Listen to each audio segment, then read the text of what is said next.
Hello, hello, hello. Good to see you guys. We're finally here after almost a whole month of prep. I'm here with Xaryu. I'm here with Soda Poppin' for the OTK Starforge Hardcore Mak'Gora tournament. How do you guys feel, dude? Are you guys excited? Bro, I feel like it's Christmas morning. I couldn't sleep. I wake up and I'm like, I just can't wait to see these duels authentically, just nerding out, man. I can't wait to see it. A lot of us been grinding WoW, so went to bed I tried to go to bed early. I couldn't, so I took a sleeping pill to make sure I could sleep and be up in time bright and early for this. We are here. The sun is coming up. It is crazy, and I'm still on a sleeping pill, but hopefully it will wear off. Feeling good. Dude, I'm excited. Dude, my sleep schedule ever since TwitchCon has just been complete ass. It's just gotten completely railed. And then I came back and then doing all the WoW stuff. Like I'm up to like 4. Every time I play WoW, I feel like there's just something happens where I'm like I'm playing, I'm leveling a character, whatever. And I look at the clock and all of a sudden it's like 4 a.m. It's 3 a.m. And I'm like, dude, this is just I have to figure out something to where I can like balance like everything else I want to do, because I just try and do too much, man. That's what classic WoW does to you, man. Like when I started hardcore again, it's been like 8 months now, and I'll be like, oh, I'm just gonna do one quick quest, and then it's another quick quest or two, and then another quick quest or two, and then it's like, how is it 6 p.m.? Okay, like I've been live since 9 a.m. You know, it's like 8 or 9 hours went by. We have no room for excuses because these guys have been going at it for about a month to prepare for literally today, today and tomorrow, assuming they qualify. So we're going to see all their months of preparation and 30-hour plus streams every single day of grinding is all leading up to now.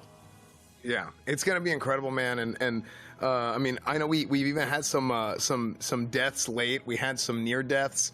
I heard about Showbex the other. You see that, bro? Dude, what happened? What happened last night? Scary. So, he was dueling. Yeah, we can watch it later, but he was dueling and almost died to a fire. So there's no clip of this, I don't think, but you guys know Bruce. Bruce is not playing in the tournament, and I don't know if you've gotten a lot of this, Xaryu. A lot of people have been like, hey, the tournament's coming up. I haven't really gotten to practice yet. Is there any coaching or anything you can do? And people reached out to Bruce for some hunter coaching, and Bruce, of course, said sure. He did a duel while coaching this person in Discord, and he had the hunter use Skull of Impending Doom as the opener versus a rogue. The rogue bursted him so hard, and then Skull of Impending Doom killed him last night. One of my favorite things about this entire tournament, though, is it's not about winning the duel necessarily. It's about not dying for a month. Getting Prebis and showing up on day of alive, because at the end of the day, it's still a hardcore tournament. Like we've done hardcore tournaments in the past of just like leveling challenges, right? Like level to 20 and do Wailing Caverns or whatever. Like part of the tournament is not dying for a month, right? And that's not easy by any means. So no, absolutely. I mean, and there's so many different ways to die, which we've seen. I think anyone who's played hardcore by now has learned, hopefully not the hard way, but has learned there's so many ways to die. There's only one way to learn it, man. Don't think about, man. It's crazy. Well, it's not even that. It's not that you don't think about it. It's that your brain turns off. I mean, this is there's so much downtime and just relaxing. You're on a Griffin, you're AFK, you come back, and it's boom. Everything ramps up so quickly. The heart gets running, and then you make mistakes. So I'm curious to see how the nerves are for these. I mean, I guess these aren't going to be Mak'Gora duels today necessarily, are they? Just normal.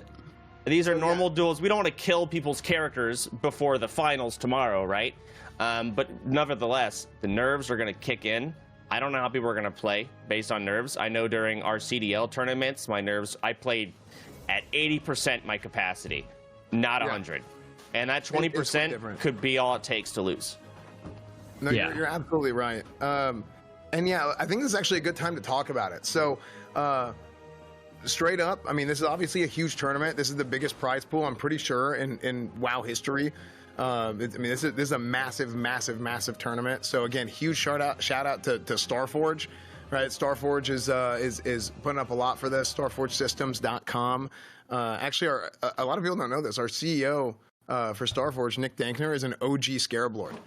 Like OG, people don't know that. Yeah, he's an OG vanilla Scarab Lord. So obviously, there's a lot of people that that they work at Star Forge. They in the OTK umbrella that are obviously we're very passionate about WoW, but yeah, it's going to be great. So to talk about a little bit more about how the brackets and stuff go, today it's going to be a Swiss bracket, which personally, like I've never done a tournament with a Swiss bracket.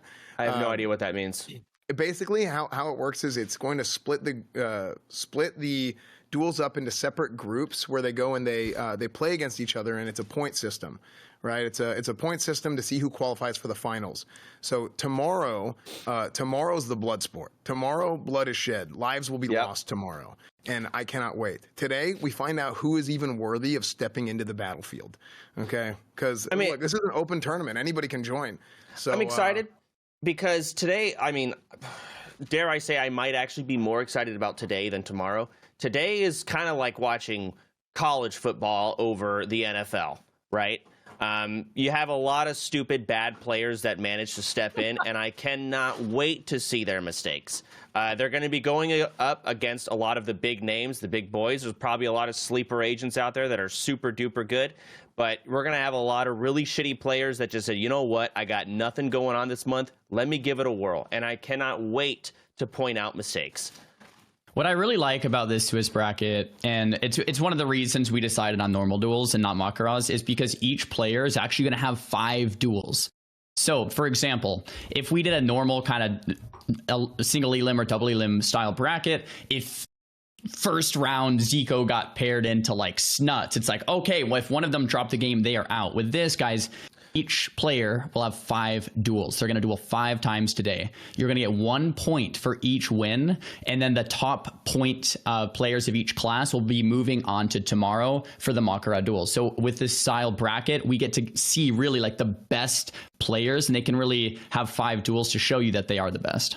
And the other thing is, no, this is undiscovered territory. It's very rare, especially in a game like Classic, where there isn't a figured out meta. If you told me we're doing a basic duel tournament with generic duel rules, no health pots, etc., I can tell you what classes are supposed to win. I cannot tell you here. I have no idea. Some classes are at such a disadvantage though that they're screwed. But the best of each class will be walking away with money. So if you're playing the worst class, we don't know what it is yet. We'll figure it out today, probably.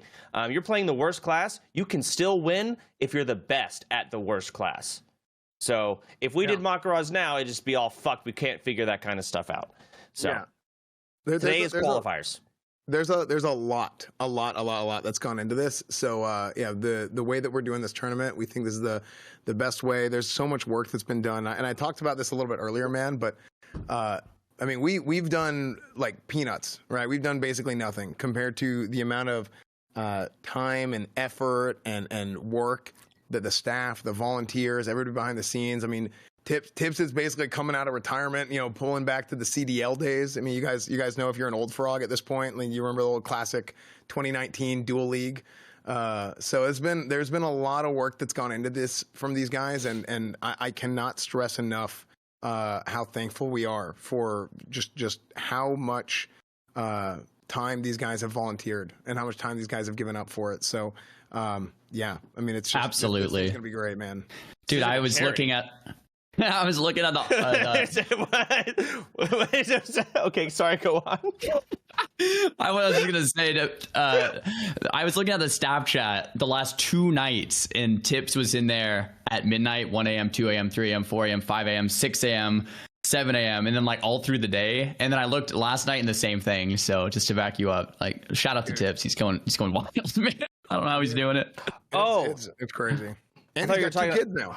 Oh, you're talking about the people behind this. And sorry about the players. You were like thinking, okay, never mind. Sorry, I would misunderstood exactly what you're saying. Frick the players. They're going to get themselves killed tomorrow. True.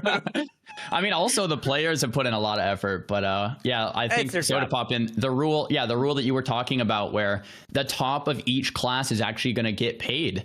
So say for example, the warrior, you just say warriors kind of suck in duels. I don't know, maybe some people are speculating warriors are going to be great in this rule set, but $50,000 will be awarded to the champion, and then $6,250 will go to the top of each class, which is really, really cool. So like if you play a shaman only, and like that's your class, and you wanted to sign up for the tournament, and maybe you don't think shamans are the best duelers, so you're not going to go for the #1 prize, but you might go for that top shaman spot.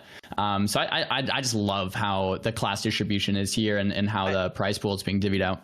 I agree with you entirely, Xaryu, but I really want to do a number crunch here. So 62.50, how much do you think these players are making per hour based on how many hours they put in so far? This is OTK hardcore Mak'Gora. This isn't schooled, Chance. Like, are you kidding me? But I just want to know how much are they getting paid per hour, assuming they win? We looking at 2 per hour. Looking at what? Yeah, you count the day 1 leveling, dude. That was the worst thing I ever did. I remember being in high school, and this was like Wrath of the Lich King came out, and I got my first job at Best Buy. I started working at Best Buy, and I was making like $8.50 an hour or something. And I was like, wait a second. And I log in and I do /played on my OG character. And it was like, I just looking at that number, I don't remember what it was, but I just multiplied the hours by how much, like $8.50 an hour. And I was like depressed. Yeah. Yeah. So I wanted to talk, and I don't know what the run of show is, but I really want to get a feel and ask you guys. And despite, I know you guys are going to be confidently wrong about this, but I want to know, what class do you think should win? If you had to pick one, what is the best class in the overall? There's pretty much no rules. I know there are some, but we tried very hard to make it like no rules. So with that rule set, what class do you think is supposed to win? I'll let you go first. That's fun. Oh, okay. I was gonna offer you. Here's kind of what I've been leaning towards, and this is very funny. Because you guys probably remember, whenever we announced this tournament, there was like a 24-hour period of people being like, oh, this is the most OP. It's going to be Rogue. It's going to be Warlock. No one knows. It's going to be Mage. It's going to be Hunter. It really is a little all over the place. I think it's going to be Hunter, actually. That's what I've started to lean to. After all the deliberation and everything, sure. I think Hunter is probably in the best situation for this tournament just because they have so many different tools. Give me more specifics. Why do you think Hunter? Well, I think whenever you give them the whole scope of the game, I think hunters have so many opportunities to be able to. You can reset, you can kite, you have 3 times the distance. Like a Mak'Gora. That's a big part. Yep. A Mak'Gora range the radius is 3 times bigger than a normal dual range. So they get to really take advantage of that really long range they have. Was it 20% increased? Just already max range? It's double or something. I thought it was triple. It might be triple, yeah. Yeah. No, I'm talking about the hunter talents, where they get to like plus 20% range overall. Yeah. Like you don't get to utilize that much in a duel. You can, but it's you reach the end of the duel and they cut you off pretty quickly. And a Mak'Gora, it just keeps going. I don't know if you guys have. I know Xaryu's done a Mak'Gora, but it just keeps going. So the range is pretty insane. Xaryu, what do you think? All right. I think you make a lot of great points. That's fun. My knee jerk is like Warlock, right? Okay. Snuts obviously won the CDL in 2019. Warlock seemed to be winning like the majority of Classic 60 tournaments. So it's like Warlock is the obvious choice. Having said that, this rule set is unique. We have basically no rules. So things that would normally be banned, like shadow resist pods, poison, but magic resist pot, so you have like way less magic resist. It makes me feel like warlocks are going to be a lot weaker than normal, right? Like a lot weaker. And on top of that, one of the things that we haven't chatted about yet is these are best of ones. That's a lot different than best of threes. So like just to say, like rogue versus mage, I think it's a great example here of a duel. Right? Rogue versus mage in a best of 3, the mage almost always wins, right? But in a rogue versus mage best of 1, I would say the rogue is slightly favored. And now it's like, okay, you think about warlock. Yeah, you think about like. I'm so sorry. No, you're good. I am so sorry. You were on such a great rant, making some great points, and I just kept fucking you over. Good, bro. My bad. So, no, you're right. Like, you just get to W every single button you possibly have on your bar. You just mash the hell out of it. And when you do that, the pace of the duel changes. When you're not trying to split it into 3 ways, the mage is about controlling the fight. You can't control that much chaos. So, yeah, I see your point. So you think Warlock should win? So my knee jerk is Warlock. And then like I started thinking about it more. Like I get in my head and I'm like, well, in a best of one, rogues have, 2 sprints, 2 vanishes, 2 blinds, and it's an undead rogue because we're playing on horde. So a lot of the rogues are playing undead. So it's like, can a rogue just burst down a warlock with Will of Forsaken, the double blind, the double vanish? Like, what are you actually going to do as a warlock? Like in a normal best of 3 or in a best of 5, yeah, you drop that first duel. The rogue wins. And then the next 2 duels, the rogue is no preps, no blinds, no vanishes, and the warlock just cleans up, and it's like a 2-1 best of 3 warlock wins. But yeah, like we said, in the best of 1, rogue's going to have every cooldown available. And we actually haven't mentioned the way that we're spacing out these duels is there's going to be about 30, 45 minutes or even up to an hour between each competitor's duel. So they will be able to get those cooldowns back for that next duel. So then I start thinking about it more. I'm like, okay, Undead Rogue maybe has the advantage over the Warlock. We have a lot of potions that reduce the effectiveness and stuff like that. And then I was talking to Saren this morning, and he's getting me thinking like Hunters and Warriors are the most OP with a rule set like this. Saren's not a PvPer. Saren's a noob? But he's also right. So I don't know. My intuition, like, if I still had the bet, like, would probably be on the Warlock, and then from there, Undead Rogue. Okay. Cool. Can you PvP trinket magic dust as a rogue? Not in vanilla, I don't think. Because trinkets affect every class differently. Can rogues trinket magic dust? I don't believe they can. I could be wrong. I think they can will it though, maybe. Yeah, but that's the thing. So against a warlock, the warlock can fear the rogue, assuming they can get it off, and then if they will have forsaken it, magic dust. And and that's kind of like the thing. Like people are running down like, okay, so they do this and then they do that and then this and that and the counter like chess, right? But you just keep like, oh, but what if this item in this game? Oh, what about this poison cleanse from this dungeon? And then you got flash bombs, magic dust. Every class, I'm sure everyone's got stacks of this stuff. Just putting people to sleep, and then you slow the duel down. You just get a free CC of 30 seconds, a full reset, and you throw that into the mix, and that's why everyone's so confused.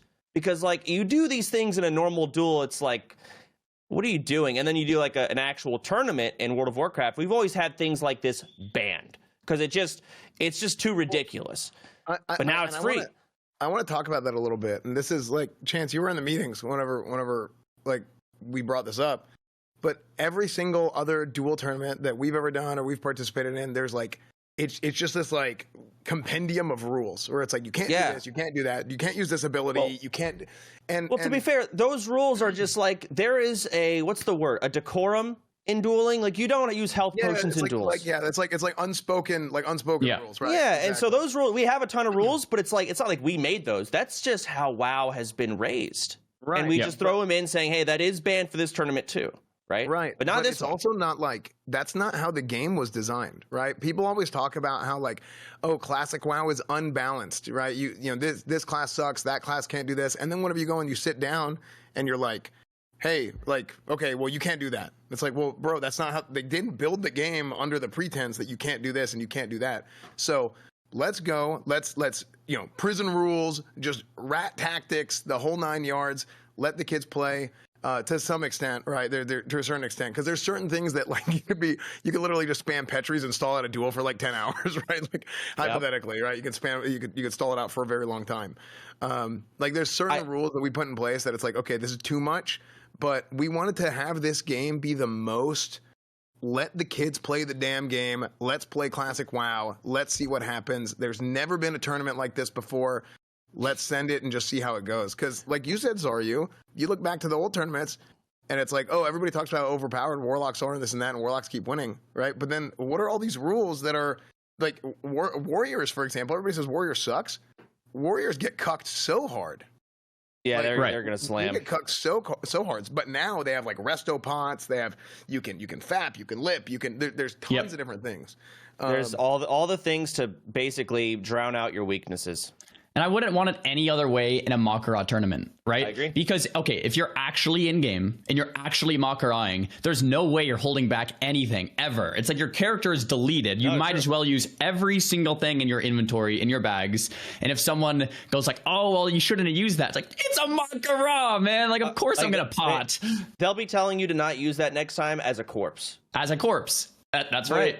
Okay. Like, you're dead, bro.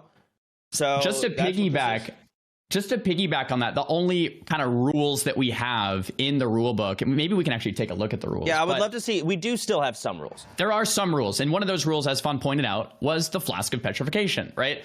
We don't want to just have players Flask of Petri, which is a 60-second immunity if you're not aware, into another one, because it's not a fun viewing experience. No. It would just be like nothing would happen. And we don't want people sitting in stealth for many, many minutes. But one of the first general rule here is gear acquired in raids is not allowed. And the reason we decided on that is because we wanted a little bit more of a fair playing field. Now, of course, if you have streamer benefits, we're not denying that. But with no raid gear allowed, it makes it so that players can get to 60, do dungeons, and actually play. If we had raids allowed, it would be like who could corrupt the loot council to get into the raids and just get all the best epics within the first month, and then someone would have like probably Nax gear somehow and then just one-shot everybody else. Yeah, and we didn't want that. So that kind of caps the level of gear that you can acquire getting into that. And also the loot from world bosses, similar kind of thing there. World buffs are not going to be allowed. So that's going to be the Dire Maul buffs, Zanzas, Darkmoon Fair, all that kind of stuff. Once again, we didn't want this situation where players are getting full world buffs, can't log in, boon, unboon, yada, yada, yada. So world buffs are not going to be allowed. All class abilities are allowed. Once we're in that dueling location, which is not announced yet, I don't think, so we'll keep that nice and private. We're going to have competitors stay in that dueling location. So it's not like you can get summoned around the world and collect all these different items. Like, you had a month to prepare. You bring what you can. Once you're in that location, you're in that location. Before you continue, I wish I could watch I'm sure I'm pretty sure every competitor is required to be streaming right now. I would love to see their bag space management, because like whatever you bring, you can't bring more. That is it. You are locked in. So you need flash grenades, and you need flash grenades only for druids. You need those. You need, every single type of absorb potion for every type of spell school. You need free action potions. You need dark runes, health pots, mana pots, tubers. And the magic. I could go on forever. So I just love to see like the distribution of what the hell these guys are going to bring. The checklist is huge, right? Like, I know, we've all done these tournaments before, right? And there's almost always some time where it's like, oh damn, I should have brought this, or like, oh, I didn't bring enough of this. And we set a rule now for you can have 3 flasks in your bags, right? That's a rule that we set because back to the rule set. Go back to the rule set. Give me that screen again. I want to see more of these things. You can only have a certain amount of flasks. Yeah, so we set it to 3 flasks in the bag. So if you want to pre-pop a flask, you're allowed to. So you can pre-pop 1, and then you can have 3 in your bags. So that's a rule that we decided to set at the. Eventually, we decided to set because we just figured it was going to be 2 aids with you could have basically Black Lotus Mafia and having so many opportunities to basically try and like feed one guy all the lotuses for the flasks and stuff. So we're like, okay, we just need to set it to a limit of 3, and then you can pre-pop 1. So, yeah. I think that was a great change. One of the things that you can do with flasks is if you're low mana, you can pop a flask and it'll actually act as like a pseudo mana pot. So if you're 0 mana and you pop like a mana flask, it'll actually give you like 1500 mana, something like that, which is a fair amount. And spammable with no cooldown. So a lot of players were worried, like, if you don't cap flasks, players that have infinite gold somehow are going to continue to spam flask. And there's HP flasks, right? Flask of Titans, and you can just keep Flask of Titans and keep regenerating HP. So we're like, okay, let's cap this so that you can't just come in with 100 flasks and just spam it and never die.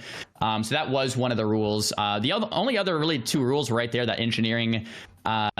Repair bots are banned, and then the Gnomish mind control cap. The Gnomish mind control cap, I think, is an obvious one. If you mind control someone, you could actually like hire a hitman to come and kill them. That would be third partying. I've actually dealt with that in the last tournament that we ran, and we do not want that happening. So no Gnomish mind control cap for that reason. No repair bots, Flask of Petri, and besides that, you can pretty much do whatever. That's it. Yeah. Because I think some people might be like, wait, what's the deal with repair bots? We didn't want to have somebody do a bag check, right? Sell stuff, do a bag check, and then go open up a repair bot and then like feed themselves. Wow. Yeah, so that's why we decided to ban repair bots. Who thought of that? They thought of everything, bro. You gotta listen. You gotta be a rat to think like a rat. Holy crap! Whoever did that, I would not trust them in the tournament because they think of slimy shit like that. Holy crap! Yeah, I don't know who actually brought it up, but I'm telling you, the amount of work, again, the amount of work the staff has done behind the scenes is insane. So, like Xaryu said, like it was like last two nights, it's like guys are up till like 5 a.m. In the Discord working on this. So, like, everybody behind the scenes is just like we're so incredibly thankful, and the volunteers, the admins, everybody, just from top to bottom. So, with that being said, there will be some fuck ups, and I cannot wait. There are going to be. We have admins. There will be rules that are broken. There will be things that go wrong. I guarantee it. It never doesn't. And someone's going to come in, have to put their foot down and say, hey, listen, this is the best decision we can make. This is what's happening, and we're moving forward. And when that happens, we've got admins that'll come in. They'll lay down the law, and they'll tell you what's up, and you just have to accept that because we got a tournament to keep going in, and that's just how it is. So I don't know when we get these duels started. I'm pumped. I'm looking at Zico right now. I'm looking at his bags. Jesus, I don't even think he has room for noggin fogger. And I was thinking people would be chugging those like candy for the debuff or buff protection, but there's no room for it. Like it just takes up too much room. As a mage too, it's tough because you want like at least 300 water, 300 food. Oh, here, nice. We get this Zico Pov. Man, so yeah, there's engineering items. There's so many trinkets that you want to swap between. You can see he has it bound there. Oh, he logged out. He didn't want us to see it. He didn't want us to see it. He's like, you guys are not watching this. He's got his secret tech. Okay. That's one of the things I'm so excited about, to see what secret tech these players have in store for us. So we did the CDL in 2019, and a lot of players found some really cool stuff. But I was talking with the admins before this, and guys, with this much money on the line, the players have theory crafted everything more than we saw in 2019 in terms of like, I'm going to use this quest item from a starting quest in Teldrassil to break me out of a CC one time. It's a one-use item, but that could be the difference between winning and losing a duel in this specific matchup. Like, the theory crafting is insane, and I can't wait to see it. I can't wait to be mind blown by some of the stuff the players have found. A lot of these, I listened to, again, I've watched a lot of Zico. I am a big biased fan. I am rooting for my boy to win here. But I've been watching him, a couple of other people too, and every time I'm like, hey, how are you doing in the tournament? And they'd go on, they'd show off all their prep, and at the end of their big rant, they'd be like, but I've got some secret tech that I can't share, because they don't want anyone to know. It's live. Right. You tell your stream, they tell this person, they prepare for it. They know what to expect. You can't say a damn thing. I'm wondering if there's been any practice going on out there. Oh, you know what? Somebody died. I don't remember their name. Supposedly somebody died last night. Goblin Sapper. It was a Sapper charge. They were practicing, and they sappered their Sapper crit and killed themselves in a duel while they were practicing. Last night, while we were before the tournament. I told you all about Bruce coaching that one hunter. He died last night while practicing getting coached.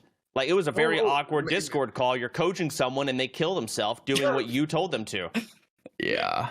I mean, it sucks, but it's also so cool, right? Like, the reason this tournament is so unique is because it's hardcore. You have to survive for 30 days. You have to gear up level a character, gear up a character, and practice without dying. And this showback clip is the one. Look, he's on the fire at 1 HP, and he survives. Dude, literally, that tick was milliseconds away. Yeah. That tick was milliseconds away. Oh my gosh. Yeah, let's watch that again. So he's dueling the mage and jumps on the fire, and he knows it. Look at his face. He's like, no. Yeah. Dude, that is like divine intervention, dude. I can't believe he didn't actually get hit again. Like, that's the longest tick I've ever seen in my life. Just look at how long he's sitting there. Put it in slow-mo. I mean, the amount of things that can happen. 1 HP, all it takes is just a fart in the wind. Look at his face right here. That's when he realized. The amount of hours he's put in, like if you just die the night before to a duel. And that is one of the interesting things about this tournament that's unique is like in past tournaments, all that matters is dueling practice. But when you really break down this tournament, the last 20 days, these guys have been leveling. In the last like 10 days, they've been gearing. So a lot of the players, even up to like last night, they're like, oh, I got my last sword I needed, or my last enchant, or my last quest completed. Like a lot of the competitors are like, all right, I feel ready like this morning. There's also the gameplay.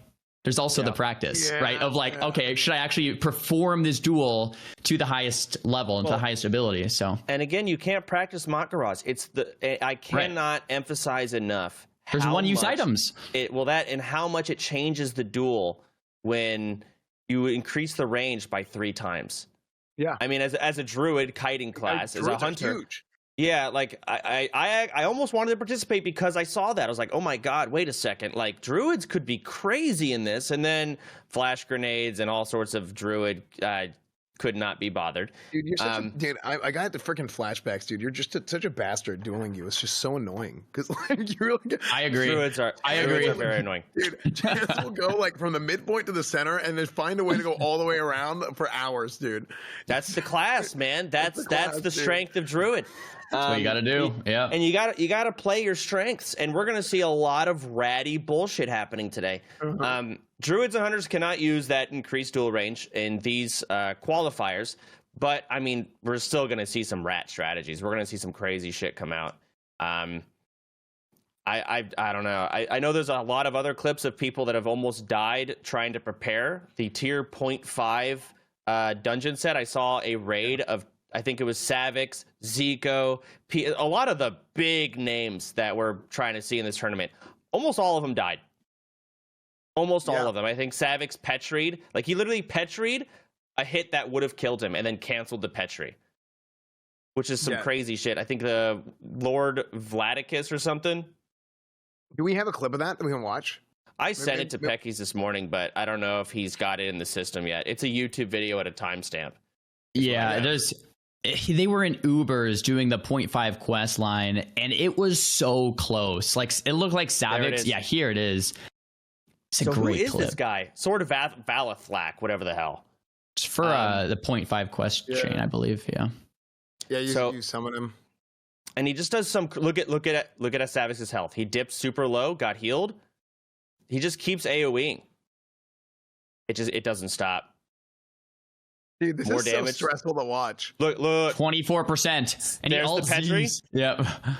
Panic, Alt Z. Cancels the petri to get in there. He just smashes his keyboard. He's like, all right, I'll finish him off. And then he gets back down to 25% after. One more hit, he would die right there, I think. Like, that is crazy. You know what? Dude. Savix could have sat in that petri and been like, you know what? I hope all of you die. You know what else, dude? Less people in the tournament. His loot showing up over his health bar is so nerve-wracking. Because, I mean, there's tons of fights where, like, there's, like, a dot or something hits you after the fight is over, after the loot drops. Who's loading? That, dude. Yeah, I'd be raging. Loots mid-combat. Damn it, bro. Yeah. Man, I feel like a broken record here, but I just have to stress enough. Guys, hardcore as a game mode itself is hard to hit 60 without dying and then to gear without dying. The players did that as a prerequisite to step into this tournament. So, like, if someone has full 0.5 gear and shows up, just to show up with full 0.5 gear is a feat in itself. Like, that is already awesome. To go 1 to 60 and get that quest line done, which is very difficult to do without dying, is really impressive. So even if you're showing up to this tournament with some really good gear, hats off to you, man. That's great. Yeah, well, especially since so we didn't allow the raid gear in this, right? So the 0.5 gear is really strong for one, but also like it's not just strong because it's like higher item level. It's strong because this came out in right before the Nax patch in OG vanilla, right? So what you see throughout the course of the development of the game, like with each raid, not only does the gear get higher item level, but it also gets like optimized better. So it's like you don't have like a random like bunch of spirit on a piece of gear for a warrior. And it's like question mark, you know? Well, this tier 0.5 set was added in. When was it added into WoW? It's pretty later. It was like between AQ40 and the next patch, I think. So pretty late game. So this tier 0.5 gear for non-hybrid classes is really good. I'm pretty sure rogues have arguably the best gear in the, like, this set is insane. Yeah, it is so good, and you can get it without stepping into a single raid. And this is what they were trying to get done. I don't know who was getting it done here, but this is the set for rogues. I know Druid set would be pretty good. I would have worn a couple of pieces in the tourney. I don't know what other classes probably love their stuff. I heard Hydra is playing Disc. Is that true? I'm not sure. That would be news to me. But Disc priests are so annoying to duel. I mean, I would be surprised. I haven't dueled a Disc priest. Like, I have. I mean, I'm a druid, so I don't know how that would just never end. But like, is it some sleeper crazy dueling class? I don't know. He wouldn't play something if he wasn't confident. Right. And I know he's good. He'll play it really well. Yeah, like super tanky. I mean, they can heal themselves a ton. They've got good sustain with their mana, and just being able to burn. Like against other mana classes, it's super obnoxious to play against. So no, I believe it. We'll see what happens. One of the reasons I was so like more confident towards rogues is what you guys were mentioning with that 0.5 tier set. It's gross. Apparently it's comparable to tier 3, like very comparable to Naxxramas gear for a rogue in terms of like DPS. Like they can wear that 0.5 set almost infinitely through classic and just do an insane amount of damage. Rogues have access to that 0.5 set. The rest of classes, like it's good on them, but rogues it's like almost bis. And pair that with rogues being undead and also just one of the best dueling classes, period. You take the set out entirely and they're still looked at to be like one of the top. Yep. Yeah. So one of the things, I think it's a really good point, Xaryu. I think that's big time.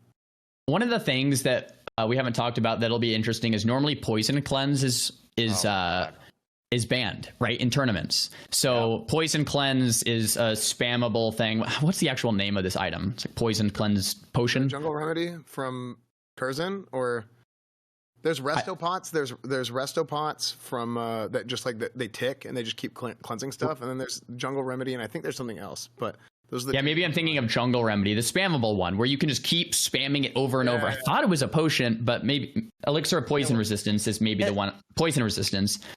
But for against rogues specifically, it's going to kind of like, it's going to be pretty tough for rogues. Normally this is banned. And then also for hunters. Hunters normally, when they fight a caster, what do? They run away in Viper Sting until the caster is The caster is going to infinitely be able to elixir of poison resistance. Yeah, this is the one. The game is just broken. It breaks the game that we know. Yeah, right. That's what's so cool is because that's how the game was designed. You know, the game wasn't designed with like our own player-made arbitrary rules. The game was like, here's all these things. Here's this item that's a level 14 potion. Like, you know, it's crazy, right? Like that's classic. And this elixir of poison resist. I mean, people were like, "Oh, you'll just cleanse Viper Sting," and I was like, "Well, they have the Scorpion Pet to basically protect it. That shit doesn't matter when this thing is." Curing 4 poisons, 3-second cooldown. Usually you put the Scorpion Pet to ramp up that poison and protect Viper Sting. This just...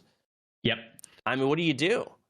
Well, so hunters aren't going to be able to use Viper Sting as a legitimate strategy because they have to assume elixir of poison resistance is going to come out. So if you're a hunter and you're dueling a warlock, the strategy isn't, let me try to run and kite and this warlock, as much as it is, let me try to go toe-to-toe or like head-to-head of the warlock and see if I can kill him before he kills me. So it's a very, very, very different metagame in this Mak'Gora tournament than we've seen in any other tournament. I kind of sound like a broken record, but like there's so many examples of single-use items that we've never seen or banned items that we've never seen that are going to come out today.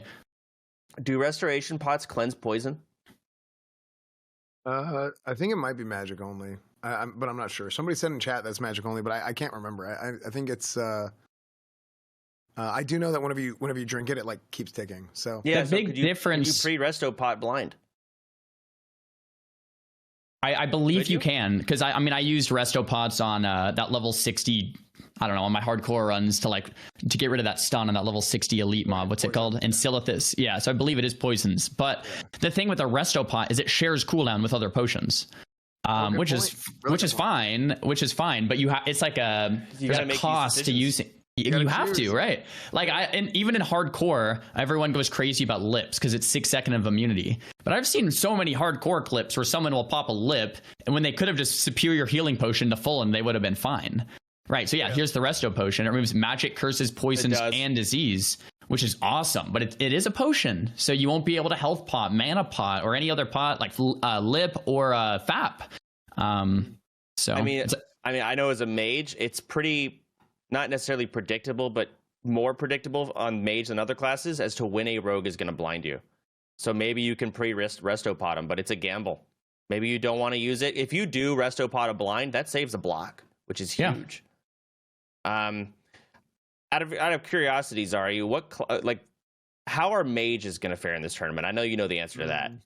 If you were to run it down, which I know you have, what classes do you beat and what do you lose to? Mages, I think they get this really good name as like one of the best duelers, and I think they are very good. But when it really comes down to it, I think mages do pretty well in the hunters. I think mages do very well in the warriors. Having said that, with like FAPs and some of these secret items people may bring, anything can happen. I think mages have a pretty strong matchup in a shamans. Now for druids, I think you can back up that druids own mages. They just do. Yeah, you lose. Shadow priests own mages, and warlocks also kind of own mages.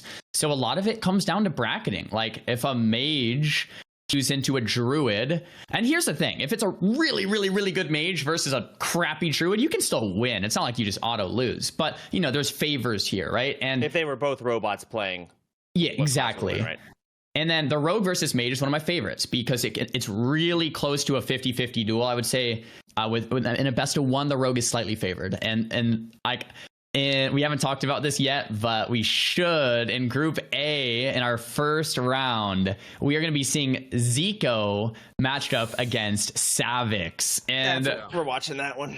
Yeah, I can't wait. So that'll be in about probably 20 minutes here, maybe closer to 30 by the time we get in that duel. And it's going to be Zico versus Savix round 1. Now, just to clarify, these are a point-based system. All right, so all competitors are going to have 5 duels. The class of the highest class of each point holder will move on to the finals tomorrow. Okay, so the top 8 mages, the top 8 rogues, the top 8 warlocks, in terms of point holders, will move on tomorrow. So each player is dueling 5 times a day to qualify for the Mak'Gora tournament tomorrow. And we're seeing that rogue versus mage very soon here. Zico versus Savix.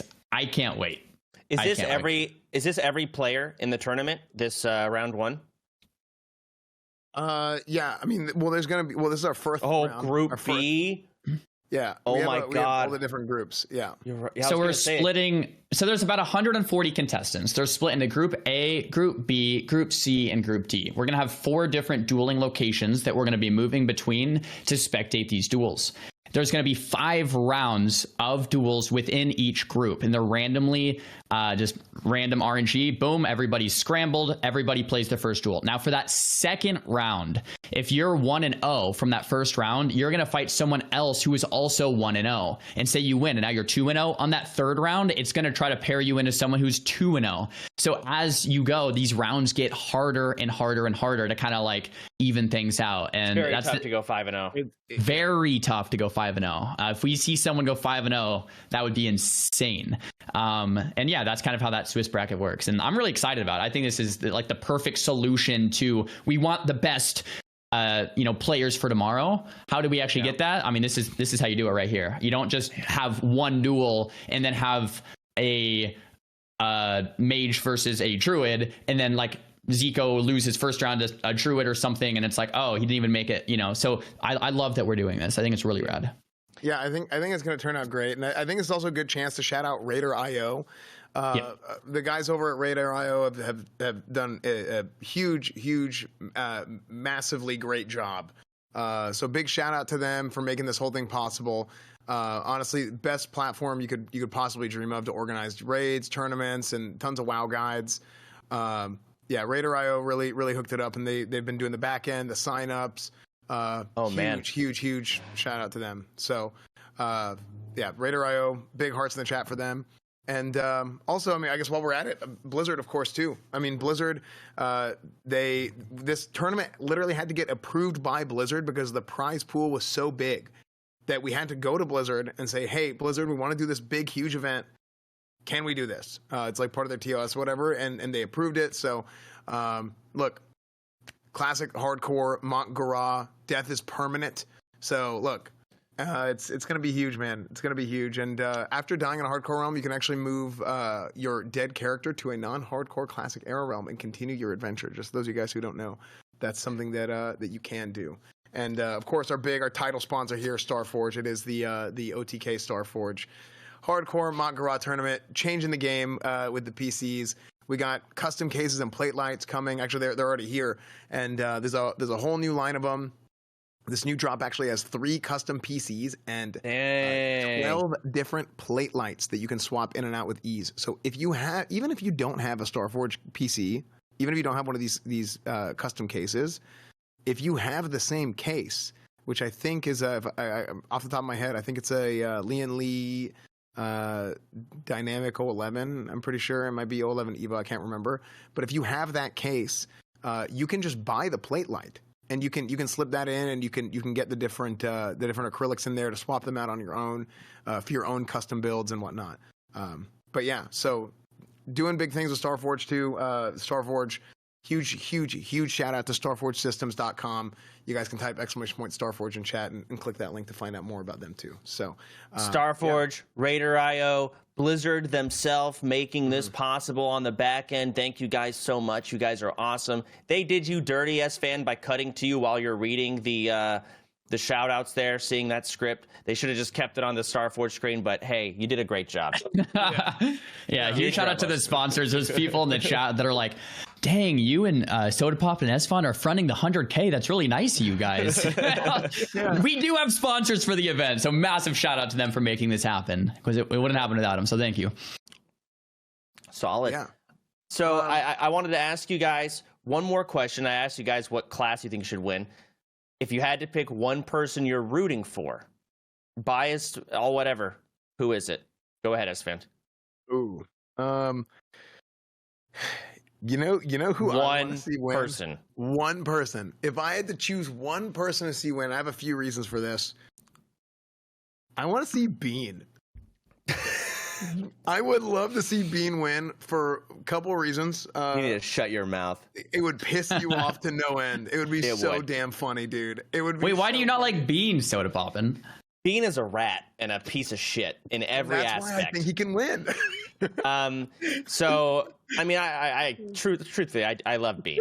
But when it comes to the CDL tournaments, there was a lot of practicing going on. And him and I had Druid versus Hunter was very undiscovered territory, at least to us. And I remember I was trying to get some practice duels in versus Bruce, because I was matched up against Bean. And I did everything I possibly could to make sure Bean could not watch these duels, so he didn't know how I was going to play. This guy got, he had a bunch of agents go out, find me, and then he did that, what's that Hunter thing where you can see in the distance? Farsight? Farsight. Yeah. He farsighted across the world, so he didn't know I was watching. So I didn't know he was watching, and he watched the duels, and he figured out my tech. Oh, man. Who ended up winning the duel? Who ended up winning? I did. Didn't matter. Knocked his ass out, yeah. There it goes. No, he got pretty scammed. He should have won.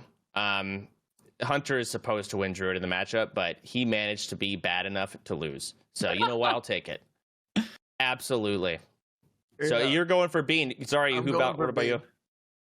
It's so hard, man. I'm friends with all these guys. They're all... I feel like there's 10 players that I would love to see win. Having said that, I was talking to S-Fon this morning.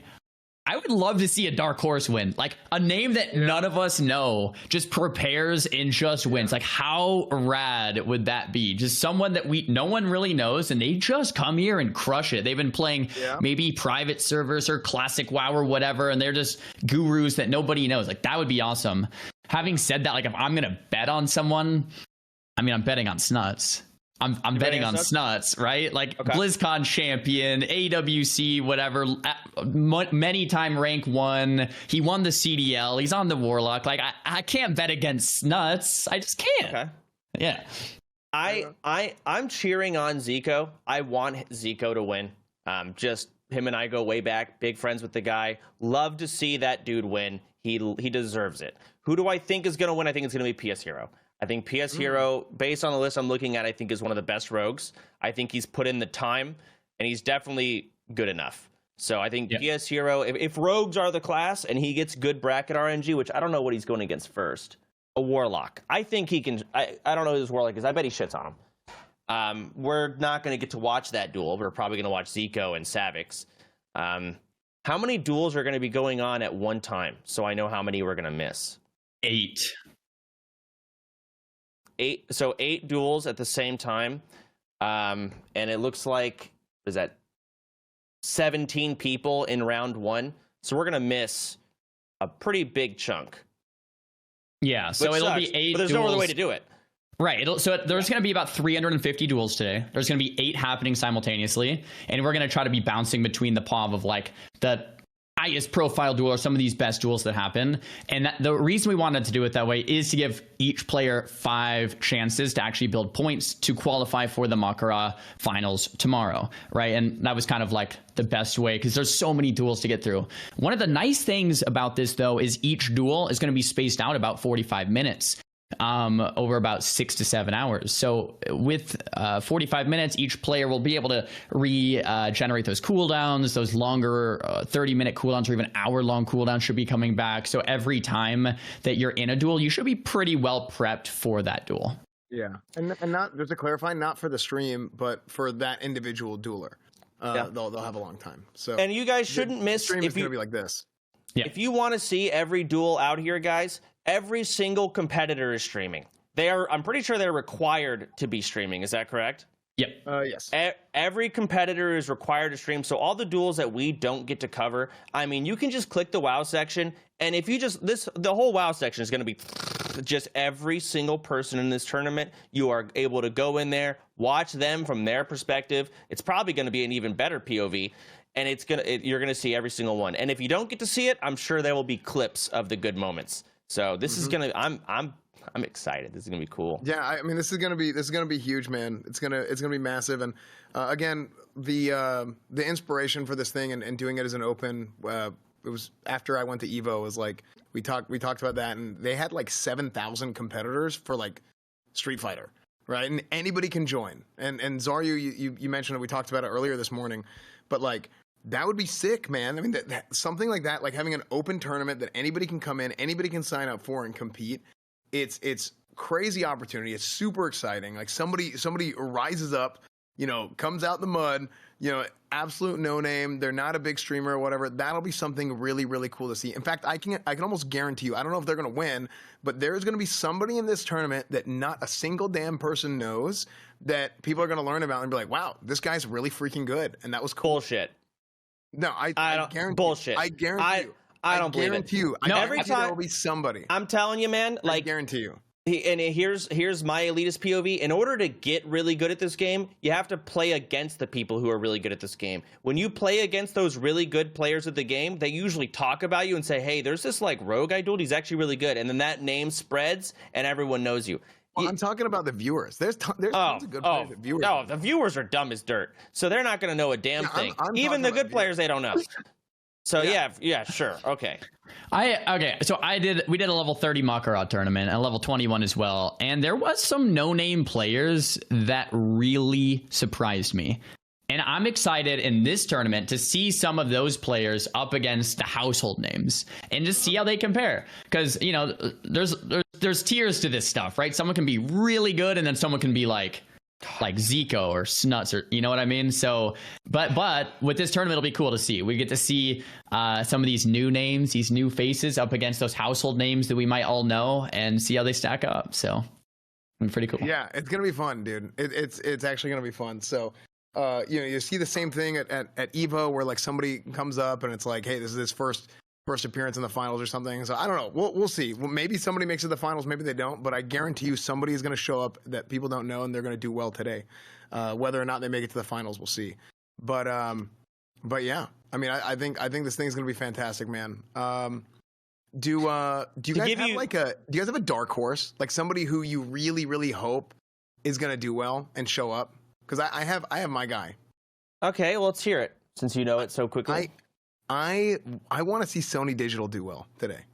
You think he's a dark horse? I think he is because he plays a warrior. That's why. And you're calling Sony a dark horse? That's got to be one of the household names. I know, but from a warrior from a class perspective, people always say warriors suck. And they suck in duels, they're good in PvE and all that, but they suck. Okay, that's fair. Yeah. And I think that people don't give Sony's a very good player, right? Yeah, he is. And when you give him the entire scope of the game, like you can use this potion, this thing right here. I really hope Sony performs well today and shows that warriors are not as bad as people think they are. Well, I was talking to Saren this morning. Sorry to cut you off. I was talking to Saren this morning, and Saren, classic WoW veteran, he's been playing forever, and he is saying that in this specific rule set, he favors hunters as like doing really well. And that surprised me. And he's saying the second class that he thinks will do really well is warriors, like more than warlocks, mages, casters, priests. I think warriors are going to be better than people think, for sure. Just to add on to you, I just got done talking to Saren in DMs. He is just regurgitating what Bruce has said. So all right. just throwing that out there. And with that being said, Bruce is right. So yeah, warriors are definitely a sleeper class, at least to the viewers. It is I think they actually have a really solid shot of winning. There's also only 10 of them, and 8 qualify. So only 2 are going to be eliminated. Only 2.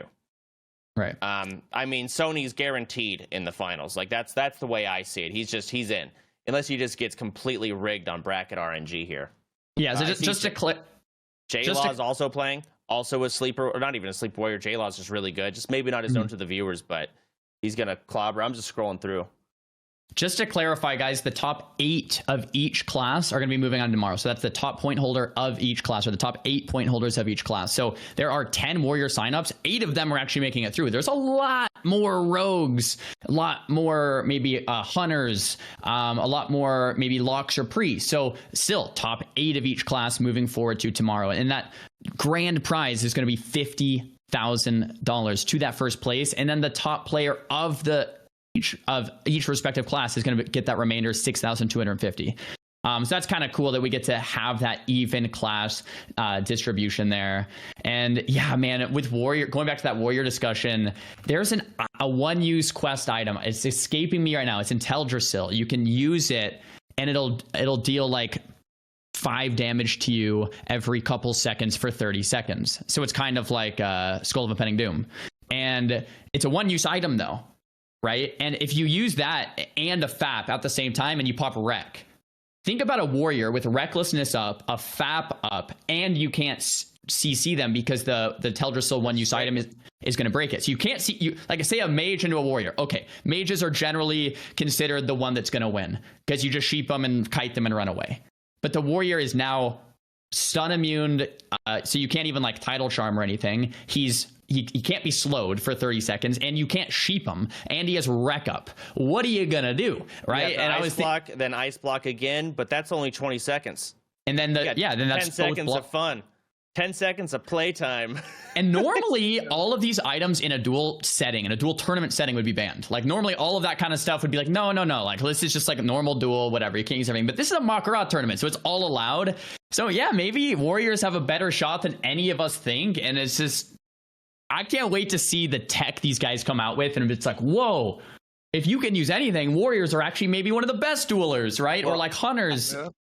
So the duels are starting soon. I'm getting messaged by like 3 people, Kron being one of them, saying they're annoyed that we have not brought up and talked about the class that they think is going to win, Shadow Priest. No, I don't think so. Say, with these the dispels, I mean, there's going to be a lot of buff covering, so it's hard to dispel the important stuff. But Shadow Priest, apparently, they're saying it's up there, and they're like, "Hey, how have you guys not mentioned it?" So I'm like, "Hey, I think with all the potions, all casters are at a step below normal, and I think Shadow Priests are really good duelers. Normally, actually, maybe one of the best in Classic, but with all these potions available, I think they're gonna be a little weaker than normal. And then all the melee, like Rogue, Hunter, Warrior, I think are gonna be a step above what they're normally at. So. This is my prediction, but we'll see. We'll see. Maybe I'm wrong. Okay. All right. Well, I think the duels, they are getting in location. The duels are getting prepped up. They're getting ready. They're trying to drink their elixirs.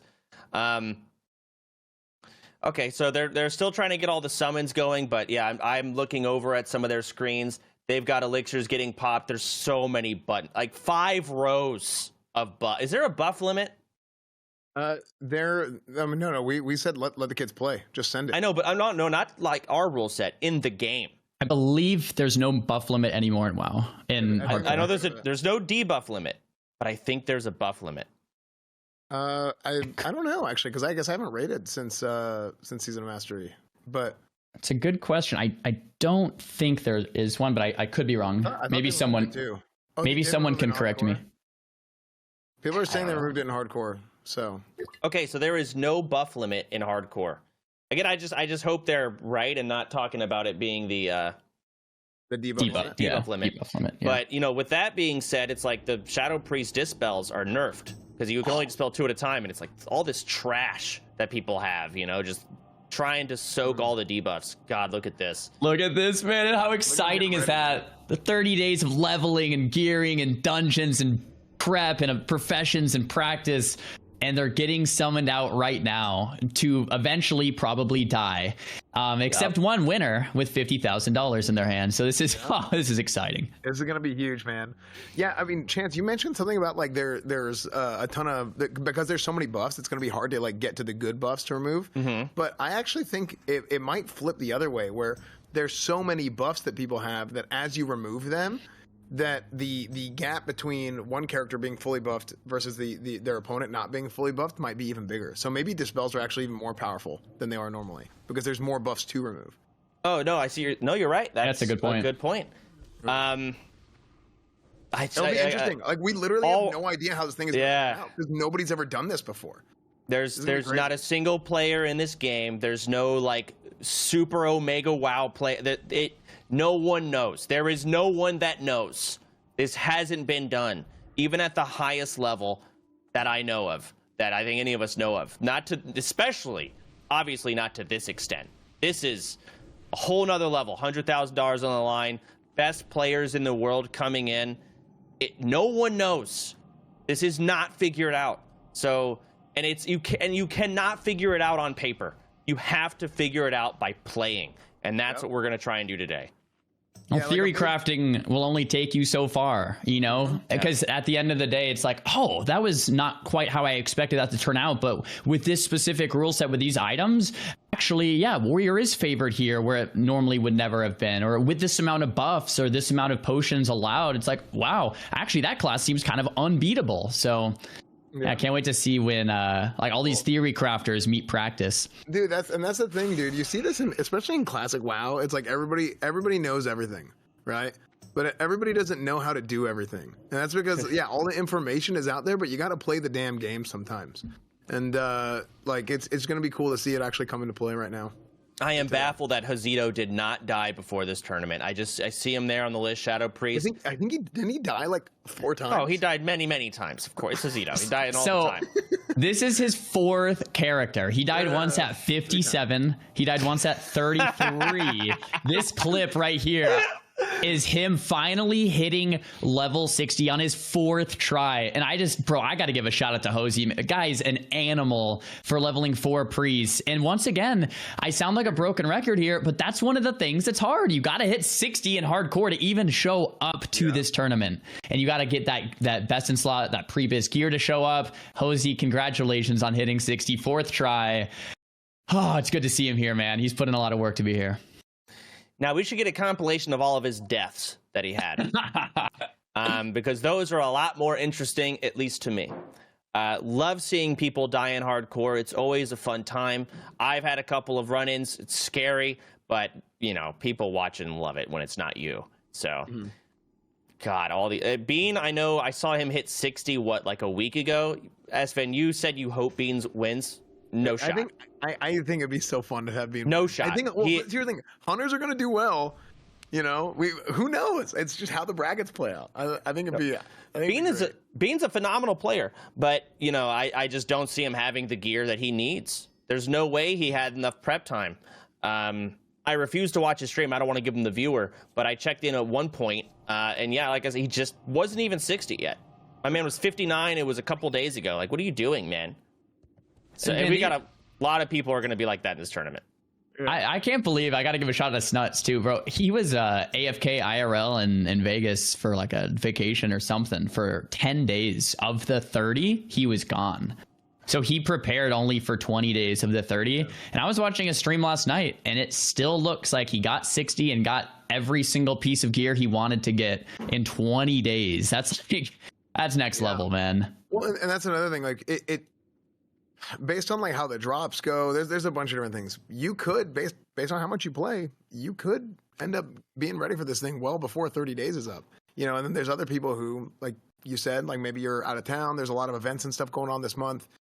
Maybe you just get unlucky with drops and you're not ready to go. You know, and that's part of the game. That's classic. Yep. Yeah, that Banthok Sash, I always farm it on BRD on 60 mages. It takes usually like 50, 60, 70 arena runs just for one belt. Like you could go 2 to 3 days just farming one item, and then, man, don't get me started on like Scholomance for mages, because you could spend 10 minutes farming it. Yeah, you could do a first run and be like, oh, nice, next piece. Yeah, if you get lucky. But like, yeah, Scholomance, like I remember farming in the 2019 tournament. It's just like I wanted the legs because they had a lot of stamina, and the chest because it has a lot of stamina. It's like, okay, I'm on my 40th Scholomance run, and each run takes 2 hours. So. Well, if we're going to talk about farming, let's talk about two of the big items that every class wants: AGM and Title Charm. Oh. Those are two big key items, insane PvP trinkets, and they're so hard to get. Title Charm, it drops off a rare spawn. Was it a 30% drop chance? The rare spawn spawns every, 16 hours? I think it's something crazy. It's like I don't remember, because I've never actually gotten one. I've tried to camp it, and it's just... Bro, I got my first one like 5 days ago. Well, I logged into Classic Era. I'm still on Faralina. Everyone else transferred to Whitemane. So I logged into Classic Era like a week ago, and the server was empty. And the first thing my chat was like, dude, go get Title Charm. So I flew out there, and lo and behold, it was there, and it dropped, and I got it for the first time ever. Okay, I was wrong. It is a 30 to 48 hour. It's random. It's not a set time. It's like, even if you know when it died, you still have like a 12-hour window. You're like, it's anytime. So you have to sit there and wait. And other people are also waiting. Yep. And it's so hard to get. And it's such a good trinket. It is an on-use, single target, 3-second stun that is ranged. Can you imagine? Like, being able to just stun someone from afar for 3 seconds is insane. And then we've got AGM. Arena Grandmaster, you have to run into the Gurabashi Arena, where anyone can kill you, and loot a chest 12 times in order to get Arena Grandmaster. And it is a insane PvP absorb trinket that I'm sure a lot of these guys don't have. Some do, some do not. Man, the risk to get AGM. So if you get AGM, you have a higher chance to win the tournament. It's a great trinket. Best in slot, right? For PvP are pretty damn close. But to go in risking your life, like, I wonder how these players did it. They must have had a mafia. They must have had like 40 people go in a raid group with them and move in slowly. And like, if there was any signs of like rogues or whatever, like perception, I guess you're horde, so there's no perception, but like bops, like pally, oh no, there's no bops. It's horde. I don't know, man. I'm just thinking of any way to protect these guys. I don't know, dude. I don't know how they got in, man. You're right. Can you imagine you go for AGM like the night before, you're like missed everything else, you put in, 1,000, like hundreds of hours, and you just like die in an ambush eviscerate? Well, here's the thing. Here's the crazy part. Because it's hardcore for everybody, it's not like it was on Era. So it's harder to grief because people won't grief at the cost of their own life and just be like, oh, res, and they can't res. So yeah. I mean, otherwise, like if this was on Era, you might have like a rogue hit squad where it's like 3 or 4 rogues and they all ambush you at the same time. It'd be so terrible. If this was before Blizzard, created the official servers, if this was the add-on server where people just use the add-on and you had people running around that weren't hardcore characters, AGM wouldn't be possible. No way. It wouldn't be possible. There'd be 5 rogues and stealth. With this rule set, or not rule set, with this server, this is definitely some streamer bennies. Having the connections is a big advantage. And then Title Charm, I don't think being a streamer is really a helper here. It's just, you got to be a loser and just camp it. You got to sit there for 12 hours. Maybe you can have your viewers sit there and camp it for you, but at the end of the day, you just got to be there first. Or You got to wait for a server reset, because when it resets the spawn, it's live, like you said, Xaryu. And that's just, those are two big key items that every single class needs. At least it helps a lot to have. I'm trying to think of what else is out there trinket-wise. I mean, there's so many engineering trinkets that are really nice to have. We pointed out with Goblin Sapper charges, some of these items will actually backfire and hurt you, or Goblin Sappers always hurt you, which is like specifically risky. I actually wonder if we're going to get a situation like this in the tournament where someone uses a Goblin Sapper and kills their opponent and also kills themselves, right? Like that could totally happen where both players simultaneously die. Yeah, we'll see. We'll see if something like that happens. That'd be wild. I mean, what is the rule if they both die in, like, not today but tomorrow during the Mak'Gora? What, can you both just die? Are gonna. I mean, it's possible, but we'll cross. What do we do? When we get there. Yeah, exactly. Yes. Yeah, the admins. We have admins and stuff who are handling all that stuff on the back end too. Even when it comes to like VOD review, if we come to a VOD review situation, it's not going to be Chance, Xaryu, and myself looking at it. We have admins who they're watching everything because we're focusing on casting. So when we get mad at their decision, it's not our fault. That's right. That's right. Right. Yeah, we have a degree of separation. Excellent. We love that. Yeah. Good. There's gonna be something. I think we have a disclaimer in there in the rules that literally says, sign up for fun at your own discretion. This is a Mak'Gora tournament and anything can happen. At the end of the day, something probably will happen, and that's part of a tournament like this. We're still doing it because it's going to be so much fun. I think the initial kind of concept for this, I was talking to Tips and Esfon, it's like, we want to look back and remember this 5 years from now. Like, oh, remember that Mak'Gora, $100,000 Mak'Gora tournament, biggest of all time. Like, we just wanted to put something on that was awesome. That doesn't mean we're not going to have any hiccups in terms of, two players dying, someone trying to break the rules, whatever. Yeah. Do you think giving this warning to the viewers is going to stop people from being upset when things happen? These are WoW players. Of course they're not going to stop being upset. They've been upset for 20 years, dude. Of course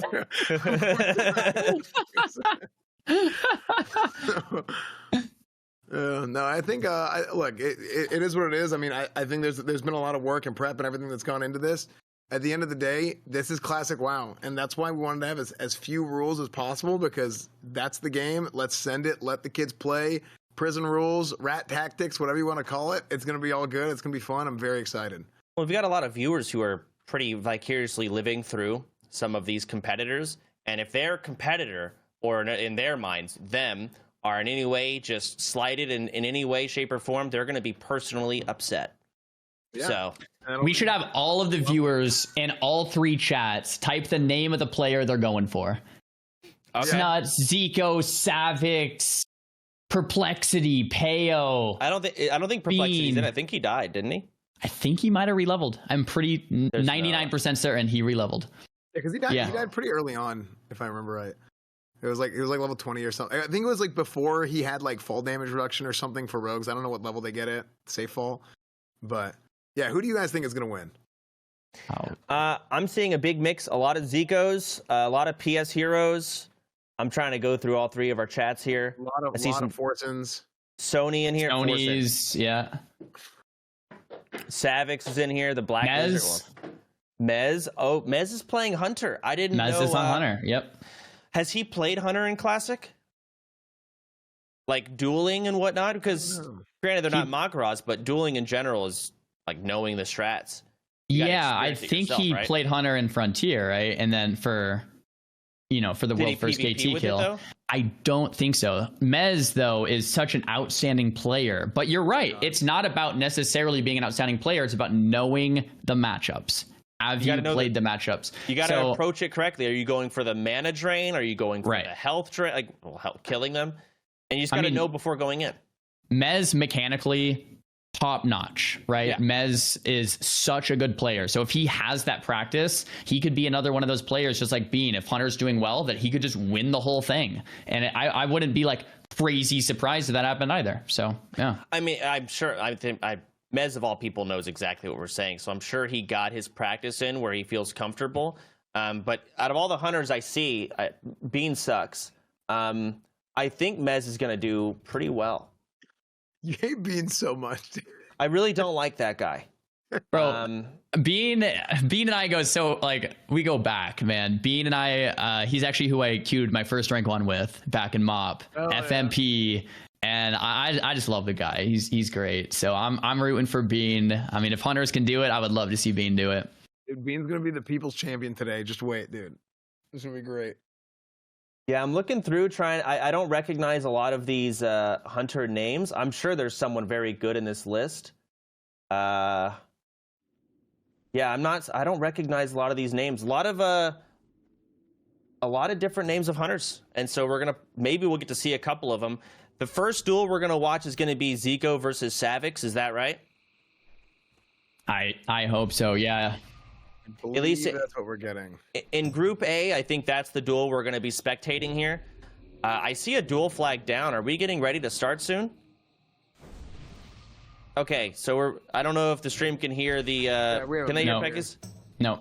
They can't. We're just in from the back rooms here. What was that? They are not the back rooms from production. Don't say from the back rooms. It sounds like something else, Chance. From the back rooms here, they are getting ready, they're trying to get prepped up, but it takes a lot of time to really get started. Yeah, they're getting ready here. So there's just a lot of summons that need to go out. You have to get everyone here, every admin, every competitor, and then they have to do a bag check. And that's why people can't leave once they're here. Their bags have to be approved that there's no Petri flasks, because those are banned, etc. And so getting everyone here, getting the bag check, getting the thumbs up checklist, and then getting them in a section where, hey, you've been checked. It's a lot of 140 competitors, y'all said? Yeah. And just to give another massive shout out to our admins, so many people volunteering to help with this event. I think there's at least 20 of those people in Discord right now, bag checking competitors, making sure they only have those 3 flasks in their inventory, making sure they don't have any banned items like that Gnomish Mind Control cap to, grief someone, making sure they don't have any raid gear they're going to put on and try to get any little advantage. So that is one of the reasons why we're requiring competitors to stream. They can open up their inventory, they can do a quick bag check, making sure there's no rules being broken, and then that dual flag will go down. I don't think we went over at the start of the duel. Each competitor is going to move back about 10 yards. So you put that dual flag down, each competitor will move back 10 yards, and then they'll get the green light to start that duel. Now, if you're a stealth class, you don't need to stay there. You can indeed get that opener as a rogue. It's not like you have to stand in that spot and get flared out. But different than the CDL, there is no guaranteed openers. So there's not a rule that says warriors get the charge. There's not a rule that say rogues get the opener. And why are we doing this? Because it's a Mak'Gora. We want to make it like you just Mak'Gora someone out in Stranglethorn Vale. It's not going to be like, oh, I'm a rogue, I have to get the opener. It's like, no, if you don't get your opener, you don't get your opener, right? That's a Mak'Gora. Play it where it lands. And if it's a rogue versus rogue, we're going to kindly ask the competitors to move towards that dual flag in the middle. That way, we're not going to see 2 rogues just never opening on each other. They're going to have to go towards that flag. Now, just for our viewing pleasure, we're not going to have the ability for rogues to sit in stealth for 2.5 hours waiting for cooldowns. Every 60 seconds or so, we need some type of action happening. We're not going to allow competitors to sit in stealth completely AFK, waiting for all of their cooldowns to come back. What, man, that you made me think. So rogue versus rogue, which we're going to see a lot of because it's the highest played class in this tournament. It's all about who gets the opener. How many items are in the game that give you that stealth detection advantage? How much of it is there? There's increased stealth level on boots. There's obviously cat's eye goggles and things like that. I mean, what the hell else is there? There's got to be some crazy stuff I don't even know about. Yeah, those are a couple of them. There's probably more. One of the things that we were chatting about this morning with the admins is just how creative these players are getting, even in comparison to 2019. In 2019, there was some sweat, there was some items, but with this much money on the line, players have gotten very creative. Some items that I never knew existed are coming out into play today. So there's probably going to be something that we're like, wow, okay, it's from a level 22 quest that nobody knows about, and that just won you the duel. Yeah. I mean, this just in, I got a random chatter saying start the duel already in caps lock. So I don't know. I mean, we might need to listen to that person. Yeah, geez Louise. It's us, the one holding it back. Geez Louise. But no, these guys, there's going to be some random shit. The rogue versus rogue duels I thought would be super dumb, but when you throw in like the tech and the crafting beforehand, the stealth detection, it makes it a little more interesting. I think rogue versus rogue duels are decided before the duel starts, honestly. It's about prep. And let's just say they both prepped up equally. At that point, like, don't rogues kill the other rogue in the opener? I mean, you have getting the opener would be. I mean, it's just a huge advantage. Rogues can't shrink at stunts. Yeah, true. I still have seen advantage. Yeah, I mean, I still have seen, like, if it's a really good rogue versus a noob rogue, and the really good rogue gets opened on, I would still say that you can turn it around. But to your point, Soda, two really good rogues that are both fully prepped, getting that opener is kind of everything. Yeah. I mean, God, That's the nature of it, though, right?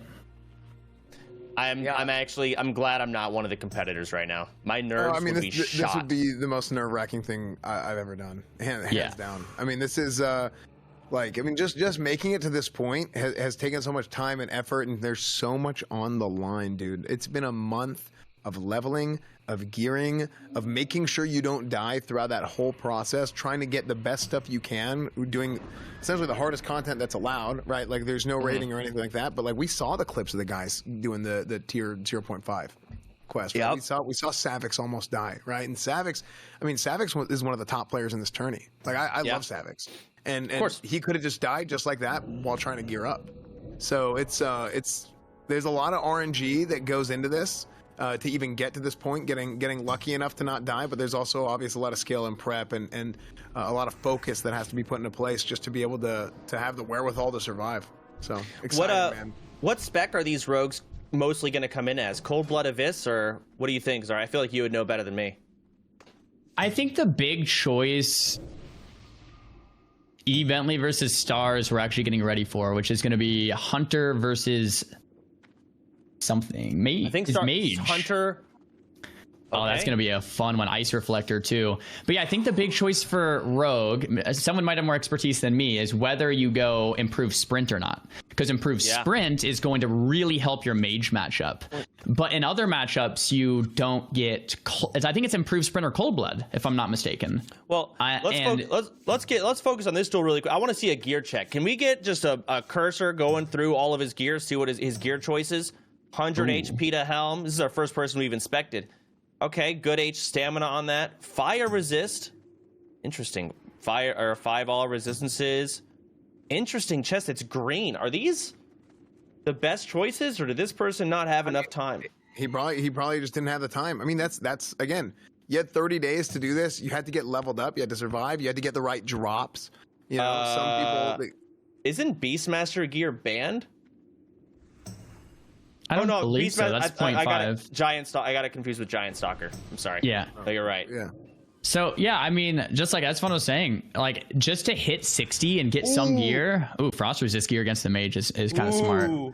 Okay. It is a lot, you know? And there's a handful of players that have perfect best in slot. Like, they've been playing 16 hours a day, right? That's probably like maybe 10 or 15 of those players out of 140 have like perfect gear, right? The rest of them kind of got what they could get, and they're going to be playing. Ooh, let's check out this Mage's gears. This is Stars.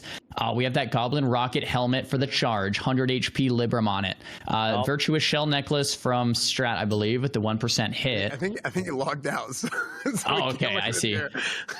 Well, we do have that Furball Medicine Pouch, the Verandi's Dagger. I mean, that's some good gear on the Mage. Yeah, you got to farm that pouch for that heal. I'm surprised the Hunter isn't using it, to be honest. I guess he needs the weapon dam, but...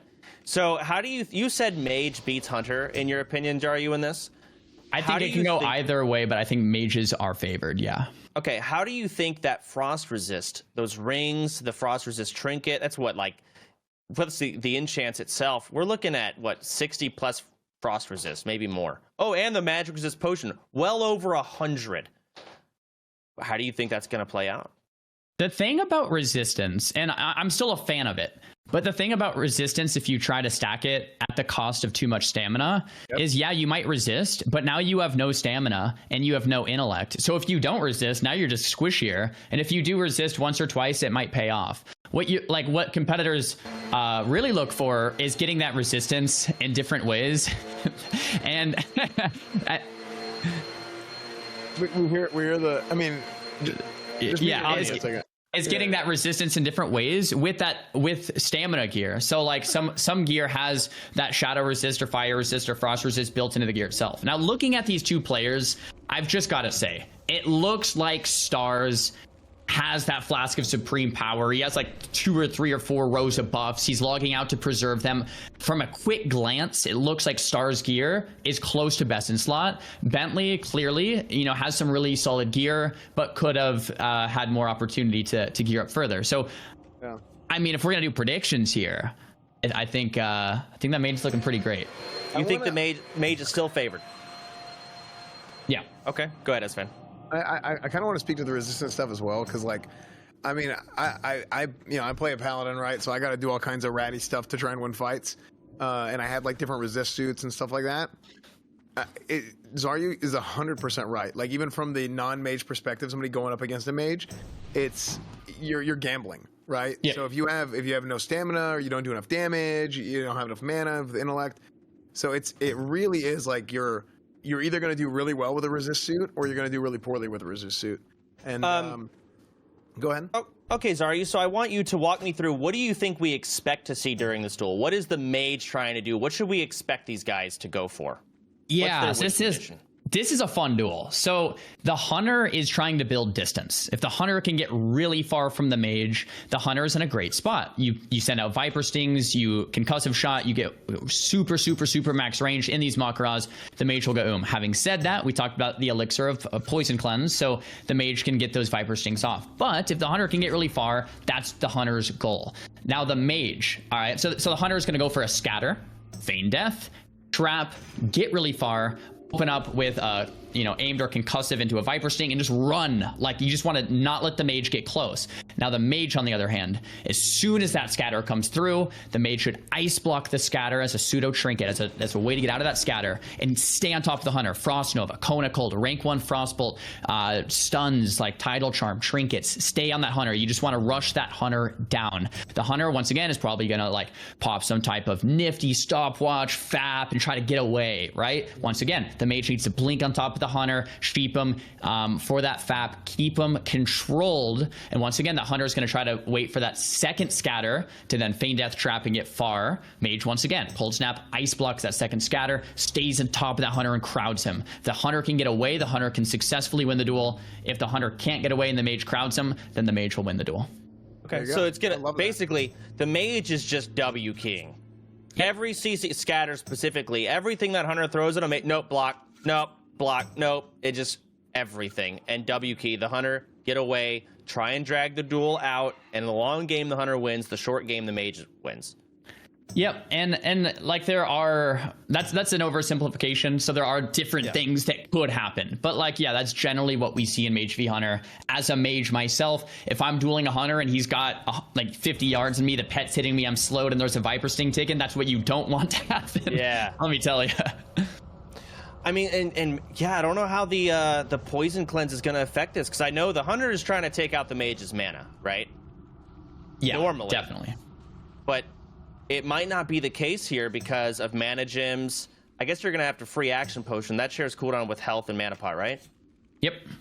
So they're both going to have to free action potion. That's obviously what both of them are going to do, I think. I mean, how is it going to play out with the cleansing?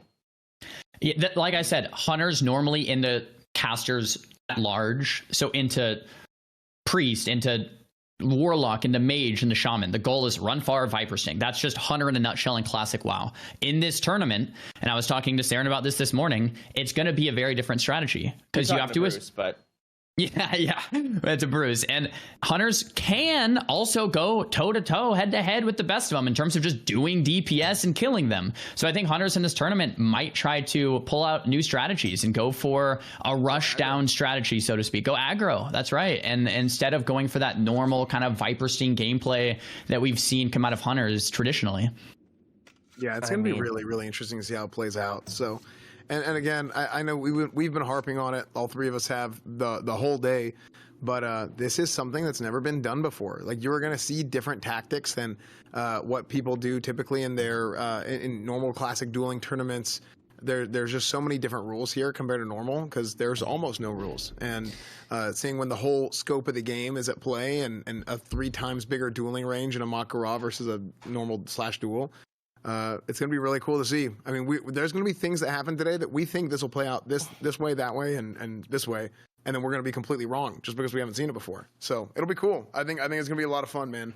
All we can really say is how we think it's going to go, how it normally goes. This is not normal. I don't know what exactly we're waiting on to get these duels going. I think we're having issues with buffs. Okay, this just in. We're about to start with Group B, something versus something. Didn't catch that. It'll Cartoon versus Crazy. It'll be Rogue Lock. And this is a matchup that Rogue v Warrior we're hearing. Oh, God. Yeah, so this is a matchup I'm not as experienced in. I think at a high level, Rogue normally would kind of poison kite that Warrior out and kind of dead zone that Warrior, go for infinite restells, reopen. But that, once again, Elixir of Poison Cleansing that can be spammed, you can just get rid of the crippling poison. You don't even need a free action potion because you can just cleanse the poison over and over, right? I know Rogues were complaining about this one. This was definitely a point of contention here because it is such a strong ability. Oh, these poor rogues. Poor rogues. How are they going to play the game with this in the game? How are they going to do it? Aw. I mean, out there, like Flash Grenade for Druids. It fears beasts for 10 seconds, an unbreakable 10-second fear. Oh, my poison. Shut the hell up. Get out of my face. You know what? I want this rogue to lose. He probably didn't even bitch and complain, but that's pissed me off. So who's the warrior? On the Group B, it does say it's a warlock. Maybe there's something wrong. There's a lot of the chat saying it's a warlock, but warlock or warrior in either sense versus Cartoon the rogue. I would assume he's undead for that fear to get either shield free card, and that's going to help against warrior or warlock, right? Because that warrior fear intim reset, like intim bandage, is just huge. Yeah, you know what? I'm at this point now. Every rogue I want to lose. I'm cheering for every rogue to get their ass beat. That's my personal opinion.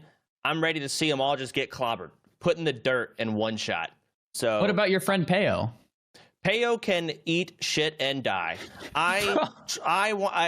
In game, he can eat shit and die. I know how much time and effort he's put in, and I would love to see him lose. So I'm coming in hot. That's how I feel. I'm not going to hide it or be shameful about it. Yeah, I mean, awesome. We have sorry, Esma, go ahead. No, go ahead. We didn't talk about in Group B though. Peo and Hydra are going to be going up against each other in round 1, so that's also a really fun duel we get to see and spectate later. But right now we do have Crazy on the Warlock versus Cartoon on the Rogue. We have that fiery web. We have some green gear. This gear, dude, it's so fun to watch. Like, just see, like, people are just like, look, I barely made it to 60, and I went to the auction house and bought like a random piece like of the tiger just because I had like some level 40. Oh, this guy's gear looks so fun to watch, dude. Crazy, looks crazy. Look at this gear. Double Underworld. We have Net. We have Varamondes. We have Furbog Medicine Pouch. This is great. This Warlock looks really prepped. This rogue is not prepped at all. This guy's coming in with I don't know how much time he put in at 60, but it might have been just a day. Thrash Blade, you can get it 46 realistically, even earlier if you really want. So this guy's screwed.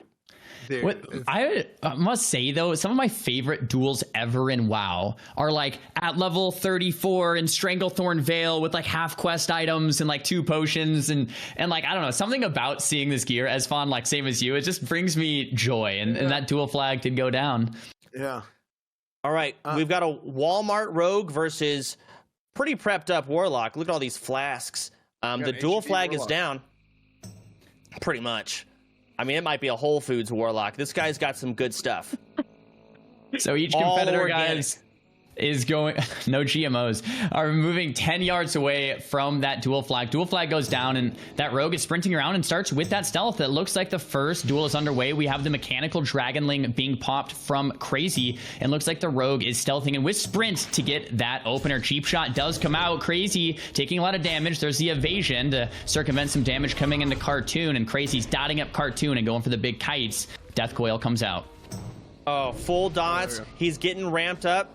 He is dotted up, and he is withering down. 50%. Situation. We're going to need to see some health pot. There's a health stone into blind. He's CCing him, but these pets and these dots, he's just going to do damage into it, and he's going to lose.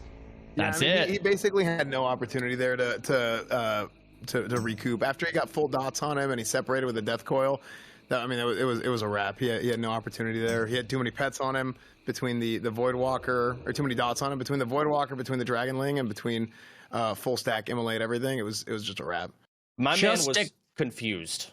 Just to clarify for the chat, the Mak'Gora finals are happening tomorrow. Today is the qualifiers for the Mak'Gora tournament. In the qualifiers, each player has 5 duels. The top point earners are moving to the Mak'Gora finals tomorrow. That'll be the top 64, I believe, competitors tomorrow in the Mak'Goras. Today, we're doing duels for points. Each player, 5 duels, top pointers of each class move to tomorrow.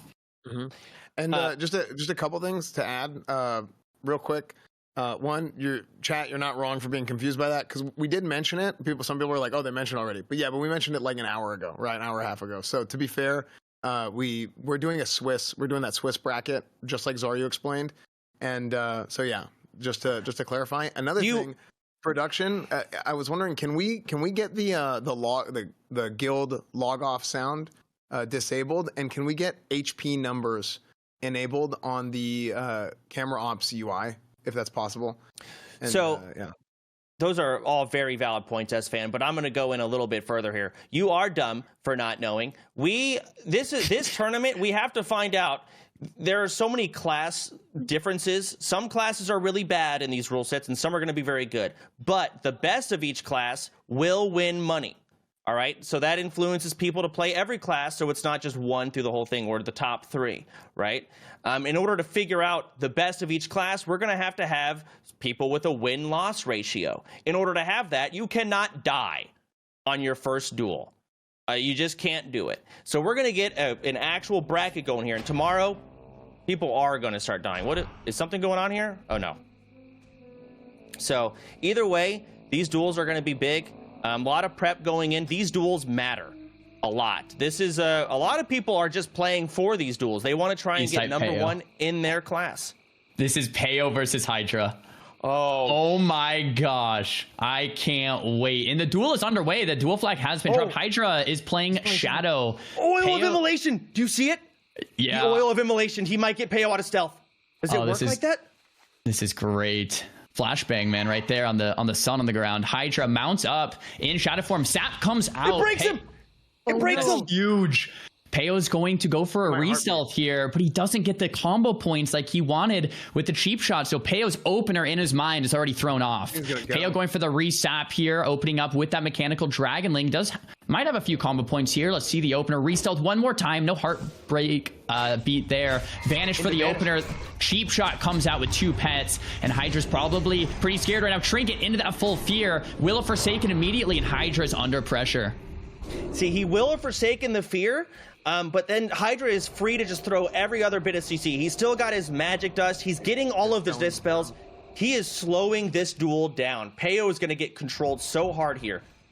Here comes the dots getting onto Peo. The damage is going to start coming in from Hydra, and he's just going to keep his distance. And now he's going to be able to fear him too. Grenade. Oh, Peo is just getting controlled forever. Very impressive kites here from Hydra, but look at Peyo's health, 80%. Shadow Priest is 50% mana to Peyo's health bar. If we're comparing mana to health here, I would say Peyo might still be in a slight lead, although as I say that, he's getting ticked down. That's the second blind preparation used. Looks like Peyo is going to want to maybe bandage up here, eat up. Nice re-stealth sap here coming out, but looks like it might be DR'd. I don't know if Peyo knows that. Bandage is coming out, topping himself back off, but Hydra is back high on mana. Now, here's the big difference. Peyo on his second opener is not going to have that, or Hydra on the second opener will not have that helmet to CC Peyo, the Goblin helmet. So Hydra might be in a world of hurt here. Cheap shot coming out into a full kidney. But the thing is, here he goes for the fear. He doesn't have will. He trinkets it, but now Hydra is free to, what the fuck, magic dust him, but I don't know if he's going for it. He's going for damage, but he's getting rushed down with so much damage.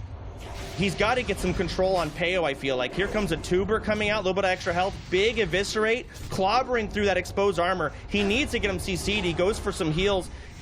There's the helmet. Oh, man. Okay. There goes the helmet onto Peyo, or onto Hydra. Peyo's going to get some eating, some resets, some saps, maybe a little first aid. Hope he doesn't get heartbeated here. Yeah.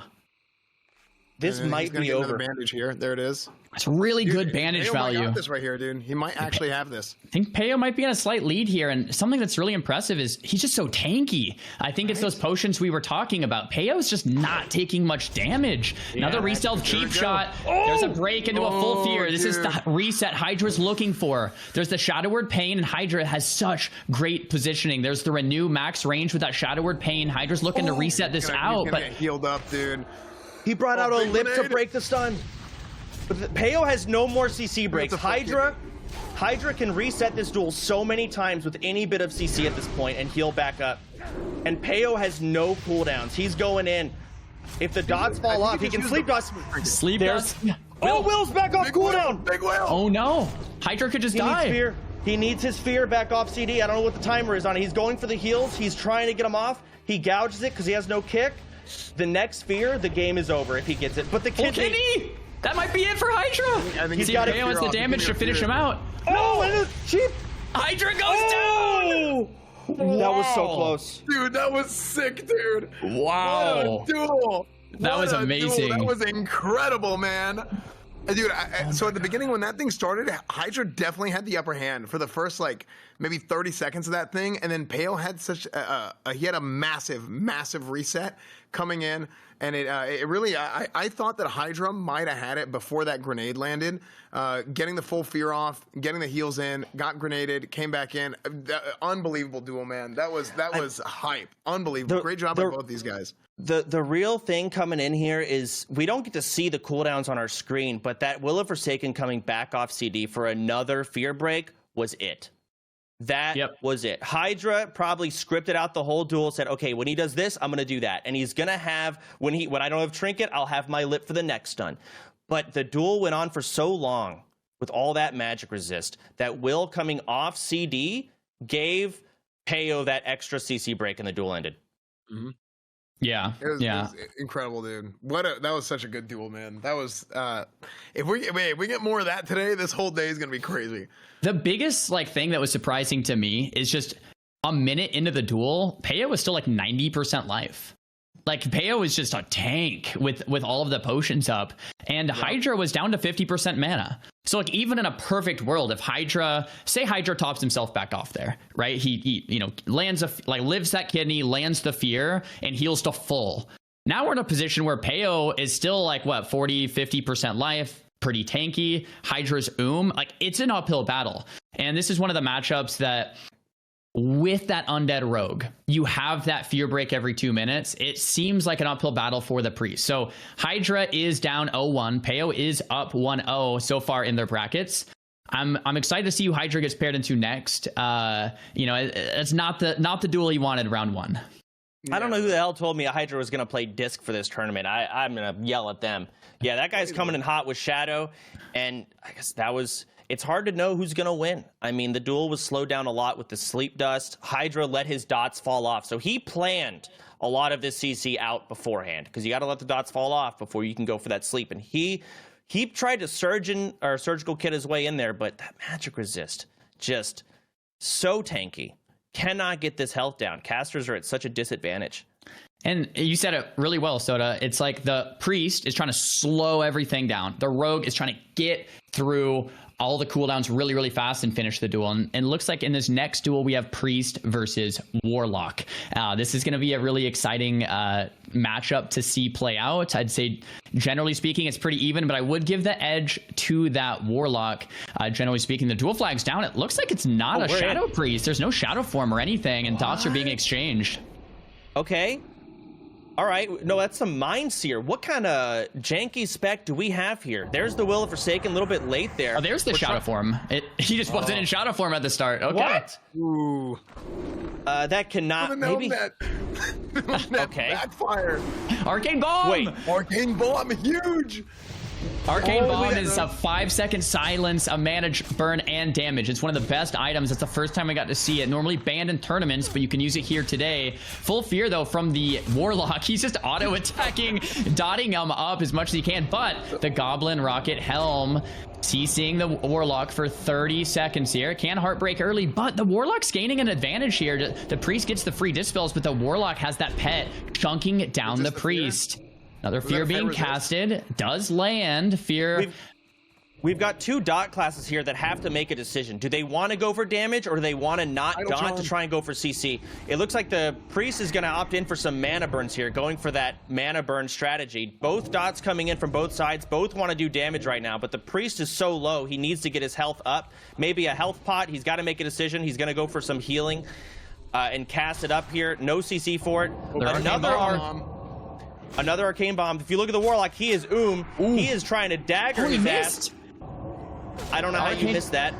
You can't move while casting it, and it's stationary. The Arcane Bombs are kind of hard to land sometimes. This is a very close duel. The Warlock's completely tapped. Mana is in the favor of the Priest here, 20%. Medicine Pouch on the Warlock into another Shadow Absorption. He's got some good HP here, but his mana is still so low. I think we saw a mana pot from the Priest right there. Might have been. Healthstone coming in. This Warlock needs to get some mana to do some damage. This Priest is getting CC'd now, but the Warlock has no dots. The Priest could do something. Oh, and now he does. And we have that triple fear coming out. The Warlock still has life taps available. Yep, there it is. We have 15% mana from that into the drain life. So this Warlock does have some longevity to play with. That mana burn coming out, and that's not going to be good. Frost completely tapped here. The Priest chasing him down. He's in hot pursuit. Frost trying to run for his life right now, buying time for potentially another pop. But the Priest getting very low. 10% life. That could be it. Frost might close it out. Oh my gosh. There's a fear that's got to finish it. This is so close. That Thorium Nade lands. Sots' shield is holding up for now, but for how long? He life tapped one more time for the kill. He's pouched. He's getting health. The Priest is getting health. He's done it. He's gonna win with the wall. This goes down. What a duel. No. Was that life tap a mistake? I think it might have been. Oh my gosh, dude. Absolutely incredible, man. I really, dude. That duel went back and forth so many times. I think that the defining turning point was at the end with a life tap. Super risky. You need mana. You need mana. Yeah. He was going aggro. You just took the risk. He took the risk, and it didn't pan out for him. You had the medicine pouch. Crazy duel, man. Absolutely crazy duel. Amazing. I mean, it's so hard to cast and know what's going on because there's so many janky, weird things in the game, like these Arcane Bombs coming out. I've never seen these being used before in duels. They're a blanket silence grenade. What the hell? And both of them are chunking them out. One of them missed it. We've got double medicine pouches coming in. I mean, a lot of CC, the amount of absorb pots. So you see people are dotted, but their health's not moving. It's like, what's going on? And the magic, it's all over the place. And then we've got just dots falling off, CC for resets. That came down to the wire. I think they won the duel with wand damage. Yeah, I think that Arcane Bomb miss, if I'm not mistaken, it was from the Warlock. So that Arcane Bomb landed, it would have been the other way around. Yeah. Right? So and the Arcane Bomb, to my knowledge, you can't move while casting it, and it's just a proximity. So you kind of have to like net before using it, because if you kind of see it being casted, you just move. So it can be really tricky to land. And yeah, that one Arcane Bomb miss could have costed him the duel. Probably did, because it was so close. Why didn't they die at the end, though? I think the priest had a shield up and like a renew, and then maybe maybe it would. Joke. I was. Okay. Oh, okay. I was. I don't get it. I don't get it, man. Yeah. Hey, real quick. Also, can production? Can we do a console FFX Glow 0 to because on some of the maps. Oh, he did it. Okay, cool. Just making sure. Cool. So we're good for the next one in the sand. So. I'm gonna go grab a drink and pee. I'm AFK. Good luck, you two. Go ahead, dude. I mean, the duels so far have been absolutely phenomenal. Oh, we're in Bobka versus Dendario. Yeah, so Bobka has this mage on the run. The mana's down to 20%. The mage is trying to stall this duel out. So just a quick TLDR in the duel. Mage wants to stall it out. Rogue wants to rush him down. Bobka's sheep breaks and he's in hot pursuit. Maybe he gets a re-stealth here if the mage doesn't stop it, and he does. Bobka going into that re-stealth. Big AoEs coming out here from Dendario. There's the ice barrier to protect himself just a little bit, but this is not looking good for the mage. Don't know if I think it's over. Well, here's the thing. In this matchup, if the mage lives with just one life, but the rogue is out of vanishes and out of sprints and out of blinds, it's tough. But the sapper comes out, so much damage. Dendario putting up that fire ward, though. Very well done. Tidal Charm into the sheep reset. So yeah, the mage could bandage and evo back to full if he still has those cooldowns available. If not, just eating to full and kiting it out, making sure Bobka's out of cooldowns, waiting for the sprints, the vanishes, the blinds to be gone. And from there, the mage can win with one life. That's literally all it takes. Like, you just have to live enough to get that distance and get the reset. And Dendario might have done it. It doesn't look super great for him, but I believe Frostbolt's coming out. Since that's not a fireball, maybe there's no more vanishes left. Looks like we have a small lag spike. We're back. Okay. Nice, and we're just kiting it out. That Mithril Dragonling's huge. This is all you, Xaryu. In case the poly breaks. Yeah, that pet is going to start chunking the mage down. Oh, another poly. I do believe that might still be on the diminishing return. I don't know if that reset quite yet. Maybe a small blunder here from Dendario. Dendario mana gems back up to 50% life and really wants to slow this down. Bobka's probably, Frost Reflector there. It looks like it misses, though. The Frost Reflect came a bit late and the Frostbolt did not reflect. So Bobka's not going to be happy with that one. Nice little Frostbite RNG here. Big Shatter from the mage potentially coming out. Frostbolt lands. Bobka's so tanky, though, with all these potions. 40% mana left for Dendario. Bobka's trying to find a way to close the gap, but he might just have to wait for another big cooldown to come back up. There's the grenade. This could be the opening Bobka's looking for, but it looks like he still won't be able to close the gap, and this is what we are talking about. The mage can turtle this out all day when the rogue is out of vanishes and sprints with just that rank 1 Frostbolt, and the mage looks like he's doing just that, kiting flawlessly here and slowly working down Bobka's HP bar. I mean, I want you to take this away, Xaryu. You've got this duel knocked down better than either of us, so all you. All right, we have the rank 1 Frostbolts coming from the mage, and this is really to bait the Frostbite procs. Rank 1 Frostbolt from the mage costs almost no mana, but Bobka gets another vanish off of cooldown, and this is what he was waiting for, just tanking all the damage, first aid coming through, and if Bobka gets a lot of damage in this opener, it could be lights out for Dendario. Full first aid coming out, Bobka's going back to full life here, and that's all the work, the hard work Dendario's put in to slowly wave to take him out is just reset here. Mage blinks, Bobka's just shooting the gun at this point, and Dendario might not be tanky enough to outlast Bobka, which is normally not what we see here in this matchup. Mana's at 17% for the mage, and it's not very much, so we're gonna have to go for a sheep reset, build some of that mana back, and then start from ground 0 to take out Bobka's life slowly but surely. Once again, we want this rank 1 Frostbolts to proc the Frostbite. The Frostbite is that ranged stun, 15% or Nova to 15% chance to Nova the rogue. Once that Nova comes out, that's when you go for a max rank Frostbolt to go for a Shatter combo, and that's the strategy Dendario's looking for. Another nade comes out. Bobka's closing the gap just a little bit here. In this expansion, of course, no Shadow Step, no way to close the gap besides those vanishes or those sprints. So Bobka's just playing the waiting game, using potions on cooldown, pretending he's a healer. Dendario's laughing. Yeah, Bobka's just waiting on those cooldowns. Once he gets another vanish or another sprint or another blind or another nade, then that's when he's going to try to burst down the road. There's the blind. So Dendario let Bobka get a little too close. Blind comes out in first aid. I must say, I think Bobka is pretty advantaged here. Dendario is playing well, but Bobka doesn't look like he's backing down. He's keeping his life totals up pretty high here. Goes for the sap on the mage. The sap heartbeat breaks. Fap sprint, but he gets the Nova first on the sap, and he just gets the sheep and reset the fap. That's so unlucky for Bobka. I mean, there's a lot of RNG here with these sheep breaks and these heartbeats when it comes to the polys, the saps, and each of these guys is either spamming Nova or spamming stealth. Here it goes. There's a heartbeat on the poly. He doesn't get the stealth off. Did he CS it? I didn't see his combat time. Okay. All right. Well, I mean, how do you even wither down this health? Bobka got so unlucky there with that RNG, but at the same time, how do you kill this? With all of these resists and all of you just can't kill them. And he's running. This is brutal. I mean, Bobka's got no buttons left. He's got no cooldowns. But and Dardario is just sitting here trying to kill this raid bot. Look at that. It's a shatter, and it didn't move his health. There's another frostbolt. The guy's not even slow. Did he resto pot? I don't know. He's trying to get some frostbolts, trying to get damage in, trying to keep him slow, keeping his distance. It's an actual raid boss just waddling that he cannot hurt. There's the Nova.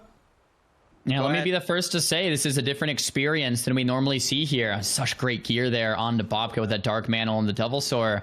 But normally this looks different, right? Normally Bobka would just be getting owned here. And like you're saying, Soda, big shatter combo comes out. He goes from like 90% to 80, and Bobka's just tanking it. It's just walking towards him. Big cooldown from Bobka. Frostbite Fox on the couch. Yeah. There's the Cold Blood. And Dario's tanking it, but look at his mana. He's almost doomed. He's got nothing left. He needs to manage him. He needs to mana pot. He needs to do something because he cannot hurt this guy. Man, Bobka's strategy. So tanky, man. Yeah, he can almost just win with nades and his bow. That hurt, Bobka dude. whipped their grenade. He was resetting that grenade multiple times too. Bobka's using like all of his items on cooldown for just max HPS and DPS from range. Like using tubers on cooldown. Oh, frost resist, pot, and a vanish coming out. Oh, great. Nade there from Dendario. I won't lie. Bobka's getting shit on. That is, dude, that is such a bad, oh, that's so bad, dude. Dendario's playing very well. I'm very impressed. Having said that, I would say Bobka might be in the lead here, to be honest. No mana. The guy's wanding. He can't even slow him anymore. He has no mana. That's what I'm saying. To kite. He needs his mana potion. He needs to manage him. He's kiting for it. He's trying to get some distance. There's the gouge. There's the first aid. Dendario has to have a cooldown here or he's dead. He needs something. There it is. He gets something. I don't know what he drank, but he got mana back. The rogue is half HP. This is when he goes for the kill. Bobka has no vanishes. He's got a whole lot of fucking nothing. So this is when he needs to take that half HP piece of shit down. Yeah, we kind of need like an evocate from Dendario or something like that. Bobka's still half-life, and Dendario is just tapped. Like Bobka's passive life regen with just a bandage and a pot every minute, pot every 2 minutes. You know, we have tubers. Like his passive like Bobka could almost just sit at range and use his gun and shoot down Dendario with nades. Like mana pot. There's another mana pot though. You're right. There's a resist on Cone. He gets gouged because of it. There's the kidney. He's trying to predict the blink. Doesn't actually blink. That was pretty smart. Oh, and there it is. Late blink. Frostbite. I love it. I mean, is that enough mana? Oh, there's the Evo. There's Evo. Okay, 2 ticks. A couple ticks. He just wants ticks. Oh, Ice blocks it. Blocks it. Beautifully played. So blocking the blind there to stay aggressive is just beautiful play there from Dendario. He knows this matchup, doing very well. There's another shatter combo with Frostbolt. This could be the damage Dendario's been waiting for. Little tuber coming out from Bobka. He's back up to 40% life, but look how much mana he has. Plus the nade coming out. Big shatter. Bobka could go down. 4%. He does. Dendario finally taking down the raid boss of Bobka. Damn. That was really well played. A battle of attrition, man. That was an insane duel, man. The way that Dendario was able to go out and to be able to kite him and Bobka being able to rotate his heals and his different consumables with the tubers, with the health pots, bandages, everything. No.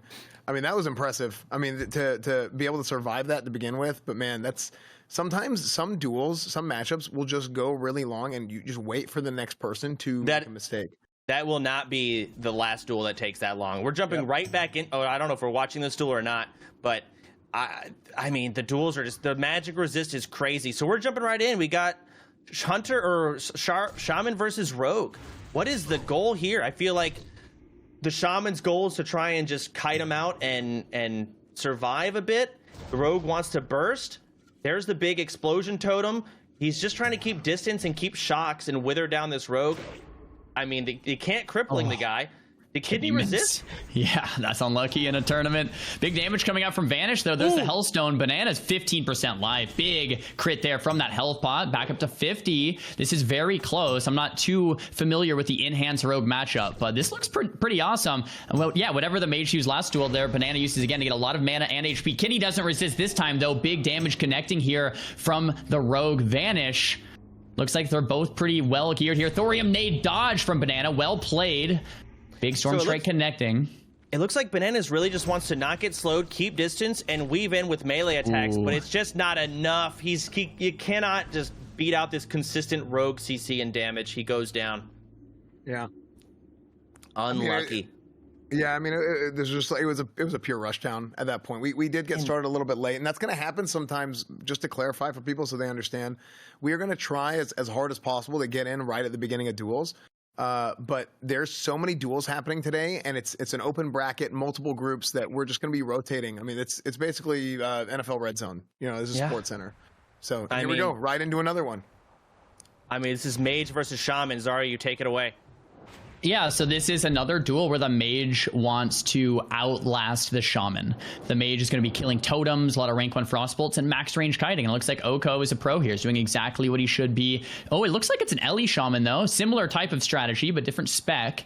Mage wants to play this max range and bait the shaman to use mana, and then reset. Once the shaman's that's when the mage should go in for that kill. So it looks like that's what we're going to see today. And yeah, just to clarify it, 8 duels are happening at once. This is one of the 8 duels, and we're swapping between all these perspectives. Players that win duels get points. The top point earners move to tomorrow's Mak'Gora finals. Frost Shock lands. There's a Frostbite proc RNG from the mage, but Lightning Bolt being casted. Mage can max range those. So the nice thing about the mage, their nature swiftness. Oko has to be careful. The nice thing about mages is they can outrange the shaman. So what the mage wants to do is play around 36 to 40 yards. The shaman won't be able to actually Earthshock at that range or use abilities at that range. So you want to use max range to your advantage. If you go close like this, it can be very scary. Mage going into maybe the first or second block of this duel. Frost Nova Thorium Nade comes out. But if you get close, it's shaman's territory. The mage has to run. Chain Lightning could take him out. 18%. Looks like the Ice Barrier coming in just in time to save Oko's life here. There's another bandage, and Todd is in hot pursuit here. Yep, very nice medicine pouch for the mage to regenerate a little bit of HP. Looks like the shaman, working, though. Yeah, it doesn't look like it's doing much. He might have accidentally taken the item off. I think you might have to leave it on.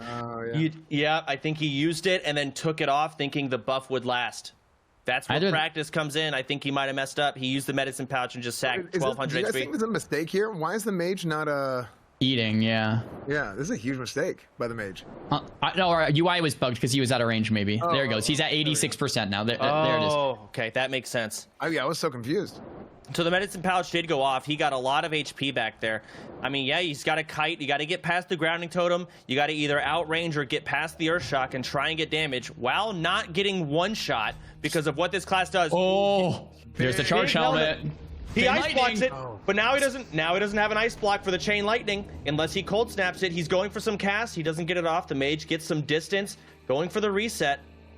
That helmet is on cooldown now. You might want to swap it off. That's a big cooldown used by the shaman there.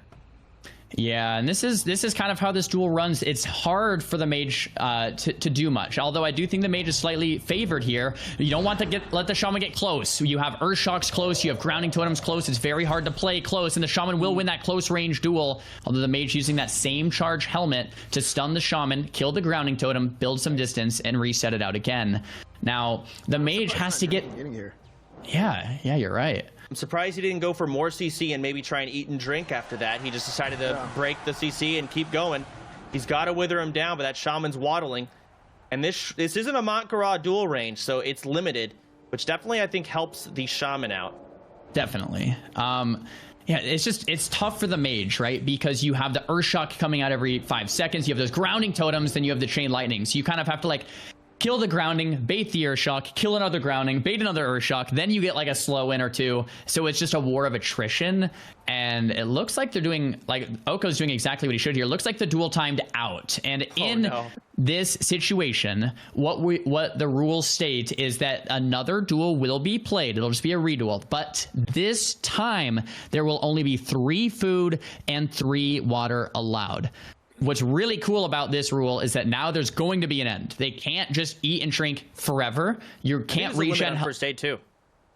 Limited amount of bandages as well. Is that true?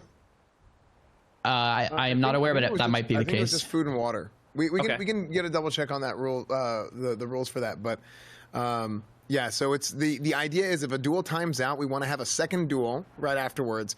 That you're limited on how often you can reset by not being able to eat and drink too much. So that's the idea. And unfortunately for Oko, to win as a mage, you're gonna have to reset it out a lot. So I'm afraid Todd might win this next duel on that reduel, like pretty convincingly. Because the mage, how do you win that duel as a mage without resetting and shrinking to full? Like that's your whole built around resetting. The whole duel is built around resetting. So I got to give favor to the shaman on the second duel. I think Todd's gonna do great. Yeah. No, I think I mean you have the insight there, Xaryu, for sure. I mean you're the mage guy. You said earlier you think the mage typically has a slight advantage in that duel against shamans? Mage I think has a slight advantage. Yeah, I think admins, if we can hear this, I think Snuts might be playing. If we can get that Snuts Pav ASAP, it would be some. This might not be Snuts' game, but this is still a very close duel. We have that Fear coming out. Will of Forsaken use. Lucio versus Lahana here. Rogue versus Warlock. And just that sacrifice from the Warlock coming out. Feldom another pet. So there's going to be a whole nother shield after. But the kidney shot comes out. You can sack while CC'd, I believe. So there might be another second sack and another health bot. Looks like Lahana has this one. Rogue getting very low. Dots ticking. And it looks like Lahana was going to close it out. Man, he goes down. I mean, yeah, the pet sack into shield, and like it's one duel. So being able to dump, sack your pet, resummon another one, sack it again with health stones, like they're so NSL just so tanky. Yeah, I mean that's the thing with warlocks that we've seen in tournaments in the past, right? And again, Xaryu, you mentioned this whenever we were doing the pre-show. Warlocks historically in classic dueling tournaments perform really, really well, and a big part of the reason is because of the amount of cooldowns and different abilities they have that make them SL. They can get heals and everything. SL exactly. Soul Link is so busted. Yeah. Okay, here we go. Cool. Ooh! Snuts versus the Hunter, and we're catching the end. No, it's Snuts versus Warlock, it looks like. Warlock versus Warlock. Snuts is in the lead here. Drain Life going out. It's actually pretty close. Gripping, healing with that Drain Life, but it looks like Snuts is probably going to take him out, and he does. Quite convincingly, 50% life left there for Snuts, and that's a duel. We're gonna have to go back potentially and get maybe a clip of that if we can and see that from Snuts' pop, because that's a duel. I don't know if we're gonna have time, because there's probably another duel that's about to happen that's just as important as that one. Snuts a big name. A lot of people think Snuts is gonna win this whole thing, coming in basically showing dominance over these Warlocks. It's Snuts. He's won plenty of tournaments. Was there an Infernal out there? Did I see that right? Yeah, we saw some shit. I think there was an Infernal out in that duel, bro. This all is on the play, man. You can do whatever you need. And how do you even summon Infernals? I don't even know. Here we go again. What is this? Hunter versus Rogue, maybe? Xaryu versus, is it Hunter v Hunter? Oh. Ooh, yeah, this is a matchup I'm not super familiar with. This will be fun to watch. This might be an auto attack battle. Just two hunters sitting 10 yards apart, just auto shotting, and hey, who gets the crits? You know, I don't. Yeah, I don't know. I mean, I think probably a big part of it is going to be not like, again, I don't play a hunter, but I do know that hunters have different pets with different abilities and stuff like that. I do think hunter pet abilities could come into play here, really, there might be a lot of RNG with the traps and whatnot. See, look how we positioned his cat away. We've got two cats. So never mind. No, it's the same. Oh, we're gonna go. We might go for some killing the hunter's pet strategies out here. Yeah. He's gonna helmet the hunter, and now he's just trying to kill the other hunter's pet. Just knock him out for that advantage. But then the helmet broke, and he gets the other person helmets them. So it's killing the cats. Grim Reaper and BFA was better on the real health bars. They're both just shooting the pets. They're hanging out with each other. Vibing, dude. That's so funny. Oh, Feign Death Trap. Very smart play there from Xaryu right on top of him. And it looks like Xaryu. All right. I mean, wow. Both pets look like they're going to go down, man. He flash grenades the pet so he doesn't have to cast Scare Beast. He's trying to get him down. Both hunters have now lost their pets almost. Oh, that is a tanky cat. Men pet coming in. He's got to CC it. You got to get the pet down. He's at too much of a disadvantage. He needs it to die. He tries to grenade him. He's Viper stung. He's getting drained. There's Bestial Wrath. Oh my gosh. Grim Reaper coming in, getting the auto. Zero is at such a disadvantage right now. Dude.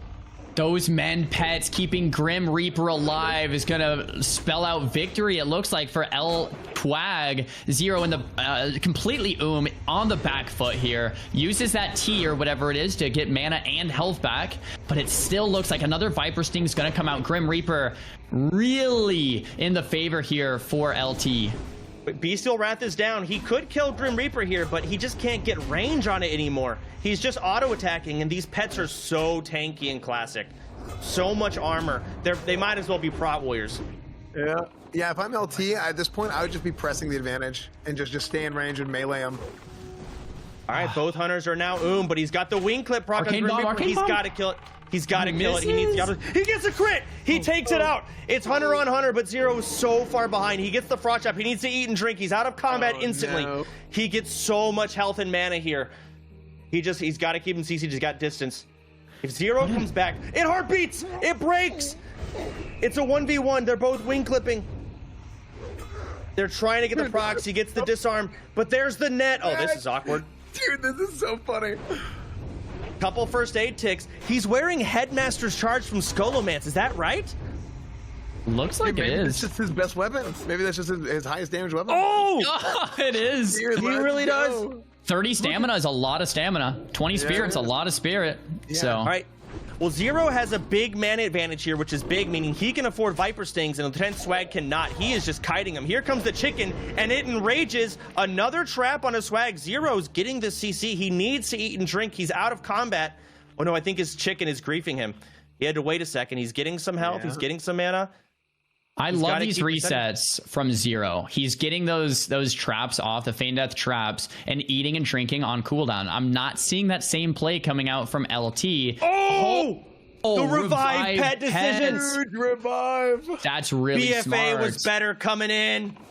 Oh, now Zero has the pet advantage and the mana advantage and almost a health advantage. I think Zero's looking great. He's keeping Lieutenant Swag so that he cannot Feint Death trap. He can't do it. He doesn't have the mana, but he needs to do it. Maybe he can get a mana potion or something, but the pet's alive. What do you do at this point? He cannot eat and drink anymore. He's going to have to wait for a consumable, tea, something to give him a little bit of mana, and then with that mana, he's going to have to get a reset. But now with the pet back up, I don't know if it's going to be possible. Yeah, I think it's done after that. I mean, it'd be hard-pressed to see LT get back into it. He's getting Viper Stinged, and we're just waiting it out. So impressive from Zero. He had a worse opener. LT had the lead, and Zero clutched up, and it looks like he's going to be able to reverse this. Very, very... Oh, there's a mana pot and a Hellstone. So LT has mana to work with now. Zero doesn't. Maybe we're speaking a little too soon here. LT getting dangerously low. There's a lot of damage coming out onto LT. He's down to 28% with the pet alive. Still don't know how he's going to get it done, even with a little bit of mana and health to work with. Zero playing this so well. Damage is going to connect. Looks like it's a Feign Death, but... Feign Death on cooldown. I mean, what can he do at this point? No trap to follow. That's going to be it. There's a scatter. It's over. Very impressive turnaround from Zero. Zero was on the back foot for so much of that duel and ended up clutching up. Really well played. Yeah, I mean Headmaster's Charge, huh? Yeah, that is the best weapon. You think about it. Yeah, exactly. If you really think about it, I mean, you have the intellect buff, tons of mana, especially Hunter v Hunter. It's got high top end damage for pre-raid stuff, and there's a lot of spirit. Like, people underrate spirit as a stat in general. I mean. Especially with these guys, there's going to be plenty of times where you're going to be in that 5-second rule where you're not casting. Let's say you get trapped or whatever. Those ticks really add up. You know, that tick, that 1-2 ticks that you get that gives you a little bit more mana might be the difference between being able to feign death and not feign death. So, yeah, I thought that was a huge matchup, and they really turned it around. I mean, after his pet died, I thought it was over. It was. I had to at all. I had to zoom in on my screen to see their health move because they're so tanky. I mean, every attack was a sliver, like a fart in the wind. Mm-hmm. Insane how tanky these hunters are. It's kind of the theme of the day. Like in a lot of other tournaments, a lot of these items were banned. And today, when you have 2-3 rows of buffs. Turns out players are pretty tanky. You know, players do more damage, but players are also very, very tanky, and that changes all of the dynamics within all of these matchups. And it's so cool to see it. We can talk about it all day, but to see it is something else, and it's really cool. The hunter pet kill is definitely the meta. So these guys are playing BM. Is that the best hunter dueling spec? That's been thought of for this, do you think? I don't know. Rogue v Hunter. So how... This is why I think hunters are I think they beat rogues. I believe you're correct. Yeah. I mean, you can just scatter the rogue, you can get them off. You can just sit and flare in the opener. There's no rules that say against it, and the rogue has to open within 60 seconds. So he's just got to walk through the flare. Goblin Rocket Helmet, though, from Spicy. That was one very nice gap closer. Looks like Bear Man Pig, no enchant on that main weapon. Has the insignia, the Devil's Sword, with some greens. Looks like Spicy has that gear advantage, certainly, on Bear Man Pig. So that could come into play. Despite there being an advantage to Hunter, doesn't mean they auto-win. Listen, that is Jesus, this is a fresh 60. Yeah, it's a he freshie. Has, like, no stam, dude. He has, like, no stam at all. I think he's just going to get... With a rogue, I mean, if you get a chance to get in, I mean, he could kill him in a stun lock. Agility shoulders, not the wisest choice I've ever seen. This hunter is already dead on my screen. Yeah, it's not even a Mak'Gora. Once again, though, or the rogue's gear again before. Oh no, they're getting started. We don't have time. Crawlblade and Dark Mantle set. Yeah, he's pretty good set. Rogue's pretty close to Biss. He has that Goblin Rocket Helmet too. Not fully Biss, but like has some really good gear. Actually, it's Shadowcraft, not Dark Mantle, but still though, it's pretty better than the hunter. The hunter's gear is so bad. But hey, Bear Man Pig, thanks for coming out and doing this anyway. Like, that's awesome. He leveled to 60. He got some gear without dying. It's still pretty cool to see him. Maybe he'll surprise us here today with the green gear. Maybe it's all part of his master plan. We got the flare and the trap, and that's why rogues have a pretty tough time into hunters right there. The opener is so tricky, but the trap breaks a little early with that pet BM. Looks like the hunter is not getting the range he wants. Spicy vanishing on top of him. Stun coming out, though, from Bear Man Pig, and distance is not quite made. There's the evasion, but the wing clip lands through. Concussive shot to follow. Bear Man Pig needs to create some distance here. Spicy second vanish coming out. Looks like it instantly breaks, but the kidney lands, and Bear Man Pig's going to take a lot of damage. Does get out of that stun. Looks like a fairly even duel so far, but Spicy's all over him. Bear Man Pig's going to take a lot of damage here.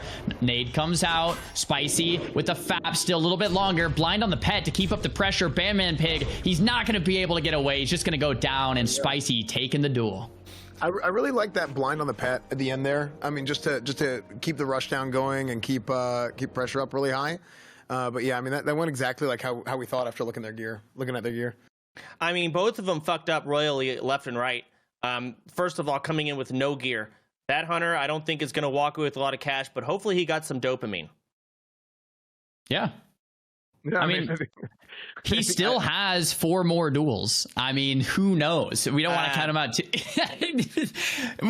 We'll see. Still, though, that's part of the tourney, right? Like, part of it is leveling the 60 and gearing and doing that all within 30 days. And you know, that rogue showed up more prepped, and it showed.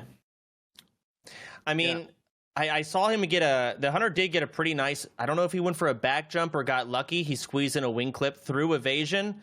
If it was a back jump, that's pretty legit. That duel was actually closer than we think, to be honest with you. I think once that hunter gets away, that hunter almost won. That hunter, I think, had scatter off CD, and that shit was over. The rogue had nothing left. He blinded the pet, but yeah, it didn't really matter. I think his Dragon's Breath Chili broke it. Once the 2 vanishes and are done with, and you kind of get distance, it doesn't matter if that hunter has full life or 1 life. The rogue can never bridge the gap. So yeah, like it was maybe closer than it looked, but really well played there from the rogue to close that gap. And it looks like in our next duel we have Shadow Priest versus Rogue, and we saw Peo versus Hydra earlier. Hydra did fall. Peo won here, and we have Rocket Man. Do we know this guy? Is this Perplexity? Or I don't think so. I don't know how I feel about the gear choice. I think this might be Perplexity. Can we get? Okay, we have confirmation this is Perplexity. Rocket Man. So Perplexity, if you guys don't know, Classic WoW veteran. Like, this guy's been playing Classic WoW the whole time. I don't expect many misplays coming up from Rocket Man, but he did just die recently. About 2 weeks ago, he died. Decided to re-level. I think he might have died at 60. So I think he leveled all the way 1 to 60 and died, or like pretty close. He's died multiple times. Yeah. So this he did not have as character much time to get gear. Exactly. His gear is maybe a little. Maybe we can get an inspect on Rocket if possible. But yeah, the gear is definitely not like perfect, although it's pretty good still. I was looking at his gear I think a day or two ago, so it's definitely not bad. It's not perfect, but it's not bad. We have that Skull of Impending Doom on to break CC, and we have the Goblin Rocket helmet for those resets as well. I think what the Priest is going to do is fear, and then he's going to Will of Forsaken it, and the Priest is going to want a Magic Dust, but he's going to Skull of Impending Doom. Oh, he's going for some janky stuff. We'd love to see it. Did it backfire? Did like There's no the damage? Fear. Will, Skull of Impending Doom. Oh, he's not even going to go for Magic Dust. There's no point. He dotted him up. He's trying to get damage in. Massive Eviscerate, but there's the heal, slowing the duel down. He's got no Will of Forsaken. If that dot falls off, it's about to. He's going to go for a Magic Dust. He grenades it. Mind Blast, Mind Searing. I think he redotted him. There's a blind. I mean, this duel is slowed down so much in favor of this Priest. There goes the dot falling off the first aid. He's going to want to re-stealth. He's going to get a fat opener with no absorbs here, hoping for no heartbeat procs. If that happens, we're in trouble. I think there's a free action potion right now on the Priest. Is that right? Well, it's gone now. So looks now like he's going to... Go ahead. Yeah, it looks like it's gone now. The Priest, 80% mana, though, to Rocket Man's 80% life. I'd say the Priest is feeling pretty okay in this position, but I think there might still be a slight rogue advantage. Having said that, a little eats here. He hasn't pushed. Yeah, we do have a rule that constitutes a 60-second stealth opener. So Rocket Man can sit in stealth for 60 seconds, but he can't sit in stealth all day because we're excited to watch this duel. Cheap Shot comes out. Rocket Man reopening with Cheap Shot into a Kidney. Looks like Kidney does resist, unfortunately, though, or he might have gotten out of it with that potion. Full Fear coming out, but the Fear looks like it resists as well. Some unlucky. Oh, there it is. Sides, and SJ goes down. That burst. Eviscerate, man. Eviscerate into a Sapper. Looks like a double crit. SJ got one shot, and that's gonna be it. That's Rogue in a nutshell for you, my friends. I really wanted to see. I know Perplexity can do some crazy good stuff in this game. Oh my god, we're jumping right into another Rogue. One. Oh, it's over. Yeah, that low of HP with a Rupture on. Oh, maybe not. Kidney? We'll see what cooldowns they have, but it looks like it's over. Snail taking out Mikado. I really wanted to see Perplexity get a Skull of Impending Doom on the Magic Dust. If anyone's gonna pull some crazy shit off like that, it's gonna be him.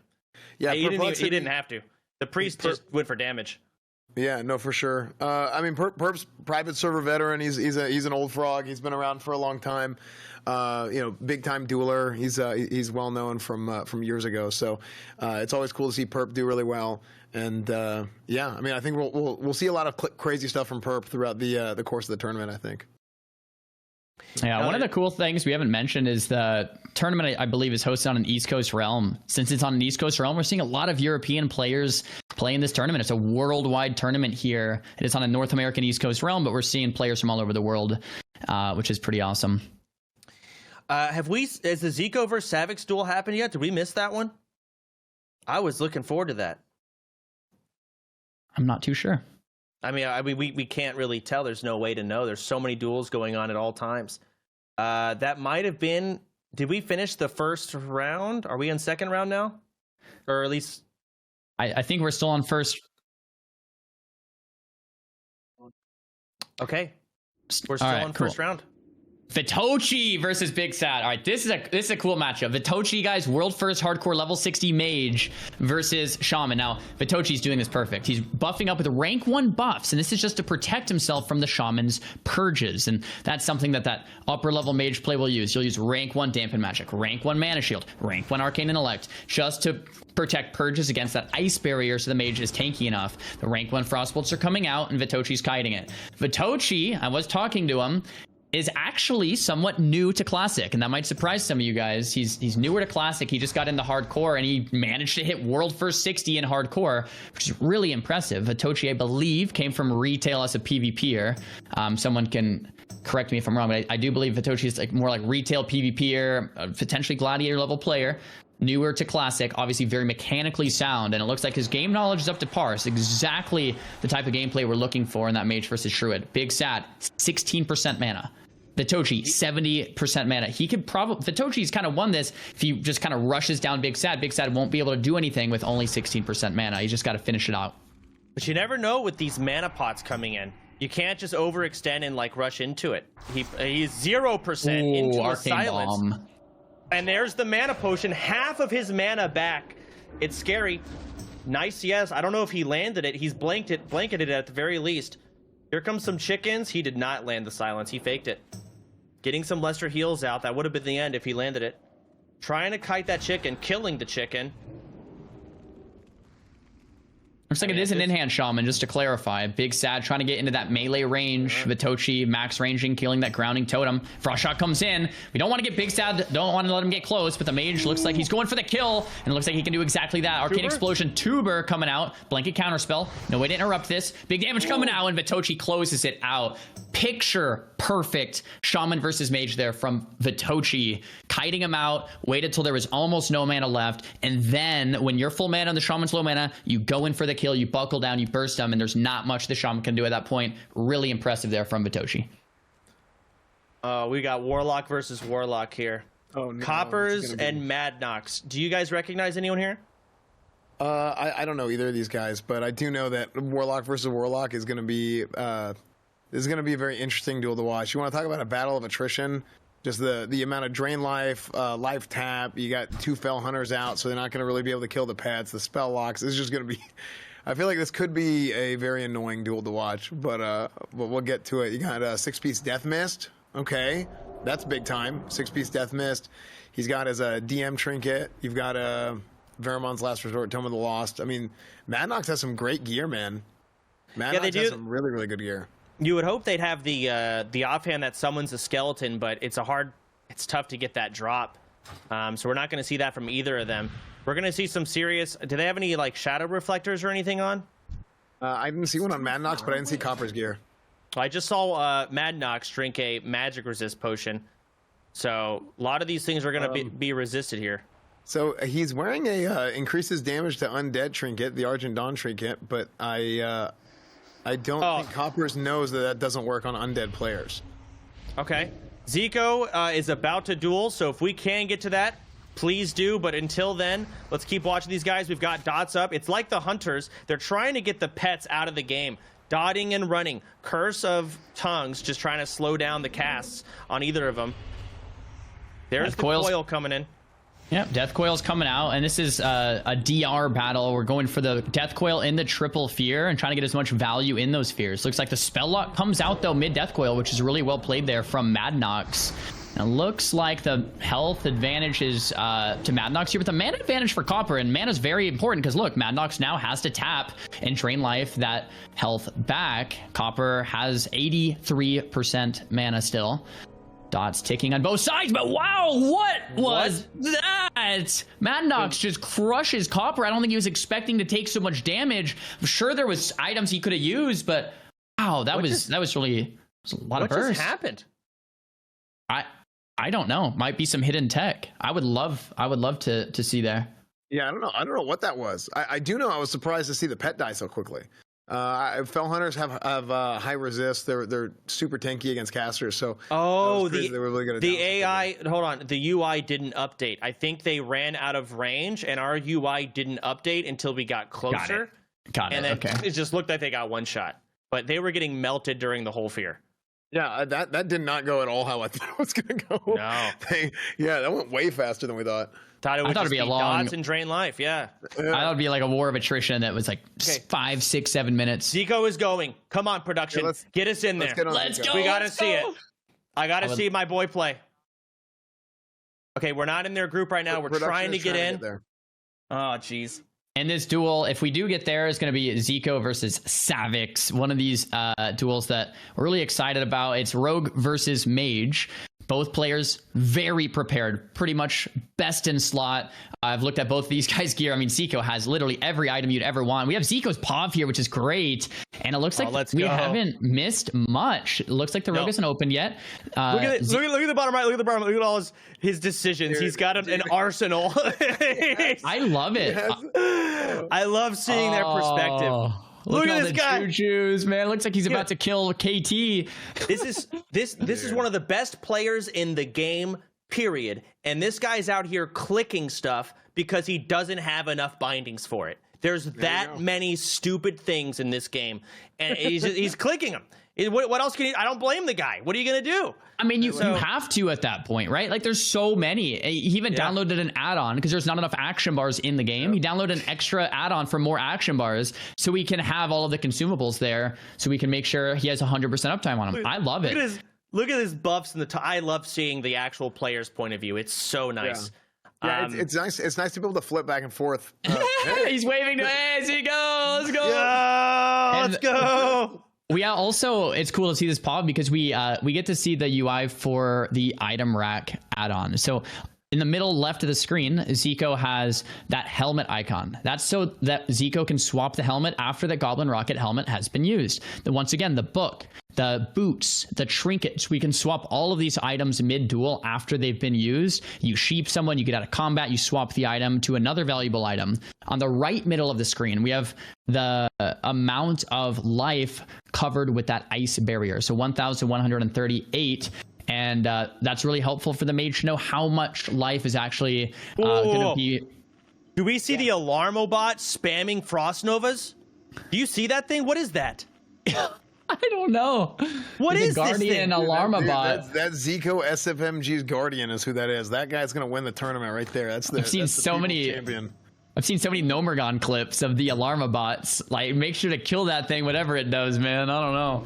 Is the duel flag down? Because it's already out. Is it at least last forever? Is it that crazy? I think they're just chilling. I don't know if the duel flag's down. Because I don't see a duel flag. They might. Maybe Savix is. Maybe Savix is still getting here. I don't know if the 60-second timer has commenced. This gear, though, from Zico is some of the best gear. I think it is the best gear you can get, at least from Zico's perspective. I don't think there's anything else he was still going for and needing as of these last couple days. Look at this Sage Blade, 20 Spirit enchant for the long duels. I love that. Book of the Dead, summons a skeleton. We have that Storm Rager with a 1.3 speed nature resist wand. Arena Grandmaster, very difficult to get that without dying. The Tidal Charm. Well, check the ranks. Oh my god. See, and Zico knows what the duel is about.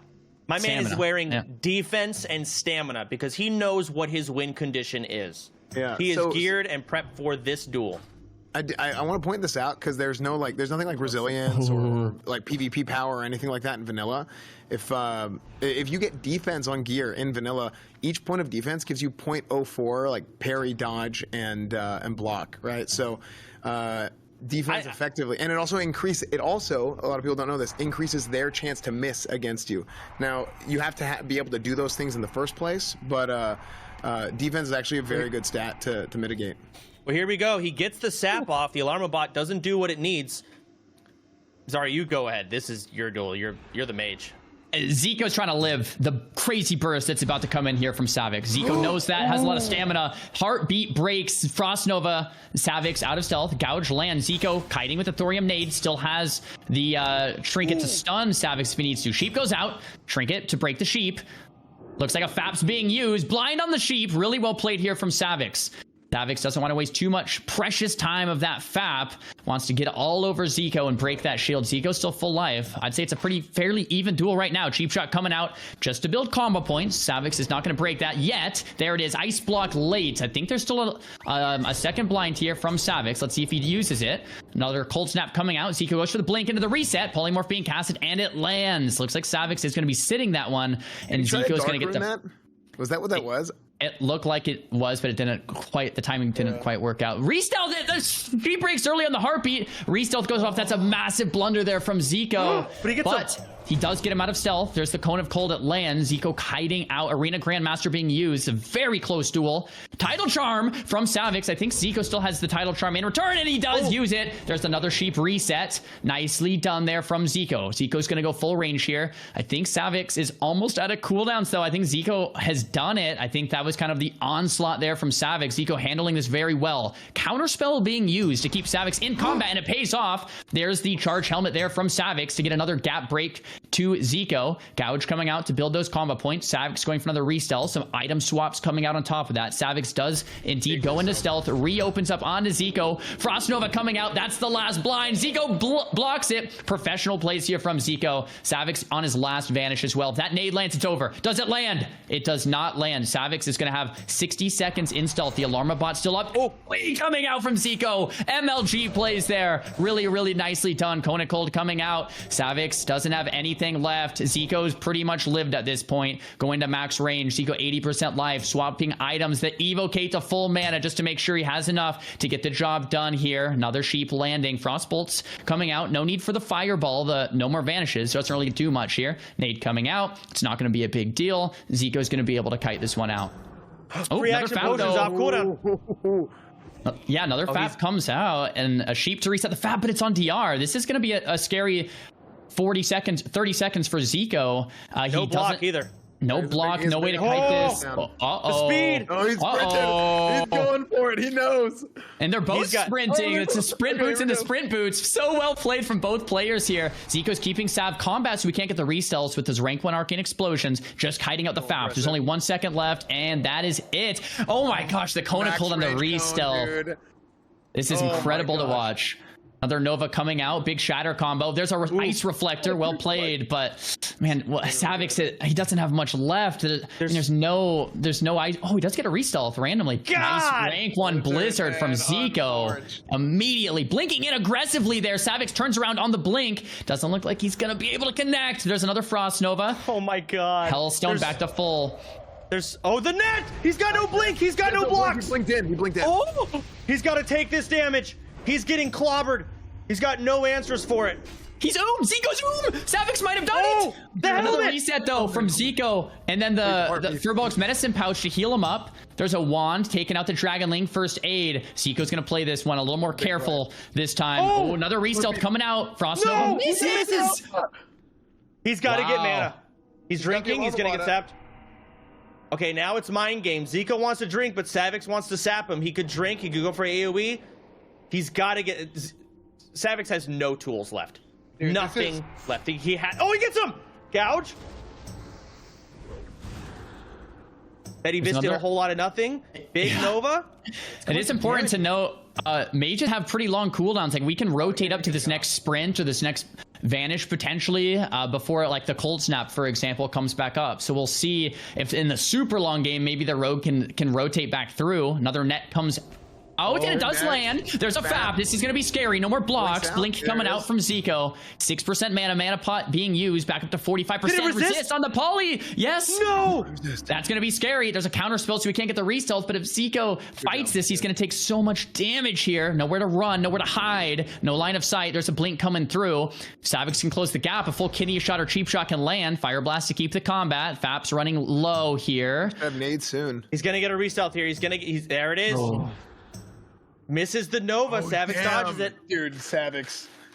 These are 2 players at the top, at the absolute top of their respective classes, dude. These guys are unbelievable. They've been unbelievable players for years. Retail, classic, the whole 9 yards. This is an unbelievable duel, man. Big first aid coming in, full HP. There's no cooldowns. It's just health bar versus health bar now. Building the combo points. Oh, big eviscerate into the blind. This is what I was talking about. The blind rotated up. I don't know if Zico has a block yet for this. Arcane Bomb, the silence and the damage. If that doesn't miss. Okay, if he gets that Arcane Bomb on the sap, Zico's going to be silenced. Savix could burst him down. Let's see if he goes for that Arcane Bomb opener. There's the cheap shot. Ooh, I would have liked that Arcane Bomb. Looks like the Hellstone comes out from Zico. Another Hellstone vanish back for the counterplay into the cheap shot. Savix is all over him. Kitty, no out for this at all. Zico, no blink, no ice block, 50% life. So much damage coming through. There's the net as well. It doesn't backfire. Zico on the back foot. Nade coming out into the poly. Reset once again. It comes out on the polymorph. What is Zico gonna do? There's the blink. Another nice big frostbite coming out into the half DR polymorph. Oh, the dark rune doesn't quite break the poly. The timing is really tricky on that one. Zico 20% mana, 40% life. Savix about to break through this poly. Big frostbolts coming out. Very scary position for Zico just because there's no cooldowns and he's so low mana. Savix full life and the rogues are so tanky with this rule set. Zico's gonna get some drinks. He knows Savix is far away. He knows he can't get to him. He's trying to eat and drink while running away to get as much out of it as possible before Savix catches up with the sap. I mean, Zico is tanky. He ate a full kidney shot as a mage versus a rogue in full Dark Mantle gear. I mean, he just tanked the whole thing. He gets him out of stealth. Oh my gosh. That was a really nice arcane explosion. The game sense coming in from the big Z. Really impressive. Frost Nova out, but Zico's still very low. Savix full life. Net comes out. Blink to respond. Counterspell so that Savix doesn't get that resell. Full poly once again. Hopefully we don't get that heartbeat. First aid here. Nice. Zico first aiding back to full. Just trying to slow down the duel. Heartbeat once again. And Savix getting the re-stealth. Rank 1 arcane explosions coming out to try to find him, but it looks like Savix is not going to be fooled this time. I would love to see an arcane bomb burst combo coming out. Nice arcane explosion though. Unreal. And he's big doing grenade that while drink walking perfectly. That's so unbelievably impressive, man. Have that game sense. Big poly. Zico just trying to get control of this game. He needs to just get all his cooldowns. Like, the cooldowns are gone again. And Zico has his cooldowns back at this point. I think Zico's at a huge advantage. Oh, heartbeat. Zico's looking good. The only thing I'm concerned about is Savix is so tanky. Yeah, like it's super hard to kill the rogue. Like you can get the rogue out of cooldowns, but the rogue will just walk at you for like 3 minutes, and it's just really hard to kill the rogue. I think for the rogue to kill the mage though, it's a similar story. It has to be some type of arcane bomb burst combo, but arcane bomb, I believe, might share cooldown with FAP, so it's going to be a hard one. No, the Nova comes out. Zico kites it out. Ice barrier, net to follow. That's not what Zico wants here. Full DR poly, Dark Rune once again. The timing on it must be just insanely tricky. It's like Dark one Rune. frame. Yeah, it's super tough. Counterspell once again to keep the rogue combat. In case the poly breaks, the counterspell will keep the rogue combat, and the rogue will not be able to re-stealth. And it does break, and that counterspell came in clutch there. Frostbolt's coming out. He's still 100% HP. Oh, there we go. The UI hadn't updated. Okay, big grenade, max rank bolt, doing 10% of his health. This might be it then. I mean, what is Savix going to do? He's trying to get a re-stealth, but Zico knows this. He's not going to let him do it at this point. He's got him on the ropes. He's got to turn around. He's got to walk into him. Here comes the chicken. Here comes the mortar. I think it backfired. Or no, Savix mortared him. Blocked the blind. Really well played. Kona Cold coming out. Big shatter. This could be it here for Savix. It's a Frostbolt Fire Blast. Boom. 3% life. Arcane Explosion. That's it. Damn. What a duel, man. I mean, both of these guys are absolutely unbelievable players. I really thought Savix had a chance to come back there, man. There was a point there. Go ahead. There's some things Zico does. I love seeing it. I noticed that when he got blinded, typically the mage just ice blocks it. Right, Xaryu?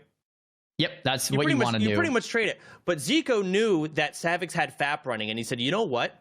I'm going to let you blind me, and I'm going to sit the whole thing, because that's 10 seconds of your FAP. Yep. And those kind of decisions in like an undiscovered territory like this is really what is going to set Zico and others apart. Absolutely. What an absolute pleasure to watch and cast that game. Right. That was just brilliant from both perspectives. Looks like here we have a mage mirror matchup. This is this is one of those duels that can go a while. It's going to be like whatever mage goes aggressive first generally will lose, because once you start going aggressive, the other mage will reset on you, Evo and bandage up, and now you're on the back foot. Is that a Pyroblast? Oh my gosh, one of the mages might be opting for fire, and Brew just getting chunked. Shad, well done. Yeah, I mean, that was just that's what it is. I kind of want to go back and I want to talk about that last duel a little bit more. The thing that Zico did that was so impressive to me, and we mentioned it during the duel, is so drink walking is, for those of you guys who don't know, because people keep asking, we use these terms, right? One of them is drink walking. Whenever you go, you sit down, you drink in between ticks, and then before that next hit, that tick hits, you're moving, right? So he had the game sense to be able to go drink walk, but also during that same time, he guessed and he estimated, he said, hey, I think that Savix is going to be to me at a certain point, and him getting those arcane explosions off to be able to get Savix out and not to reopen on him was unbelievably impressive. I mean, that's top tier. Babaga beat the fuck out of a priest and said he's sorry. Oh no. We didn't. No shot there. I mean. All right. Another thing I want to talk about, we're going to load up the brackets here real quick, but another thing that I want to talk about is people keep asking what's heartbeat resist. Heartbeat resist, long story short, there's a periodic chance for long form CCs like Sap or Sheep to break. And that's what we mean by heartbeat. So right here, we've got the brackets so far. As you can see, people are stacking up their wins. That's our fourth round, and we have our second round coming up here. Have we started any of our second round duels? I think we have, because this is how Bob could go again. Okay, so yeah, our brackets right there. You can type !bracket in my chat. At least I don't know what it is in the other channels. But what do you guys have a command for bracket, Xaryu? Yeah, !bracket should work. Yeah. So !bracket in any channel. You guys can go ahead and type that. You guys can get a copy of the bracket so you guys can follow along yourselves. And also, everybody here should be streaming their POVs, so you guys can go check out their POVs as well if there's a duel that we can't get to, because there are so many duels going at the same time right now. Again, just like Evo, I keep using the Evo example. Usually in the qualifying rounds, there's some duels that aren't broadcasted just because there's so many happening at the same time. So we have Hunter versus Warlock loading, and now there is PS Hero playing and potentially Peo playing. So we have some awesome games to jump into after this as well. Here we are. I don't know what the strategy here is. Typically, the Hunter wants to outrange the Lock and Viper Sting, and he's going for it. But does this Warlock have any poison cleansing potions? He doesn't. I think he just ate the entire Viper. He's eating another one. Zero just wants to keep distance, try not to die to dots while draining this Warlock's mana. He seems to be doing it. Scatters the fear. The dots are falling off. The Warlock reapplied them. He's eating all of these Vipers. This Warlock is not prepared at all. Yeah. So the elixir of poison cleansing is not coming out from the lock. The lock is completely tapped, and it looks like Zero just has this. I mean, the lock's already boom. Yeah, the only thing you can do is life tap, but the Hunter has the life advantage as well. Hellstone comes out, even things out a bit, but Furbolg's medicine pouch going to help Zero's case here. Warlock's just sitting on 0 mana. The only thing the lock can do is like wand. So, I mean, GG, unfortunately. The trap comes out onto the pet. Big aim shots coming through. Lahana's just taking it. There's no line of sight out here. Health pot into a life tab. A little bit of mana to work with. Another Viper Sting, though. Going to finish that off real quick. And Lahana trying to summon another Voidwalker. I'm not sure what that's going to do. Really well played here from Zero. He came prepared. He came ready. And it looks like the strategy is definitely going to pay off for him. Yeah, this duel's already over on my screen. There's nothing in this game that's going to save him from death right now. I mean, he's sacking his pet again. He resummoned it. The shield's already gone. He's wanding. Viper's still running on him. Zero doesn't care. He's PvEing at this point. Yeah, it's over. PS Hero's got a duel going on. Can we get into that? I mean, it doesn't even have to be the tournament UI. Can we just open up their stream and see it? PS Hero, please. PS Hero, I think there's a handful of other really solid duels going on.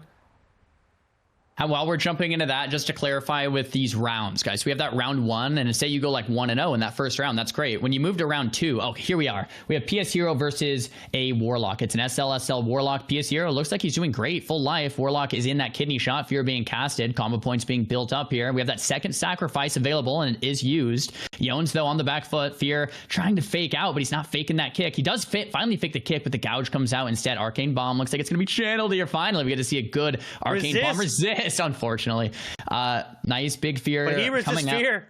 Oh no, this Warlock's just getting clobbered. Kidney shot comes out. PS Hero looking like an absolute pro here in the situation. Yones, what are you gonna do? Lip into the Howletary range. Not quite range. That was so close. Well played there from Yones. He goes with the first aid reset into the fear. Now he's just got to make sure PS Hero doesn't get this re-stealth and make sure that PS Hero doesn't get that full reset. Yones looking for a reset himself. Another Voidwalker coming out. Well played. There's the Soul Link. Was huge. Yeah, he's got to get this kite out. Don't let him get back. Oh no. I mean, big PS Hero. There. Just get. I love that. I love the gouge on the Voidwalker. Get the first aid ticks off. You just got to get the first aid. There's the coil. He's going to get a fear here. PS Hero's, I don't know how many, he's got Will of Forsaken still.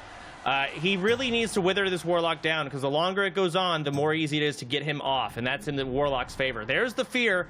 He's got no will for it. He's got no trinket. The Warlock is riding him down. PS Hero can't do any damage.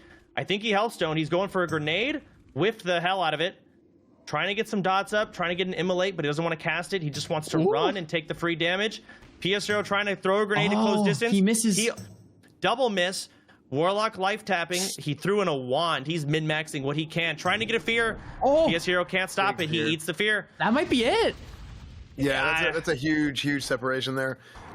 If PS0 can't close this gap, there's nothing he can do. Kidney Shot comes out on the pet. Shadow Bolt not being quite casted. PS0 30% life. Warlock popping that Shadow Burn. More dots coming through. There's the full blind, but the dots are still ticking. Pet is in hot pursuit. Yeah, PS0 is really on the back foot. There's the evasion for the pet damage coming out, but how are you going to finish off this Warlock? Sacrifice still available. Fear being fate casted. There's the sacrifice. Tons of dot damage coming in through. I think Jonas can maybe finish it off. The bandage only is going to be one tick. Yeah, that corruption. Oh, it's going to be close. Fear on the finish. There's a lip and a drain life. Fear being casted. If that lands, it's all but over. Vanish in the clutch. Cheap shot lands on Masquerade. And PS0 by finishes Damage! Oh my gosh, take him out. It's not over.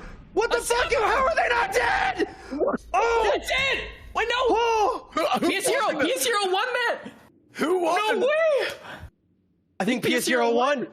Holy. Dude, how were they not dead at the end? Dude, the Warlock popped a flask, didn't he? Was that a flask, or did we see something else whenever his health went up? Because the UI bugged out.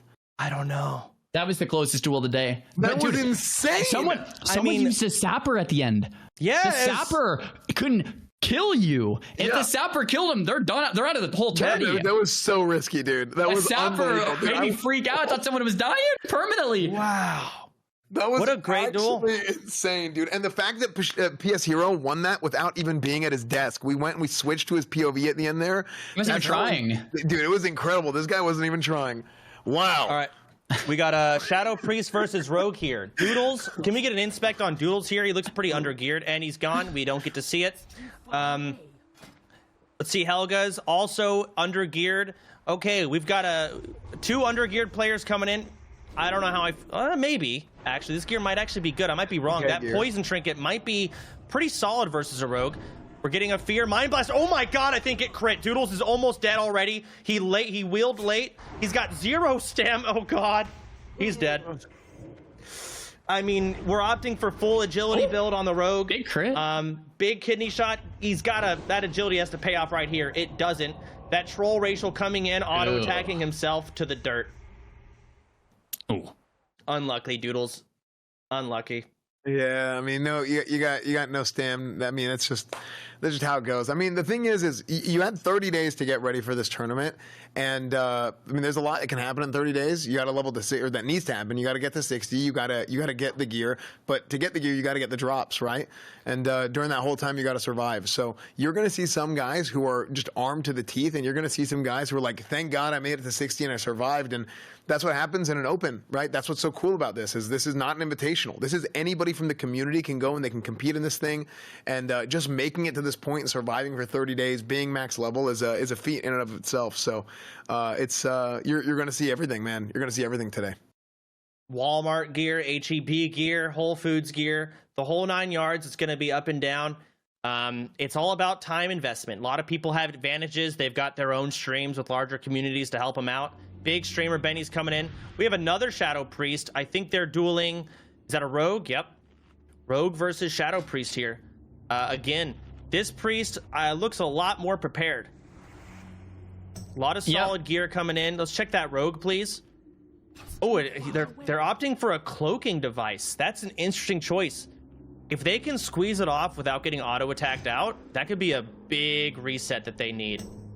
What's so interesting is we have so many different like levers that play here, right? We have one, the classes themselves, Priest versus Rogue. Okay, what should win on paper? Okay, maybe Rogue. Although this is an Orc Rogue, I think, not an Undead Rogue. It's like, okay, but two, who has better gear, right? It's like if one player has Bisque gear and one has greens, it's like, okay, well, the green player's in the disadvantage. And then three, who's more prepared for the duel itself? So there's so many things that really we're looking at here. Skull of Impending Doom coming in from the Shadow Priest. I think he tried to maybe CC the blind or something. I don't know if the Rogue went for it, though, so it was a little bit of a unlucky misplay. We got the Fear coming in. He ate the whole thing. These dots are rotting him down. He just got through the Shadow Protection Potion, I'm sure. Rogue's health is now starting to wither. He's getting some damage on the Priest, but that next Fear could come in. There's a stun proc into a Mind Blast. Massive dam. Fear coming up soon. He's just kiting, running away from the Rogue. Mind Flaying extra. There's a Vanish. He summons his Bear off, trying to get that damage in. It could soak the Fear. I'm pretty sure Fear only hits 3 people. He could get lucky, and the Fear could hit the minions and not the Rogue, which he needs that now, especially with that situation. There's the trinket into the fear. It does hit the rogue. He's got no way out of it. He's already low. There's the mind blast. The UI hasn't updated, or he health potted. There's another blackout proc. This rogue is screwed.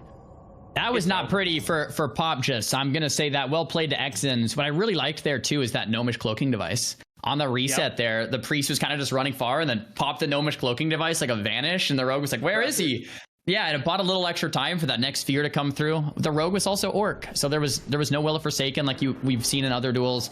That was just an uphill battle for the rogue. Here we have Hunter versus rogue. We have the pleasure to watch LT play again. There's another net coming through. Lucio sticking all over him though with the net and the FAP. LT's got to look for some distance. The wing clips not on him quite yet. Lots of parries and dodges. You can hear the noises.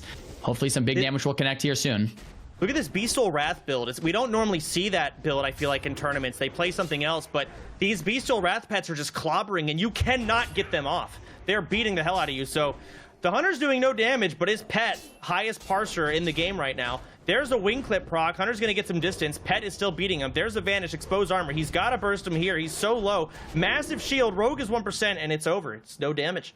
And Chance, that was a great call out there. So one of the reasons that we're seeing Bestial Wrath, like the Beast Mastery builds, more so in this tournament versus maybe in tournaments in the past, is that there's no raid gear allowed. So whenever you're early on throughout the course of like a vanilla server and you can't go, like you're all pre-raid gear, your pets are going to be stronger than they are later in the game. So yeah, I think the Beast Mastery build is a smart play. I think it's great that they're trying that, doing something different. Yeah. I like Beastol, like typically hunters go like a slight survival and marksman build, but there's different specs that are better with these rule sets, and they know that it's going to be a lot of rogues. Everyone knew there'd be rogues everywhere. And yeah, Beastol Wrath is so good and strong versus that class. You saw it there just doing work on that rogue.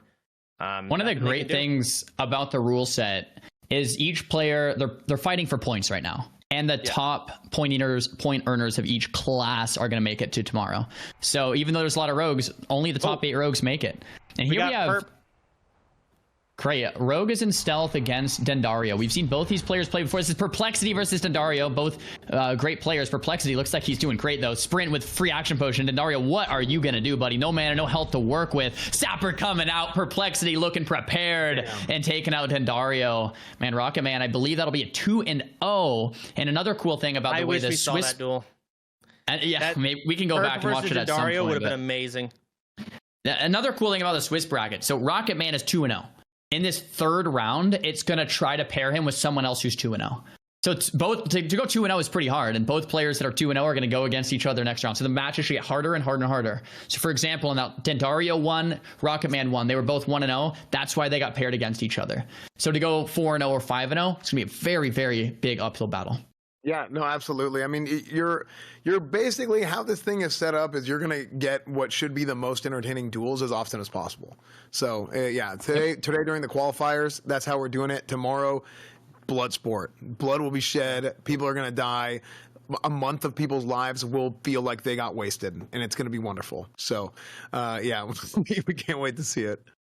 Dude, we haven't seen a warrior play yet. I can't wait. I want to druid play. There's only 10 warriors, I believe, in the tournament. Druids, I'm not sure, maybe a bit more. And yeah, obviously there's more of some of these other classes, but bro, I can't wait to see Sony like with everything prepped up to see what he has in store. Oh, we got a druid. All right, priest versus druid. What spec is it? Inspect the druid now. Get on that druid. I got to see what spec he is before he gets in stealth. It changes everything. Give me an inspect on that druid. Get off this priest. I don't care. Come on, get on the druid. Who is this guy, huh? No! Dude, that's the guy that's about to beat your druid, dude. That's the guy that's about to beat your guy, man. Oh my gosh, that's good. I think he's opting in for Feral. He's going in for a couple bleeds here.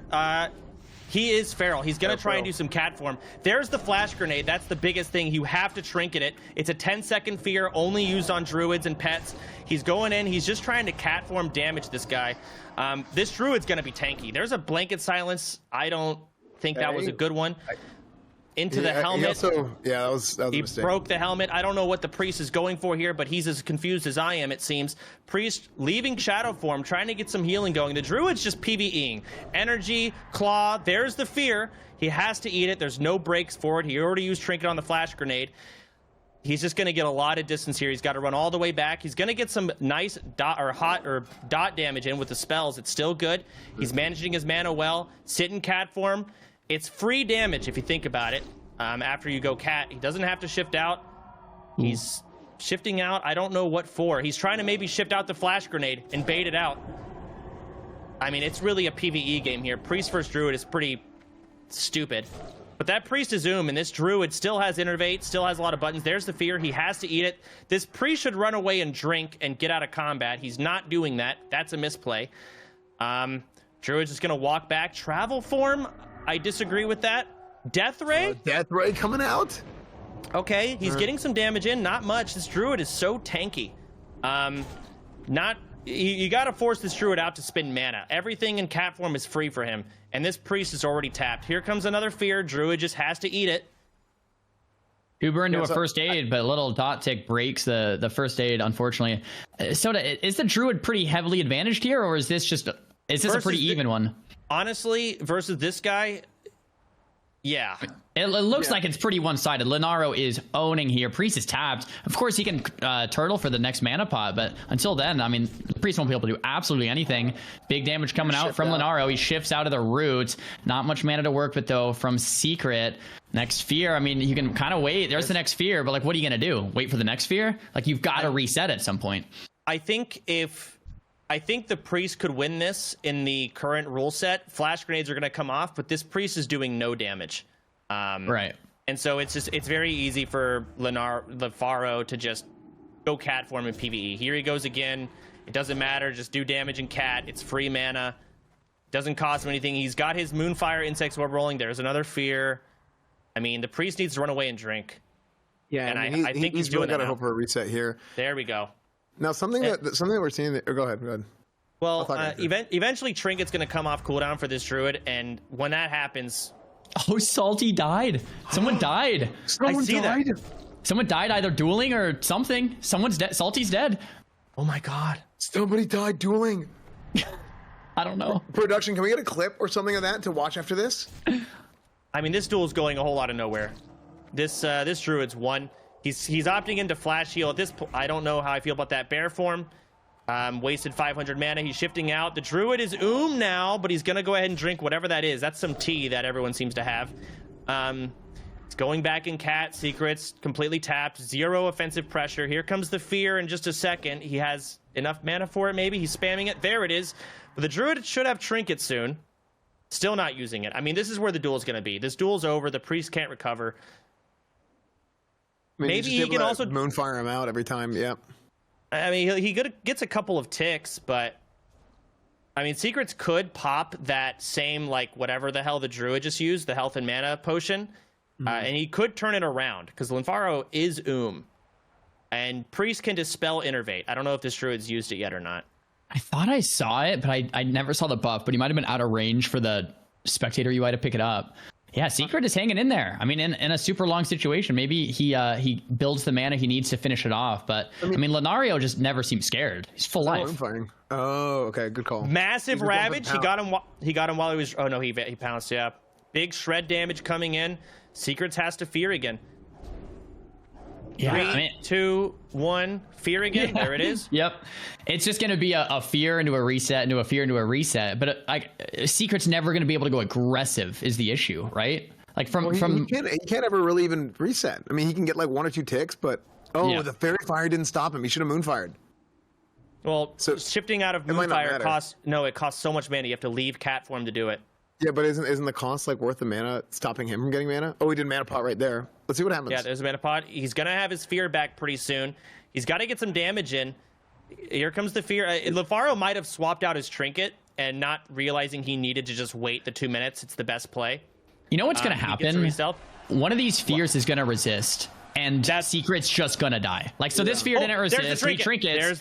So now if the next Fear. Like, if the next Fear resists, Secret won't be able to live. Like, it's just waiting for some RNG, and then... Or he dies here because he just had Trinket. Yep, or that, yeah. Which he lives till the next Fear, yeah. No, he's dead. Unless he's got some consumables. Question mark? Damage? Hello? I don't know why this... Is he, like, not attacking? You're kidding me. Oh my gosh, another fear. He just hung on long enough. Now he's at first aid, drink up. He's travel forming. He might have just gotten feared out of the duel area, to be honest. It almost just happened. Linfaro, good on mana. There's a shadow protection potion coming from him. Oh, magic dust to put him to sleep. We love that. Secrets, get some drinks off. Get some mana and health back. It looks so one-sided, but Linfaro, if you make the druid play defensive, there's no fear resets. You lose. It's over. So with this advantage here, if he can get some damage in, okay, the druid's opting in to also drink. They're both just going to eat and drink. Either one wants to stop. I'm going to go to the restroom. Soda. You got this. I've got this. Okay, we're leaving this duel because it's boring. We're going to go to a different one. We got Bean. Okay, I can't go to the restroom on this one. I'll go after this. Oh my gosh. And then we still want to get that clip of Salty if we can after this. Yeah, we'll get it when we get it. So Bean coming in, it looks like he did farm his medicine pouch. I know he hit 60 pretty late. He's got a lot of stamina gear, shadow resistance. He's really prepared for a warlock duel, which I love to see. Axe of Renji enchanted because he needs to wear that offhand. Very important for the healing. Shadow reflector and immunity to fear. He leveled his blacksmithing. 30 seconds. That's so big. Yeah. Mirrored Insignet, 16 stam ring. He is pretty geared. Bean is ready for this. And obviously both of them are going to play very well. This could be a grand finals game or like a semifinals game. Like these are some of the two favorites. I thought Snuts was going to win. Esfan, you said Bean could win, right? This could literally be like a grand finals match here. Esfan said he wants Bean to win. We know Bean can't win. I want Bean to win. I do think Hunter's really strong in this tournament. But I mean, Snuts is one of the top players in all of WoW. I mean, he's armed to the teeth. I mean, just look at his gear. I mean, he has literally everything. So it's going to be a great duel, though. I do agree with you, Xaryu. I think this is a big matchup that we have coming up. What people were talking this. I'm not too sure. It seems like a lot of them are going PM. Yeah, I don't know if Bean's going to do it, but I cut you off. Go ahead. I was just going to say a lot of people are talking to Snuts about different matchups. Apparently, Hunter is one of the ones he is a bit nervous about. He's like, oh, yeah, I can beat that. But he is a bit nervous into Hunter. Looks like Bean is going to start off with some CC onto Snuts with the Gnomish Goblin Helmet here and get distance onto Snuts. I wonder if Bean's going to opt in for a mana drain strategy or kind of just go toe-to-toe with the damage. Wow, looks like Bean's pet is already dangerously low here from Snuts. It's like half HP from one curse. Looks like Snuts going for a pet kill before killing Bean, going for the long game here. Viper Sting coming out. Tidal Charm being used from Snuts. And the pet from Bean is almost dead already. Drained life coming out. Pet is dead. Now Snuts has that Viper Sting. Let's see if he has elixirs to get that off. Bean on the back foot with those wing clips. Scatter Feign Death into the trap. Might be eaten by the pet, but no, almost. That would have been awesome. Pet in hot pursuit here for Bean. Bean taking a lot of pressure. Down to 30% mana. I would say Snuts is in the lead so far. Bean's there's another Viper. He's going to get a free tick because you can't cleanse it while you're frozen, but he cleanses it right before he gets another tick. Again, Bean's just trying to keep that distance. He's trying to line up a grenade here. Snuts is trying to dodge it. Let's see if he gets it. He does dodge it. Health funnel on the pet. Very smart. Now the pet's out of range.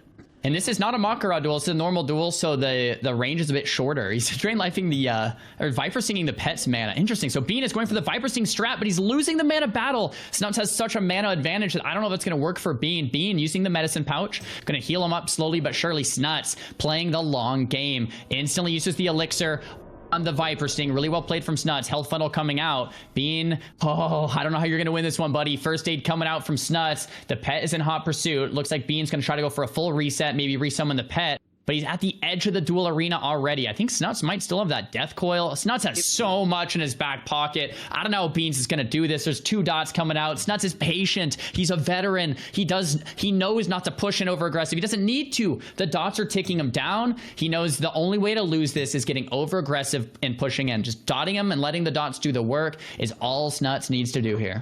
Bean wants to get rid of this pet. He wants to feign trap this Warlock, Snuts, so he can just eat and drink over and over. But Snuts knows this. He knows how important it is to keep that pet alive. And even if Bean does manage to kill it, Snuts will resummon it before he can get the scatter trap off.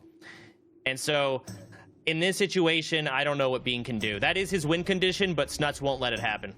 Snuts still has the sacrifice pet if he needs a Feldom, sacrifice another pet. Snuts has so many consumables, being on the back foot, 20% life. I don't see how it's going to happen. Snuts is just such a mastermind when it comes to PvP, when it comes to dueling, being just kiting it out, doing what he can. But I think the Agony and the Immolate will eventually take him out. One more tick, Viper Sting through. Snuts, insta Elixir of Poison Resist on the Viper Sting and takes out Bean, one of the biggest games we've seen yet today. Damn. I mean, what does Bean do? Oh, we got the death clip of, who was it again? Salty. Okay. What happened, Salty? What happened? Okay. Is it a sapper? With Vitochi. Okay, let's watch this. Let's see what happened.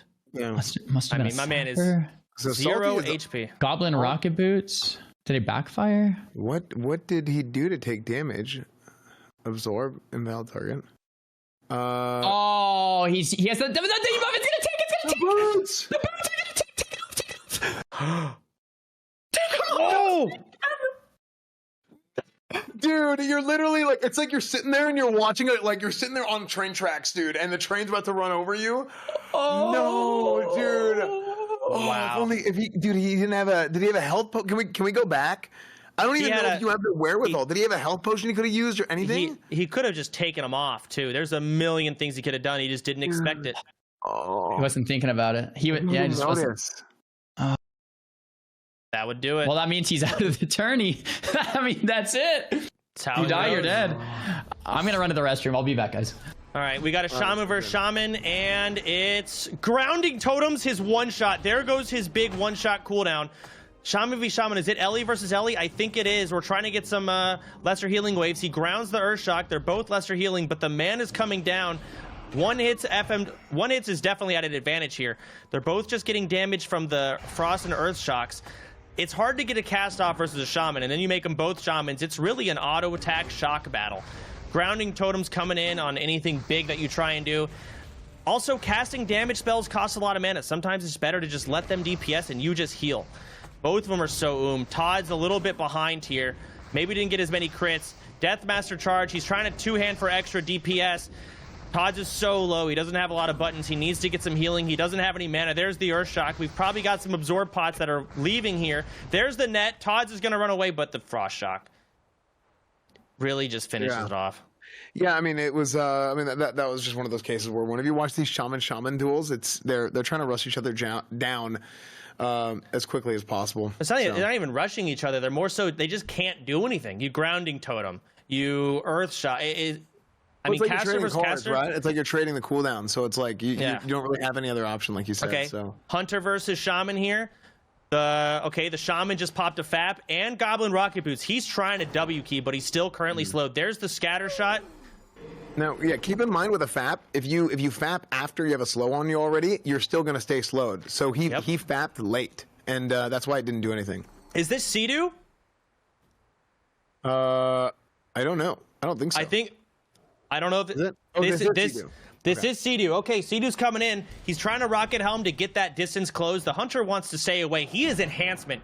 We could see some random fat numbers coming in. Let's see if the RNG is on his side. He's purging off a bunch of random buffs, trying to min-max his time and get everything he can out of that CC. But there's the War Stomp. No auto coming from Sidu. There's a poison, but it's going to break the scatter if that poison does damage. I don't know what that poison is. There's the concussive. The free action potion is gone. This Hunter is kiting, he is running, and Sidu has no way to close the distance. No rocket helm, no free action potion, but the slow falls off, the Frost Shock. Here's the autos coming from the... Oh, he squeezes in the auto attack, doesn't get the proc, sleeps him. His auto is going to come back, get some totems down, really min-max, big grenade. I like that. Here comes the auto, still no procs, he's hoping for him. He's basically just trying to go all in and hope for big procs. I mean, he's laying down the totems. There's a scatter. There's the reset. Hunter, once again, get some distance. Stay away. Don't let him swing. Min-max. Get some first aid. Full HP. Sidu's at a disadvantage here. He's got no way to close his distance. Yeah, he's going to have to waddle. That spot. There's a concussive shot. He's going to run away. He's not even going to try and walk towards that. By the time he gets there, he'll have scatter trap back. So Sidu, pretty fucked here. Yeah, I feel like you're just in such a bad situation. It's almost like you're waiting to lose. He did. Oh, he procced and killed the pet. So now he has to press the Shaman before he has to press the Hunter before the Hunter can get a chance to get his pet back up. Because it is very important, I think, in this matchup for the and really in all the duels for the Hunter to have their pet. don't think the Hunter cares about his pet. I think he goes for damage here. CCs, he's going to walk up, get a nice fresh trap here. Maybe he'll go for the pet resummon, but he's going to eat and drink as much as he can. Hunters are so good for this because not only do they CC you, but they instantly drop combat and get so many eats or food and water procs off. Yeah. There's the free action potion back. He's got it off cooldown. He's going to press here. He's got to win. This is his moment. Casting a couple heals. Gives up on the cast. He just wants to close his distance. Concussive shot does a whole lot of nothing. There's the frost shock. There's another scatter. But he gets out. There's the grounding totem. The trap can't happen. He needs damage. Big heal coming from Xaryu with a health pot. War Stomp. Oh, he ranges it. Free action potion still up to. He needs that auto swing proc. Okay, there. I don't know what happened to the helmet there. Something happened. Grounding totem down. Yeah, He's gonna I think it might have been the steering totem might have hit it. Okay, we take that. Big swings coming in. Right now, I mean, he's just on him straight up. I mean, he's going to wing clip. He's trying to get away with the Earthbind, with Frost Shocks. There it is. There's a Frost Shock going out. You're going to see the Shaman go in, and he... Oh, huge sleep. Huge Magic sleep. Dust, closing the distance. This is going to give him an opportunity if he wants to get some mana back because he's completely out. There we go. He's going to get some mana back here. And it breaks. Yep. Break the grounding. Going to try and feign. Get the trap off. All right. And so, yeah, X4 is going to get that trap off. He's going to get a fat first aid. I mean, Xaryu's got him on the ropes at this point, but he doesn't have a free action potion. He doesn't have his helmet. It's going to be tough, but he has removed the Hunter, and he's doing decent on health and mana. Okay, he gets the Frost Shock off. The Hunter, he's going to close distance. The Hunter, I think, missed concussive shot. Might get another scatter trap here soon. He's praying for a wing clip proc. He's not getting it. Oh, any swing could just end this Hunter. It could. There's a scatter. Oh, no. I thought it was. I thought that was it. Frost Reflector. He stops the trap from happening. Xaryu was tapped. This is it. He is. He's just praying for that big Wind Fury. He's going to squeeze in some first aid procs. The Hunter opting to not stop it. Okay, there's some shots. Closing the distance again. Concussive, another Sleeping Dust. Nice sleep. Yeah, this Sleeping Dust to close the distance is huge. So he's just got to try and hope and get as many ticks of water as he can here before it falls off. It's probably going to heartbeat. That's what it's been doing. There it is. And he sleeps him back after about 11 seconds. So, yeah, I mean, Hunter's going to go, and he's going to be able to separate here. I do think if he has the opportunity to get his pet back, it probably would have been a good idea because then he wouldn't have the Shaman wouldn't have the opportunity to drink or anything like that. But I don't think he's going to go for that. He's sitting on this trap. Let's see if he runs into it. The dual timer ran out. Oh, dual timer. Okay. Dang, that was a long duel. Xaryu getting no procs. Dude, I got feigned death there. I thought he hit him with a big Wind Fury, and it was right at the same time as he feigned. They actually got me. Yeah, There's no way I missed Xaryu playing. What happened? The Hunter fled. Oh. Well, I mean, that's the problem. Like, Hunter and Druid, you got to kite as far as you can for obvious reasons, and you got to be careful of that. I think that counts as a loss. That's just how it goes. So Xaryu takes the win from that. I think we have a match. Zico is dueling right now. I'd love to tune in. Zico versus a warrior. It's Lepins. Can we get Zico's screen on? If not, the duel, please, God. We got to see it. For now, Josito. Oh, Zito. Yeah, we got Josito versus Jacob. Shadow Priest versus Rogue. I'm trying to watch with what I can. First aid. There's the Vanish. He saps. The sap didn't do anything. I guess he's immune, maybe? We didn't see before, so I don't know what the DRs are. Noteworthy, Jacob is an orc here. Not sure why some rogues opting for that orc with fear being so prominent. We have that cheap shot potentially into the kidney. Josito, though, prepared for it. Decides to use the Goblin Rocket Helm to reset. Barov's Peasant Collar Trinket, though, keeping Josito at bay. Josito's getting some nice distance here. Early well played. Jacob, though, sprinting in. Dots taken. I feel like he used the Barov Trinket a little bit early. I don't know if I would have used it right there. Yeah, I agree. A full blind coming out, though. Jacob looking to get that Restealth sap in between the dot ticks. Well played. Jacob wanting to eat back up the full. We've seen this matchup go both ways. It seems Rogue favored.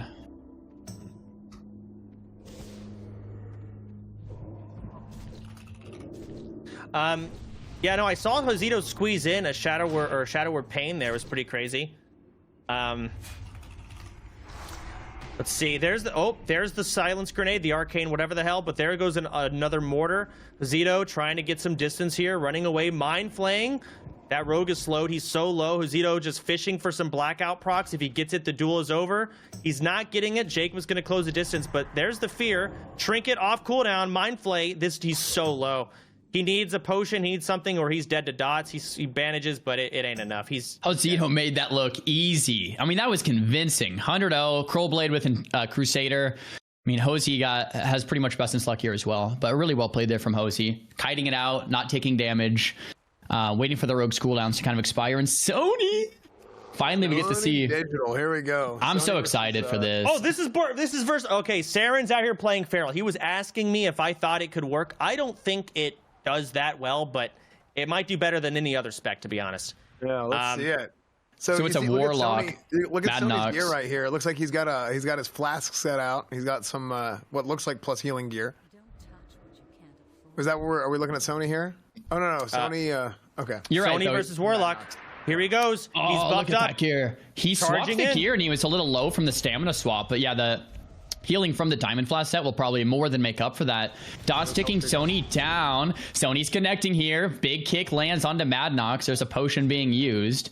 Sony kills the pet in one slap. So much damage coming out here from Sony. There's a big Mortal Strike coming out. Look at the damage just chunking down the Warlock. To Voidwalker with the Feldom. He can sacrifice it, but what is that going to do? He's got to sacrifice before the execute comes through. Madnox, you got to do it. Hellstone into the Mortal Strike, though, so it's not going to be that big of a heal. Sony's all over him. He's immune to fear for the time being as well. There's the intercept. 3-second stun coming out. Madnox finally goes for that stop there. Full fear coming out. Arcane Bomb canceled. Well played there from Madnox on the reset. He's got to get another pet. Sony 100% life. Absolute beast. Absolute tank of a player here. Going to battle stance to get that charge off. Mounting up. There it is. There we go. There's a mount off. Another Voidwalker. So Madnox will be able to live for a little bit. But man, Sony's damage is unrelenting. Now they're going pretty max range here. Epic mount too to point out. Jesus. There's the helmet, but there's the Berserker rage. Dude, he's just sitting over 20% the whole time. There's the execute. He's not dead yet. Is he dead? Oh, I think he's dead. So, wow, Warriors might be kind of the dark horse in here. Warriors traditionally in dueling tournaments don't do very well, but traditionally FAPs are banned and a lot of these items are banned. Sony just crushed that Warlock. Yeah. And someone was talking to Snuts about what he's the most afraid of, and he said Warrior. Well, Warriors have a lot of stuff like Hunter Warrior. Even outside of this dual tourney, even then they're still scared of Warriors.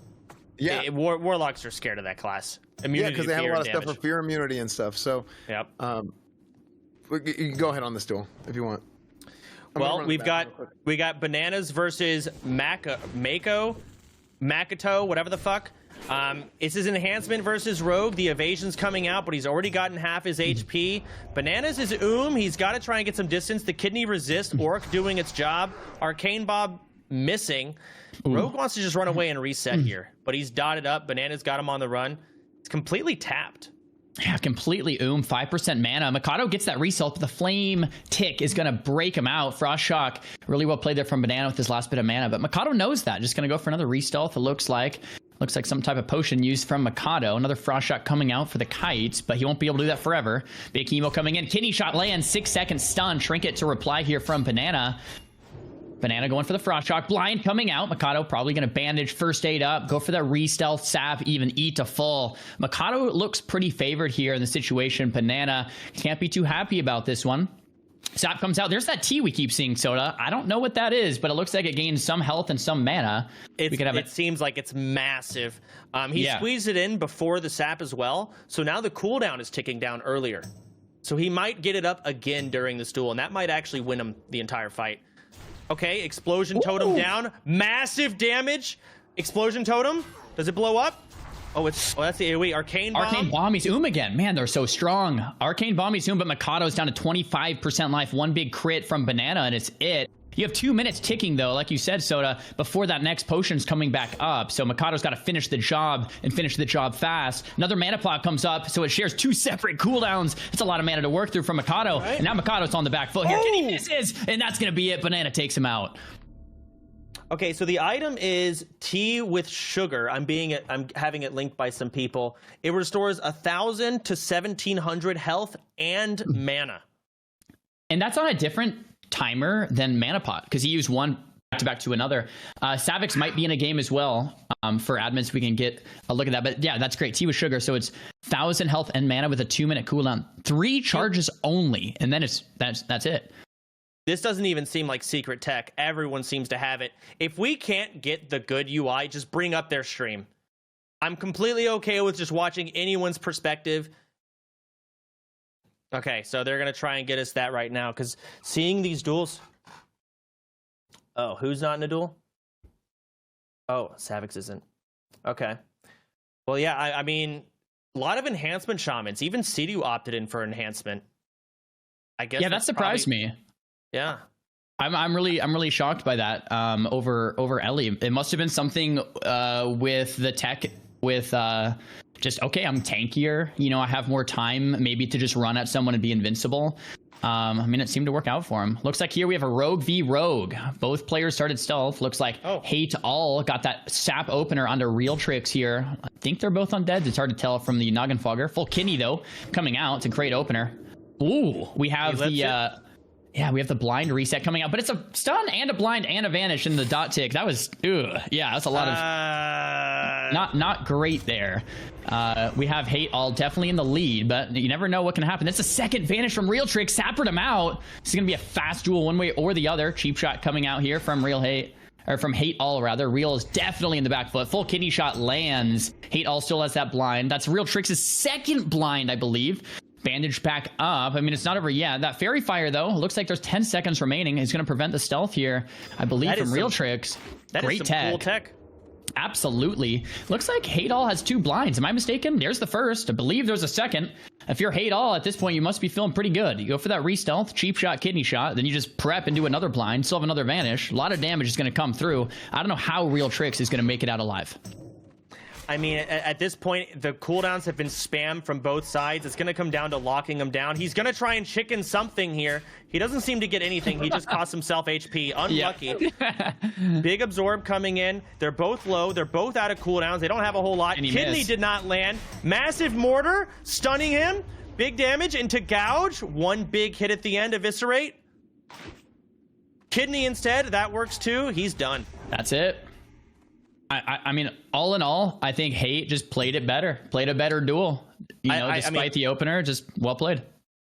Who the hell messed up the opener? Because I saw Tidal Charm overlapped with Blind into Vanish with Garrote breaking their own stealth. 3 massive mess-ups in a span of 2 seconds. It happens. You know, there's a lot of money on the line, a lot of pressure on the line. I remember playing in CDL, man. Like, I've played in tournaments, but in the CDL with that many people watching, it's like a little shaky, you know? So it must have been... Yep. Yeah, misplay here or there. Out here fat fingering everything, not knowing what's going on, confused. I mean, so am I. Yep. Yeah, literally just now. I do want to take a second to shout out our sponsors for today. Huge thank you to Blizzard for even allowing us to put on this tournament. We had to go and get special approval through them to be able to put on the biggest prize pool tournament in WoW history. So this is it's a 100K tournament, 100K prize pool. So huge shout out to Blizzard, and also a big shout out to Starforge for being our title sponsor today. And we have a little video to play, actually. With generational improvements, aesthetic updates, and our consistently high build quality, this system is bound to be the envy of both family and friends alike. For yours, check out StarForgeSystems.com, and I'll see you in the Forge.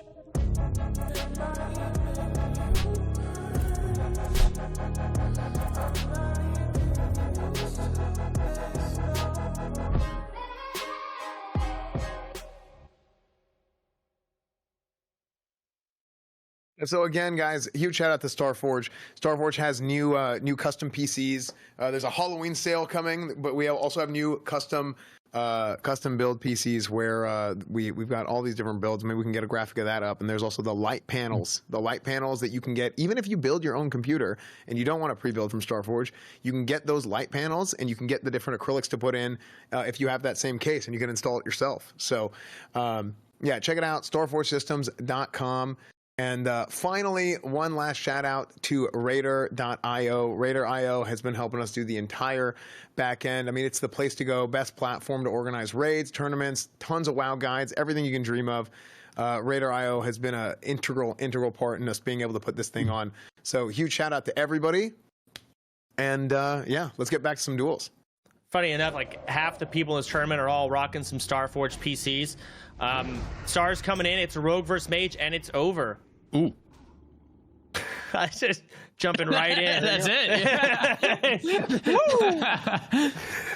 Oh, wow. Man. Yeah, we got no context on that one, but mage coming out on top. Seems like mages are all beating rogues. We haven't seen a lot of rogues getting clobbered here by these mages. Despite all the magic resist and all the absorb pots, these casters are coming. Same with warlocks, are coming out on top. Yeah, the closest rogue v mage though, like Zico versus Savix. That, I mean, bro, that could have gone either way. That was so close, right. But Zico still came out on top, which was really impressive. Looks like we have a Hunter versus Hunter. Versus Hunter again. Neither pet's dead, so these guys both opted for different. The Hunter we saw earlier with like not very much gear, if I'm right. Is this the not very much stamina on his gear? But I think you're up right now. So against Lil Bach, he's a rapper. Especially these guys. Classical rap. This is a competition right here for 6th place in the Hunter bracket. Seeing which one gets it. Oof. It looks like it's going to be even or a Bentley. Bentley. Well played. It's cool to see different players opting for different strats. So sometimes maybe a player disagrees, like, no, this is the best strat in this matchup. Or maybe it's just a lack of preparation and awareness. Like, oh, I didn't even think of that. Like maybe killing the pet versus CCing the pet. Like when Snuts dueled Bean, it was really awesome to see Snuts like first thing, dotted up and killed Bean's pet. It wasn't even like he like ignored Bean, killed the pet. And it's like, oh, is that what a Warlock's actually supposed to be doing here? Having that knowledge and that secret tech is what these duels are all about. Right. I mean, you're right. And that's the practice. You got to know before the duel starts what the strategy is. Mm-hmm. Yeah. It's not just about knowing it, right? But it's about like physically actually having it done. Yeah. Yeah. Yeah. You can play it in your head all day, but you actually have to do it. Like a similar thing with like the Rogue v Mage blocking the blind, or like Soda, you mentioned to not block the blind because he had the FAP up. Like all of these different timers. Yep. All of these different things here we're seeing, and like some of these veteran players are just not making mistakes. I can't wait to watch Snuts play again. That first duel looks so convincing. It was great. Dude, Snuts, he put on a clinic. All right. I mean, that was no. Okay. Got a priest versus druid. I want to see this druid spec. If he's feral, I'm gonna fall asleep again.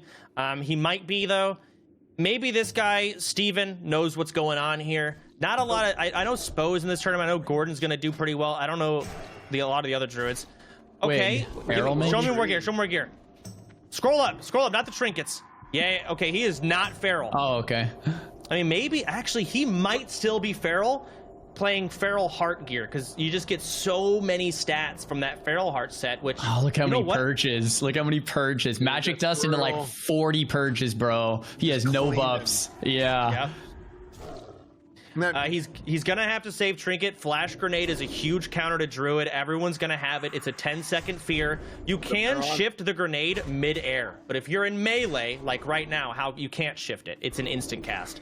So we'll see what this priest does. He's not even taking damage, so why even CC? He's getting damage on Steven. He's trying to get those dots up. He's getting healing. Steven's clobbering into an absorb the entire time, doing nothing. There's the fear. He's gonna eat it. Save trinket for the flash grenade, which I think he is. There's the first aid. Go ahead and keep your health up. This druid has to shift out now. He's got to do healing, but look at his mana. 97%. It's looking good for Steven. I was going to say the priest looks like he's in the driver's seat, but if Steven can top himself back off, that's the nature swiftness. Bear form charge to get in the range. That's the route. It's going to be helpful, but Steven on the back foot, very low. Steven, did he purge an S? Did he purge an S there? I don't know if he got the NS heal off. I don't know. But I believe he got it. Okay, well, he could go for a mana burn here. He got him feared outside of cat form. Oh! There's a it's blackout. Over. That's insane. Priest Zoom, though. Priest Zoom. There's a mana pot, though, for Xen. He's back to 30% mana to Steven's 37%. This is pretty even from where I'm sitting. Although, no, I think the Priest might just finish him off. There's the War Stomp into the regrowth. Steven has some mana to work with, but the nice pseudo interrupt there from Xen with the Goblin Rocket Hell Mind Blast to finish. And Steven falls. Wow, that was nice. It looked so good from Steven's end. He was full mana, like he NS. That NS did a whole lot of nothing. I actually thought it got purged and he just health potted instead because it did nothing. But these guys with all these buffs have such insane health pools that that's what happens. So, Chance, I wanted to ask you, what build would you, if you were in this tournament, what type of druid? Because there's so many different builds for druid. What spec would you go? You think? Because there's deep feral, there's feral with is it wild heart, the resto hybrid where you get insect swarm. You can also go like you can go feral. You don't go deep feral ever. Mm-hmm. You would go heart of the wild feral. And you would have, every build has to have NS. There's no good druid build without NS. Simple as that. I might just do the old faithful and go with the good old Moonfire spam build. I might not even touch feral. But I think feral, the tri-spec. I want to see a feral druid versus a rogue. That's where you can see the feral build really pay off. Okay. Actually, you know what? No, I'd just go good old faithful caster build. It's much harder to play though than feral. Feral's very easy. Sit and bear NS when you're low, call it a day. I don't know. I'm not going to do that much thinking. I'm not in the tournament. I thought about it at the beginning, and then no, too overwhelming for me to even try. That is one of the coolest things about Classic. We get builds from players that maybe you've never seen before, or just very unique builds. Like in newer, more modern versions of WoW, you can either play Frost or Fire or Arcane if you're a mage. But in Classic, you see these hybrid builds come out with like Elementalist Mage or Deep Frost or Frost Arcane. And like you're mentioning, Soda, with the full Feral or more like this hybrid spec where you put points everywhere. And it's really cool to see that coming out. The competitors, just to note, did have to submit their talents for today's qualifier tournament last night. So once you submitted your talents, that's it. You can't change them between each duel. So you kind of have to go with an overarching spec that's going to work for a lot of these duels. And here we have the Shadow Priest versus Hunter matchup in Big Traps, off to a great start. Okay, this Hunter got so much damage in there. He got a concussive shot proc into a double aim shot. So much damage going on to this Priest before the Priest got to play the game. And even though he's used all his CC, Viper Sting out, I don't see any poison cleanses. He is just eating it. Barov used, he's eating the whole thing. That Viper's gonna break the scatter. A little bit of a misplay by the Hunter, but who cares? He's just doing damage. Priest has him dotted up. Did he just try and sleep dust? I think he did. It seemed like a misplay. He sleep dusted something. It did nothing. Shadow Reflector on. The Priest can't do anything yet. He keeps Mind Flaying into it. Maybe line up a Mind Blast here or something. He's got to get damage in, but this Hunter is so far ahead. There's the Medicine Pouch. Hunter is healing so much. There's the Viper. The big problem is the Viper Stings aren't being Elixir of Poison cleansed. Like the Priest just went well played to Big Traps, but I think the Priest probably didn't have the elixirs on hand. Might have been just, he wasn't prepared for that Hunter matchup. He got matched into a Hunter. The Viper Stings took Woobs' mana out in the first minute. Big Traps just pumping, and without any mana, Priest can't do anything to respond. I knew Hunters would win this tournament, and then people are like, the 4 cleanses that you can do for poison. I'm like, oh, wait a second. Right. Yeah, now it can't. Or it's down there in the slums with everyone else getting screwed by these items. But when people don't bring them, good luck. Well, and these guys didn't know. It's the checklist, right? Like in vanilla, there's so much of the game is like, it's a knowledge check, right? But then, we keep bringing this up. It's like a recurring theme throughout the whole tournament, right? But bag space is something that's also at a premium, Yeah, like, true. Like you might literally not have enough bag space to bring all the things that you want to bring, and you have to pick and choose. So and just hope the brackets play out in your favor. Goodness gracious. Yeah, no, these people aren't bringing poison cleansing, and these Hunters are having way too much fun playing how they're supposed to play. What is this? Warlock versus Shaman? Looks like it. It looks like Traps is Ellie kind of chasing down the Warlock. Warlock's trying to build distance. Fell Hunter's doing some work. Shaman has the health advantage here. Full Fear going off. Fell Hunter getting a nice counter spell here. First Aid coming out from Skeppo to kind of even it out. Big Chain Lightning might land here. Let's see if it crits. It's always so scary every time in vanilla to see those come out. Lightning Bolt into an Earth Shock. Skeppo just dazed there, kind of just looking at the ground. Nice Hellstone crit, it looks like, from Skeppo, kind of evening out their life once again. Fell Hunter's getting pretty low. I wonder if Trap is going to opt to kill the Fell Hunter here. Looks like Barov's is used. Barov's not getting too much value, though. Full Fear onto Traps, but Skeppo's going just back in for another Fear, dotting him up. Not too much work being done here in that Fear. Max range Fear, kind of unlucky pathing there. Another Shadow Bolt into a Re-Fear. Traps gets re-feared. I think Traps is looking pretty good, though. I mean, even after the first and second Fear, 73% life and half mana, trying to close the gap just a little bit. Dots ticking down. There's that Curse of Tongues as well, which as a caster is so annoying. Trying to get closer to the Warlock. Yeah. It doesn't quite work. Arcane Bomb's not going to work from that distance quite either. But man, if those Earth Shocks keep landing, Skeppo is just going to be... out of life here. Lightning Bolt being casted. Curse of Tongues, though, he's just going to max range it. It's not going to work. Yeah. Max range is like a pseudo line of sight or pseudo interrupt there. Well played from Skeppo. Get there too from the pet. Absolutely. Yeah, I mean, absolutely. A lot of spells going out here, but all these absorbs and all of this healing, it almost feels like they don't do anything. The mana is getting low. The Warlock is life tapping. It seems like Traps isn't doing anything, but he's absorbing all the Warlock's damage, and the Warlock is just ooming himself because he can't get through these buttons. This Shaman is tubering off cooldown. I think he got feared out. He might have got feared out, yeah. To me, that didn't look like on purpose, and I also don't think the Shaman ran on purpose. So we'll have to get a clarification from admin, so that could be a reduel. I have no idea. I don't know what the rule set there is. If the Warlock is fearing... If the Warlock fears on purpose, to where it's obvious, the Warlock's kiting the Shaman out, fearing on purpose to get him to get Deserter or whatever, that's going to be a DQ for the Warlock. But if it's not on purpose, and it's pretty easy to tell, you know, that was just a fear, they were just playing, then I believe it's a reduel. And then, of course, if the Shaman runs on purpose, then the Shaman's, you know, loses that round. Yeah, no, there's times where you can absolutely tell when people are. That's a Druid versus Warrior. I've been wanting to watch. Yeah, get in there. We're going to the neighbors over here. Let's get a good look at this. Ramsey. It's Gordon. It's Gordon versus Relay. This is big. Gordon, he's played a lot of Feral Druid. He played it back in Classic. He's gonna try and make this work. He is so tanky in that bear form, but bear form also doesn't do a lot of damage, so it's a very slow duel. We got tubers coming in. The druids cannot use consumables while in form. He's gonna have to shift out at some point, but that MS is gonna grief him. There comes the sleep. He goes for it. The warrior has no break. That's a really solid sleep by by Gordon there. He's gonna get some distance, heal back to full. Nothing the warrior can do. He's got his pummelers on for that attack speed in bear form. Counterweighted. Nice. Tidal Charm, he's charging back in. He's got Hots rolling. The Warrior needs to get an MS up to stop these Hots from doing so much. The damage is slow, but Gordon has so many ways to reset. This Warrior has to stop them. He wins the fight. He's railing him right now, dude. Yeah, Warriors are OP, man. Big execute range. Oh my gosh. He leaves form, he's dead. Oh, I died for a second. What a duel, man. I thought Warriors are OP. For sure, dude. Dude, I love this, man. With this rule set, when you let the guys play the game, and we don't have a whole bunch of bullshit, a whole bunch of arbitrary rules that we're making up. Oh, well, actually, you can't do this. That's no. Let the kids play the game, dude. I love this because you're seeing the Warriors actually show up, and that's not something we see in any other dueling tournaments because the Warriors and the Melee in general just get cucked so hard. This is sick, dude. I'm loving it, man. Gordon had a couple misplays there. Leaving form during intercept, that was a misplay. I think his bash didn't land, but that's Orc. That's just how it goes, especially an Orc Warrior. He went in with half health. He could have gotten more healing in. There's a lot of things Gordon could have done there.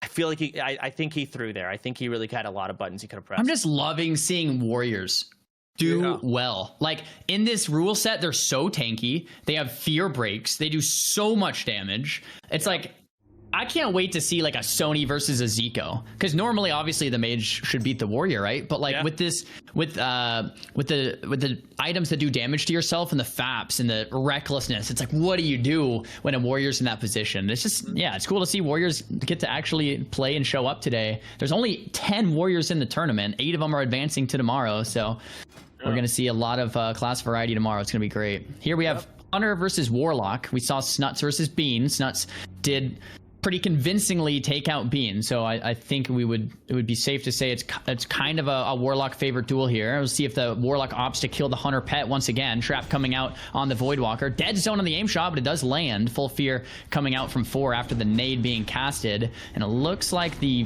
pet is dotted up but not being prioritized. Both targets are dotted up. Immolates are going out. Kitty is being feared as well, and it looks like the Hunter might be in the driver's seat here. Viper Sting coming out. Drain life to respond. No Elixir of Poison poison cleanse for the Warlock, which is really unfortunate. That Viper Sting is going to continue to do work, one of the strongest spells in classic dual PvP from the Hunter Pov. So you got to get those elixirs. If not, the Warlock will go and it's going to be an uphill battle from there.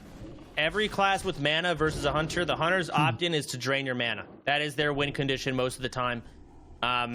This Warlock not having it, I don't know how I feel. It's not. Now he's completely tapped. Now he's got to start life tapping, taking his own health away. The kitty is pretty low HP. Killing the pets would be an ideal situation. This Hunter is taking so much damage. He might actually lose. Here comes another Viper. That little last bit there, but God, this Hunter is so low at this point that the dots are rot him. Yeah, he sacks the pet too. Okay, the Hunter could go for a reset here. He could scatter trap this guy right here if that Viper comes off. Oh, he reset another pet into a... Yeah, I think the Warlock will actually win despite the Viper Stings ticking through. I mean, we'll see. Another dot or two would seal the deal. Yeah, there's a Corruption. There's an Agony. No matter what the Hunter does, I mean, unless there's a pot that crits, it's probably going to be about it. And yeah. So we've seen two Lock Hunter duels, and Locks won both times. I mean, I'm excited to see Warlock versus Rogue now, because like that's really in my mind one of those key matchups. If Warlocks can beat Hunters, and Hunters are beating Rogues, like I could see Locke just doing really, really well in this tournament despite all of the different rule sets. Yeah. I mean, I think I think both the games or both the matches that we saw, the Warlocks beat the Hunters pretty handedly, which is I mean, kind of par for the course in the past too. So we'll see. I mean, is this another Warlock Shaman? Have we seen a Warlock Shaman yet? I don't remember. Yes, we have. It's a very. This is the reduel. This is the reduel, I believe, of the one that got feared out of range. Yep, traps versus Skepos. It's going to be a kiting battle. There's Curse of Tongues. There's the Earthshock. It's going to be a bunch of instant casts versus. Ooh, the net. He cannot get away. He's going to eat that lightning bolt, or he's going to get kicked. I mean, a 10-year cast time coming in with this Curse of Tongues, but what else are you supposed to do? Gets out of the fear. He's just Earthshocking. There's a Chain Lightning. Maybe he gets it off. He does not. He cancels it. He's got Shadow Reflector up. He reflects the fear. Warlock running away. There's one big bolt. Let's see what it does. Literally nothing. Nature Swiftness. First cast of the game. Nothing happens. Coil resisted. Okay. Whole lot of nothing. Okay. Death Coil resisted though, and that's a big deal. It's a 3-second like pseudo fear that doesn't DR with fear, and it heals the Warlock. So that coil resisting is putting Skepos really, really far behind. Trap down to 20% mana though, 15% mana. Spelllock comes out. There's the Hellstone and the Hellpot. Skepos back to full HP after that. Full fear coming out on the trap. Dots are ticking down dangerously low here. We have the Curse of Tongues and the Shadow Bolt to follow. How is Traps? There's a Sapper. There's no way. Traps is done for, and Skepo's going to move on. Dude, the combination of the Healthstone into the major health pod it's just so massive. It's legit like a 50% heal for a Warlock who's already tanky. It pays off a lot to just know what potion you want to use, right? Rather than use it when you really need it, use it right away, because he might get a second one off. So even though you're half health, if you know your best option is a health pot, especially as a lock, just use it. Because by the time you need it again, you might have it. And I mean, that duel ended right after he healed back to full, but still, pretty good decision to just use it all right there. It's a great point. It's like value in PvE. It's like if you have something that deals damage, you want to use it on cooldown. You don't want to just hold it. Using it to get a second one is great. Yeah. So but you got to make these decisions because again, you can't free action potion and health pot. So you got to know how the duel's gonna play out as you're going, so you can do it early rather than one of the. Great. So what we're going to do here coming up, guys, is we're going to take a little bit of a break for our players. We're going to give them a break. People have been gaming. They've been dueling. So, yeah, we're just going to take a few minutes break from the duels, and we'll still be around. But if you guys want to get snacks or anything, go get some water. You guys are watching very intently. I know this is very difficult to watch. A lot of intense viewing experience right now. So you guys can also get some snacks or whatever. And we can go ahead and take a look at... We can go ahead and take a look at the bracket, too, as well, while we're giving them a break. I'm going to piss. And Sounds good. Chance is going to take a piss. Can we pull up that bracket? One of the hard things about Classic... Okay, okay. We're working on fixing that bracket. Perfect. Okay. And in the meantime, dude, one of the trickiest things about classic PvP is memorizing and understanding what abilities share cooldowns, right? So like Chance was saying, potions share cooldowns, but then there's some items that don't share cooldown with anything, and there's certain items that share cooldown with other certain items. Trinkets that share cooldown with other trinkets, and then some trinkets share item with other cooldown other items as well. So like a nade, I believe, has a 60-second cooldown, and I think that might share cooldown with magic dust on another 60-second cooldown. So a lot of it is game knowledge of what should I use on the 60-second cooldown, because if I use this item, it's going to block me out from using another item. And then having the foresight of like, in this matchup, it would be nice to use a nade, but I can't because I need to. Here's the other thing I want to talk. The tea and sugar. I keep interrupting. I'm so sorry. You're good, bro. The tea and sugar. I was listening while I was peeing. You said it has 3 charges, right? I believe, yeah. Can you get multiple? Not sure. Don't think exactly. Don't think so. One per person. I believe it's 3 charges and then it's gone. And if that's if I am correct on that, if that's the case, yeah, like you could use them to get through the qualifiers, and then tomorrow we have the finals. Oh, you're out of tea and sugar, but someone else saved them. That could be it. It does say 3 charges there. So we got people going for number 1 of their class, and we got people coming in. I'm not going to use this. I'm going to win this whole tournament, and they're saving it for tomorrow. We got people probably doing that. So every time someone uses tea with sugar, they are scared. That means they're trying to bring out some big guns, or they're just like 0-4 and say, you know what, I might as well. Yeah, I mean, that's a big thing. Like yeah, I mean, you have to play the meta of the tournament, right? Playing more. PS Hero. Hold on, PS Hero. Yeah. Okay, is this Rogue versus Druid? Oh, I love this. Okay, the Druid.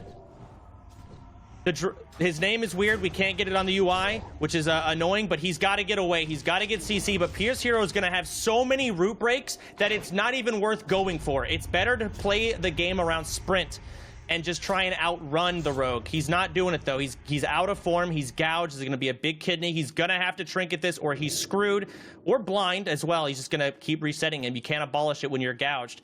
Fairy Fire is falling off. That's a misplay. You got to spam it.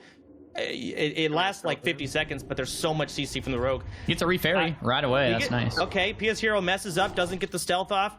There's the bash landing. He gets a big bash there into a root. He's going to have another break for it, though. You can't be going for roots. There's no point. He has a break for every single one. He needs to play around the sprint. I don't know if he used his medicine pouch, but he has to just get away from the Rogue. PS Hero is so tanky, man. Like, even if he does get away for a bit, PS Hero is just topped off. He abolishes the blind. He abolishes blind there, but PS Hero coming in with a kidney, knowing that it's about to break. There's the free action potion. He's running away. There's the root. PS Hero actually has no breaks for it now. I guess we take that. He also has no sprints. Now, this is the point of the duel where I feel like the Druid can win, but I don't know if the Druid can do enough damage with mana. You saw the issue with mages. As a Druid, it's even harder. With all of these arcane absorptions, these restoration pods, there's a good gap closer. He got a re-fairy fire, so he doesn't get a re-stealth. That was really good by Alexia, playing really well here. And just to clarify, this is the Druid build that you would probably run, Soda? I think so, yes. Yeah. This is what I would want to run.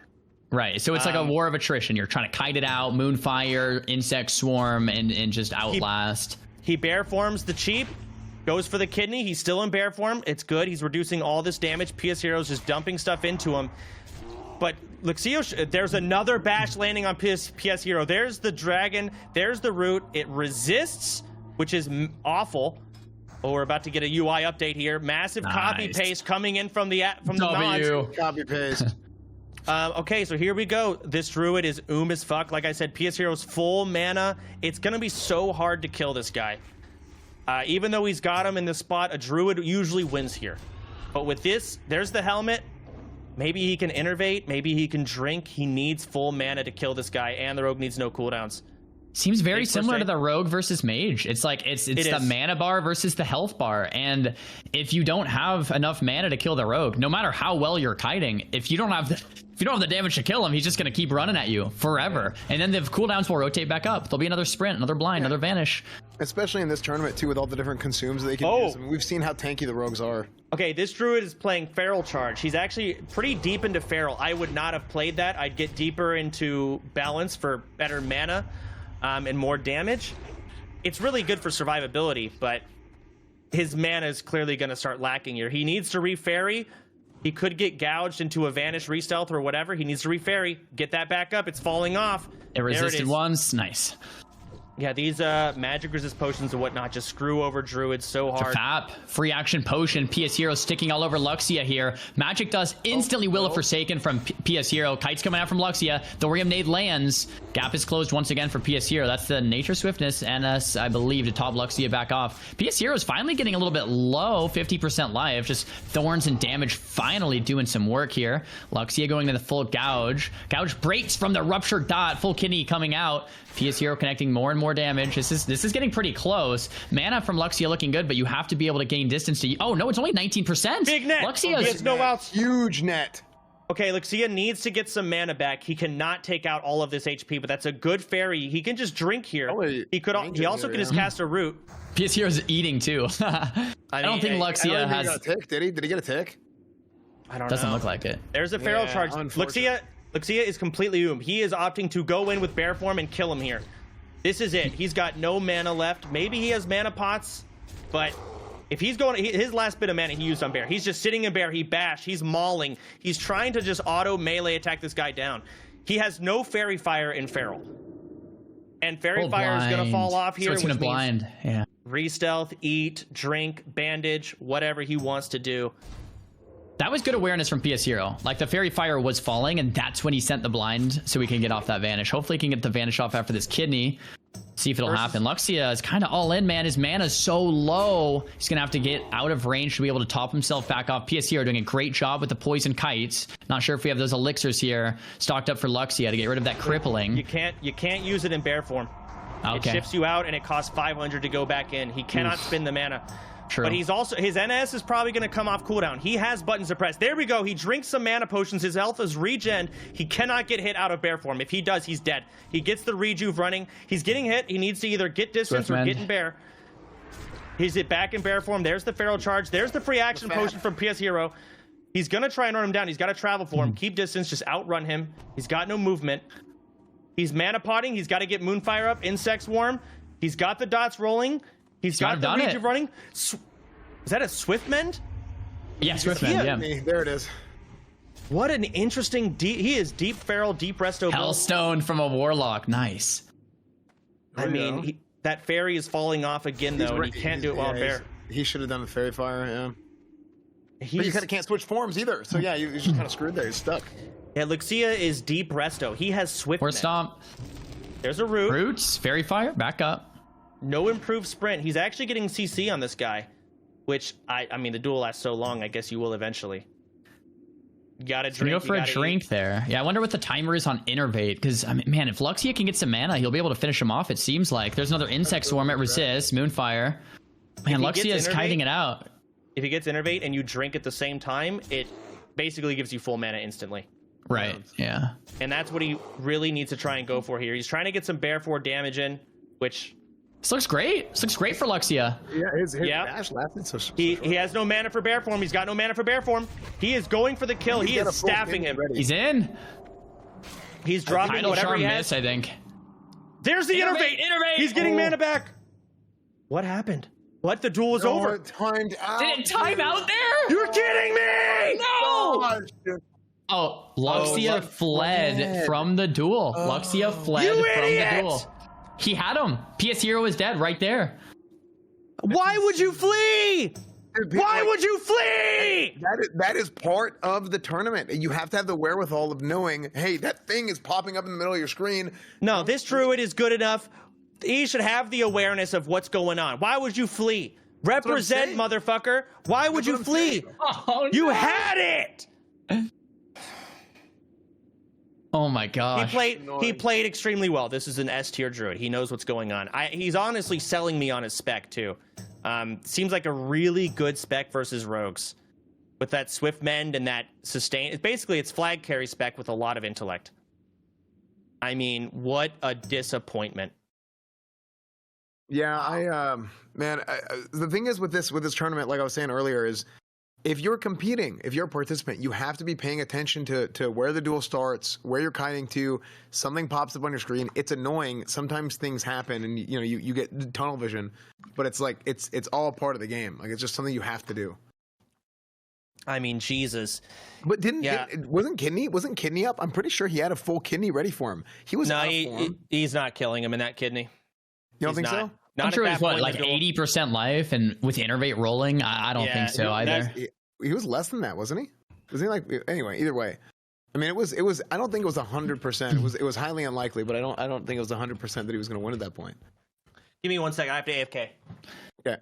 Oh man, just what a close duel, and the Innervate came out. The Druid looked like he was about to close it out, but yeah, I mean, if you go to the duel area and it's not like a force spam fear, it's not gonna be like a reduel or anything like that. Maybe we can get clarification, but from admins, but I believe that is going to go to PS0. Yeah, Lexia fled, unfortunately. We'll hear from the admins. We will hear from the admins in just a second. But yeah, no, I think that's just one of those things that it's unfortunate. Like I think, like I said, it was highly likely that Druid was going to win. We might have seen Rogue, but we will get confirmation on what exactly happened there from the admins shortly, and we'll get ready for our next duel coming up. Do we have the brackets ready to look at? Because we haven't looked at the brackets in a while. Okay, brackets. We're working on the brackets right now. Okay, so on that Druid Rogue duel, we're getting confirmation from admins, but we're discussing it. Right now. So yeah, we'll hear from them in just a minute, and we will see what happens. So what was so interesting about that last duel? When we first tuned in, PS Hero was full life. Luxia was like kind of like 20% mana, in bear form, 60% life, and Luxia really like turned it around. Like that was really beautiful to watch. And I mean, Soda Pop, and you can probably attest, like that's cool. We missed the beginning, which is where the duel really happens. It's all about the rogue trying to kill the druid before the druid can get away, and you're trading cooldowns. And eventually, if the druid gets away, the druid should win. Right? Yep. What are you gonna? No sprint, like the druid just travel forms, just walk away. Actually. Yep. So we didn't get to see the beginning, but that's how the duel plays out. And for me, at least, again, I looked at it on paper. There's so many root breaks, spider belt, free action potion. Don't even try and go for CC. You play around sprint and movement speed increases and run away. And those are the cooldowns you can focus on and actually try and get a win. And the guy went for CC. He's just so sustainable as Resto. Swiftmend, it's just not very mana efficient. So that's the only downside. So as a Druid player, you said that's not a build that you probably would have gone into this tournament with, but no. You actually kind of got sold on it after that one?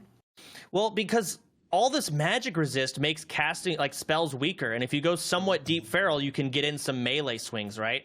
Right. So maybe in this tournament with all these different pots, physical damage is king.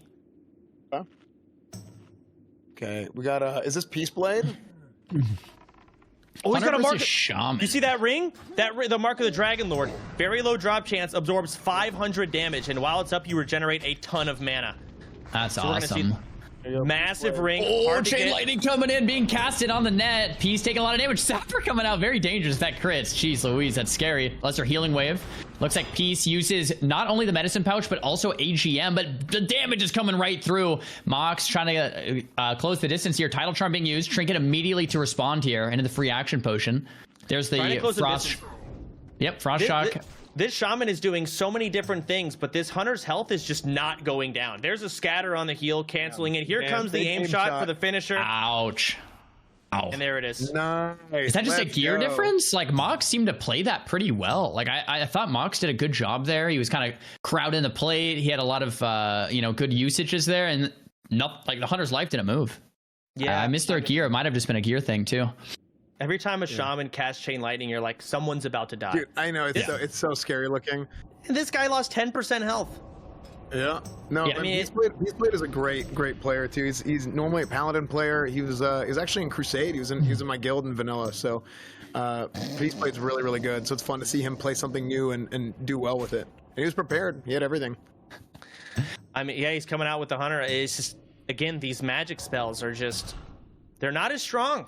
With all these different elixirs, the casters get griefed. You can just resist them. They just get reduced. Yada, yada. But now we've got a Warlock versus a Shadow Priest here. Dots versus Dots. They have to make decisions between whether they want to dot him up or go for CC and try and heal. And both of them are just doing damage. But the Priest is completely tapped. The Warlock, pretty low, but not anywhere close to as bad as this Priest. There comes There's the T. Oh, he's using the T. He's going for the win here. There's a blanket silence. He's got him wanded up. He goes for a Shadow Word Pain. They're both just doing damage. There's the fear. Dots rolling on both. Actually, this Warlock could get CC'd here. He could go for CC, but there's not much of a point when the Warlock has a pet. You can't get a lot of good resets here. This Priest is screwed. Trying to drag him down, Running away from the fear. I feel like I'm watching Ghostbusters, dude. Like, okay. Priest does land the fear with the net. The pet's going to be far, but what is Nick going to do here? You're at 13% mana. The Warlock's spamming drain. That's your full fear. Like, that's your shot, really. He's like trying to get one tick of food and water. Doesn't really work out. First aid from the Warlock to reply, but more drained manas are going to come through, right? You have to have a plan to interrupt that. And I think that's how this matchup kind of works. I think it's slightly Warlock favored here. We're having dots being exchanged and Immolate being casted. Nick going in for another fear, but eventually that's going to break. You're not going to have enough damage. There's the spell lock coming out from the Warlock. Couple of wands, and that's going to seal the deal. Nick goes down. Gripping takes it pretty convincingly there. Well played. Let's go ahead and tune into our neighbors here. We've got two other guys going at it. Warlock, or is that Rogue versus Rogue, I think? Is that a warrior? Rogue v Rogue, Orc versus Undead. Rogue. Yeah. The Orcs, I mean, I would say Orcs got the advantage here because of the stun resist. And I mean, you pop the evasion there too. But yeah, I mean, that's the big thing here is whenever you see rogues going orc in this tournament, they're not going to have as many advantages as undead because there's so many opportunities to get feared. But specifically in this matchup, orc versus undead, orcs probably got the leg up. Big healing coming in. There's a vanish. That's the cheap shot. That's got to be the end of it. He got out of it. I think he lipped it, but he's got the rupture up. That's good foresight from Orczilla, knowing that he's going to get out of the stun, so he put the bleed up. There's no re-stealth now. Orczilla doesn't get either. There's a big eviscerate. Finishes him. Damn, there we go. That's undead, too. There we go. That was big Mud time. baby. Yeah, that was big time. I mean, he definitely had a disadvantage playing undead versus an orc in that matchup alone, but that works out for him without that stun resist. I mean, everybody knows that orc stun resist in vanilla is just freaking broken. But yeah, I mean, overall, you're you're trying to win the whole tournament. You want to be undead. Yep, 100%. So, hey, real quick, can I mention it? If we can we get our camera op to turn off the guild login sound because it's like picking a lot like during the duels and it can be kind of distracting. I mean, even in Rogue versus Rogue, you want to be undead because of you magic think so? dust. Because magic dust, yeah. I mean, I think you still want to be undead. If you get lucky, orc RNG though on like a cheap into a kidney into another, like but yeah. I mean, you're right, but overall, like it's not like undead is worthless versus rogue. It is true. Yeah, you still get value. You still get great value. In a lot of other like 1v1s, undead or orc is worthless. One of the interesting things is Sony opting for Tauren. We never mentioned that. Oh no! Don't tell me we're doing. It better not be druid versus druid. Oh no! Oh god! All right, no, don't watch it. Don't watch it, please. Don't show this. Don't show this. Sony, you can explain better than me. This is going to be an auto attack battle, right? And whoever goes into form first is going to drain their mana and lose. This duel, everything. I don't know how with all the consumables things are different, but going in cat form is bad because you get hibernated, right? Casting any damage spells is bad because it's more mana efficient to just heal. So you also don't want to dot people because then you can't hibernate. So you don't want to do damage or dot them. You don't want to go cat form or anything because you get hibernated. You actually don't want to hit buttons. Whoever hit pays better. So it's two druids auto attacking each other out of form. Now maybe they're going to do something else. It might play out different with all the consumes, but that's how it can play out in druid versus druid normally. Every button you press is a misplay.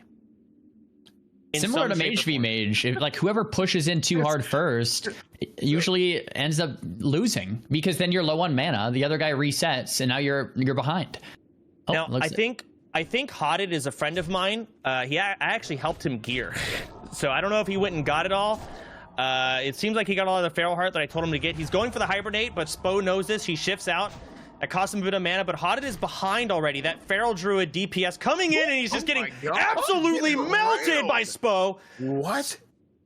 Melted him. Well, that's the exact opposite of what we just talked about for the last 2 minutes. Dude, hey, that's what's going to happen in this tournament, man. Sometimes we'll think something is like, oh, this is going to be completely AIDS. It's going to take 10 minutes to watch this duel, whatever. And then, that's just how it goes sometimes, man. We didn't see a flash grenade from Haunted. We didn't see an NS, did we?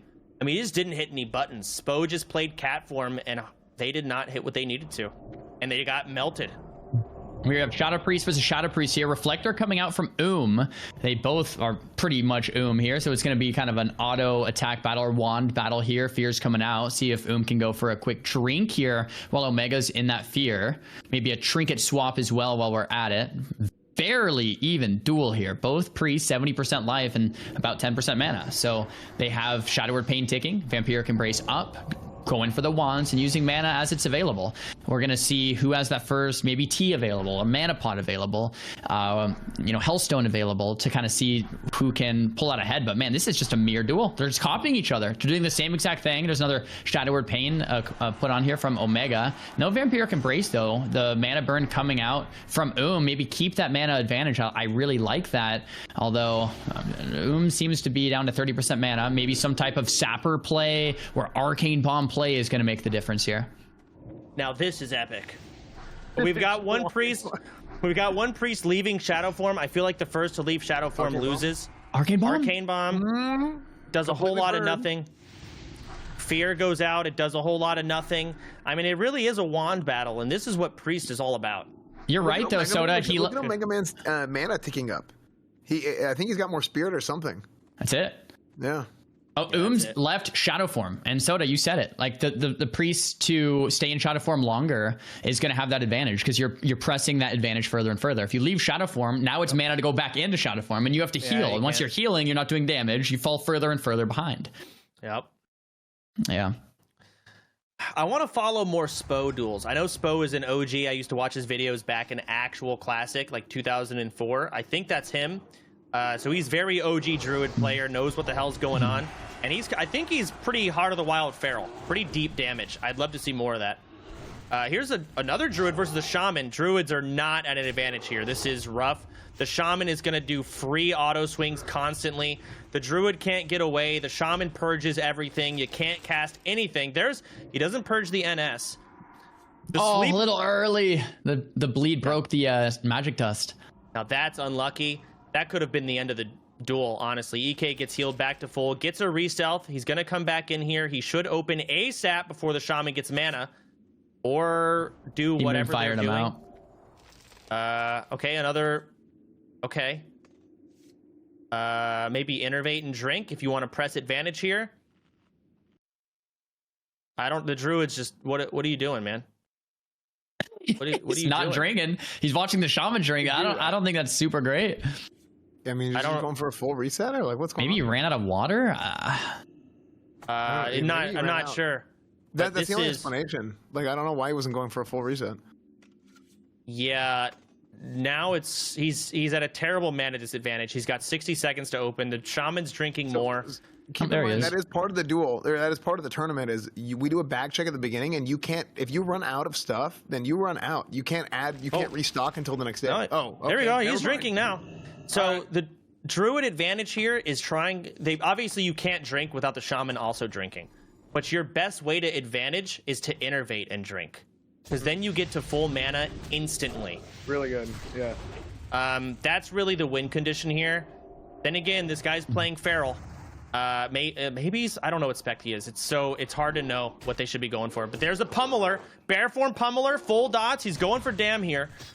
The Shaman cannot hurt Bear form very much, but he can hurt it.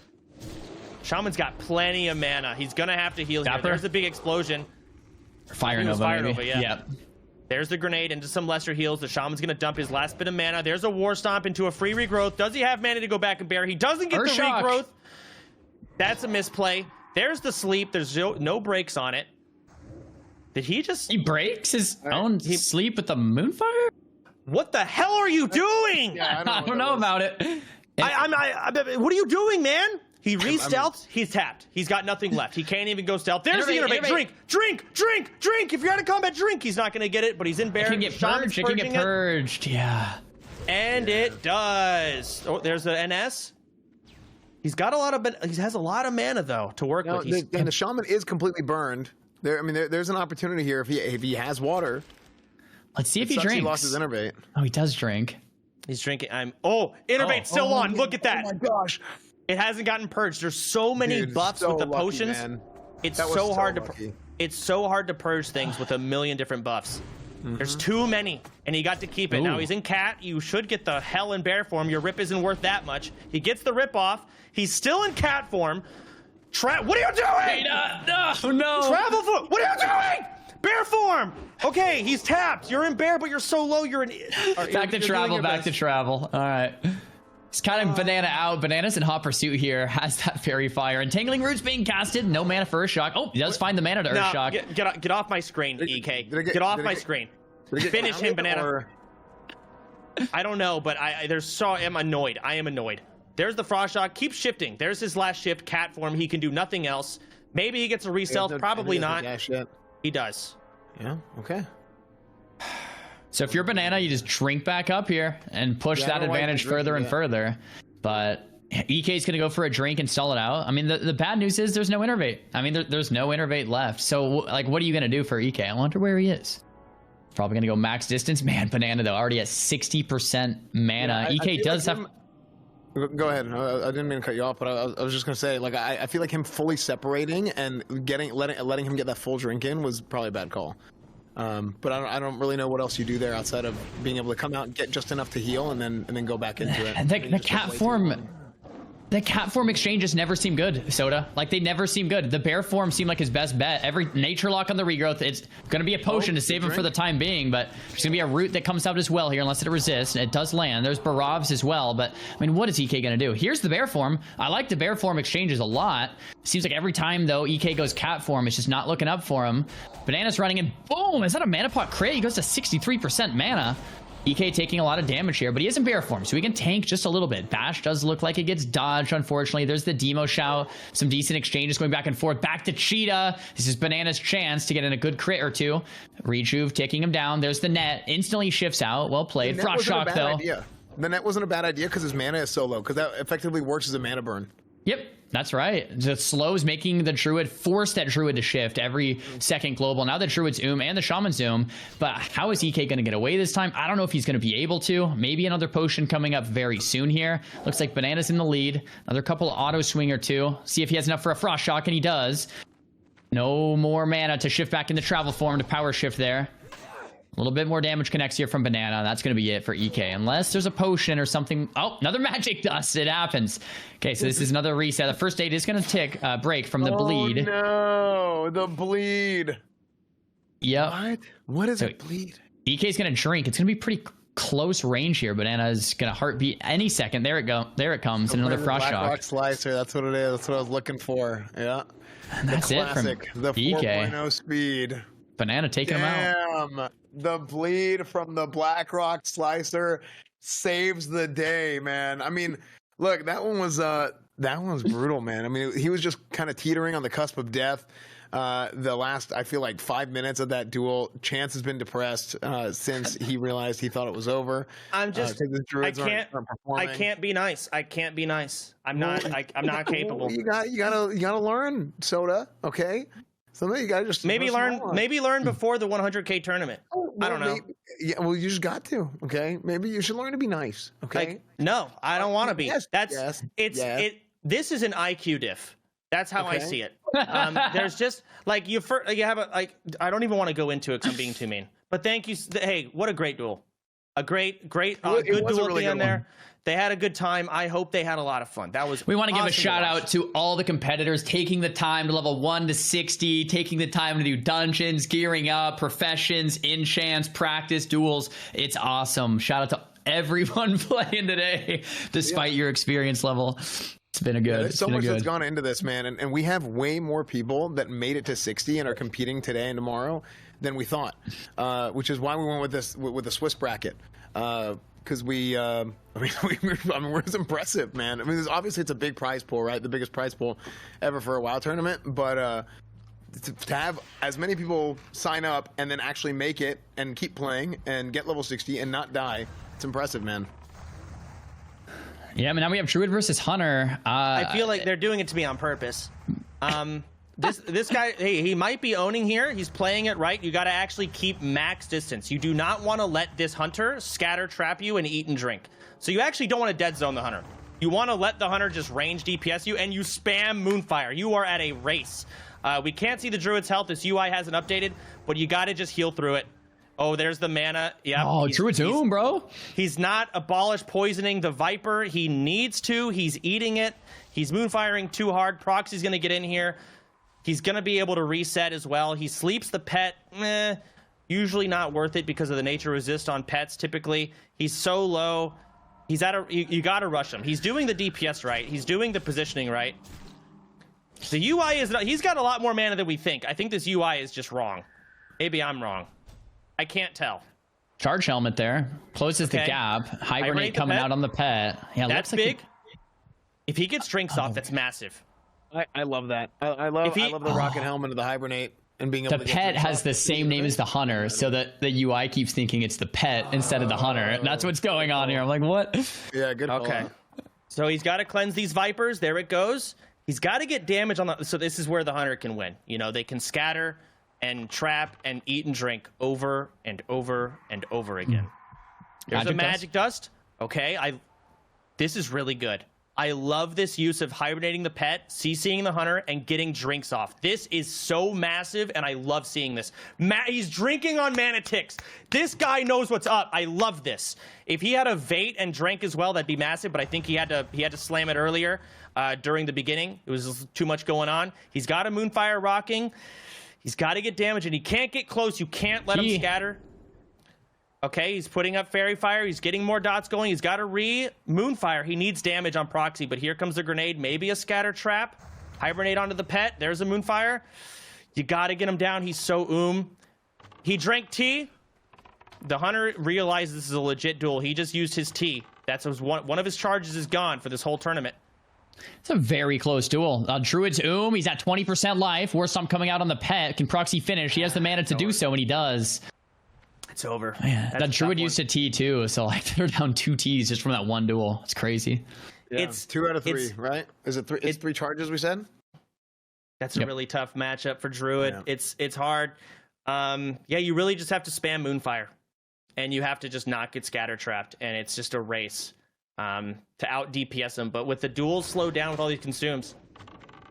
Hunter v Rogue. There's a scatter, no trap to follow. Feign death. Maybe the trap will be there. Looks like he does land the trap. Don't think it'll break. Jade wants to get max distance here and kind of turtle out the matchup. Rogue's trying to rush him down. Nice big aim shot. Hopefully concussive to follow, but nice gap break there with the Goblin Rocket Helm. So you're going to be a FAP to follow. Looks like the Hunter uses the FAP pre-CC, which is great, although the FAP's almost off. There's the full kidney shot. I think the break comes out immediately here from Jade, but Jade's getting low. Don't know if he's going to have enough mana to even scatter trap here when it's up. And a nice rupture. I like that from Snails. Nice bleed, maybe to finish him off. Honestly, Snails can maybe finish this with some bow shots or maybe a grenade, because Jade is just dangerously low. It's 11% life, 5 seconds left on that rupture, down to 8%. Snail using the pot. One shot. Oh, there's the blind into the abyss. Well played. I mean, I don't feel it. You're right. I stepped out for that one. Sorry, something. I think that's Hunter favored. So to see the Rogue win is impressive, right? I've heard people time and time again say that's pretty tough duel for the Rogue. I mean, the flare, the scatter traps, the concussive shots, the pet, the poison damage. So if, like, Vanish isn't going to be super effective. It's just tough. So well played. Yeah, there's the free action potions as well. I think definitely favor the Hunter overall. Being able to just not get stunned is massive. Yeah, so the Rogue came out on top. Apparently, PS Hero beat Relay. So Rogue v Warrior, I would love to have watched that. Yeah, remember, guys, we can only watch one duel at a time. We've got admins trying to, get the best duels, but it's complicated and difficult sometimes. But you guys can go and watch the competitors themselves, check out their streams, and just watch them live to see all of it. We can't cast every game. No, PS Hero, y'all could have went and seen that. I know Zico's live. I have him on my side monitor. just checking out the duels and seeing who comes out on top.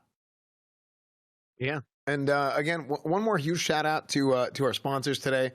Again, Blizzard for even putting on the tournament in the first place. We had to get it approved through them. So again, big prize pool tournament thanks to Blizzard.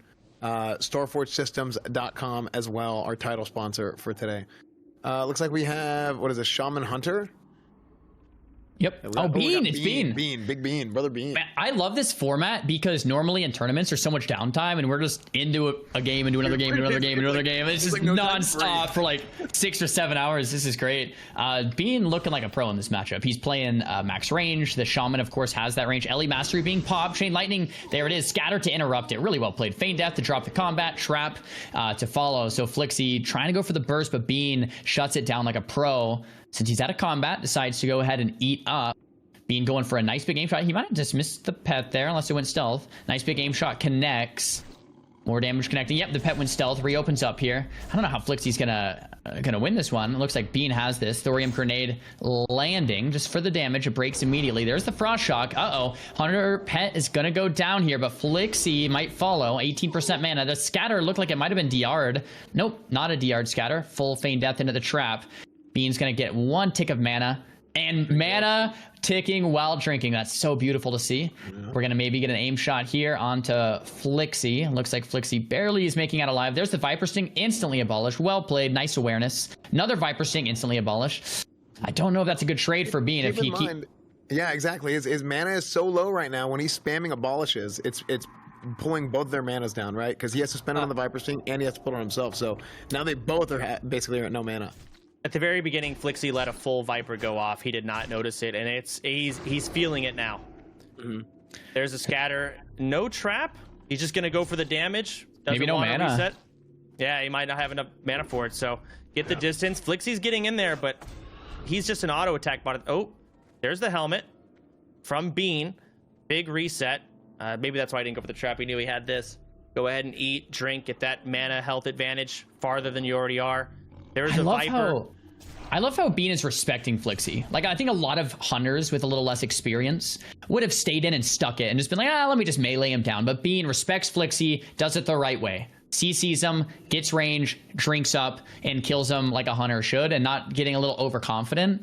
And yeah, that was well played from Bean. And I think one of those like novice mistakes can be just to like go in and go for the kill, and then oh, he has a potion, into T, into a Hellstone from a Warlock, and oh crap, now I lose. Yeah, no, I like that a lot, Xaryu. I think you hit the nail on the head. Where sometimes guys get a little bit overconfident and they just think, I got this because like their health is low and mine isn't. But Bean having the wherewithal to know, hey, like, what outs does this guy have, and really respecting him that's 100% good call out, man. Slow play. And we saw Snuts do that same thing.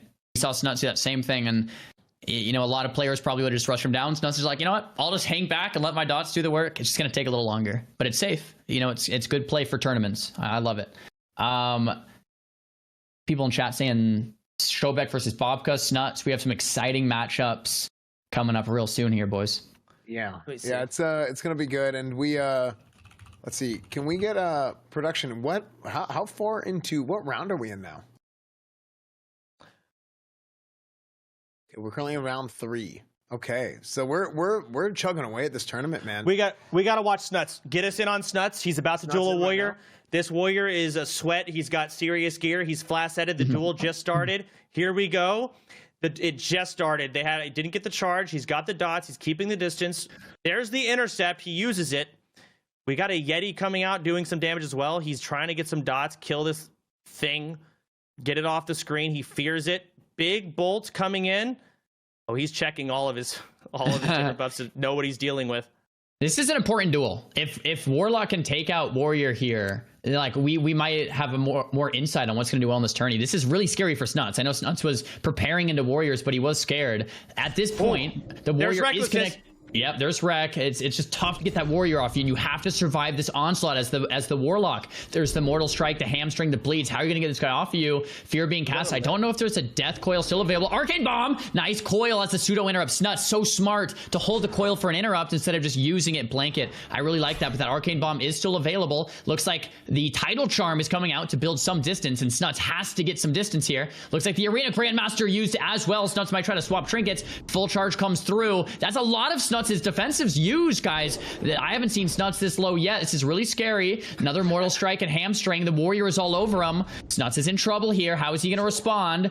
That pet is trying to seduce, so Snuts doesn't want to use dots because the seduce needs to land. There it is. The seduce finally lands, and Snuts is going to get some distance and some breathing room. Snuts didn't want to start damage on the warrior yet because that seduce was so important. Snuts, though, starting dots now. He needs to stay max distance from the warrior so this intercept does not connect. This intercept connects. Oh, the succubus goes down, and there's going to be no more seduces. Fell doms a pet that he can sack for that big shield. Drain life happening. If I was Snuts, I'd be pretty scared right now, but that wreck is over, and DJ has used a lot of his cooldowns as well. I mean, Snuts is going out here. He's trying to abuse all of the absorbs so this warrior gets 0 rage. He still has his pet sack. He's already used his AGM. He's already resummoned his pet when his succubus died. There's a magic dust on him. You can't berserker rage though, so he gets some CC. There's the first aid. MS falls off. Snuts is so good at keeping his health up and keeping track of what. Here comes an intercept, or does he outrange it? Doesn't break. Wow. Oh, that fear doesn't break. He's gonna outrange the intercept again. Keep the distance. Get the free. Oh. Oh, there it is. Oh no, that's the helmet. Uh-oh. Okay, he gets out. Hamstring proc. DJ's getting low too, though. There's the drain lives. Fear being casted. No interrupt on it. Breaks instantly though. This could go either way, but DJ's getting dangerously low. Not sure if there's anything in his back pocket here. Snuts must be feeling pretty happy. He has the sack pet too if he needs. Snuts though almost out of mana. Don't want to get executed, Snuts. We have the pet sack. There it is. He uses it.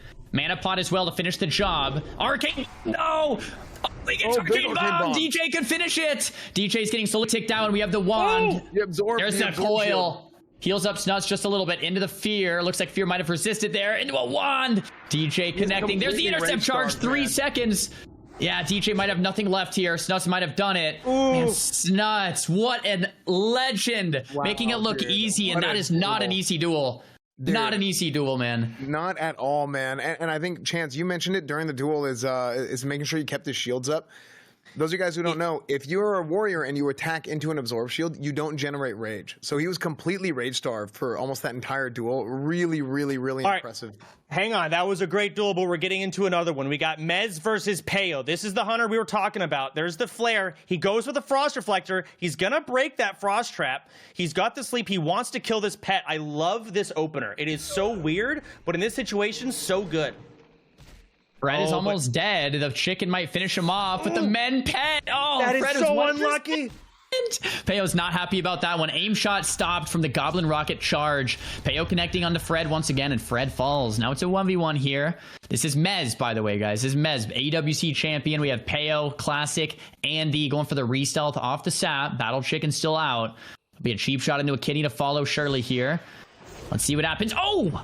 The flare comes out on the Harpy, and that's not what Peo was looking for. No, he had such a good opener, but at this point, the pet's down. There's the Vanish. He's got to rush him down. Peo is on a timer with his cooldowns. He's got the melee DPS. The kidney doesn't land, so he goes for the blind. He doesn't want to let Mez get away. And because Mez's pet's down, Peo can re-stealth as much as he wants now. There's the sap. He can go ahead and eat, get some extra health, but he risks another heartbeat proc. Expose armor, mechanical dragonling. Peo's playing this so patient. Yeah, but it breaks again, and there's the flare. Not the opener Peo wanted. Mez trying to get the distance. Another vanish and a sprint. Peo's connecting. There's a scatter feign death trap. But the mithril and the battle chicken just doing damage to Mez. Slowly ticking him down. It's not a ton of damage, but it's damage. Aim shot connects. Peo's sprinting in, though. Ooh, concussive shot proc. Peo instantly gets rid of it, though. Well played.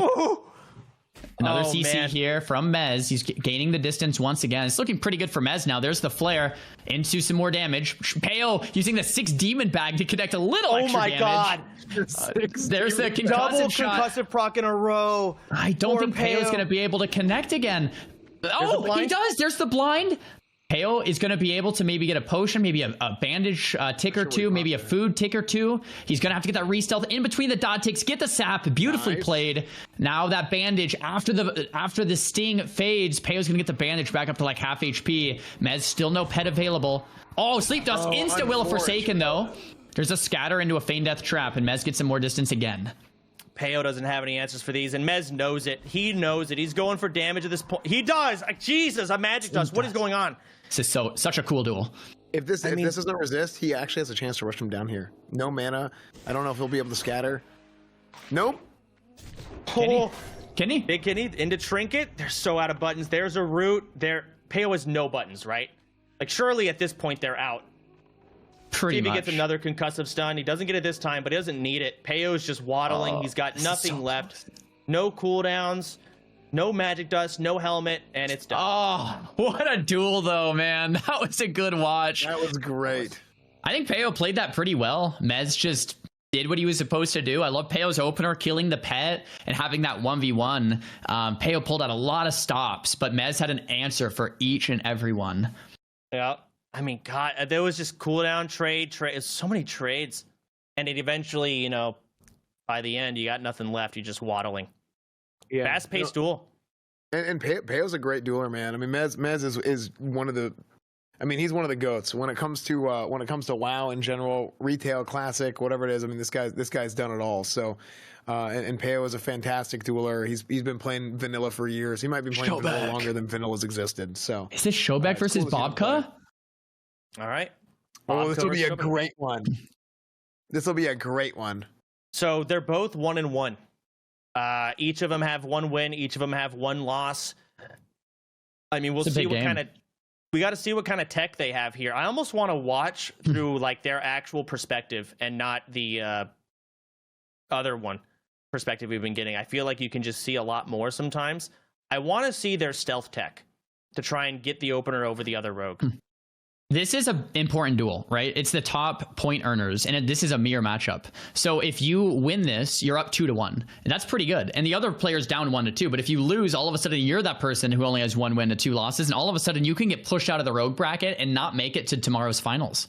So like winning this in the mirror is like double as important as winning any other game. Yeah, because you're putting someone else behind. Yeah, if you're a sports guy, it's like you're winning a division game. Look at these bags, man. They're so cluttered, and it's so ridiculous how much stuff they got to take out. What are the trinkets he's opting in? He's got the loofah for a bleed break, and the...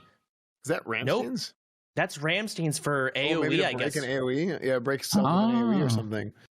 But yeah, I played with Showback a little bit in Wrath. I played some arenas with him. He was fun to play with. So we have a Zico duel going on right now if we want to watch it.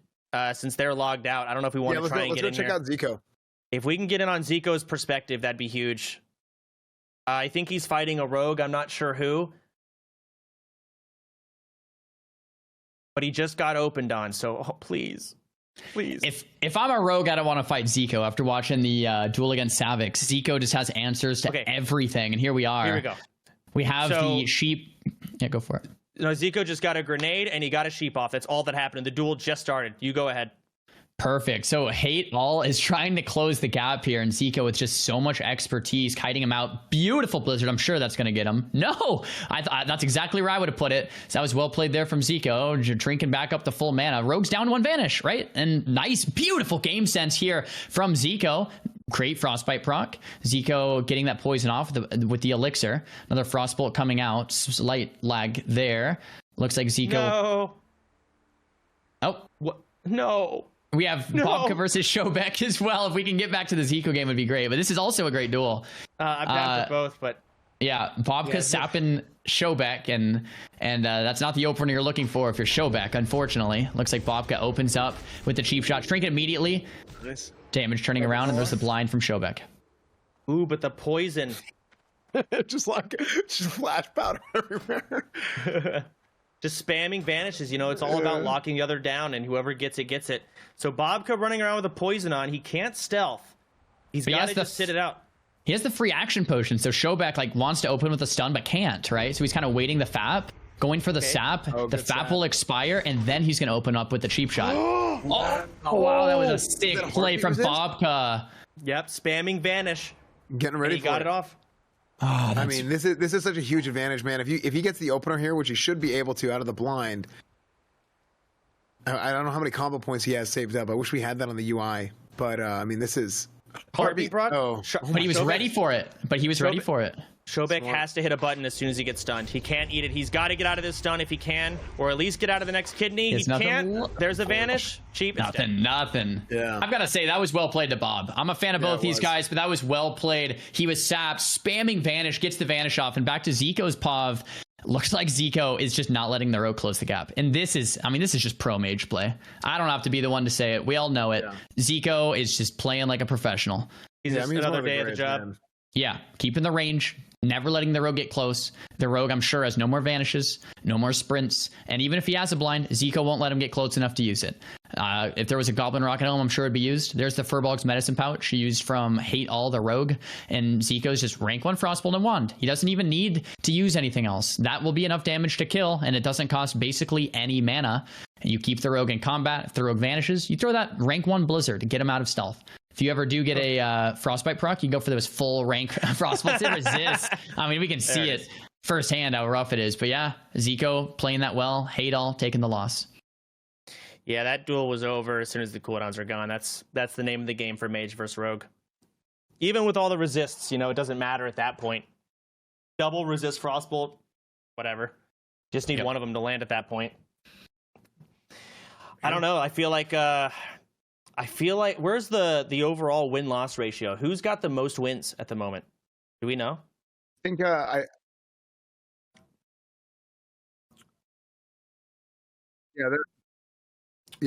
working on a display for stream right now, fixing some stuff on the back end there. But yeah, it's overall. Let's go.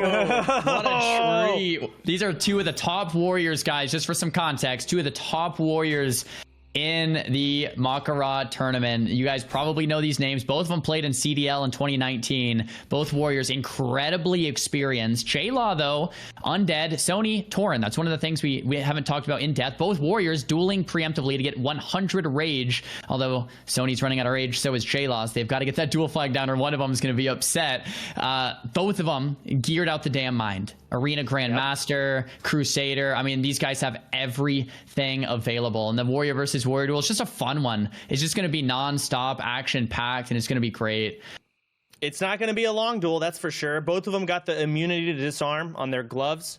They're both walking up, ready to go. Getting the dual flag down, I think. I mean... What? It's just a sacrifice. He's just building more rage, maybe. Is it not? Is it Saren versus J-Law? No. Saren's level 38. They're generating rage. Oh, Saren's not playing. Okay. I think they're just waiting, and he wants to stay 100 rage. So he's just there's Sony over there. He's coming in. War Chief Sony. Dude, Arcanite Reaper with Crusader. No, they got rid of the leeway for Taurens, didn't they? In hardcore, or maybe it was Season of Mastery. Did they? That's what I heard. Don't think so. I could be wrong. I could definitely somebody be wrong. told me that, and I was like, that's insane if they did. Can anybody confirm that? I have no idea, but you see them both have their flask sets on, ready to heal a raid. How funny. I mean, Sony has a little less rage to point out. He has about 20 less rage. They both have full healing gear. If you guys don't know, they use a trinket called Diamond Flask. The Diamond Flask scales based on how much healing you have. But Sony's not quite full life after swapping gear sets. J-Law is. He prepared that pretty well. There's the early bandage coming out with the web here onto J-Law. Sony's just trying to get back to full. An immediate lip came from J-Law too, and Sony managed to just kind of get out of it. But here comes some big damage. Sony already getting crit pretty hard, getting the Sunders rolling, opting to go in, and I think he's going to shield wall? Shield wall. Yep, shield wall instead of a retail. Okay. It seemed like he canceled it as well. I don't know. Maybe he tried to shield wall the Mortal Strike and then immediately swap out. That's the level these guys are on. There's an intercept. It's it's really just clobber time. Get some damage going. There's the health. J-Law's stones. full HP? No, that's the UI. The display is bugged. They're pretty close. Ignore the UI. J-Law is slightly ahead. There we go. You're seeing Sony go with a little bit more defensive strat. Even him using his first Last aid stand? early, Last stand, okay. huge. The He's in execute range? Oh god, they're both so low. He's it. 180, and there it is. Oh, there it is. Oh my Wow, what a duel. What a duel. So what we saw there from Sony that I thought was really impressive is he went in right off the bat, and when J-Law initiated on him, he tried to use his first aid early. Why? Because Warriors have so many bleeds. They have so many bleeds and so many ways to stop you from first aiding. So him going and trying to get as many ticks as he can, he was really playing the long game there. Instead of like healing when he needed to, he healed whenever he had the opportunity to, and I think that was a really, really smart way to play it. I don't know. Go ahead. I was just going to ask, with Shield Wall, if you go Sword and Board, pop Shield Wall, and then go back to two-hander and Circular Battle Stance, is the Shield Wall stay or does it get canceled? I should know this, but as a Barbarian, I don't use shields. I actually don't know either. I mean, here we are with a Hunter Shadow Priest. He's going for Serpent Sting. I guess he just doesn't want to even bother with Viper because it'll get cleansed, but I feel like that's your only win condition. I'm not sure what the plan here is. It stays? Well, that's pretty crazy. But also, J-Law came in with a lip, and Sony rooted it instantly. Yeah. Which was, I don't know, it was crazy to me. So dope. So in this duel, this is really close. The Shadow Priest, 40% mana, 40% health. Shadow proc stun double there. Double blackout, man. Really well played. Really lucky there, I guess I should say. But SJ still in the back foot, 12% mana. Viper Sting coming out. He has no mana, just used that major health potion because he kind of had to. But now he won't have that mana pot available. Might have T in his back pocket. But looks like the Hunter Lol is just kind of kiting it out. Has a little bit of mana to work with and letting the pet do the dirty work. Decides to feign death, max range, get a tick or two of food, tick or two of mana, while the pet keeps the priest combat. No drinks on the other side. It's hard to tell what life total Lol is at. Looks like he's at 19%. Wow, very close. Damage is still coming through. They're both Wow, this is going to be a race to the finish here. 13%, 9%. Wands are coming through. I think SJ might have just enough to finish. It could come down to RNG. 1%. Who won? SJ takes it. Shadow Priest won. Lol ended up dying. That was... we're trying to... It looks like we're hearing that the Hunter technically fled. We're going to have the admins take a look at that. And... Man. I mean, fled. Hey, if he lost, he lost. If he fled, he lost. So it wouldn't matter. So Priest won. Yeah. No, you're right. Sorry, I was listening to the thing and wasn't even thinking. You're right. Yeah. But yeah. So sorry. Real quick, guys. One more quick shout out here. We have new merch for OTK Network. OTKnetwork.com. We got brand new merch. I'm wearing the that Frost shirt today. That hoodie is sick as well. There's all kinds of stuff. There's Nick. That's a gladiator, chicken gladiator, self-proclaimed. So yeah, there's all kinds of new merch. If you guys want something, if you guys want to help us pay for this $100,000 prize pool, please check out OTKnetwork.com. Looking good. What? Yeah. So you guys can check that out right there. All kinds of new merch. There's some things I believe are sold out, but there's still some available. And we got a duel coming up. Hunter versus Mage. Mage using that Goblin Rocket Helm to gap the distance, staying right on top of the Hunter. Really well played here from Oko. Evoing nice and early. I absolutely love it. Zero's pet is also dead. Wow, it's a great start to the duel here from Oko. Hunter is in the dead zone and no pet. I would put my money on the Mage. Looks like the 6 demon bag was used there. Oh, we get the scatter trap and the revive pet. If the Mage has ice block to block counterspell that, I would have, but it looks like he might have not had it. Might have been on cooldown. The pet, though, at 40% life. I wonder if the Mage is going to kill the pet again with just some AoEs. But, man, the Mage playing well, right? Like, crowding the plate here, just standing on the Hunter. The issue is with so much resistance, the Mage is going before the Hunter's life is dying, right? Like, the Mage is supposed to rush the Hunter down, but the Mage is going to go before the Hunter dies. No Evocate left either. Can we mouse over the Mage and get an update on the mana? Okay, he's at 44%. Nice. Wow. And the Hunter's at 95. The scatter trap comes out. Zero, once again, trying to get some distance here. Probably going to start with that Viper Sting. Try to get max range to the Mage. Can't just blink on him, like further than blink range even. There's the Viper Sting. It's ticking. Mage blinks in, but nice. So he's further than blink range, so we can't actually do anything. And the Viper Sting ticks in its totality. Mage is down to 20% mana. Sheep comes out once again, but the Mage is really not liking this. The pet is dead, and if you can get some mana ticks, you can kind of come back. But Zero is really tanky. A lot of these arcane explosions are just resisting. A lot of the Kona Colds are doing almost nothing. And I think at this point, if just scatter traps continue to come out, Zero saves his mana. There's the Ice Block aggressive from the mage. It's well played. Iron Grenade misses, unfortunately. Frostbolt connects. There's Ice Reflector. He cancels. Great awareness from Oko. Rank 1 Kona Cold, another blink to stay on top of Zero, but it looks like Zero might have this one just because all of the mage's spells are just being neglected. He can't even hurt this guy. All this resist. I mean, he polys him. Zero's full HP. He's got no pet, but it's like, how does he get mana back at this point? No Evocate. I assume the mana pots are on cooldown, but even that, I don't know. Scatter Trap again instantly. This duel, resist. Resist. This duel may have been going on. This duel may have been going on for a long time before we tuned in. Yeah, because we did tune in kind of late. I like the way Okos is playing really aggro towards the Hunter, trying to get in the dead zone, but at this point, I think it's just a wrap. Completely getting Viper Stinged. Yeah, it's a wrap. You need the Elixir to remove Viper Sting if you're going to win in this matchup, I think. Like, especially... Just remember, we're like, what, 5? What round is this? I don't even know. These people might be out. They may not have any left. You can't go get more. True. Yeah. Yeah, we're currently in the 3rd round, and like we said earlier, we do a bag check at the beginning, and you can only bring a limited amount of stuff because you're going to run out of bag space.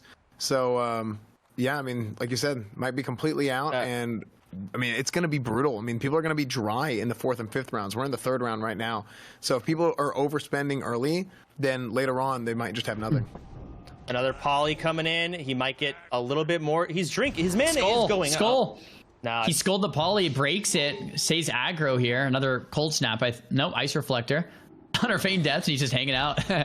Wand coming through. There's the charge helmet from the Hunter, right on top of the mage. And now the Hunter's going to get some distance. The issue is, if there's no stop for those Viper Stings, the mage can, use a mana pot or a mana gem, but it's just going to instantly be gone. Like, you can maybe get like a blink or a poly, then it's just gone. He got concussive shotted while facing away. He had to blink even farther from the Hunter. He got 1 tick off. We're drinking on ticks. But there's the Viper, and it's all gone. I don't even have mana to polymorph anymore. I'm surprised that it's even lasted as long as it has now. It's like... Honestly, I think Oko's win condition is try and wait the duel timer out to get a reset. Maybe. That's actually his... And then on a reset, maybe. That's his only win condition. That's still tough though, because if you're running out the Hunter, he's just gonna scatter trap you. And if you're running away from the Hunter like this, he's just gonna keep teeing off on you. Like to live, it's just gonna be tough to even try to turtle it. I mean, that's what he has. I mean, he probably can't even get that. I think he's screwed. I mean, we'll see. I'm not saying he's gonna do it, but that's his win condition. There's a freezing trap right there. Big poly. Just enough mana for that poly. Like in between the Viper Sting ticks, he's like, poly, please. Poor mage. Yeah, and there's the drinks. He wants to try and walk, get distance while drinking. He's getting it. 20% mana is not bad. He's bringing it back, man. He is actually bringing it back. Just how do you kill it? How do you... I don't know what you do. There's another Viper. He blinks in. There's Barov. He Novas it. He's trying to get closer. He's so slow he can't do anything. Another poly. And he closes the distance with 12% mana in the kit. Oh, mana gem? 26. You know what I would do if I was Zero? I would, I mean, I don't play Hunter, so, take this with a grain of salt, but I would scatter trap and summon another pet. When the mage is Zoom, he won't be able to deal with the pet, and then the pet will just kill the mage. You're right. That could be a play here. Another poly. It seems, I mean... on too. There's the wing clip. He's trying to get improved wing clip. Just get some distance. Get a Viper back up. Get rid of those little slivers of mana. And, I mean, just melee. Here comes the Headmaster charge. Melee Hunter playing the game. Another Viper. Drain that last bit. He health pots. He doesn't mana pot. I feel like I'm watching two guys just go out. It's completely exhausted. It's like the last round of a boxing match, dude. It's like just nothing is happening. Nothing left in the kit. The duel timed out. All right. Oh, hey, Jans, let's see. You might be right, dude. Wow. So you for knew. The timeout. Survived barely long enough. Yeah. So as time goes on, his Evocate's going to come off cooldown. He's got a short kill window, and he's got to get it in there. Says Zeroshi has defeated Oko. Huh? Was it out of range? Might have been a range. It might have been a forfeit. I'm not sure. Or yeah, / concede. He might have conceded. Why would he? He should not do that. We'll hear from the admins in a second. Find out what happened. I don't know. You might have just said to hell with it, but we'll hear from production in a second about that. Do we have more? I mean, in the meantime, can we go look at our next duel? Let's see. I'm gonna check all of my different tabs to see if anyone's dueling currently. That I can only have so many tabs open at once. Yeah, they're working towards getting to the next match. I don't know who it is. We are getting close to the end of the third round, I believe. Bean is about to duel versus Spo. I would love to watch that if we can. Feral Druid versus Hunter. Oh, that's a good one. That's a classic matchup. We can get Bean's perspective. Oh, or we can watch this. We have Perp too. This is Perp Shadow Priest. Yeah, that's another good one. Ooh. Perplexity, I think, correct me if I'm wrong, is 2-0, and this is his third duel, unless we missed one. He's been crushing it. Yeah, yep. So Shadow Priest, I think, is a little disadvantaged here. We've seen the Rogues winning. We've also seen Shadow Priest winning, too, if Rogues are a bit underprepared, or they're Orc. But, man, I love watching Rocket Man or Perplexity play. The burst damage he does with the Cold Blood Eviscerate and the Sapper all at the same time is crazy. And this is a good duel, too. We got Bean versus Spo, Feral versus Hunter. Soda. Okay, here we go. I mean, he's playing Feral, so he wants to get the dots up. He's got Insect Swarm, so he's got some points in Resto as well. Probably Heart of the Wild spec. I'm not too positive, but he gets the trap off. Spo just has to close the distance. He has Feral Charge, which is going to help a ton. He's got Fairy Fire Feral. He's pretty deep Feral. He's Heart of the Wild Resto, for sure. Get some more Insect Swarm in, Moonfire up, squeeze in a regrowth on that net. I love to see it. Get back in bear form and just start doing some bear form DPS. There it is, but the wing clip, he can't spam shift. It costs way too much mana to spam shift in this. Maybe a fair beast? No, he's gonna just stay in bear form. The Scarlet Cannon. And that cannon can eat the freezing trap, but it's just very hard to land. He gets him out of form here. He doesn't want to get scare beasted, but now he has to eat that. There's the innervate. Poison, innervate. Yeah, it's good. Spo is gonna have a really hard time getting damage on Bean. And Bean is going to be able to reset over and over again. There's the Feral Charge. And that's it. It's auto attack at this point. A little bit of dot damage. He leaves form again. He gets trapped outside of form. Big. That means he's going to get Vipered. It's going to be another bit of his mana gone. He has no Innervate. There's the Viper. Hopefully he gets the Cleanse. Here it is. He dots him up. Feral Charge. Because when he drink walks away, he just barely gets out of that dead zone. He cuts it so close, but it's so good. Yep. There's the bash. Scare Beast, he has to eat it. He can't shift. He doesn't have the mana. It's better to just sit in bear and take it, which he does. I love that play. Feral Charge is going to come off cooldown here again, but Bean can now scatter trap. I think that's how this duel is going to play out the whole time. Bean can reset whenever he wants, and Spo has no answer for it. I love that insight. Like, most of the time you want to shift, but when you have no mana, you can't. And those split-second decisions are what makes the difference here, you know, at this level. Bean going in for another reset, scatter trap, going for drink walking once again. And just more damage or salt in the wound, he could scare beast him in bear form here, and you have to just eat it, even when freezing trap, because then you shift out. Now you're taking an aim shot outside of bear. Oh, so yeah. Druids are screwed here. Not really a lot Spo can do, and Bean is playing it how he needs to play it. He knows what he needs to do. He knows he can spam reset. He knows that bear doesn't do any damage. And there's a scatter on the Feral Charge. Thorium Grenade. Not sure what Bean's damage, I guess. He doesn't even care about eating and drinking anymore. He's got no Feral Charge, keeping distance. He's gonna get free damage. Bean might run out of arrows mid-duel. That'd be funny. Spo's got to be pretty healthy on mana, though. He's been in bear for, what, a minute or two? Just the passive regen. Yeah, you're right. Yeah, 70% now. That's something. Yep. And, you know, Bean's pet is getting kind of low, too. Well, I mean, 70%. But every time he shifts out, now Bean gets that rocket helm. It breaks. That's so big for Spo. He doesn't get the aim shot outside of bear. Get the dots up while you can. He kicks Scare Beast. Bean can't Scare Beast anymore. That's big. His bash is coming up pretty soon, I think. He might have resisted because Bean's an orc. There's a scared beast. Spo just has to eat it. He can't shift. Yep. I'm really impressed here with Spo, man. In this long game, he's doing really well against the best of them here in a matchup that's not too easy. I think the pet, though, Bean's pet is 40% life. Like, even just bear auto attacks might end up killing that pet. While in bear, he should be turning and auto attacking that pet. Getting rage, killing the pet, put the pressure on. There it is. He's starting to do it. There's a scatter trap, though. It's just such an uphill battle as a druid into this. This is pretty much it. He's got to kill that pet. Scare beast. Scare beast. He can't shift it. If he shifts there, he gets aim shot out of form. Right. I mean, that is. I don't know what else to say. You guys see the duel. This is it. this is it. Yeah. He's getting trapped, feared, rinse and repeat. There's a helmet. Okay. All right. Look at Spo's mana. He needs to get some first aid. I like that he did that. Got Do some you think he's going to proxin. kill the pet here if he has the opportunity?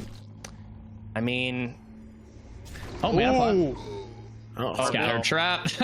outside of bear, this is going to be a lot of damage. No. This is going to be an aim shot, multi-shot, big damage coming from Bean. Spo has to have a health pot or NS to recover here. Just mana pod. NS? So there's the NS, yeah.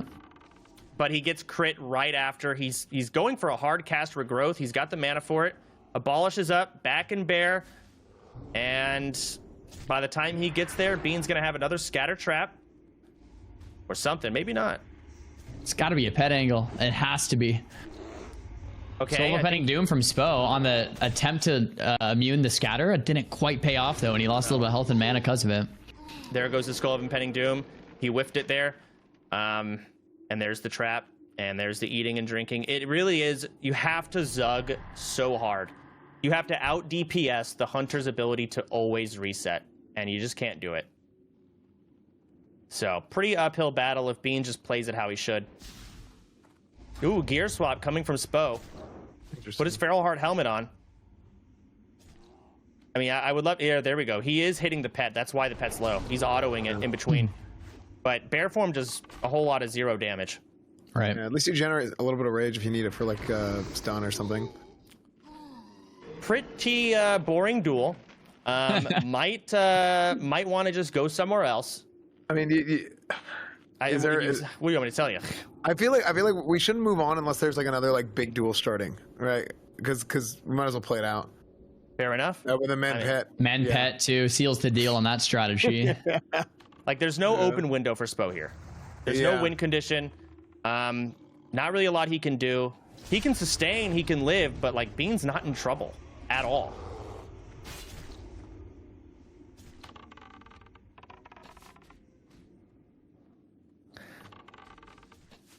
Yeah. Spo's gonna have another mana pot coming up in the next minute or so. I mean, that's kind of like the next window I see. If you can get like a trinket swap, mana pot, some type of burst. I mean, I'm impressed. Spo's alive still, you know? Oh, it's out of form though this time. But Bean is Zoom. Oh, okay. Not enough mana. And in combat, he doesn't get to drink nearly as much as he normally would. I don't know what Spo did to keep him in combat or what Bean messed up. But Bean, okay, look at Bean's mana.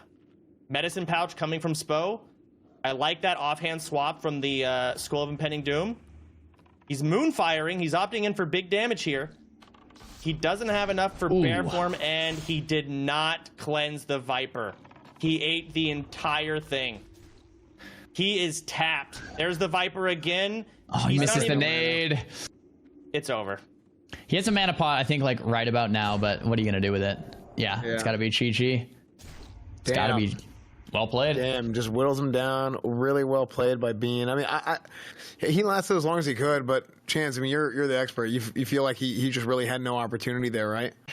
He seemed like he was getting some work done, but he let a full Viper go off. And it's a lot you have to pay attention to. I get it, but that full Viper really seals the deal. That's it. Yep. So do you think he would have ever been able to turn that around though? Yeah, I mean, he could have maybe, like, you can resist freezing trap. Like play until something happens, something RNG happens, like you got to resist, or like just somebody makes a mistake, maybe. Yeah, I feel like a lot of times when you get to like the highest level and you're playing against some of the best players, sometimes that's just what you're playing for. Like you're just going back and forth and you're trading cooldowns, and hopefully like a resist happens, or hopefully they make a mistake or something. That is one of the funny things is that like we assume all of these PvP legends or PvP gods never mess up, but it happens all the time. Yeah, you know, it happens all the time. You just play, just play in your game, wait for someone to mess up, or just RNG, like a resist. It's not a mess up, it's just RNG. And then from there, 100%. You're like, you double down on your advantage, right?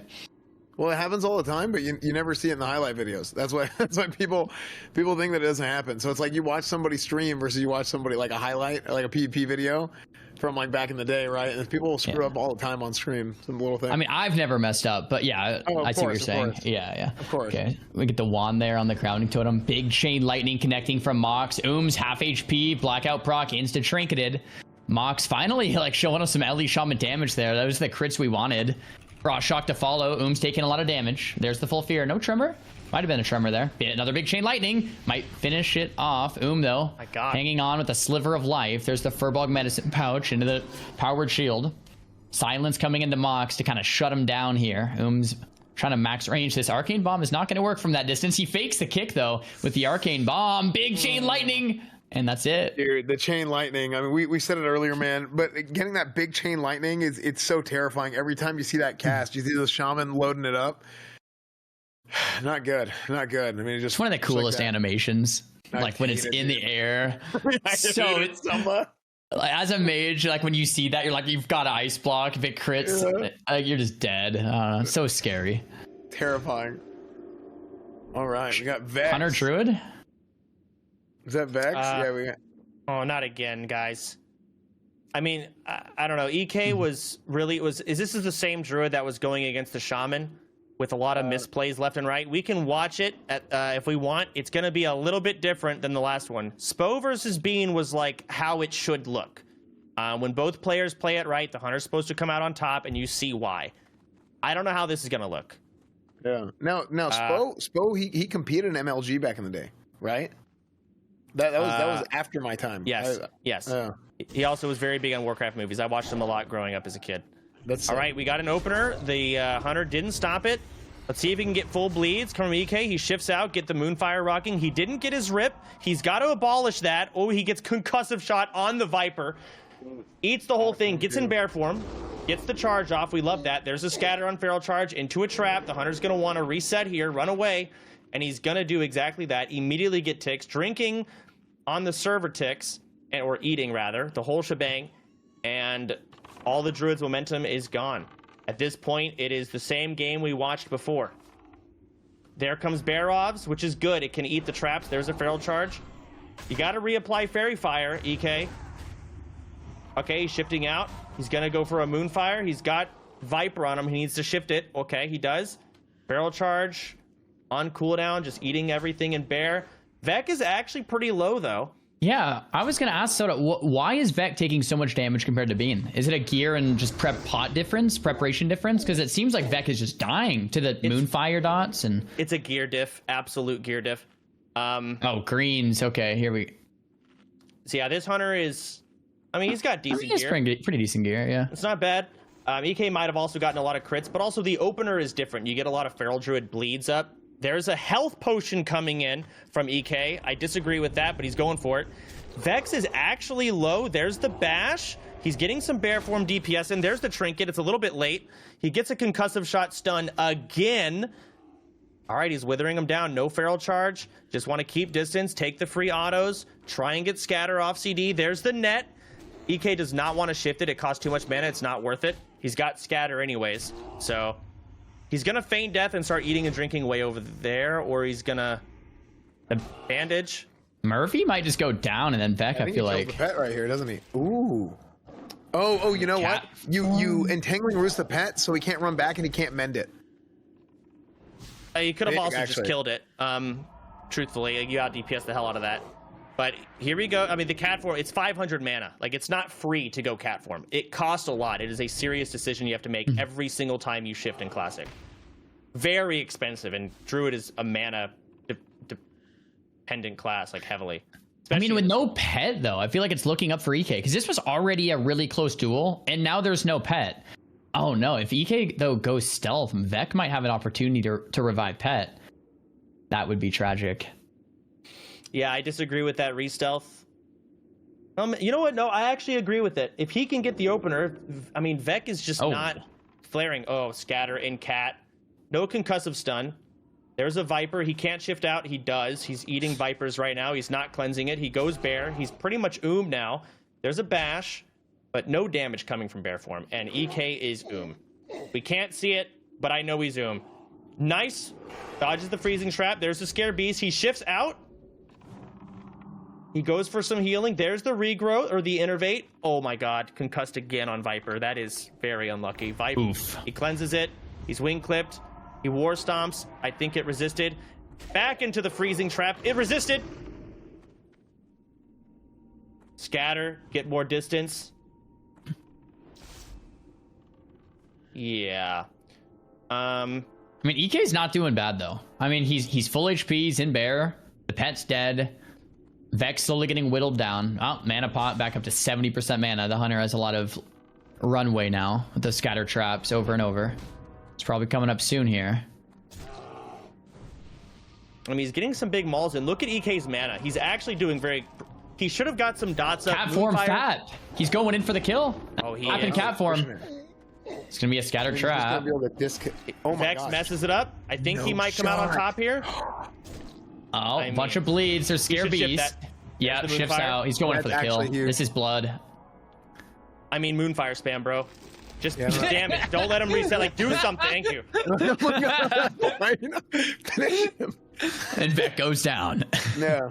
Wow, I mean, dude, dodging the trap was huge, man. I don't know if that was a case of either Vec missing the trap or whether it was EK dodging it, but that was really, I mean, that was the turning point, 100%. I mean, that's something that it was going to be rinse and repeat, just like we saw in the other duel too. So huge, absolutely huge. I mean, yeah, Vex got really lucky. He got lucky with his concussive shot procs, but at the end of the day, it's like he just didn't play it right. There's a lot of mess ups, and you got to just eat and drink. And you have to out-heal the Druid's small but consistent DPS. And that's why Hunter wins. But if you mess it up, that's what happens. He won. Let's get some faster-paced duels. Let's not watch any more of those Hunter-Druid matchups, no matter who it is. We all know what happens now. I mean, I do respect, though, like at one point, it was like the decision, you know what? I'm going to cat form and FAP and commit to the kill versus... holding my pot or using the mana pot and staying Bear. It's just like, you know what? I'm just gonna go. I think Hosey versus Snuts might be going on. If we could grab that, would be awesome. We also have Peace versus Flixie here. Hunter versus Shaman. Yeah, and his pet is the same name, so every time the pet goes through, it's just how they do it, man. Yeah, I like seeing Peaceblade play because he's a paladin main, and it's he wanted to compete in the tournament and just doing something different than what he normally does is cool. Well, he's very lucky that paladins are not in this tournament because that would have not gone well if he played that class. Hunter, I can see it coming out on top. He immediately starts with a rocket helm. He wants to get some distance, get a free aim shot, slow the duel down, kill the totems, get it in his own control. There's the aim shot. There's the big damage. Flixie trying to close the gap, get in there. Frost shock spam. There's a frost reflector, but frost shock's on cooldown. There's a scatter into a trap. Oh, he gets it. And here we go with the good old classic Hunter eating and drinking. Breaks it early, going for damage. I'm not seeing any Vipers. There's Ellie Mastery. Ellie Mastery. Fixie wants to do something big here. There's the Earthbind. He's got him dead zoned. He's got him in the zone now. He needs to do damage. There's a healing wave. See it, Flixie. Chain lightning. Chain lightning. That did nothing. Yeah, I was expecting a bit more there. Yeah, Viper Sting getting cleansed. Flixie in hot pursuit has that frost shock down. Another scatter feign death trap combo. Peace is going to go max distance again. He has the advantage, health and mana. He's also going to tick eat with the server. It's great. Pet going in. Ooh, heartbeat break early, it looks like. Mana pot being used from Flixie instead of the HP pot. I like it. Concussive shot proc. There's a stun. Thorium nade out in the air. It might have missed there. Frost shot connects. Ooh, Tidal Charm to finish off the job. Multi-shot. Tons of damage coming in for the pet. If he has any pseudo interrupt there, doesn't look like it. Might have missed the nade. Flixie taking more damage. Lesser healing waves getting interrupted. There's a scatter. I don't know if he's gonna make it quite in time. Looks like he Oh, might have resisted. I think Grounding Totem ate that. Okay. So Lester healing waves. He's just trying to zug through the healing waves. Flixie having a hard time doing DPS. Also having a hard time keeping up his mana. It's a struggle here. Peace just has to finish it. I mean, he's got the advantage. The ability to separate right here is absolutely huge. He didn't get that frost shock off on him, and he switched into aspects, so he's able to get away. Still getting away with the concussive shot, and like you said, I mean, he's just got to be able to DPS him down. But it looks like he's getting back on him, stacking back up on him. This is going to be rough. He's got to be able to scatter trap him out. I think that's pretty much it for Flixie. I mean, when he's that he doesn't have a pot for a minute or two. Yeah, he runs into the trap. It's going to be an aim shot. I don't see how Flixie comes out alive here with no mana to work with. Yeah. Ooh, Magic Dust. I mean, that's something, but he still has the pet. He can't do anything with his pets. Yeah, what are you going to do? That pushback is brutal on that heal, dude. Oh my gosh, it like doubled the cast time. Well, first aid, it gets interrupted. He's hanging on strong. Maybe Ellie Mastery comes back. That's his win condition here. I don't know what the cooldown is. Flame shock. Peace gets some distance there. Aspect to the cheetah. There's a chain lightning. It lands, but it doesn't do anything again. Yeah, these nature protection potions, I think. One more attack, and Flixie's going to die. 3%, 1%, and that's it. Well played to Peace. Right. Oh, yeah. So we have, I think, Zico versus PS Hero. No way. I think we have that coming up. Okay, so we've got Josito versus Snuts, and I think the PS Hero Zico duel is going to get delayed, so we don't miss it, because it's going to be a good one. So we're going to watch Josito versus Snuts, and then we'll get into it. Dude, these could all be grand final matches. Like, this owns. I know. I mean, these are titans. I think Warlock is slightly favored here. We've seen this matchup once today. Warlock convincingly won. Warlock has that drain mana. These guys, though, play together so much. And Wrath and TBC played up to rank 1 together. It's cool to see them playing against each other now. Dots are exchanged here. Full Fear coming out. Tidal Charm connects from Snuts onto Josito.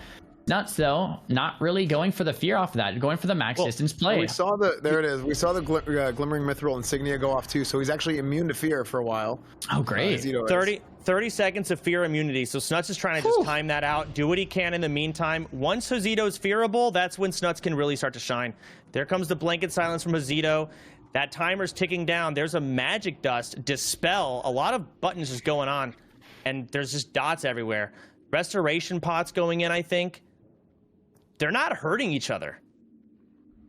I think it might be one of those situations where it's more of like a mana long duel, right? You want to slow play it. If you push too fast, like, it's not great. Hosey popping the Shadow Reflector, doesn't quite get too much value with it. Snuts knows to hold the damage there. There's the Death Coil into the Full Fear, and now Snuts gets some damage out.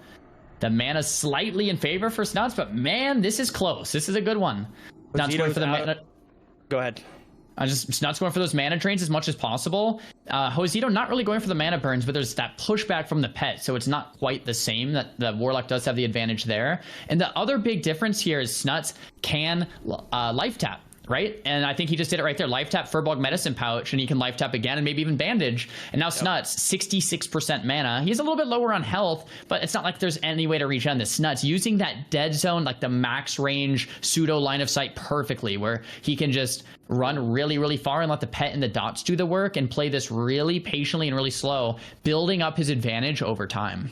I mean, it's a masterclass, dude. Watching Snuts play, he plays every matchup so incredibly well, man. It's so impressive.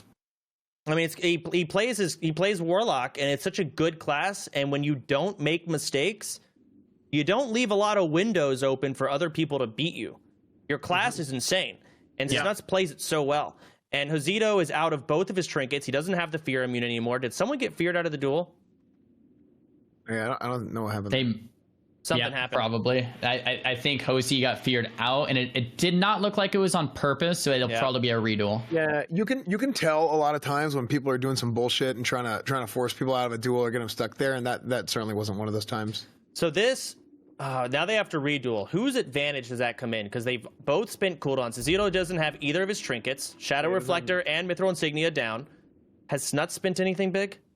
I would say Zito's at a disadvantage. I mean, those are huge. Especially the insignia. That's rough. Snuts used Tidal Charm.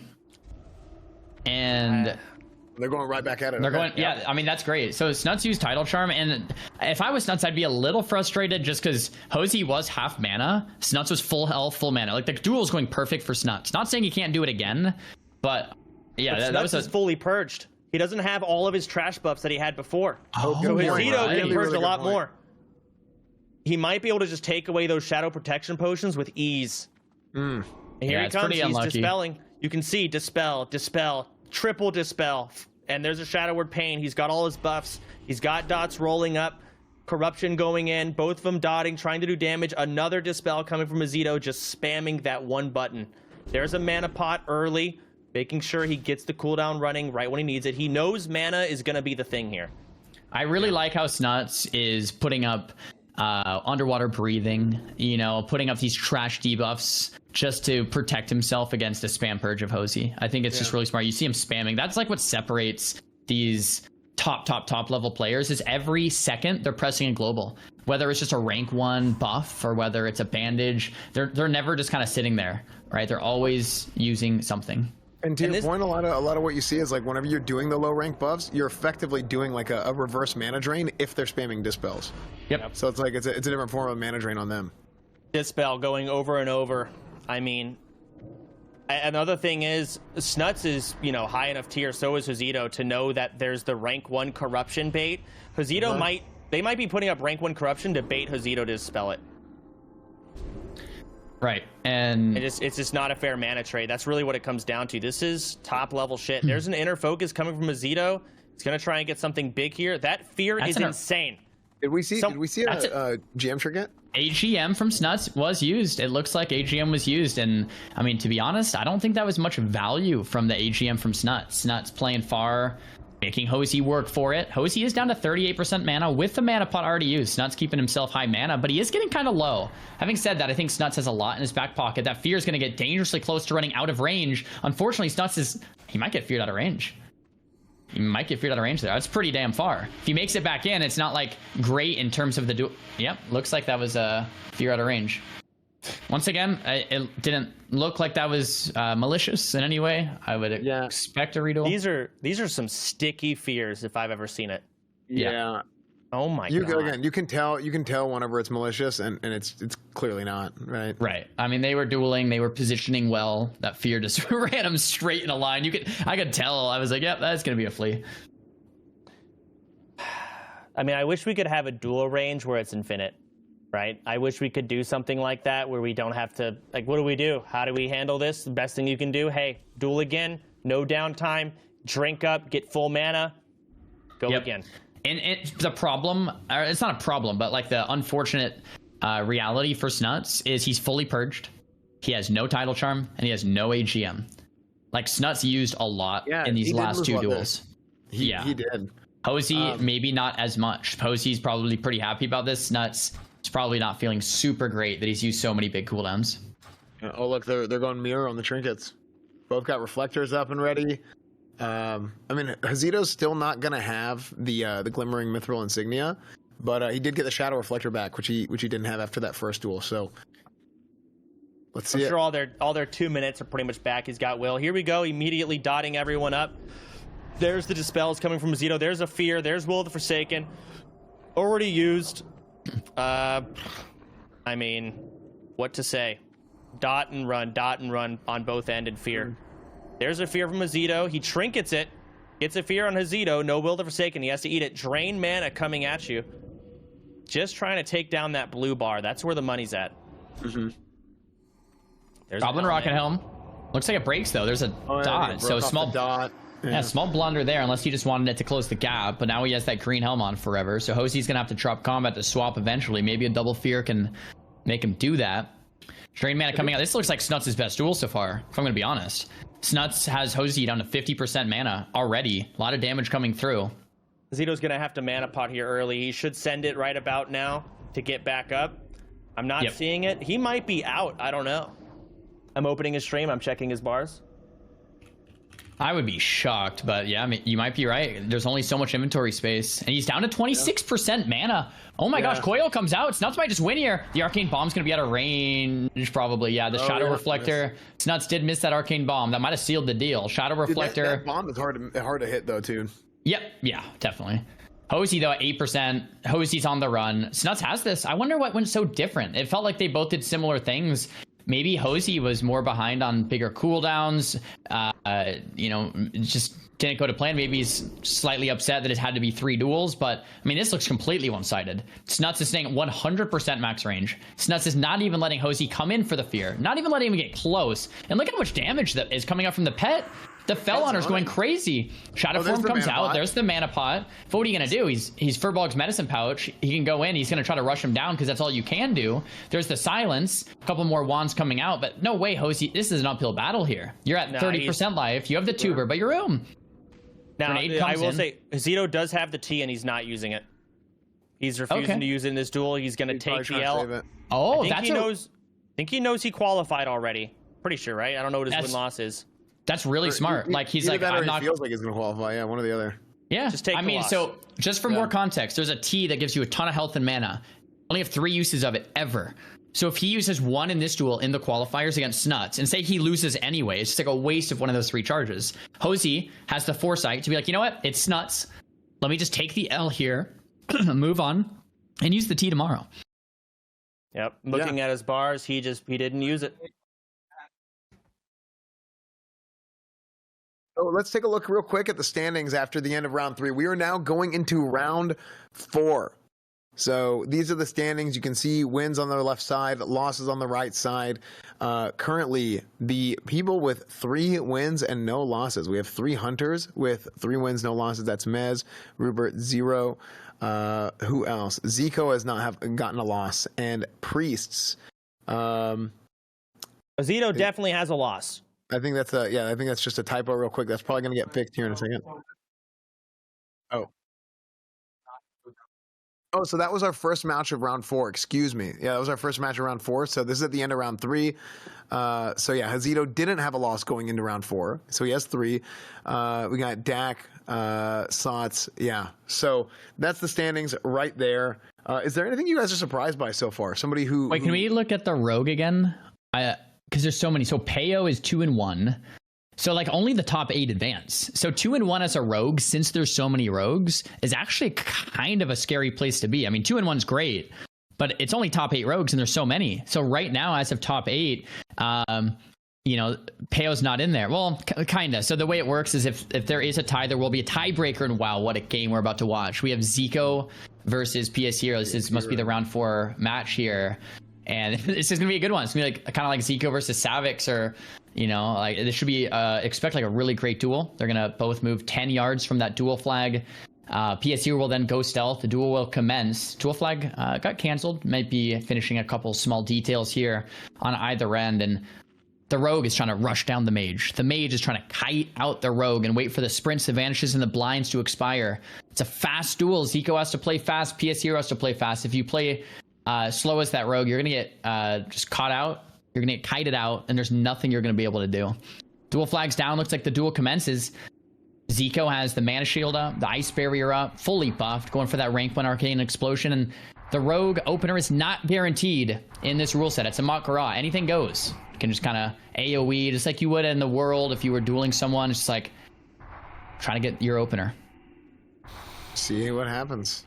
I've seen these guys duel a whole lot. They practice on each other. These guys are, I mean, Zico and PS0 play their class perfectly. They're one of the best of their class, period. And again, the way this Swiss bracket works is you are going to have the guys with more wins play against other guys with more wins. Here we go. We got the opener. There's a cheap shot on the sap. He's going for the re-stealth. The reason PS0 is doing this is just to build combo points. Another sap into a Garou, into an arcane bomb. I love it. I love that opener. 5-second silence now. But then it broke first, and Zico gets the Nova before the arcane bomb silence. That's not what PS0 wanted. Grenade into a sheep. It's the exact opener I would opt for here as well. Just getting that max range, drinking to full. You want to counterspell the rogue maybe right about now at 10 seconds so the rogue doesn't get that re-stealth. There it is. Counterspell into a re-sheep. And and now you open with those Frost Bolts. Now, PS Hero could go for the Vanish. We want to be fast on the Blizzard if that's what happens. Nice. We get the Goblin Rocket Helmet for the charge to close the gap. Zico's in CC. PS Hero switching his gear around. He's changing his helmets. Oh, he's putting poisons on. He doesn't have crippling potentially, or maybe just swapping. No.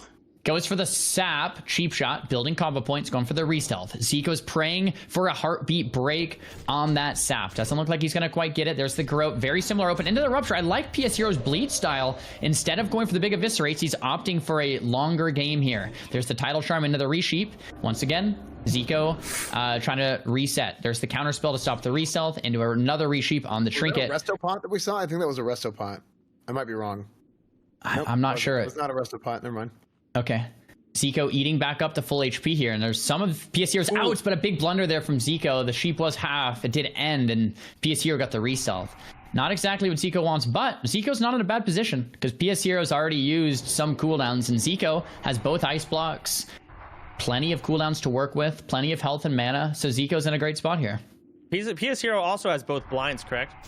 Yeah, so nothing has really happened too much. There's one. Block immediately. Well played from Zico. There's the kidney shot. Blink to answer. Thorium grenade. Probably into a polymorph. Beautiful vanish on the grenade there from PS Hero. Nova misses. Also well played. Good evasive maneuvers here from the rogue. Cheap shot coming out. PS Hero unfortunately gets frostbite procs. It's one of the big things we want to look out for. Big eviscerate connecting onto Zico. Poly being casted. No interrupt though. PS Hero might have been able to kick that. I'm not too sure. First aid coming out to reply here from Zico. And he's just trying to heal back all the life the rogue did. Counterspell probably to follow. There it is. We don't want that sheep breaking into the resheep. Once again, Zico going back to max range. Might want to... Oh, for Bug Medicine Pouch. Well played. Probably swapping gear around as we speak. PS Hero might get a Heartbreak here. We got a resheep. Does come out. Nicely done here from Zico. Zico's 40% mana. I'm sure he has the mana gem. Wouldn't be too worried. He has the Evo as well. It's going to be okay. There's the Frost Reflector. Well played from PS Hero. He's closing the gap here. Walking slowly. Zico's playing it patient. PS Hero has another Vanish, another Blind, I believe. Still has a lot of consumables, maybe some gear as well. There's the second blind, insta block. Well played from Zico. Zico blinks. There's the sprint. He's not playing improved sprint, I don't think. So PS Hero might be more spec to beat Warlocks. Maybe a rogue expert can correct me, but I think there's no improved sprint there. Evocation, the counter spell in case the heartbeat comes out. Sheep maybe into a resheep, decides not to. Goes for the Frostbolt instead, into the resheep, gets that slow, first aid. Zico's successfully reset against PS Hero. Yeah, at this point, PS Hero has no cooldowns left. It really is a waddle game. They're gonna have... There's the Vanish, but no blinds, and he gets them out. Nice. Oh, Blizzard. Ooh, on his Goblin Rocket Boots, too. Oh, that's his last sprint. He's got no movement now. I mean, he's just sending the damage. At this point, it really is a waddle game. Hopefully, PS Hero can tank with all of those magic-resistant consumes until some cooldowns come back, but it's a waddle fight. Zico is PvEing.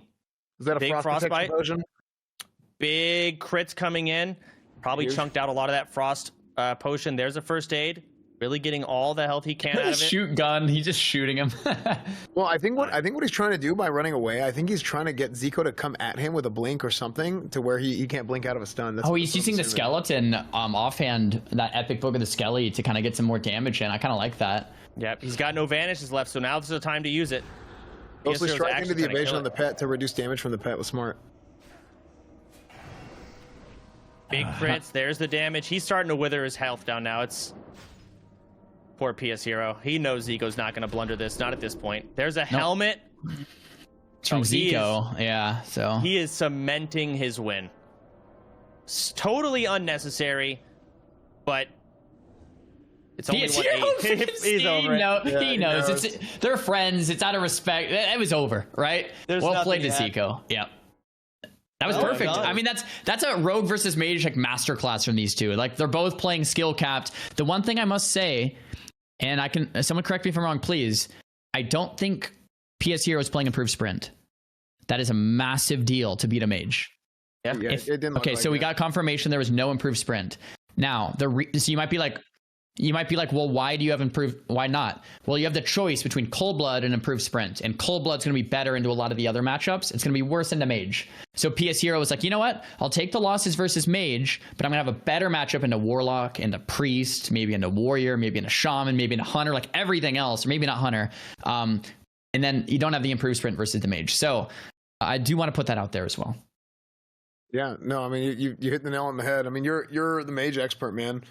So I mean, there's like we saw. I mean, it got to the point where there really wasn't anything else he could do. He was just trying to run away, maybe get lucky or something. Hope Zico makes a mistake, which will happen, 1 out of like 10 million times, if even. So, it's like seeing an asteroid. Yeah, exactly. That's pretty much it. So, real quick, guys, one more time, we want to shout out our title sponsor, StarForge Systems. If you guys check them out, starforgesystems.com. If you guys are looking for a new PC, we also have new custom cases and plate lights. So you guys can see them there on the screen right now, the Golden Dragon, the Clouded Gates, and the Jellyfish Crossing. So if you don't have, if you do build your own PC instead of getting a PC from StarForge or anything else, if you have that same case, that Lee Dynamic case, you can actually buy those plate lights separately. You can buy the acrylics separately, and you can actually put those into your own case at home.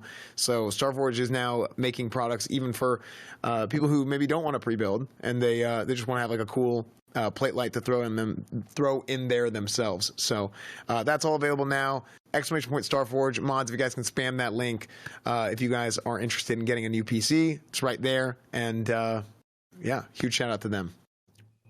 So let's see if we have any other duels going on here. I think that might have been the last duel of number 4, and we're in, or am I number 3? I'm not sure. I think we're done with 3. We're in. Yeah, so we're all in round 4. Great. Right, yeah, everybody's in round 4. Okay. So we've got a duel getting prepped up right now. I'm not sure who it is. It looks like it's going to be Madnox versus X4. We've seen X4 play before. I think he played pretty well. I think. It's hard to tell. I mean, at the end of the day, Warlock has won versus Hunter every single time thus far. Yeah, and I wonder what Bruce is thinking, Chance, because like he was saying that Hunters are going to eat Warlocks alive. It's not going to matter, and that's just kind of not what we've seen here today. Well, it's he thought Hunter would win until he realized the poison cleanse, and then he said, "I don't think Hunter wins anymore." I don't think Saren, who told you this, had talked to Bruce recently. Okay. And yeah, like again, Hunter's entire matchup is all about Viper Sting. It's entirely centered. And as you can see, he's getting his Vipers. This Warlock isn't cleansing anything, and this is what a Hunter wants to see. The Warlock and not doing anything. He gets a scatter, he gets a trap, he gets to reset, he gets an aim shot, he gets all the damage he wants with a Viper. Warlock is completely tapped, no buttons he can press. Oh, he teased. That Warlock's got more health and mana than we think. It'll update. There it is. He medicine pouches as well. He's getting a lot of health back. There's the drain mana. He's trying to the Hunter now. I mean, you got to keep up that Viper Sting. There's a tuber coming from the Hunter. He needs to get a reset because now he's at a disadvantage. There's a War Stomp. He's just trying to walk away. There's a helmet. But that pet is just not going to let him eat and drink.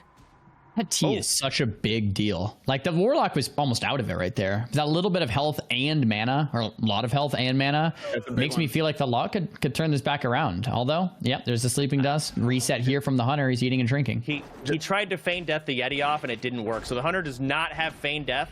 But that was good. He magic dusted the pet. He goblined the Warlock, and he wing clipped the Yeti. Got like 2 ticks off. That might be something. There we go. Look at that Warlock's HP and mana. He is drained, and he's only going to stay at 0. He's got to tap now for mana. A lot of big damage though. Shadow Bolt proc there. I mean, Dodge taking him down. It might still be a Warlock victory despite the Hunter playing so well here. We still have the pet sacrifice as well. I mean, Madnox doesn't want to sack unless he has to because it's free damage.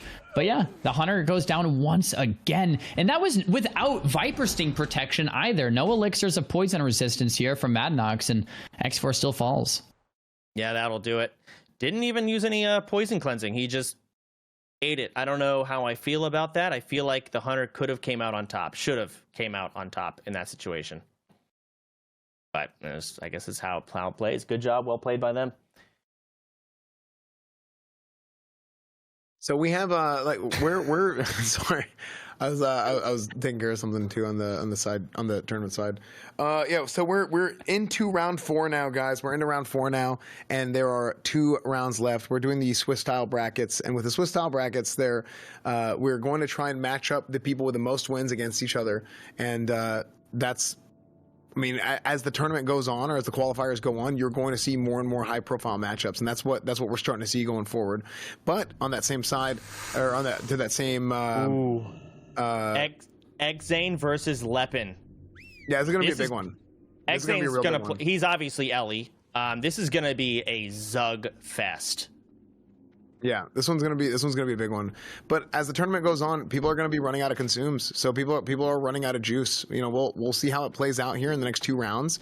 But yeah, so we're gonna have big matchups. We got Lepin showing up, or Lepin. I don't know how to pronounce it. I always said Lepin, but yeah, it's he's got his flash suit on, his diamond flash suit on, and he's popping it right now. So it looks like they're starting. Yeah, it's all about Xane trying to get his explosion totem down. I forgot what it's called. And just frost shocking, big damage, immediate helmet. Look at that opener. So cool. The double charge coming through. Xane's definitely ahead on that. I like that a lot. Lepin gets out of that with Zerk Rage. Lands the fear. No tremor down. So Xane's going to sit the CC. Lepin here looks like he's going to connect. A lot of big damage. It's scary. There's the net. Well played from Xane. Lepin, go ahead and trinkets and gets out of that. Yeah, connects onto Xane. It's so much damage coming through. Xane's trying to return fire. Doesn't look like it's very effective though. Lepin definitely in the driver's seat. Another lightning bolt, fate cast, goes for a thorium nade. Lepin doing so much damage. There's a big chain lightning. Xane's fighting fire with fire. It's not going to be enough though. Lepin getting the execute and Xane falls. What a fun duel. What a massive rush down right away. I mean, see, like that's what I like to see. I like to watch them come in, big damage, pop everything. I mean, it's huge, man, for Warriors. I mean, you have the opportunity to use like nature protection potions and stuff like that. It really changes the game, man. When the whole scope of the game is available to you, it's really, really fun to watch the Warriors in this tournament. Yeah, like a Shaman's win condition is to basically just Zug the Warrior with a one-shot. But when you throw in health pots and you throw in everything, even though the Warrior gets to do it as well, or the Shaman gets to do it as well, it's like the Shaman's a cooldown, just Zug instantly, and like it's pretty surgical how much damage they do, and then the Warrior with Wreck, I mean, they do more damage than they need. Warriors have always... Ooh, we get Sea-Doo next. Warriors is always one of those classes that kind of need like that backup healer.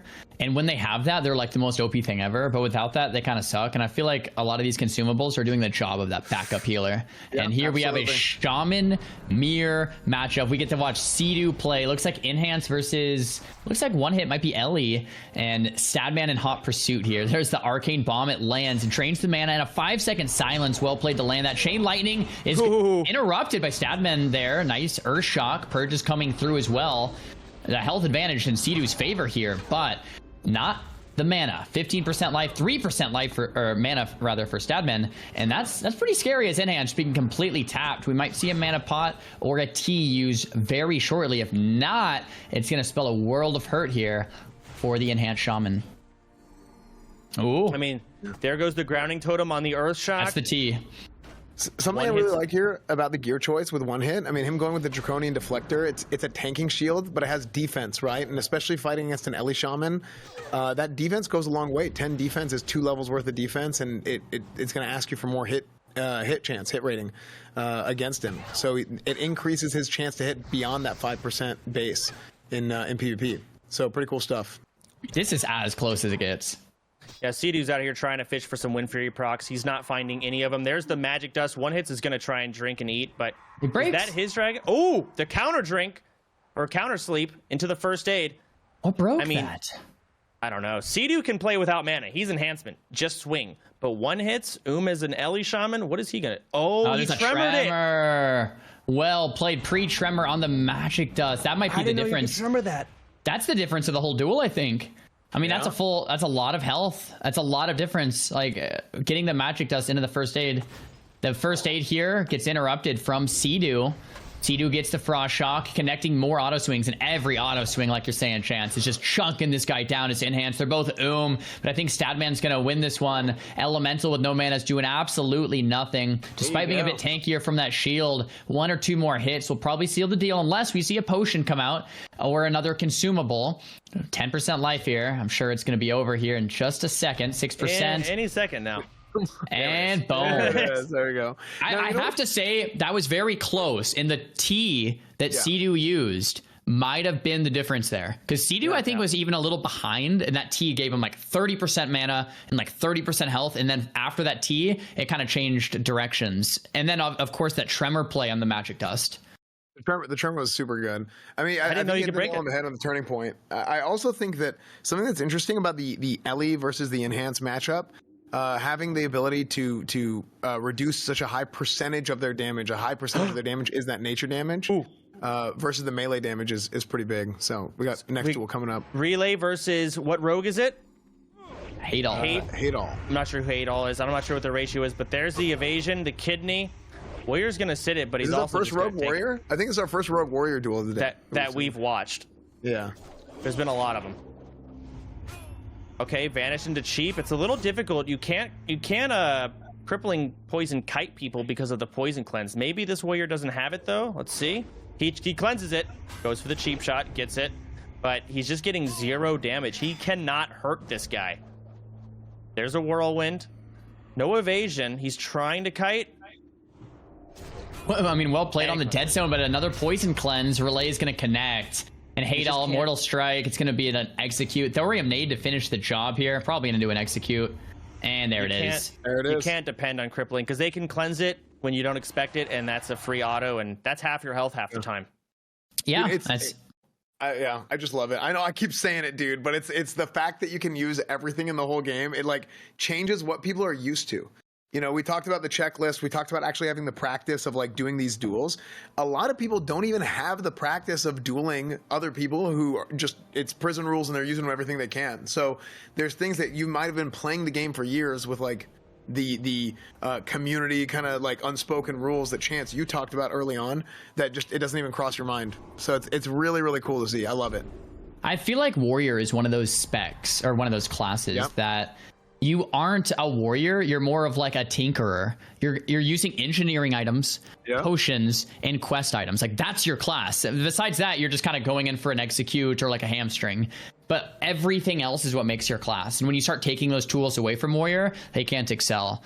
And some classes are pretty good standalone. Like mages are good standalone. Like you can use other items, but with nothing, you can still kind of persist. With warrior, you need those engineering items to make your class viable. Game is balanced. That literally that's how they design the game. Like we've talked to like a lot of the OG devs plenty of times, and I had a conversation with Kevin Jordan before, who's the OG class designer. He's like, yeah, well, we designed the balance of the game around the whole game, not just what the class has available to them on their own. So it's just that different classes play differently. And you're right, Warrior is one of those. It's just like that for everybody.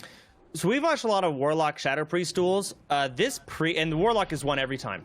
This Priest seems to be ahead, which is I'm not familiar with. I saw a resto pod just get used. Here comes a fear. There's the drain mana. Maybe I'm wrong. Maybe this is where Coppers turns it around. But it's closer than we've seen it. You're right, though. Yeah, this is like the closest priest lock duel. Secrets is not in shadow form. He is using silence. I wonder if he's a hybrid build or if he just decided to come out of shadow form. Fear resist, and that's not great. And he's not in shadow form, so that's not great. Looks like the mana pot has been used. Full fear comes out. Drain mana to follow from Copper here. Still very close. Blackout Rock. Just at the right time. Copper under 20%. Secret, seeing if he can finish the job. He's not in shadow form. I wonder if he's just not playing it or what. That might have been enough damage for the wands. Either he's not playing it or he had to shift out and he can't go back in at this point. Costs too much mana. He's playing where it lands. And he's going back to his roots. He's leveling. That's brutal. Get some fat XP off of Coppers. There it is. There we go. We saw a priest take out a lock. There we go. Love to see it. Okay. Well, yeah. So thus far, Warlocks have been pretty dominant. I mean, into that priest matchup at least, and that was the first time we saw it the other way around. And once again, it's not just priest versus lock. It's how much gear, how much preparation, how many potions, how many consumables, how many flasks, and it's player skill. How good they are in that matchup. Are there blunders happening? And on top of that, then there's RNG. There's resists. There's crits, right? If everything kind of goes your way or not. So priest, everything went his way and he got the win there. It's cool to see. Yeah, it's also, the gear. I mean, God, there's such crazy gear diff between some of these players. We got some guys in here with 0 stamina, just all at agility, ready to DPS in Molten Core, coming out for a duel tournament. They're doing their best. I would love to see the bracket. Let's see the win-losses on what we've got here. Apparently, it's not updating on its own. We got to do it by hand. So we got people working on the back end doing their utmost. I'm not sure if we have any duels going on right now, but Xaryu, what do you think so far? Did you hear me? Xaryu? Oh, yeah, sorry. So a lot of people in the chat are asking just about like the format real quick too, and confused as of why people are dying or not dying, this and that. And the way it works is we're doing a Swiss bracket. So there's 5 duels each player is doing. This is a Swiss style tournament. So you're going to get points for every single win you get. If we did a Mak'Gora, people would die and you wouldn't be able to do your next duel. So today's duels are regular duels, not Mak'Goras. You're going to be competing for points. This is to get our top competitors for the Mak'Gora finals tomorrow. And the reason we wanted to do this is because, there are bad matchups and things can happen. We wouldn't want like a roll the dice and a random RNG like first game would be like Snuts versus Zico and then like only one of them makes it into the tournament. So this way we're going to find the best players of each class. So the top 8 pointers from each class are going to move on to tomorrow. And that's kind of how things are looking.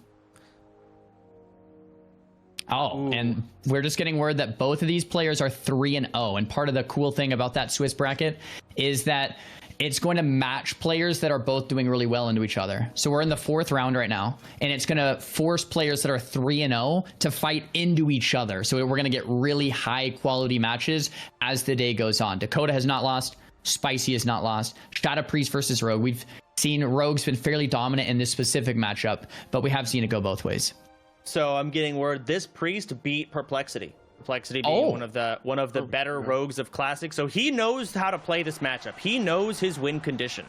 He has the tech. Let's see it. Yeah, this is gonna be really exciting to see. I mean, unfortunately, we can't see every duel because there's so many duels happening at the same time, and we got neighbors over there fighting up at the top of the screen. You can see them. But we're going to try and get to as many duels as we can, and I think our staff has done an unbelievable job of that so far. I mean, production has been killing it today.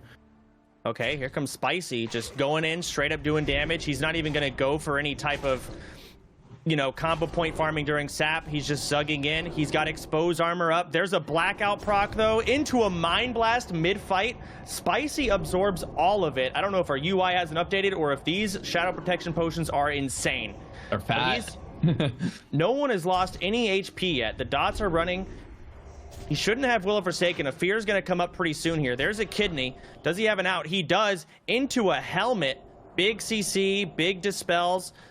Getting a really big reset. That's huge in Dakata's favor. Thistle right before that, too, so he wasted a Thistle. Didn't matter.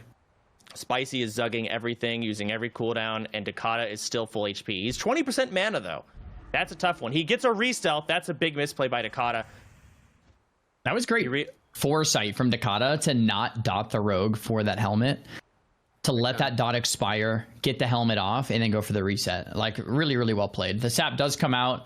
Spicy does have to open up after 60 seconds, so it'll be maybe a sap or two. And like Chance said, 20% man on the Priest is kind of like my big concern here. Will of Forsaken on the Fear instantly. Spicy gets netted, vanishes it instantly. Both players playing very well. Spicy trying to bridge the gap here. Dakata must be trying to figure out a plan to regen some of that mana. Full kidney shot comes out. No break, it looks like. Spicy's going to be able to connect some real damage here. A lot of damage connecting there. Brav's trinket as well. Dakata's in a whirl of hurt. There's an Arcane Bomb and it lands. It's 5-second silence. Dakata's completely tapped. It's got to be a mana pot, but you're so low on health as well. How are you going to reply, Dakata? Doesn't look good. 20% live. He's wanding. Oh no, Spicy looking like an absolute pro. And Spicy might be the first player to go 4-0. Is that our first 4-0? Maybe Zico is. That duel was so close. That might be our first 4-0. Yeah, it snowballed out of control at the end, but a lot of times the duels don't look as close as they actually are. No, that duel was like 1 second away from Dakata winning. He almost had fear, and that Rogue had no breaks. Yeah. He would be in that full fear, and once Dakata has the Rogue there, it's over. That duel's done. So it was very, very close. He zugged him, and he managed to get him in time. Yeah, no, you're hitting the nail on the head.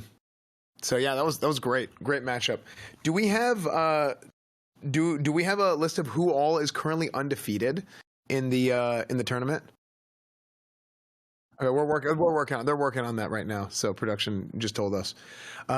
Huge shout out to Raider.io, by the way, guys. Raider.io is the place to go to organize tournaments and everything else. All the WoW guides that you need. It's all available right there for helping us handle the back end and everything for this tournament, the signups, all that stuff. Huge shout out to Raider.io for that, and another shout out to Blizzard for letting us even put this thing on. So couldn't have happened without Blizzard. I mean, they had to approve the tournament because the prize pool was so big. And again, StarForgeSystems.com, our title sponsor for the event. New PCs, new custom cases and plate lights and everything coming. So if you guys haven't, make sure to check them out. And of course, Mythic Talent. If you guys are a streamer watching this, you guys can check out Mythic Talent. And there's a QR code right there. Always repping a ton of new streamers every day. So not new streamers, but they're repping new talent for the agency. So if you guys are looking to get sponsors and stuff, big shout out to Mythic Talent as well. Dude, what the French toast? Is that me? What? Looking good, bro. Dude, you're looking Thanks. good, dude. Sony versus Zero. Oh, Hunter versus Warrior. I think Sony is another undefeated, or this must be his 4th game here. Dual flag goes down. Diamond flag set on. Bruce said he would beat Warriors in a duel. He said Warrior he's confident in. He could beat. He doesn't even care if the Warrior has free action potion. He thinks freezing trap is the counter and he can win. So seems like a lot of hunters feel really confident in the Warriors. Diamond Flask set on. It looks like he's going to go with the Diamond Flask, swap the gear for that heal. Sony doesn't have the full rage. There it is. It's about to start. Charges back and forth right into the trap. So Zero actually kind of wastes the helmet because he got trapped anyway. But I think better safe than sorry on the opener. Because once Zero gets far, it's going to be tough for Sony to actually do anything here. And I'm feeling the same way. It seems like pretty Hunter favored matchup, but maybe Sony can do something. There's a lot of tinkers that the Warrior can mess around with to actually. I love this. Sony is not using intercept, so if Zero does get away now, Sony can get right back. He still has his intercept off cooldown. Zero is screwed. Sony is on him, and Sony has a gap closer. Okay, he's got the slow. There's the intercept that he saved it. There's the damage coming in. Zugging the hell out of him. I don't see a free action potion. Maybe there it is. But he's got out. He's going to try and get distance. Sony is full HP. Where's the scatter? Okay, there's the sleep. I won't be able to break that. I think Zero, I don't know if there was a blunder there. I thought maybe he misclicked something. I thought a scatter was coming, but it never did. First aid back to full. Zero just wants to slow it down. In a long game. Epic mount. Oh, yeah, you're right. Epic mount coming in. You won't be able to stop this charge.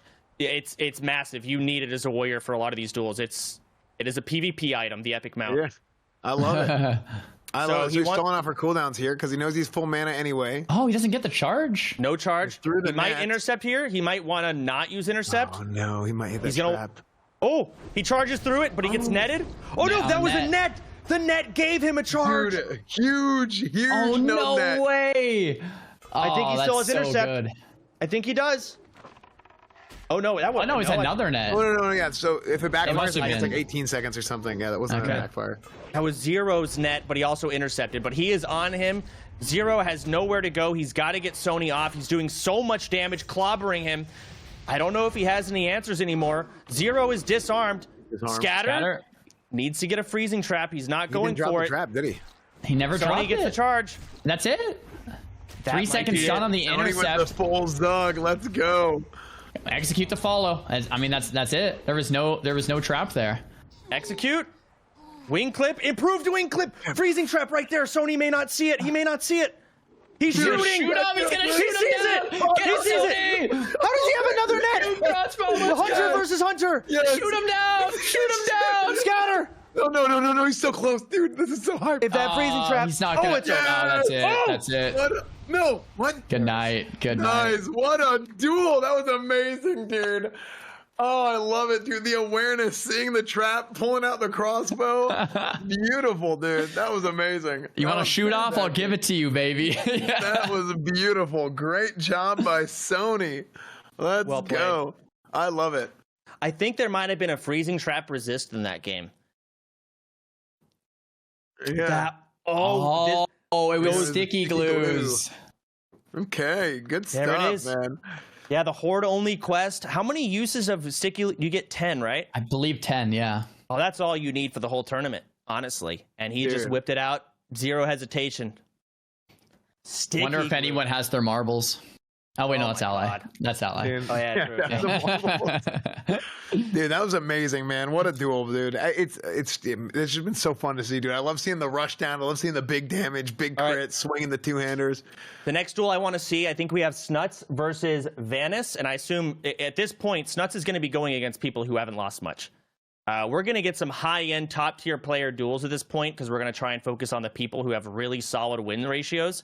And I think Snuts is putting the duel flag down in just a second. I mean, if we can get a watch on this one, that's a good duel to check out. I think Bean is also doing a duel. Yeah, let's get a... Yeah, there it is. We haven't seen a lock rogue yet, have we? No, we saw...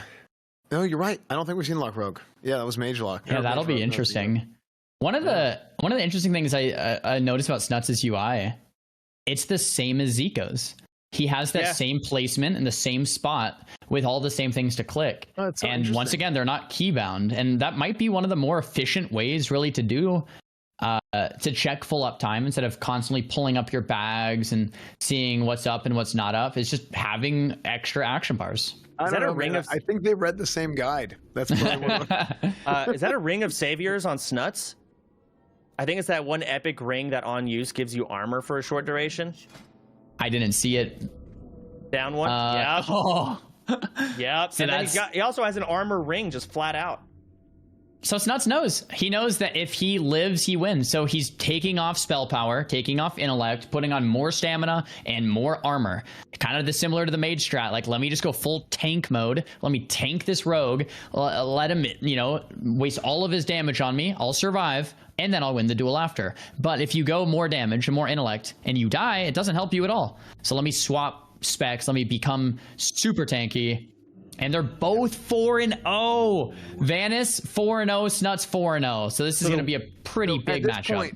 At this point, if they're both 4-0, they both qualified. They both qualified. But this is for glory. Okay, this is for bragging rights. Does the rogue guarantee to qualify at 4-0? I guess. Actually, no. That's a good point. That's a good point. Because there's so many rogues. But you're probably right. You're probably right. It's highly likely. I mean, at 4, if you have 4 wins, you might fall to a tiebreaker. Right. No. But you like 8 rogues. 8 rogues aren't going 4-0. Well, think about it. Because we looked at it earlier at 2-1, and it was like 13. We're at 2-1. But we can look at the brackets whenever we get there, because I don't know off the top of my head. All right. Instant magic dust. Okay. Big Will into blind. I don't know what that pet was doing, but he's going to try and get a re-stealth here. He wants that opener. He needs the opener. He gets the stealth, but the Void Walker. Here comes the sprint. He's not going to let him get the fear. There's a kick. He's got to do damage. Rocket Helm. Snuts is just slowing this duel down. Now he's going to get distance. Into the fear. He has no Will of Forsaken. Full dots running. I think that was Trinket. Yep, he trinketed. There's the Rogue's helmet. Each of them just fighting for control of this duel. I just don't know what Vanish is going to do. He's just going to start doing damage, I guess. He's PvEing. Dots are running. Snuts is using the medicine pouch. He's getting the healing, the drain life, trying to fake. There's the coil. Nothing to really stop it. There's a free fear. No trinket, no will. He has to sit it. Snuts tapping. Gonna get his bandage, top himself off, make sure he's healthy. This rogue can't do anything from over there. Gouge misses on the pet. Let's get some dots going. Let's just run away. Take him on a hike. Yeah, they're fighting for control, but like that's not the rogue's game. The rogue needs to just kill. Like Snuts, fighting for control means the warlock's already winning, right? Because the rogue should be putting so much pressure on early. The Cold Blood's there, but Tidal Charm into the fear. It's a DR fear, it looks like, and the sprint's still there. Cold Blood's coming in. Snuts is going to take a lot of damage here. This is going to hurt. There's Kidney. He gets out of the stone with a lip. That's a lip. Excuse me. Yeah. And the full fear comes out, drain life. We still have the pet sack if we need it. I think Snuts might have the AGM coming back up soon. Nice fake on the kick. I mean, man, this is just a masterclass from Snuts. Yeah, fear's gonna come out. The DR reset. Dots are ticking down. Snuts has a lot of outs still too. He can sack the pet. Yeah, that's it. That's it. I think the big thing there is I think Vanny went in with the wrong strat. Like you said, he was trying to play for more control, and you're not gonna win the control game. You're not gonna outlast. I mean, one thing we didn't foresee is how much these rogues are getting screwed on their opener. Yep. Like their opener is just ruined. because of all the stealth detection, the fact that you're not given the opener, and once you lose the opener, I mean, that's your class. Is that... Sorry to interrupt. I was just going to say, is Snuts just went 5-0, right? Yes. That's the first player today to complete all 5 matches in 5-0. Like, that's impressive in itself. We got to like do a round of applause for Snuts right there. That's awesome. 5-0. He's going into tomorrow as probably the #1 seed. I mean, if there's someone else that goes 5-0, then it'll be randomized. So number 1 or 2 or 3 or whatever. Top seeded, well played to Snuts as that 5-0. That's incredible. That the opener though, like you were talking about, I like how Snuts actually moved the pet away, because normally you could like sap the warlock and kill the pet, is what some rogues do, or you can sap the warlock and then like gouge the pet, build combos and open on the lock. But with the pet, Snuts moved it, if you guys saw, like 15, 20, 30 yards out. So the pet was late to the fight, but it was really smart from Snuts. He's thought every detail out, and I'd love to see it. Yeah, I mean, Snuts is I mean, he's one of the best players ever. I mean, start to finish, top to bottom, retail, classic, whatever it is, and it's really, really fun to watch how he plays every single one of these matchups. Can we get a win-loss ratio on DJ Boss and I think Vex is who we're watching? No, Big Sad. Where are these guys at that we're checking out? We got nothing. We have no idea. So I'm not sure if these guys have good win-loss, but we're jumping right into it. There's the intercept, immediate trinket, recklessness procced, but Big Sad is gone. DJ Boss is taking bonus damage and dealing no damage. There's the net. There's a chain lightning. He absorbs most of it with probably nature protection potions, and he tubers. He's got to get in on the shaman. He's got to do some damage, but at this point, so far behind. The shaman could AFK and just hit Frost Shock. It's over. Oh! Yeah. Yeah. Damn. Yeah, he just front loaded so much damage onto him whenever he got the separation, whenever he got that net out. Unfortunate, but he just he couldn't retaliate after that. So I thought that was a Goblin Sapphire. That's why I freaked out. I'm like, bro, he's gonna die. Just a Fire Nova. Looks the same. That freaked me out. Yep. I mean, yeah, it's a pretty Zugfest Ellie versus Warrior. It's just who does the most damage faster. And I think the Shaman played that. Oh, he jump trinketed the intercept charge. I mean, every frame counted and he got the advantage. And then he netted the Warrior too. It's well played. You know what matchup I'm excited for? Snuts versus Sony.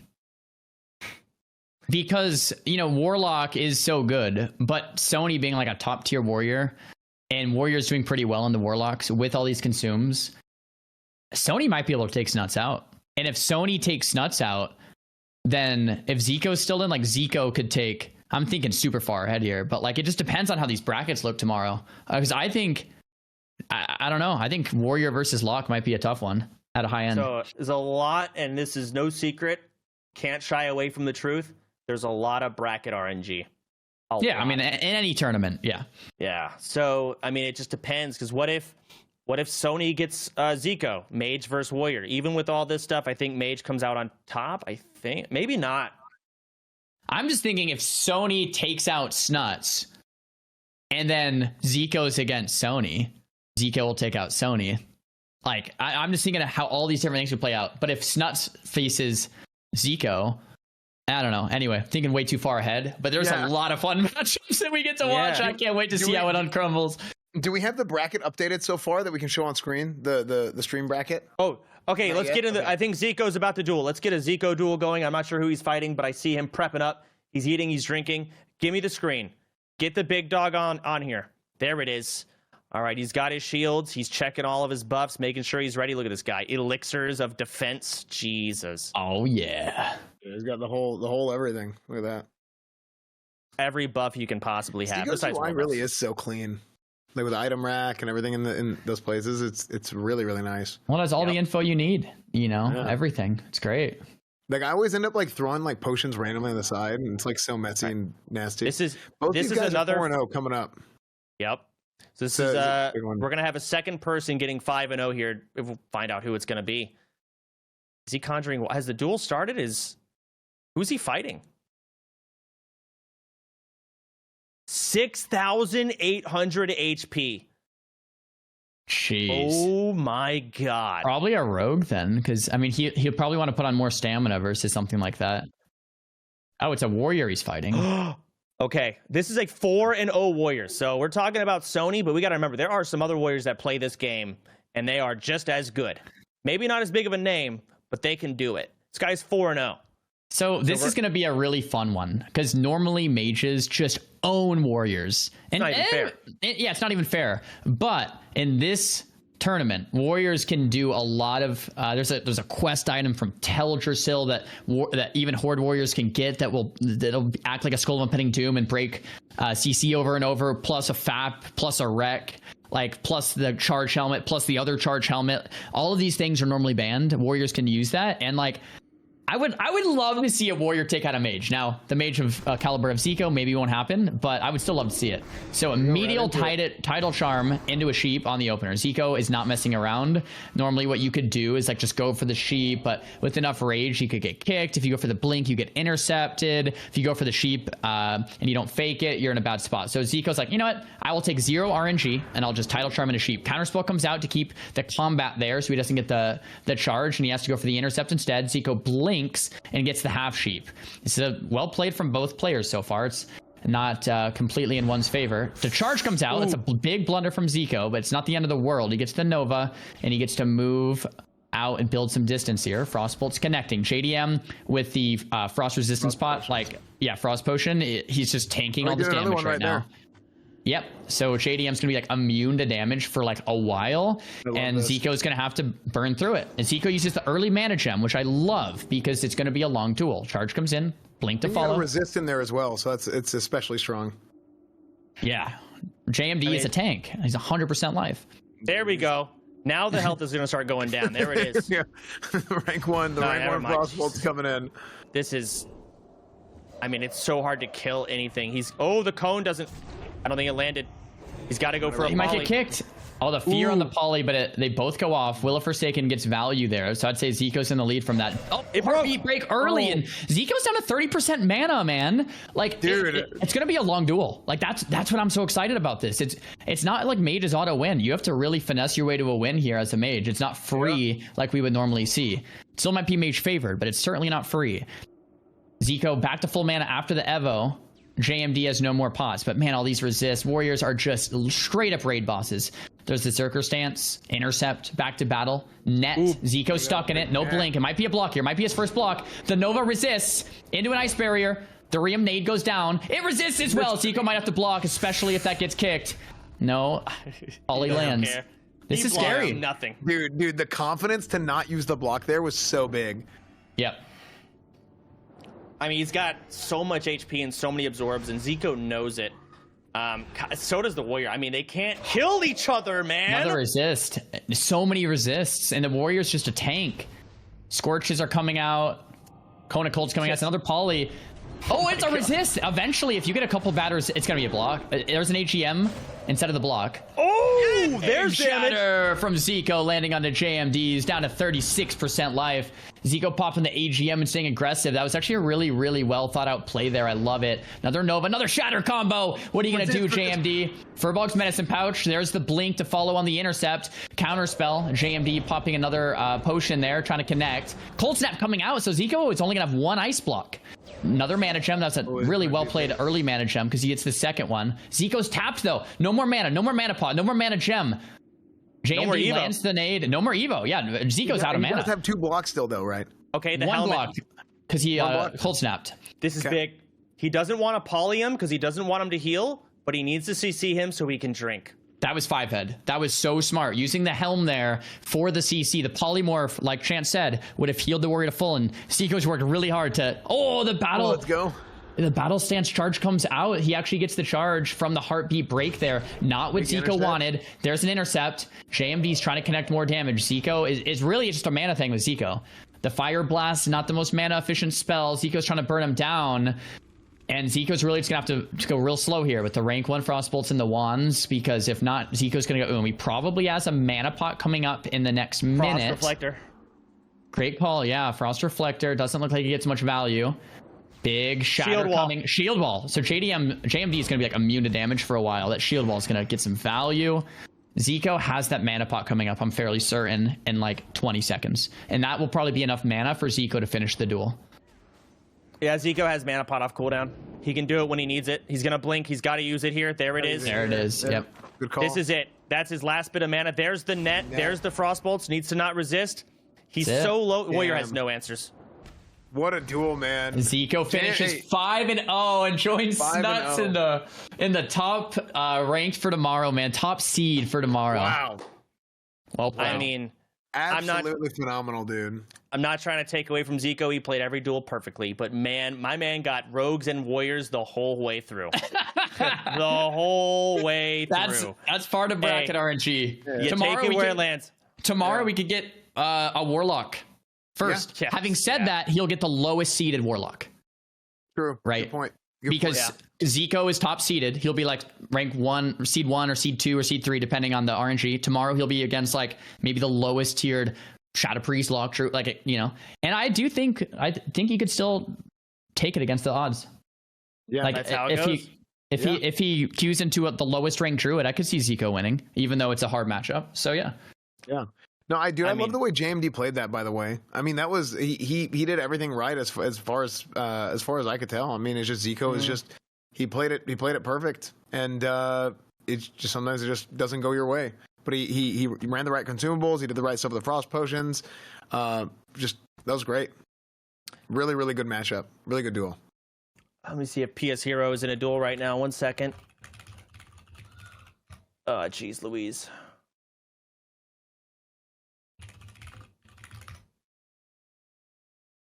Oh, he's got TV in his name. Goodness gracious. All right, yeah, let's get PS Hero. He's dueling Lepin right now. I don't know if we can get in there. The duel's already started. PS Hero, please. If we can get PS Hero, he is fighting a warrior. The duel's already started. It's low. It might end in 2 seconds. Oh, no. It's over. He lost. PS Hero lost? Yeah, PS Hero lost to a warrior. I was watching on the mother. Sorry. Oh, no. I got to see these duels. I mean, it's tough for a rogue to beat a warrior. With the poison resist elixir of poison resist. I agree. Poison cleanse and like you can't kite, and it's at that point you're forced to just go head on warrior versus rogue, both swinging. Warrior wins that every time, and that's kind of how it goes. Next, Sony we got in round 5. He's 4-0, right? So, and this is versus Rogue. So this is a pretty good matchup for Sony if he's stacked with elixirs. They're both 4-0. Yep. This is it. Okay, we get a warrior rogue duel here. 2 top players. We get to see how it plays out. I love these 4-0 duels. These guys know what the hell's going on. These guys are geared up. They're not idiots. This is how it should be played. If you allow everything, this is the result most of the time. Obviously, good players still make mistakes, but these are your better players for sure. It's just tough. Rogue versus warrior with those elixirs. It's like the rogue, normally you want a dead zone and kite the warrior out so he doesn't get the charge, so you can kind of get those resells, reopen, kite, resell. Like that's the meta. But with the elixirs, you can't do that. So you fight the warrior toe to toe, and the warrior's going to smoke you. There's no way with the overpowers, the plate armor, the tankiness. It's just going to be tough. So I wonder what Spicy's going to pull out to get the win here. Is that an axe of the deep woods? Looks like it to me. Talk about some min max. We love it. What shield is that? Is that Draconic Defender? Yeah, it is. Dude, that's one of the things I like about Sony is like just maximum try hard. It's like it's fun to watch, you know? I love it. I think all of these guys at this tier, there's really not much they could do to their gear. Yeah. There's really not. What's the item you just used? The Alarma bot. It's a 100K tournament. Like, what do you expect, right? Like, yep. But There's it's a T. just great because immediate break out of the kidney. Immediate evasion. Sony's trying to get distance. Big intercept. He wants to get some hits in through the evasion. No crits. No bleeds. Maybe some overpower procs. There's one. There's the bleed or the blind. Sony's gonna eat this. He's just gonna AFK. Was that a whistle from Scarlet Monastery? It might have been, but that might have kept him combat. Nope, he's going to get the resell sap.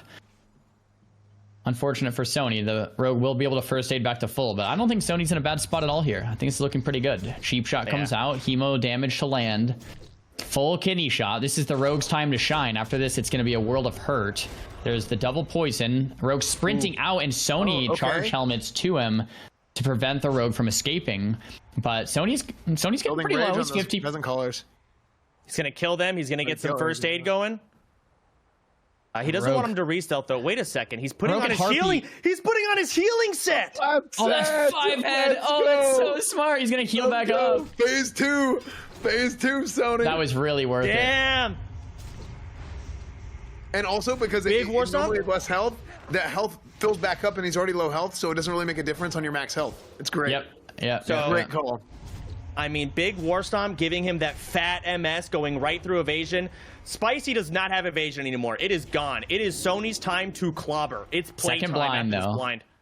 This rogue has nothing left.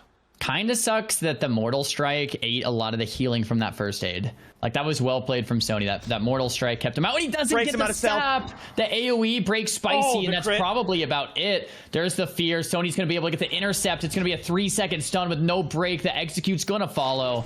Not quite yet. Kidney shot misses, and that's it. Sony 5-0? Is that 5-0 for Sony? That's 5-0 for Sony. Let's go. The fist bumps are coming out. Good well done. shit, Sony. So that's 5-0 for Zico. 5-0 for Snuts. 5-0 for Sony. I mean, some of these household names are showing you live why they're household names. Yeah. Well, hey, listen. This is Sony's time to shine, dude. He's gotten screwed in a lot of tournaments, man, because it's like all these rules are put in place and Sony can't send it. But now he's got his chance. Play the whole game, dude. I don't know if you guys saw. WoW. He has 8,000 HP. So he's a literal raid boss. Like, I don't know if y'all saw how much HP. Like, what do you do? How do you hurt that? Yeah, Jesus Christ! Man. But well played. Very well played. 0 mistakes. The flask set swapping was pretty cool. That he had that, bound, ready to do it. Had the intuition. And it's risky too, right? Like, if for whatever reason you switch flask set and the rogue opens on you, if he gets your ass in combat, it's over. You're screwed. It's like high risk, and that was a high risk play that paid off. In the end, do you think he even needed it? No, probably not. But it was still cool. But it was cool. Yeah, it was cool. It was still really cool. Yeah, you have the opportunity, just send it. Don't leave no doubt. Don't give him a chance. You never want to give him a chance. So I love it. And in the rogue duel, it's one of the few duels where pre-diamond flasking wouldn't make any sense. The rogue would just sit in stealth, right? So normally you would pre-diamond flask into like a lot of other duels. But in the rogue duel, it's like, I'll just save it. And he's like, oh, I can use it. And it worked out. 100%. And here we have Mad Nox versus Zero. It's Hunter versus Warlock. What's the win-loss on these guys? Yeah, I'm curious. I don't know. No idea. I don't think it's a 4-0. I think we've seen both of them lose. I believe you're right. Ooh. Shadow Reflector? The duel started. He started with Shadow Reflector. Oh, someone died. Lynn Faros just died. We'll get the clip after this. We'll find out how he... Oh, Jesus. Oh, no. So we have not seen a Hunter beat a Warlock yet. Have we? No, I don't think so, but... Mad Nox trying to get some damage on the pet. There's his medicine pouch. He is cleansing the Vipers. He is prepared for a Hunter match. He's eating that entire Viper sting, though, not realizing. The Howl Tear. This might be it. He just ate that entire Viper. Yeah, the Howl of Terror too. I mean, the Hunter just moved from it. It got the pet. This Warlock's just gonna lose. There's a lot of stuff the Warlock can do. We have the sack pet, that major health potion, some life taps, but the Viper Sting is just continually rolling. The amount of value that's giving I Zero. Will say, I am seeing them use poison cleansing potions, but then the Viper doesn't leave. Like, I'm seeing it as like the last buttons they've hit. It's not doing anything. And then it's on cooldown for 3 or 4 seconds, right? Because you can't spam it. And then the whole Viper goes off. I'm not 100% sure. I do know when we were watching Snuts, it looked like it came right off, though. So I don't know. I don't know.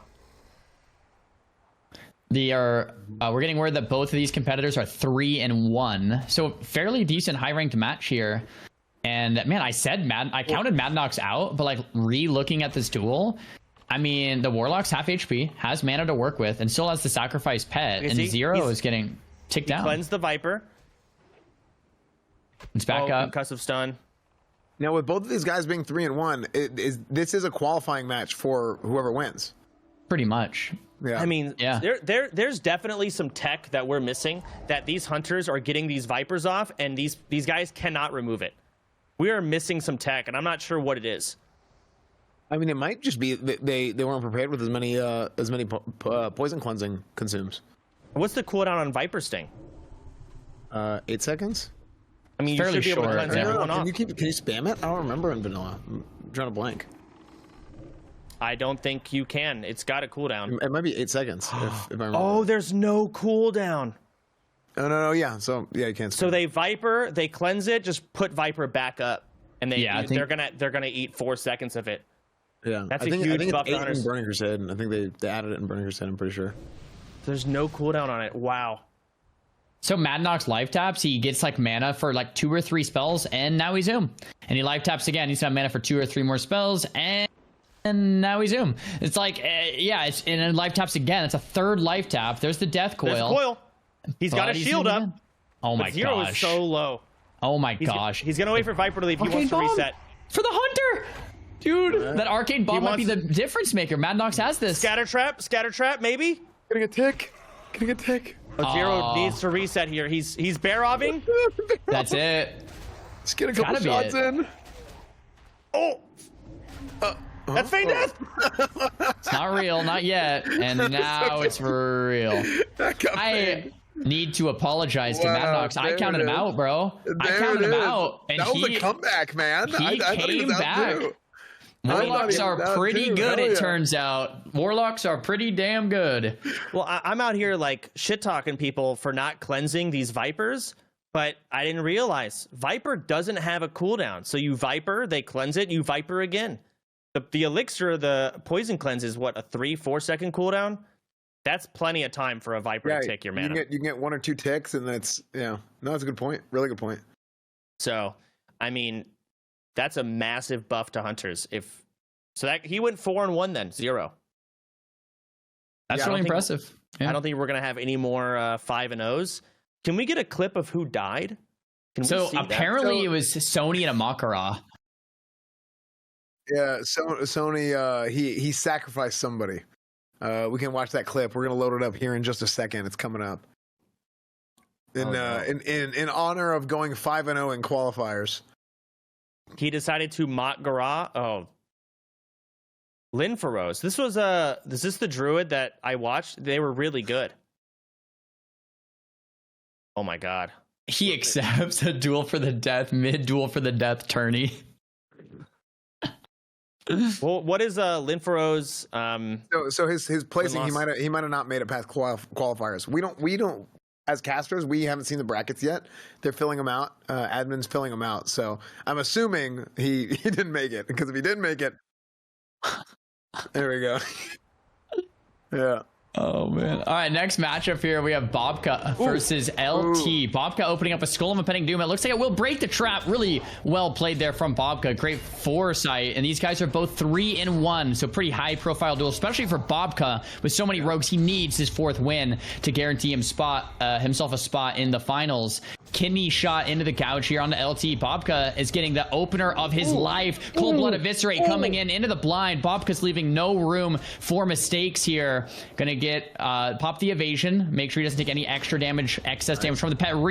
Vanish out into the cheap shot. That's all of Bobka's cooldown. I think there's a second blind, and there it is. Every single cooldown from Bobka back to back to back to back to back. Bobka doesn't win here though. He's gonna have nothing left. Beastol Wrath. This is it. We'll send. He's got to kill him here. Yeah, he already used his evasion. There's a tuber. Poison cleanse. The absorption belt from engineering. No, he's Macharm trying to prevention. live. He's got to kill him here. He's got nothing. Grenade doesn't do anything. And he And he does it. Nice. That's Bobka. 4-1 for Bobka. Going 4-1, and that would pretty much secure him in the finals. It should. We haven't seen, there's so many rogues and we haven't seen the bracket. We think 4-1 is clear, but we'll see. Sweet. Well, congrats to Bobka. 4-1 is awesome. I love how he played that last duel. He just sent everything. Like that's the rogue gameplay I'm used to. Like you don't even leave any chance for error. Like, oh, let me see what they do. It's like, nope, I'm gonna keep them cheap shot, kidneyed, gouged, or blinded forever. Yeah. You don't play the game. You don't let the other person press a button and then there's no chance for counterplay. Yeah, don't give them a chance to scatter trap and get away and do all their stuff. Just nope, just send it full rush down. I think he went blind, reopened, and then blind again at one point, didn't he? So it was it was just nasty. That was great. Fantastic job by Bobka. Okay. This is Xaryu versus J-Law, right? Oh, These guys are both 3-1 once again. We're getting a lot of 3-1ers. This is Xaryu versus J-Law, one of the top warriors versus one of the top shamans. Stadman is playing Enhancement, and J-Law is playing that Arms Warrior spec with Mortal Strike. This is going to be a good one. This is kind of like a warrior v warrior in a way. There's a lot of RNG involved too, though. Bad. Looks like Stadman is equipped with a shield in case he does want to put that on, be a little tankier instead of that two-hander. To opt for a bit more DPS. This should be a fun duel to watch, though. Yeah, I remember dueling Xaryu in like the CDL tournaments, and it was just like he's got such weird gearing for enhancement, but it works. Like he had like a reflect build for rogues where he just did reflect damage with Skull Flame Shield and like Trinket, and it worked. Like it actually worked. He killed rogues with that. Crazy MP5 sets. I don't know who wins in an enhancement versus warrior. I don't either. I mean, seeing how good warriors have been performing today, and just how warrior. much, I would almost say warrior. I don't know. Yeah. I really don't know, but I agree. Yeah, I mean, you have a lot of like physical damage reduction and just ways to mitigate physical damage, right? You have to rely on Wind Fury procs as an enhancement shaman, and each time you swing, it's not guaranteed, right? So it's like another chance to miss, another chance to dodge, parry. Can Xaryu CC J-Law? If he can, okay, he doesn't get the charge off. He wants to get CC on J-Law. J-Law's going to free action potion, and if Xaryu can CC it, he can kite him. And, play the fact that he's a caster to his advantage. But if it's just a melee on melee, Warrior's going to win. that's how I feel. Exactly. I think so, too. Look at this. Killing the totems, getting more rage for the open, not going for the charge. Okay, there's the helmet. Huh. He's just trying to get full rage. Seems like you would save that for like a reset, Yeah. Yeah, I'm the surprised shaman got away. too, but Okay, here we go. There's Nice the rocket kites. boots. He wants distance. I think he's got his Saving free it action for- potion running. Saving it for now would have been great, right? Yeah. especially with an orc stun resist, and that's probably what happened on that intercept right there. Yep. You're right. I mean, look at lot the of- globals that Xaryu is pressing. It's just like purge every other button. I think he might have cleaned J-Law. But Sidu's 40% mana. I mean, obviously there's mana pots and there's teas and there's things to use, but he's 40% mana. So like, it's not like he can do this forever. Yeah. Let's There's see, he's in recklessness. now. Here comes the damage Oh, from he's J-Law. sending it. He is going for it. There's an intercept, big stun, trying to get some crits. Big Mortal Strike coming in, hopefully. There it is. Reapply. J-Law is low. Everyone's low. It's coming down to the wire. No Big intercept health pot. stuns. Mortal Strike 2, if Sidu tries to health pot, it's going to be Execute. way worse. It's going to be execute Yeah. range. Sidu's going to fall here. It's got to There be. it is. Wow. There it is. Great play by J-Law, man. I mean, I was a little bit surprised he did the rocket helm whenever he did. Yeah. But I mean, obviously it worked out for him. I think he did a great job slow playing the start. As far as like killing the totems, making sure you go in with as much rage as possible. I thought he was going to go for a charge, but no. He killed the totems instead, and I think it actually net him more rage. And it worked out. We saw it right there. So damn, It all came down to really good recklessness. duel. He had to get. whatever he had to go. You can't tank recklessness, and I don't know what you do to stop it, but you got to play around wreck. If the warrior wrecks on you, get him off or you lose.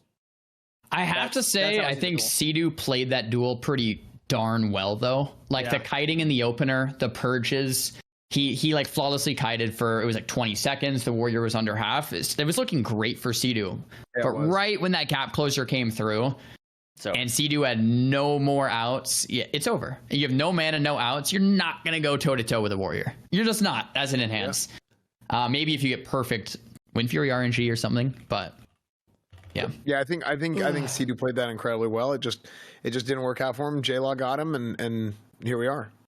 What's our next match that we have coming up? I think we're working towards it, but I don't have the we got Perp and Dakota. Oh, So we got Rogue Shadow Priest coming up. Weren't we told that Perp lost to Dakota already?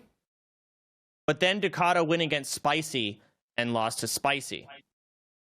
Oh, yeah, you're right. Where's I mean, it might go against him again. Maybe we're wrong. Can we get confirmation on the next duel? Okay. Yeah, Perplexity is who we're talking about. Yeah, Perplexity or Rocket Man died to didn't die, lost to Dakota, and now I guess they're gonna have a rematch. Mm-hmm. I don't think Perplexity had as much time to farm gear. He died on his characters twice while leveling, so his gear's a little bit behind. And as a rogue, it's all about zugging. Mm-hmm. I was messaging Perplexity on Discord, and he hit, I think it was 60, and then died. And he messaged, because I was really excited for Perplexity to play in this. And he's like, dude, I died. And I'm like, dude, you have to go again. He's like, nah, man, I'm not. And then like the next morning, he messaged me. He goes, Zar, talk me out of playing again. he wanted to level. I'm like, do it. Like, just go again. So yeah, these guys are playing again. They have played once before, and they are playing against each other again. The last time we saw these two play, Dakota won. We didn't see it. We didn't see it, so it might have been really close. And these guys are both 3-1. So though this rogue win is very important to qualify for Perplexity. Like if he doesn't get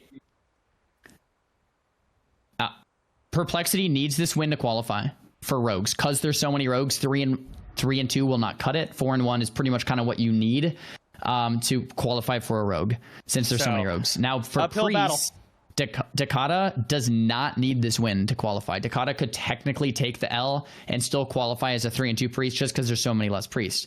If we're looking at Dakota's gear, though, kind of weak, really. Greens, wow. I'm pretty impressed now, because Dakota's done so well with this gear set. Yeah, it's all about the stamina. I think those greens are more valuable than half the blues you can get from dungeons. Yeah, you're not wrong. He just wants the stam.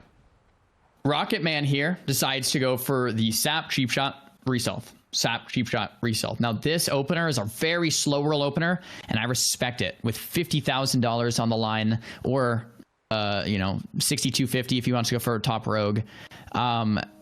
Slow playing the opener, building 5 combo points, and then going for a cheap shot kidney. It's just, I respect it. It's what you got to do. He's going for that cheap shot again. Now he's full combos. He's going for the expose once again, going for the sprint re-stealth. So now that expose armor is going to last for 30 seconds. The rogue's going to, once again, go back out and then come back. Now, this is not against the rules. This is clever use of an opener here. What would be against the rules is if the rogue was just sitting in stealth the entire time without opening. So we have that expose. It's actually coming off here pretty shortly. There's the sap into the arcane bomb. I love that opener into the full silence. And that exposed armor is about to fade, but a lot of damage came through from Rocket Man. He's trying to just outrange the fear. He decides to rocket helmet it. He gets out of it. Big eviscerate coming in. Dakota's health is not moving. There's a blind. He's trying to control it. Dakota did not get any dots off, so Perp is going to heal back to full, get a re-stealth. This is the kind of control a rogue wants. Yep. There's the expose again. He's just going to do it over and over. He's just got to hope for no heartbeat procs on that sap. Now, what's interesting is if he's gonna re-engage quickly off of that expose. He needs to take advantage of it. But it seems like he's taking a little long, so he might be waiting out another cooldown or something. But it just feels kind of odd that he's waiting so long. Because if he waits too long, then the fear is going to be back up. Because he did use a trinket. That fear's already back up. Yeah, so it's the expose. And expose is gone. I don't know. And then he's back to full health and full mana, and he's down like an arcane bomb cooldown. He's down a sprint. Yeah, I would say, if anything, Dakota is ahead. Yeah, I think Dakota's like a little ahead. Is he gonna try again? I mean, okay, he's not exposing this time. He's gonna save the combo points. Sap off the shield. Let's see if he gets back in there for another resap. He should do it soon. No. It's so difficult, probably as a rogue, to go near anyone with all of the vision they have, the cat's eye elixirs. Yeah. It's scary to even go near. Yeah. But he's got a lot of combo points, so he could sap off the shield here. He's gonna have to soon. Oh, he re-shielded. Ooh. He's gonna... I mean, he's getting kind of greedy with these saps. One of them's gonna break, like Esfon said. Like, one of them's gonna break. He's gonna get heartbeated, and then he's gonna get the Shadow Word Pain, and Rocket Man's gonna be screwed. Right, like, I'm surprised not a single one is heart broke.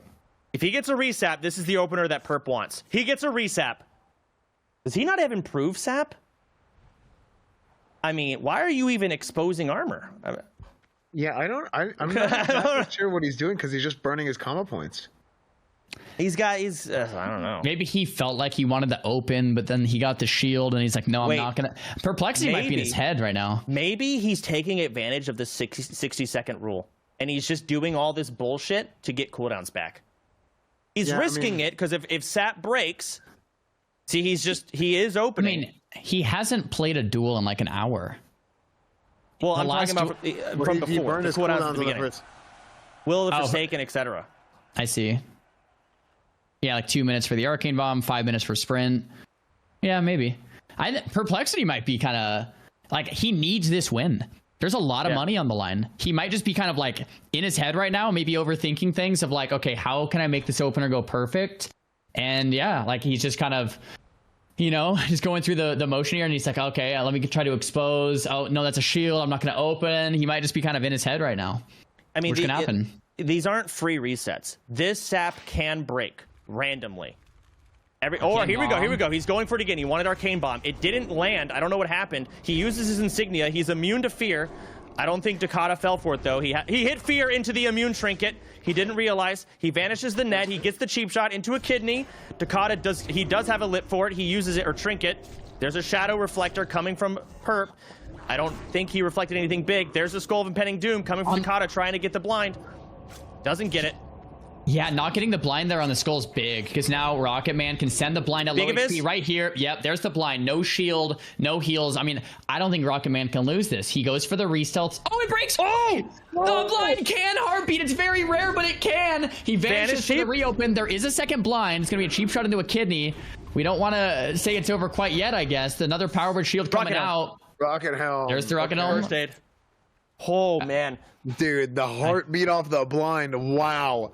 You don't see it happen often, but it can. Oh, that was a close heartbreak too. Oh my gosh. I mean, he played with fire at the beginning, and the RNG has caught up with him. Yep. So he has another blind, the kidney. Though, right? I don't think he has an out. I think that's it. That's it. Yeah. Oh my gosh. I would have loved to see the first duel because in this duel, I think Perplexity was like, I lost my first duel against this guy. I know I should never lose. This duel, he was just like, you know what? I'm just going to play this as patient as I need, as safe as possible, and do my thing, take as long as I need. You know, and he was just in his zone, pretending he was, you know, PvPing off stream or something, and he did what he had to get done, and he got 4-1 for Rogue, which means that he's probably qualified. And the Priest 3-2 probably qualified as well. So congrats to both of them. Yeah, there you go. Yeah, it's gonna be we're still working on the brackets in case people are asking. Admin is putting the brackets together for something that we can see on stream, so we'll get that shortly. So yeah, that was a surgical win by Perp. People are like, he's delaying it too much. My asshole. Every time he's sapping, it can randomly break, and if it does, he loses. So he is risking the whole duel just for that super clean opener. Probably because he knows he needs it because he didn't get it last time. So, the opener that Perp went for, I'm surprised more people haven't gone for. Like, so what he did was cheap shot or sap cheap shot into an Arcane Bomb. I love that opener. Arcane Bomb is really hard to land because players can just see it and move, and you can't move when you're channeling the Arcane Bomb, so it's hard to land. But if you just send it into the sap, you give up, you know, your opener, whatever. But if you send it into the sap, it's a 5-second silence. It does like 1,500 damage, I believe, and 1,500 mana drain. It's just a great thing to get on cooldown and a great way to open. And then off of the 5-second silence, guess what? You have combos for a kidney. So it's kind of like Garrote Silence, but classic version, Arcane Bomb into a kidney. Yeah, and you get it for free, right? Or not for free, but you know, it's your grenade cooldown, but it's totally worth because it's 5 seconds and it burns a bunch of mana. So no, you're absolutely right. I think it's super crafty. And then and while they're casting it, their energy's only regenerating. So during the whole blanket, they've got a full energy bar into a fat kit. Like there's no downside besides missing out on like 2 auto attacks. That's it. I think we saw PS Hero maybe do it as well against Zico. Yes, we did. I think we did. I mean, maybe I'm missing something. I don't main a Rogue in Classic, but I think it's probably one of the most intelligent Rogue openers into casters. You're getting free. You're getting an insane amount of value from the start, getting it on cooldown so that it'll be back up a second time. Seems like a great play. I agree. What do we have left? I'm sure we've got a couple more duels here. Oh, Hydra. We've only seen one duel from him, right? Versus a Rogue. Who was it? They dueled a Rogue. I don't remember who it was. It's going to be a Shaman now. Is that right? Yeah, Cheerios is a really good Warlock. Warlock, sorry, Warlock. Both players here are 3-1, so they're fighting for that qualifying spot. We have Hydra and Cheerios. I don't think either player really needs an introduction. Okay, we can't seem to get the UI to work here. We're struggling. SFMG. Ah, there we go. There Two it S's. is. And we've seen Warlocks do pretty well in the Shadow Priest overall. We've seen Warlock mainly win, but I must say Hydra doing a great job here. Cheerios down to 30% life, has a ton of mana to work with. We have the Furbolg's medicine pouch there for the heals, the Hellstone for the heals into the life taps, and now Hydra might be a bit scared that Fellhunter's getting pretty low. I know Cheerios likes to play Destro a lot. I know he played it in Classic. I don't know what spec he is now. There's a health pot coming in. Shadow Absorb. There's the Fears trying to get Hydra off. I'm not sure. I think he's SL. Yeah. Was that a Distilled Wisdom? That was a flask of Distilled Wisdom from Hydra there. You get a little bit of a mana, like a bonus mana pot. Now, keep in mind, you only have 3 flasks per day that you're allowed to use. So he's like, hey, let's send it here at the end. So Hydra's using he's using immolation oil to damage the pet while running back to Cheerios. I love it. Insane min-max. I'm surprised he has the bag space for it. Hydra's making this look easy, and it's not an really easy is. matchup. It's not easy at all. Like, I'm really impressed. Thorium Grenade on the Fear cast. Big. Fear might have resisted anyway. Thorium Nade lands. Oh, it must have been a Fear out of range. It had to have been. I'm not sure what the ruling is. Cheerios fled the duel here from Hydra. Did not look malicious, so it will probably be a reduel. Now, unfortunate there for Hydra. Unfortunate there for Hydra. Yeah, unfortunate for Hydra. That duel looked like it was pretty much wrapped up.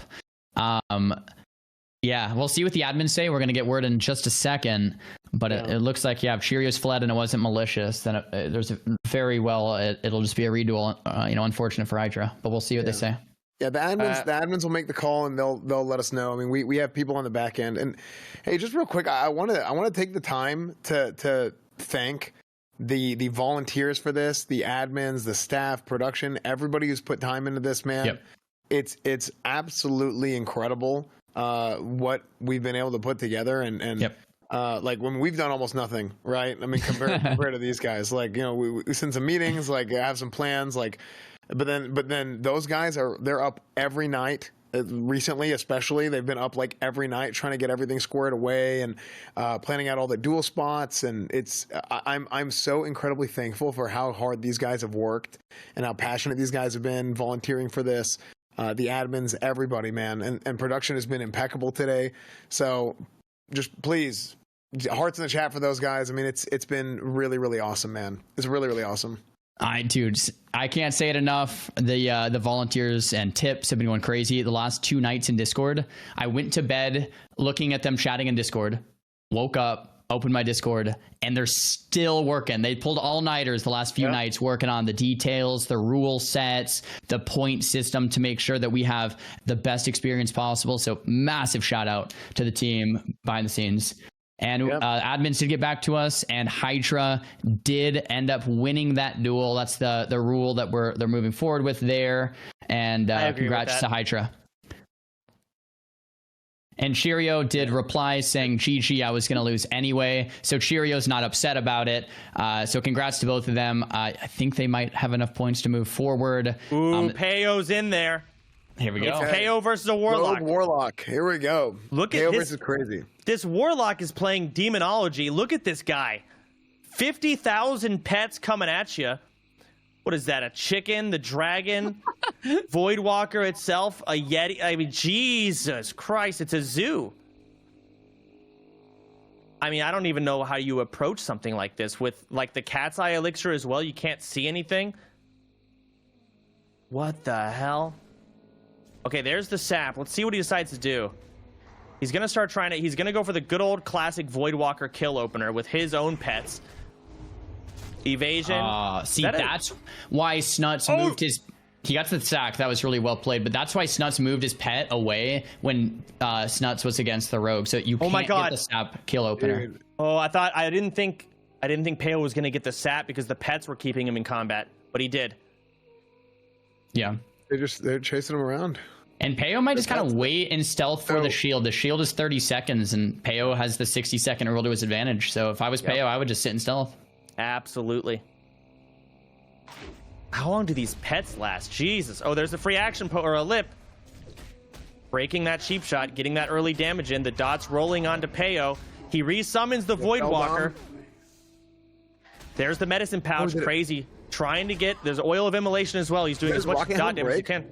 Did he rocket helmet? It broke? I don't know. I have no idea. I guess a pet might have hit it. There we go. He sacks the pet. Peo's got so much damage. Crazy's almost dead already. Last pet sack used. There's the blind. Peo's going to be able to just kill all these little minions. Maybe not in time, though, because that blind... Rewind! Oh, I love that. I love it. Well played. Aggro.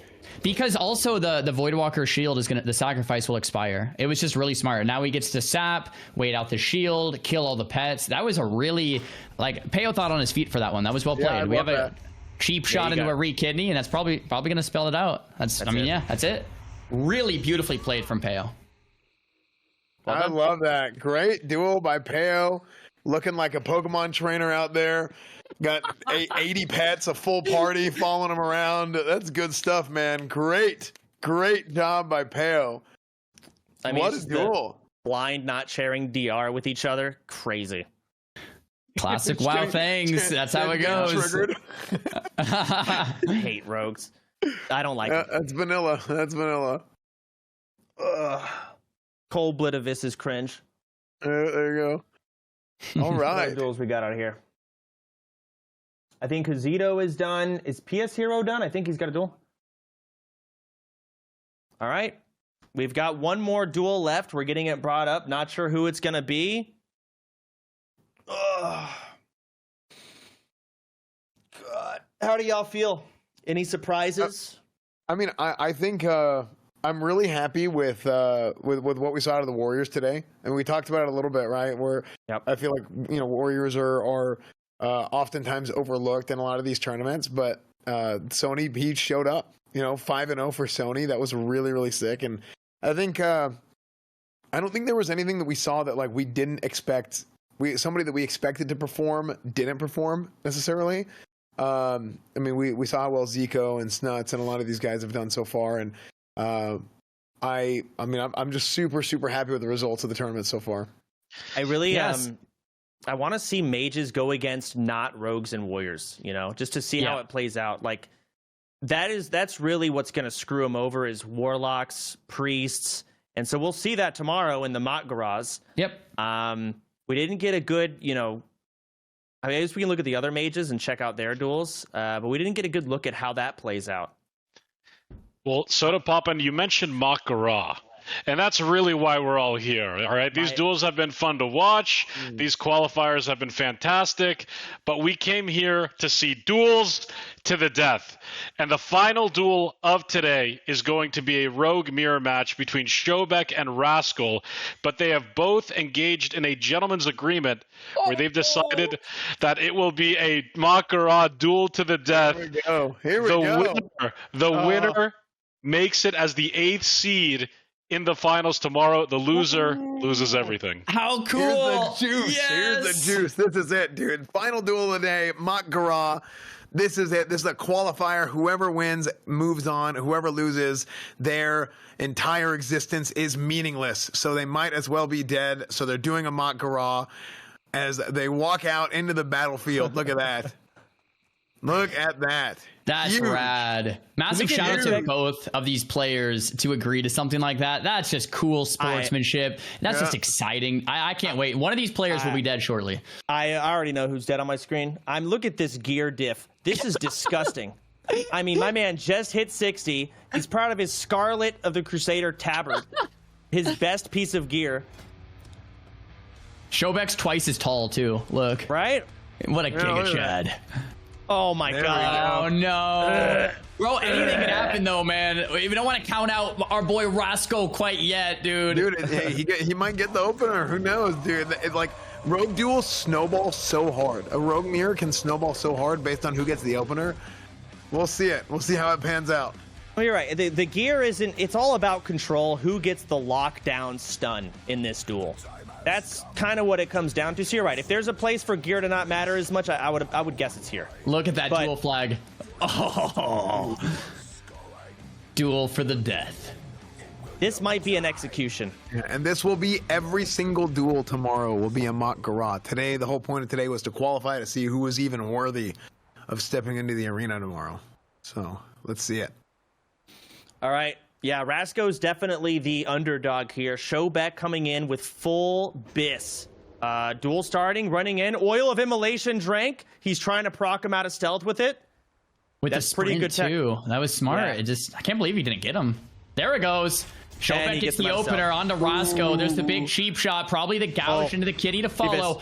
He bowed. He's role-playing. Oh my gosh, he's role-playing, and it broke, so he doesn't get the kidney quite yet. That's a little unfortunate. Now they're both in stealth. Both My man's rogues trying to have make a TikTok.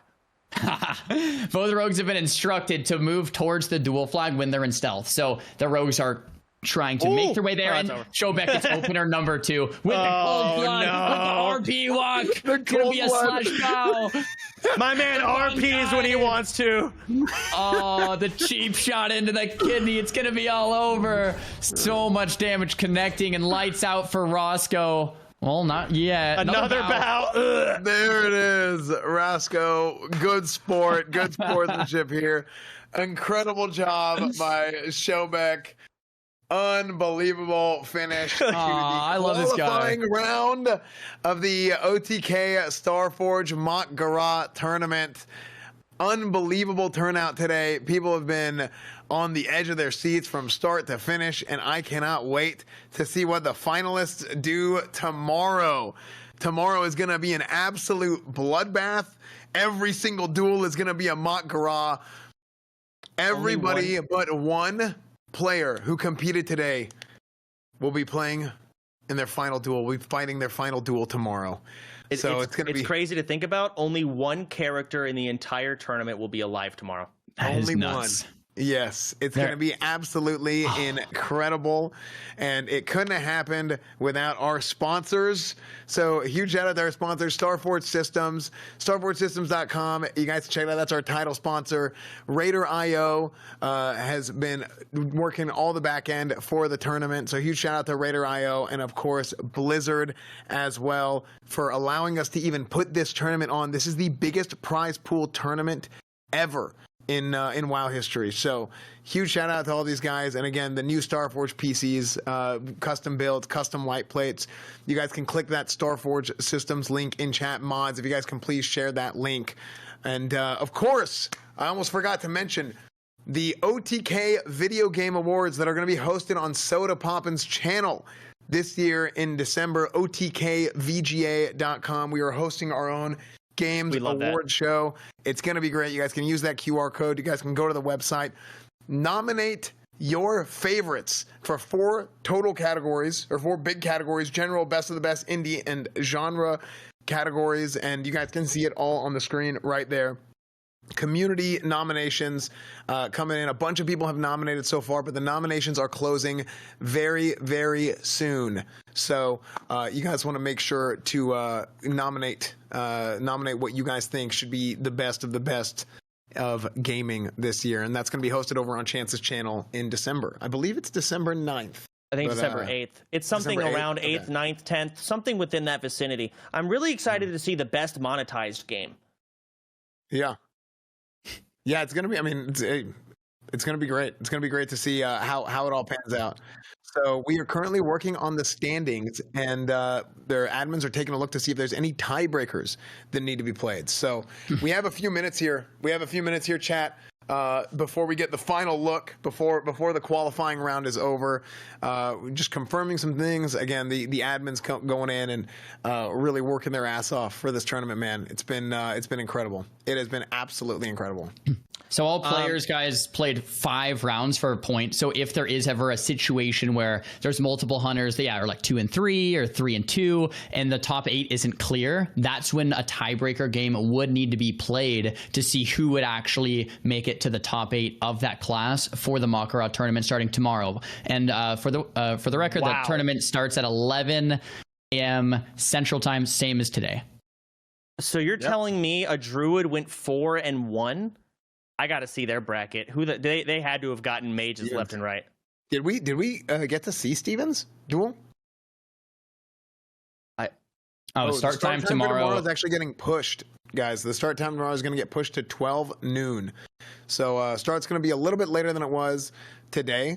And yeah, I mean it's going to be good, man. We'll get the full brackets and stuff updated then. They're currently going over and making sure there's not a tiebreaker that has been missed or anything. And you can see the total amount of wins and losses for everybody on the board. So Maz with 4 wins. We didn't have a hunter get 5 wins. Can we scroll up and down and see who all got 5 wins, who went undefeated today? Just see the top of each class, I think, is a good summary. And if people want the big deets, they can go check it out. Zico, 5-0. Oh, what a beast. Sot 5-0 on the priest. Upka 4-1. Mm-hmm. Let's go back up. Shaman. I missed Shaman. Can we go a little bit slower? Sorry, I missed Shaman and Warlock. Shaman 4-1. Big Sad 4-1. Okay. And then who is Warlock?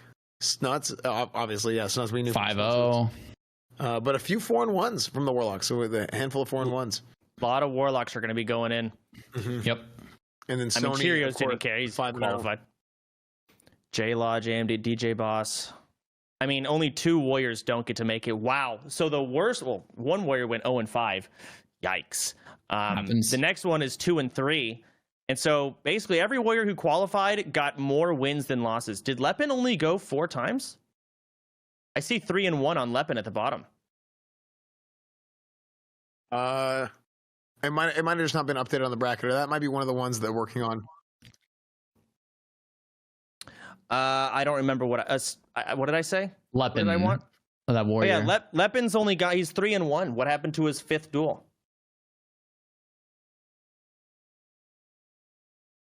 I saw that. I don't know. Yeah, we're looking into it. 4 and 1.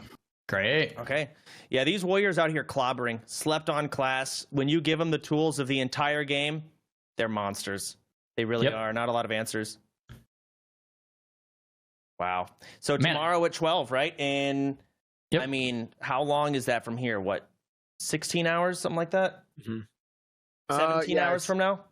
It's going to be 5 hours ago tomorrow.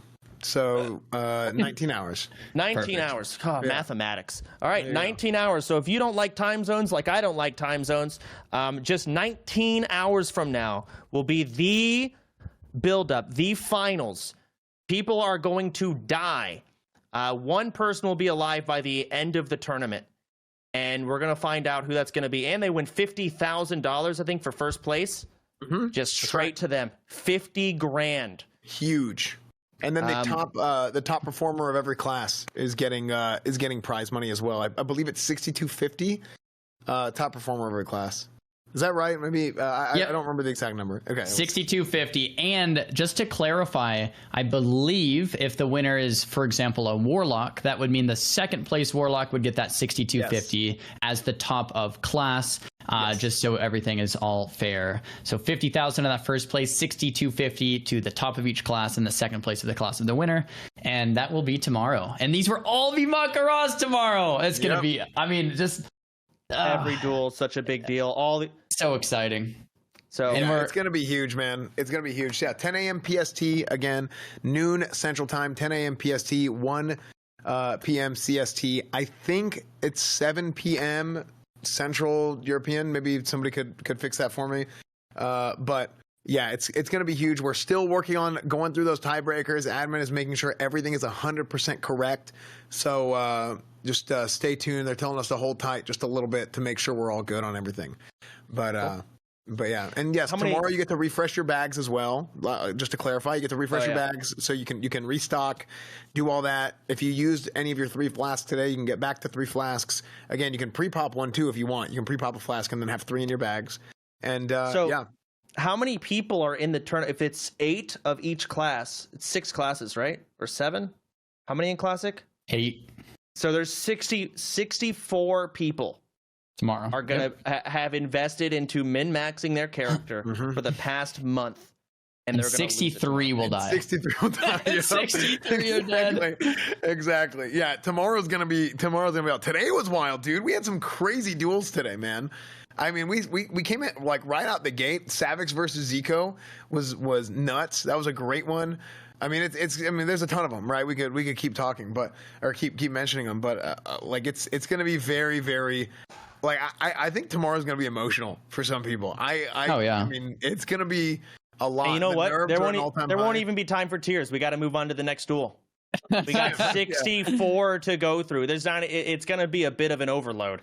So I think a lot of the competitors are excited for tomorrow too, to be relieved. Like they've put in blood, sweat, and tears to be here. A lot of them have leveled up to 60 twice. You know, leveled up, grinding these dungeons, put in a lot of effort to be here. But yeah, 63 of them will be dead. And man, just to recap today, a 5-0 from Zico, if you guys are just tuning in. 5-0 from Snuts, a 5-0 from Sony. We had Hydra qualify. We had Mez go 4-1 on the Hunter. Big Bean going 3-2. Bean will be making it in. We have, if we want to scroll up to some of these other classes or scroll down, we have Druids making it, not making it. We have the Mages. Let's see. So Dendario made it. Oko's made it. Vitochi just made it. Awesome. World First Hardcore 60 made it.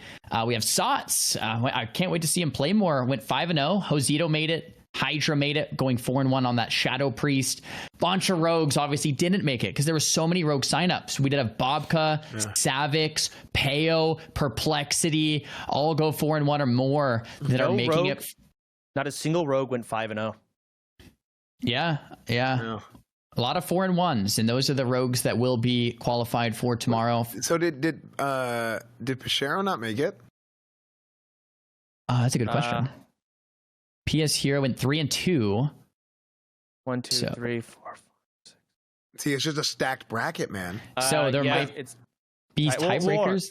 3-1. It's missing. Did he lose one or win that last one? So here's what we forgot about this. Remember, somebody died, so their group had one less. Okay. I think that's what it was. I think that's where the 3-1s are coming from. So with the 3-2s, if there are 7 rogues that qualify and they're looking for that 8th spot, I believe we can confirmation from admins, please. But I believe there's an auto tiebreaker with the Swiss system, and what it'll look at is the points that you collected those wins from, who had the harder bracket based on wins, and it'll automatically seed them from there. And that is correct, and that's currently what the admins are checking. Okay. So basically, for example, if Hate went 3-2 and PS Hero went 3-2, and it's like, okay, well, which one made it? The system will automatically do that tiebreaker based on the difficulty of opponents that the players fought based on the wins of their opponents. So that's what they're double checking right now to see if there needs to be tiebreakers played or not. I think that's as fair as you can make it. Yeah. For Shamans, we have Big Sad, we have Milkman, New Jack. Not sure if a tiebreaker. Oh, maybe a tiebreaker needs to be played. If not, once again, the auto tiebreaker might work out for Shamans. Mm-hmm. Warlocks, we have Snuts 5-0. That's so cool to see. We have a bunch of 4-1s, a couple 3-2s. I'm so excited tomorrow to see like Snuts versus. I want to see Snuts versus Zico. Like, that's what I want to see, man. Dude, I don't want to see it. Well, actually, don't want to see that? You know what? It could be miserably long, but it would be hype. I want to see it. Said and done, it would be so hype. Because Warlock should win, but Zico is so damn good. He's blocking death coils, resetting. Like, I don't know. I want to see it. But so is Snuts. So they both play perfectly. It's just you want to see. I don't want to see Zico die. That's what you're saying. I want to see Zico die. That's how I hear what you just said, and I don't want to see it. So no, I wouldn't count Zico out. I don't know, Chad. How about this?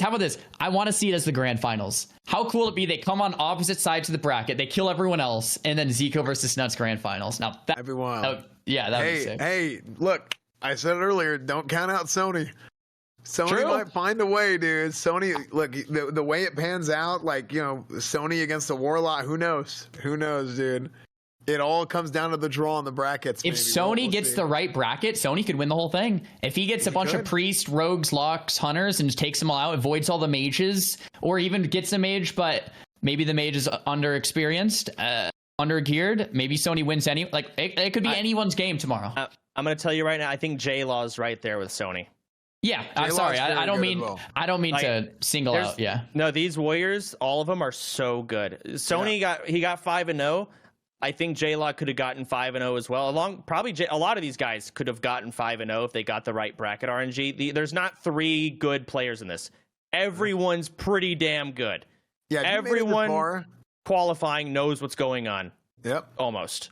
Yeah, that's a great clarification. Not to point out just one player. These guys, I mean, the 4-1ers, even a lot of these 3-2ers. What's cool about this Swiss bracket is a lot of the players who went 3-2 might be incredible players, but they just got like kind of a hard bracket. So they might just sneak in tomorrow going 3-2. And that's why we wanted to do this. So that a really good player, say like Zico, for example, went 3-2 today because he fought like a bunch of warlocks and it was just hard, but he went 3-2 and he makes it in, and then tomorrow wins the whole thing. So someone 3-2 could for sure sweep. Yeah. I mean, you see it all the time in everything, in any kind of tournament, right? Where like, you look at sports, like a wild card gets in there, and all of a sudden they're playing the Super Bowl. You know, I mean, anything can happen. Whenever it comes down to seeding in a bracket, and it's going to be very, very exciting to see. Very, very exciting to see tomorrow. God damn it! What's wrong? I just watched these kids play and I hated it. Still mad about it. It's disgusting. I wanted to go back and watch some of Steven's VOD because Steven went 4-1. I want to see what his bracket was and see what spec he decided to play for it and how he played it. I also saw the Druid that Sony killed in that Mak'Gora. That Druid was good. He was not a bad player. He knew what was going on. Still lost. Yeah. So, I mean he got clobbered. Yeah, I mean, and that's the way it's going to go at this point, right? Like, if you made it through the qualifiers, I mean, this was the qualifiers that you're talking about, but it's going to continue on that way. Everybody's going to be good. So, we'll see, man. We'll see. I'm very excited about tomorrow. Yeah. This is one of those things that, I mean, I remember when we first got the idea for this, and I know that the whole event's not over yet, but we were sitting in a meeting. I was out of town. We were in a call, and this was before we did that the short tournament, right? The 2-hour one. Oh yeah. And it was like, I was like, we really need to do a blood sport, like a blood sport, full on level 60 Mak'Gora with official hardcore, and to get a chance to finally do it, like it's been unbelievable. And who knows? Maybe we'll. I mean, the way this has gone, maybe we'll do it in the future. Maybe not. We'll see. We'll see how it goes. But people have been very supportive, and we're very excited about it. So now, who do you think is going to cry when they die? If you had to pick one player, it would be me, but I'm not an attorney, so I'm trying to think. Yeah, I mean, dude, I don't know if any of these guys. Let's see who. I feel like the chat saying Peo. Yeah, it could be Peo. I feel like there's nothing to cry about. If you made it to this point, you should be proud. Yeah. If you lose tomorrow, there's nothing to be upset about. You did damn good. But that doesn't necessarily mean that they're not going to cry. I don't know. I have no idea. Yeah, I don't know. I think it's going to be a lot of the rogues. Usually those kind of players are just something's disconnected in the brain. Well, I mean, you could say that about any Classic WoW player. That's true. Then maybe everyone's going to cry. It's going to be an emotional day. One way or another. All right. I guess we're still calculating the tiebreaker here. Got to crunch the numbers. Can I get a percentage on where we're at, like halfway done, so I know how long we got to stall?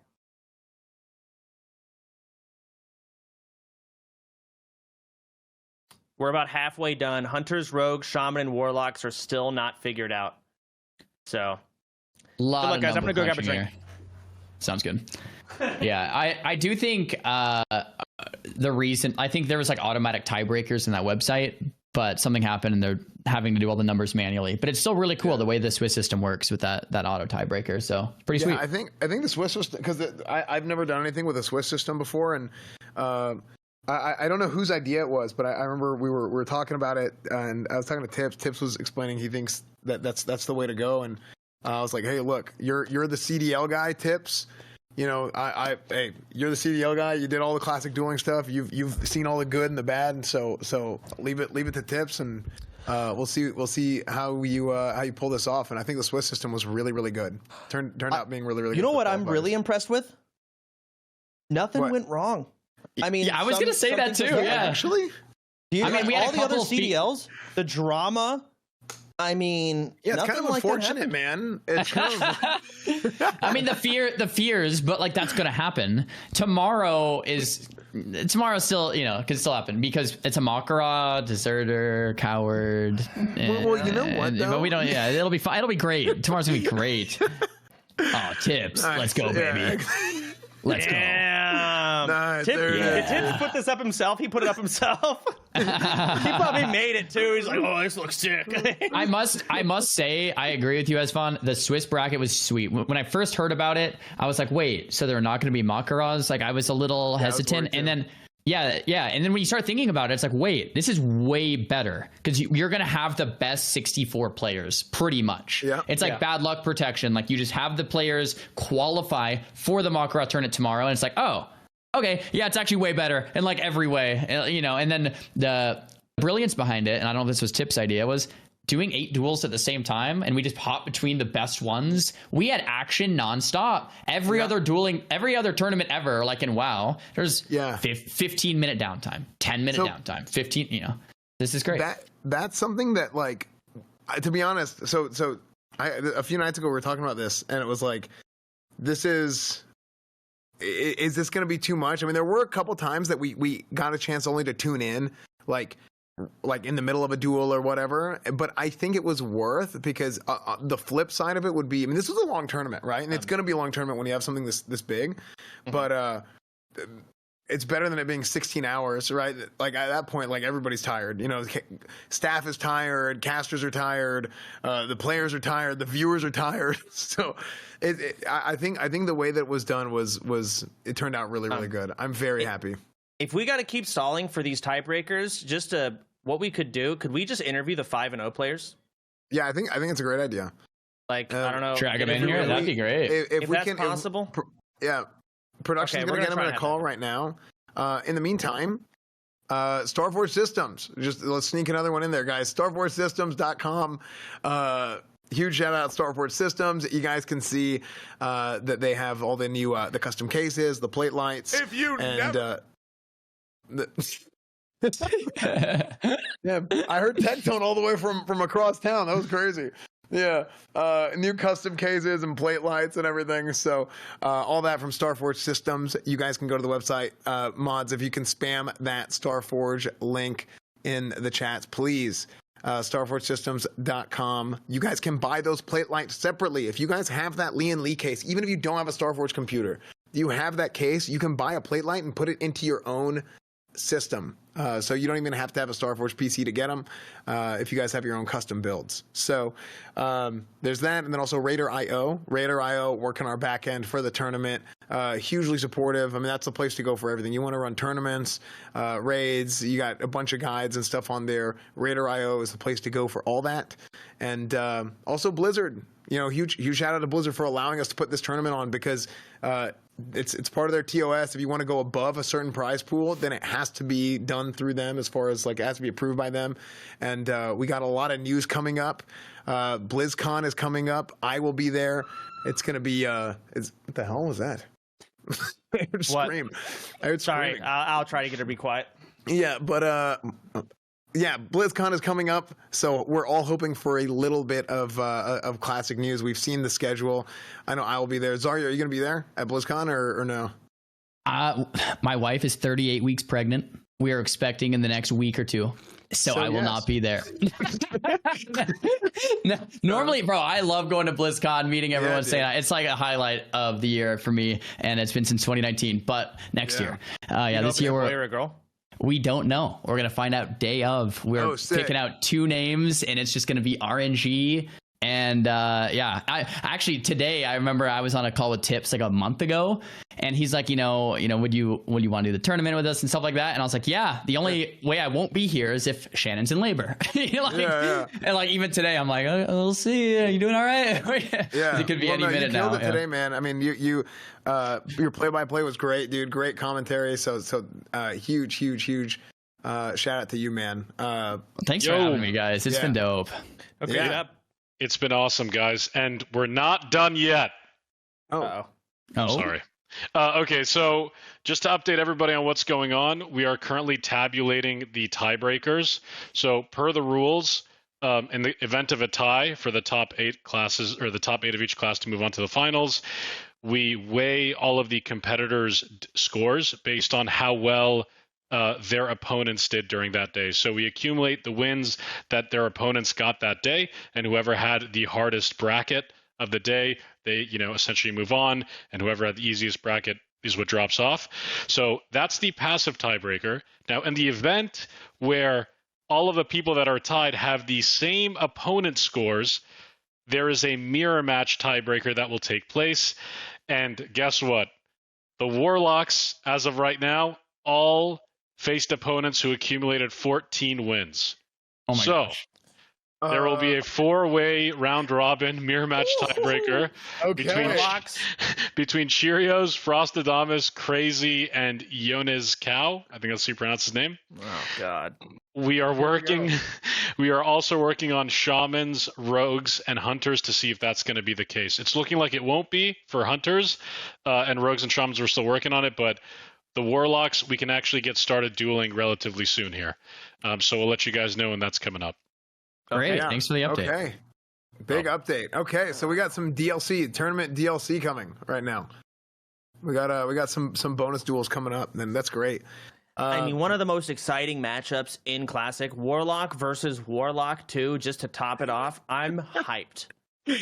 Yeah, it's gonna be something. It's gonna be something. What do you guys want to see at BlizzCon? Classic Plus would be great. Classic Plus would be great. We'll see. Yeah. My whole thing is like, you guys know, like I was like super big on like Classic before it launched, everything like full go, and recently like I've been doing a lot of the other stuff, right? But the thing I think that would really pull me back in would be a Classic Plus. Yeah. And like leading the guild again and doing all that again, I can't wait, man. Yeah, so I'm excited to go to BlizzCon and hopefully they make the announcement there if it does happen. I don't think it's likely, to be fair. Yeah, I agree. I don't think it's likely. So much disappointment when it doesn't, or if it doesn't. They did announce a fresh. They did say a fresh was going to happen whenever they announced hardcore. They said it's not necessarily going to be Season of Mastery, but they're not committing to what it is going to be. So that's the carrot on a stick that everybody's like, wait, maybe it is a Classic Plus. But I thought the carrot on the stick was the fact there was like a leak where they showed there was a large section to talk about Classic, and people were like, that's like a lot of time for this. But again, that's very assumptuous. Yeah. It's like there's a million things they could talk about, but they're going to talk about it being on Game Pass now. Yeah. I think. I mean, we could see on mobile. we could see multiple things. We could see like a retail expansion announcement for 6 months from now, which will probably happen, right? And then we'll probably also maybe see a Kata Classic announcement for like 6 months from now, and then we also might get like a hint of like we're working on something in the future for the Classic world, something like multiple kind of things going on or hints going on. Yeah, so that's my guess, but who knows? I can't wait, man. I can't wait. So it's like I think a lot of people get really excited about like new content and stuff like that, and I think new content is great, but I was talking about this a little bit earlier. I feel like if they do new content, there's a couple parts to it. First off, I think before you get to that, I think there's things they got to fix and like clean up a little bit. Like under the hood type stuff where they fix some things with the talents or like how certain interactions with items and stuff works. Bro, you are one of the people that will be disappointed when you're already talking about how they should do it. I know. Like, I know, but like, let me believe in something for once. Let him dream. Let him dream. Just let me dream, dude. You're like, Chance, you have like morphed into this like just depressed, like cynical, like everything is gonna suck. Like, just have some hope, Chance, please. I'm usually right. Hope. I'm usually right. I know you're right. But just have some hope, please. Just let a man dream. Exactly. I'm not saying it's not going to happen, but I'm just saying it's like, it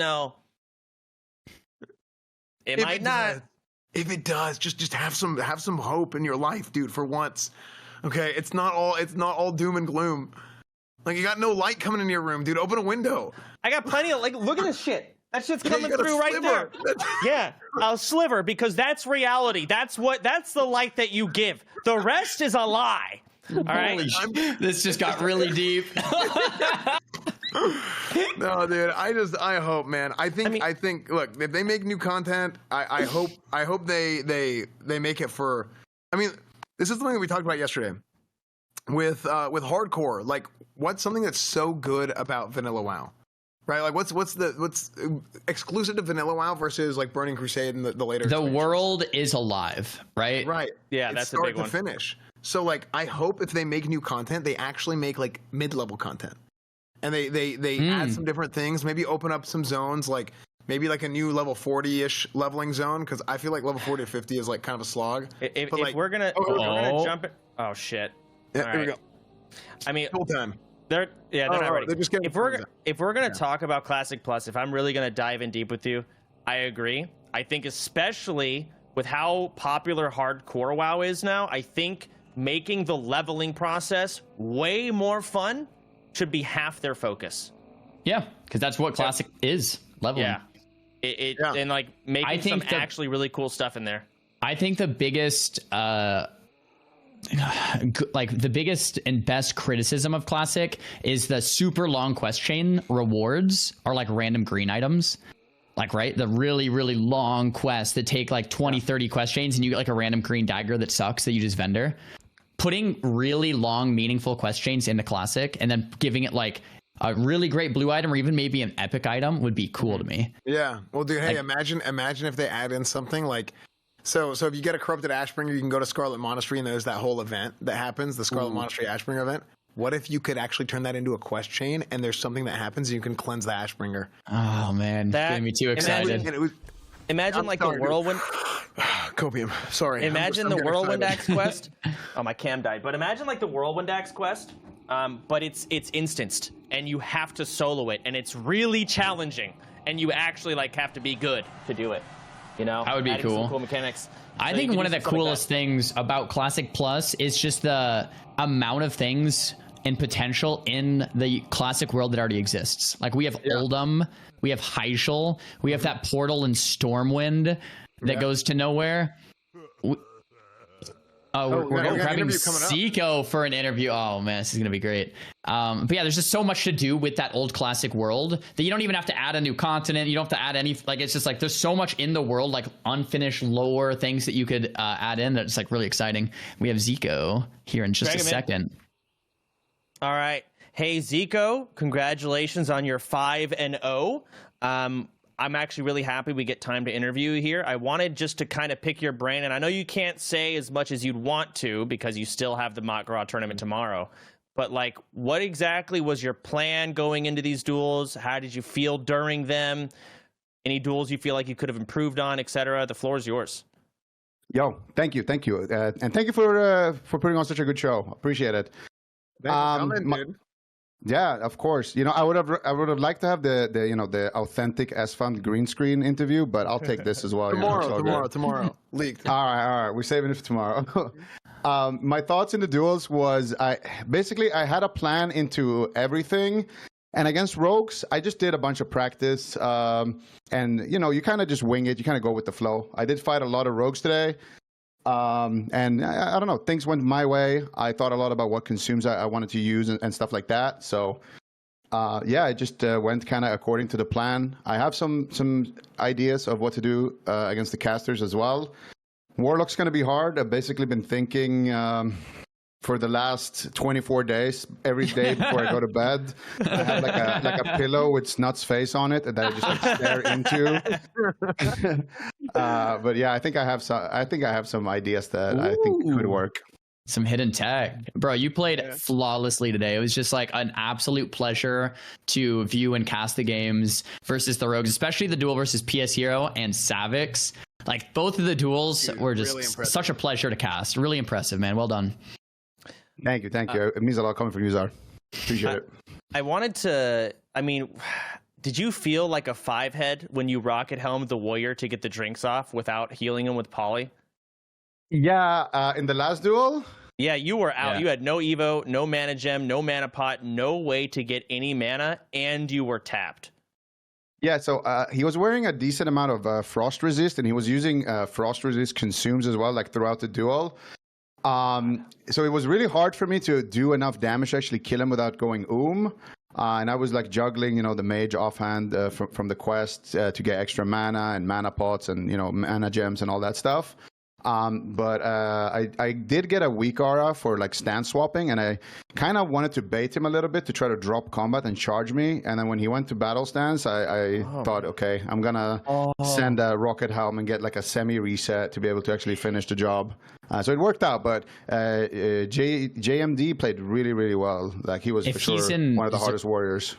Sorry to interrupt you. If he's in Zerker, he would have Zerker Rage. Is that what you're alluding at? Yeah. Yeah, oh my gosh!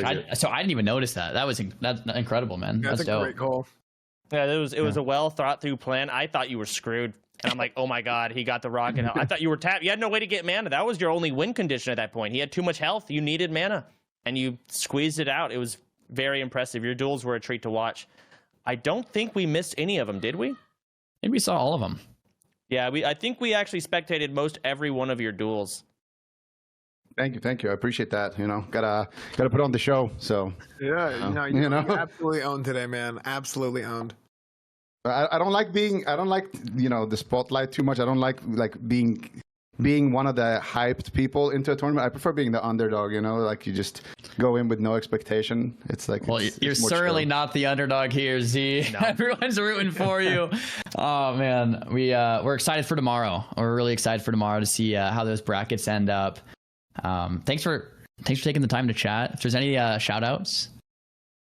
Just shout out to the fellow competitors. Shout out to you guys putting on the tournament, and yeah, shout out to everyone who's just supported me on my journey, including my family. Actually, my sister has been watching the entire tournament, and my mom has always been asking, like, how is he doing? Is he doing well? Hey. So shout out to my sister and my mom as well.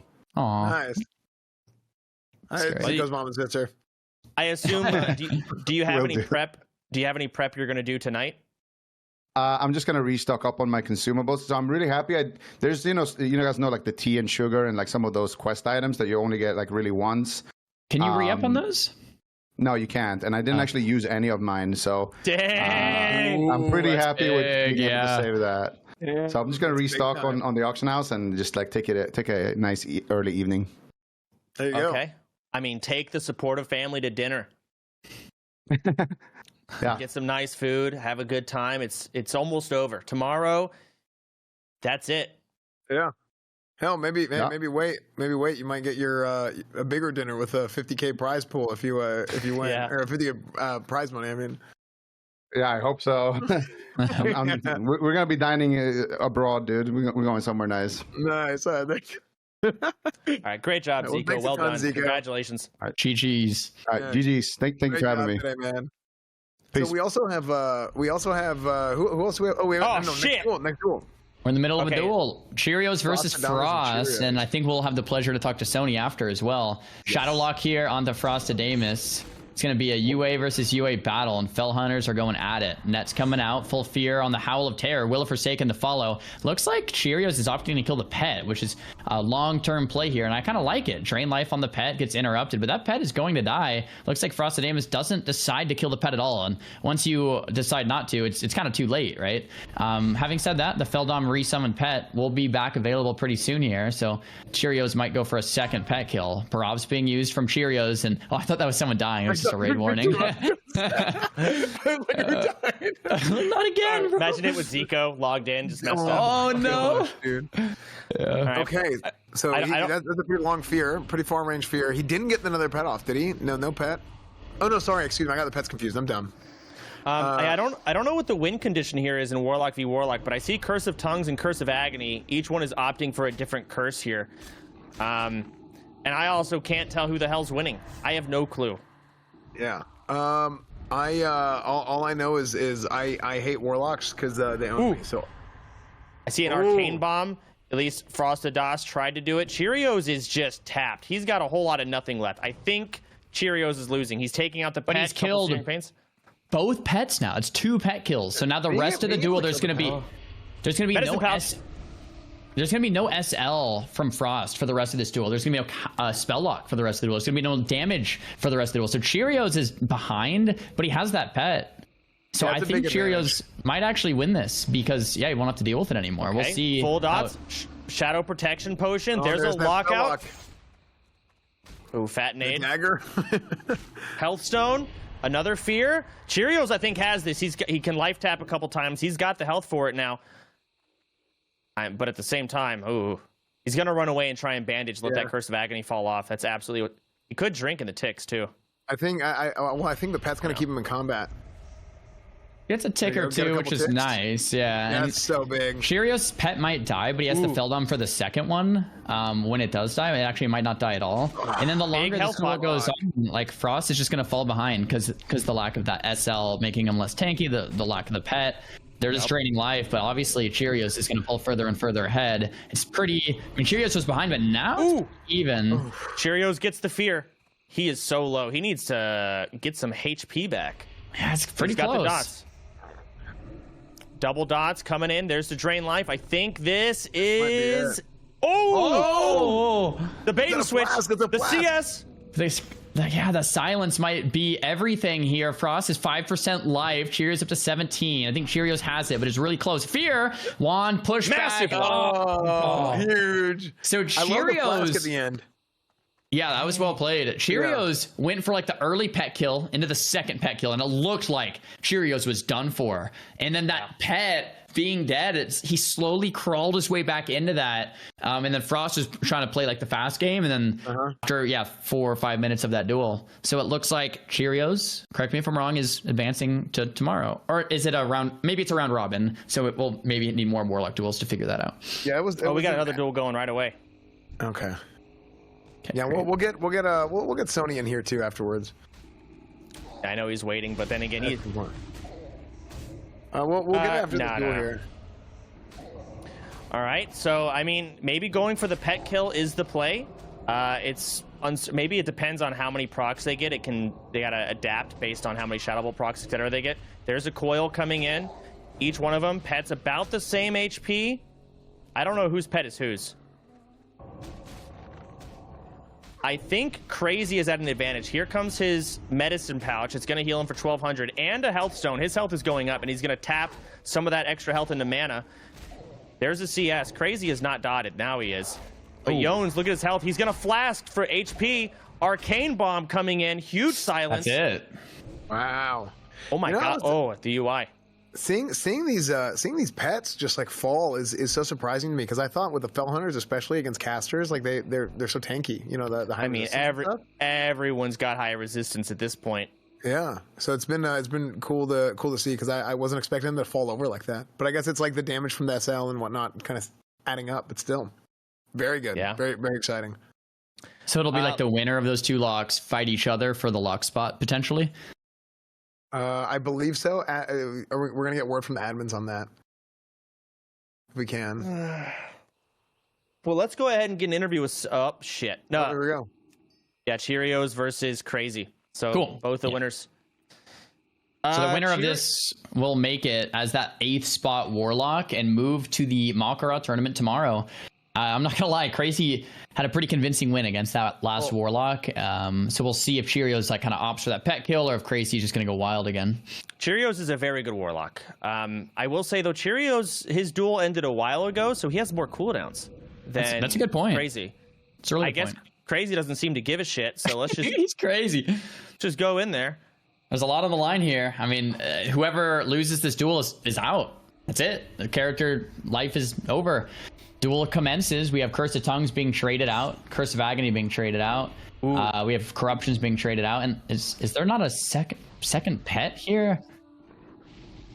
Oh, 3 of these locks make it in. These are... So there's so many Warlocks with the same amount of points that 3 of the locks make it in, 1 will not make it in. So it's a round robin. Got it. Oh, he's going to net the Warlock, take the pet away, and just zug the pet by itself. I love He's that. pulling it back, but that's a little bit late. Cheerios already finessed his ass. All right, here comes Crazy. Let's see what he does.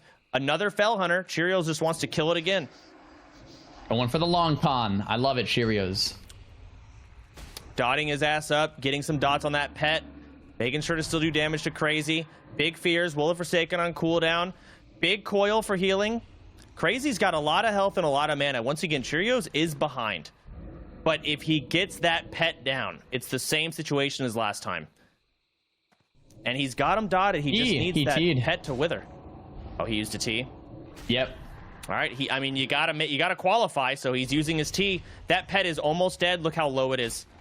He's scorching it, or same thing.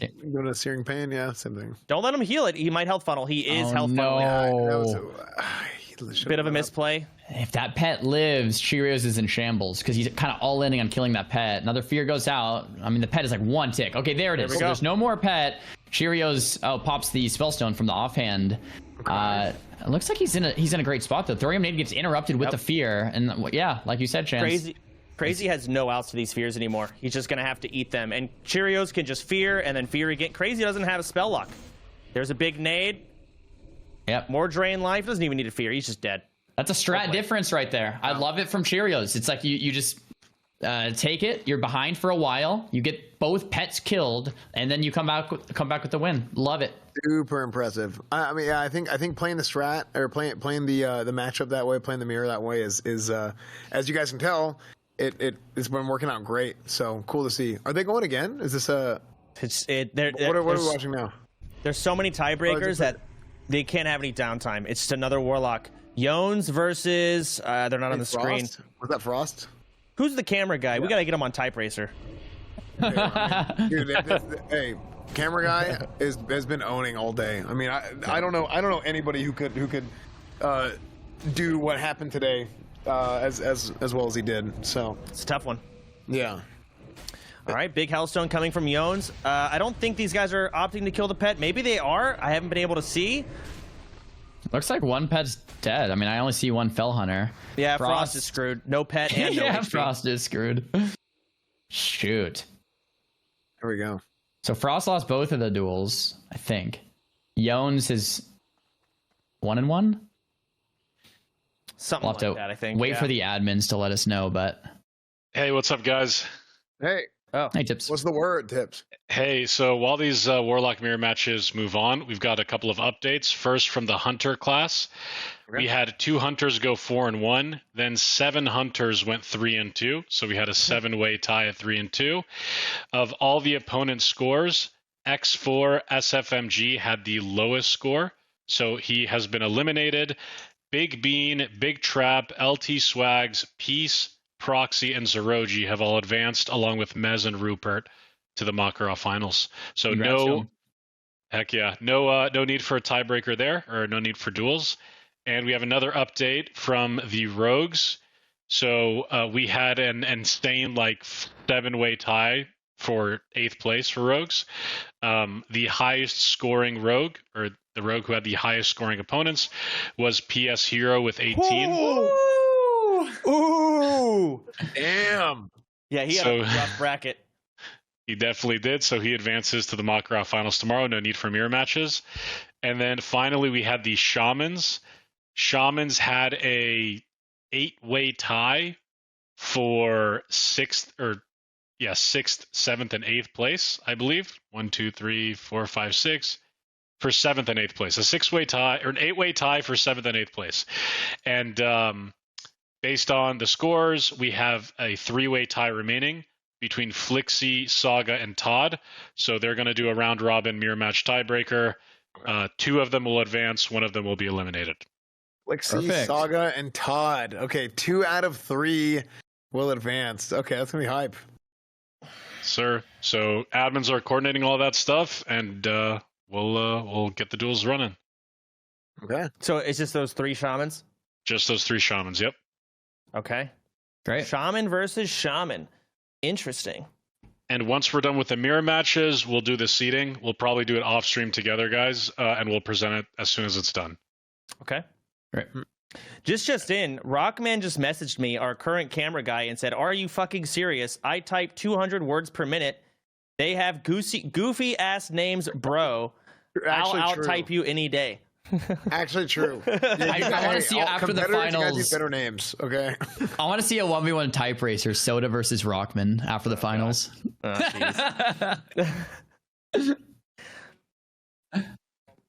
So let's go ahead and drag Sony up, one of our 5-0 contestants. Warriors coming in. Let's get an interview and shit, never mind. There's a duel going on.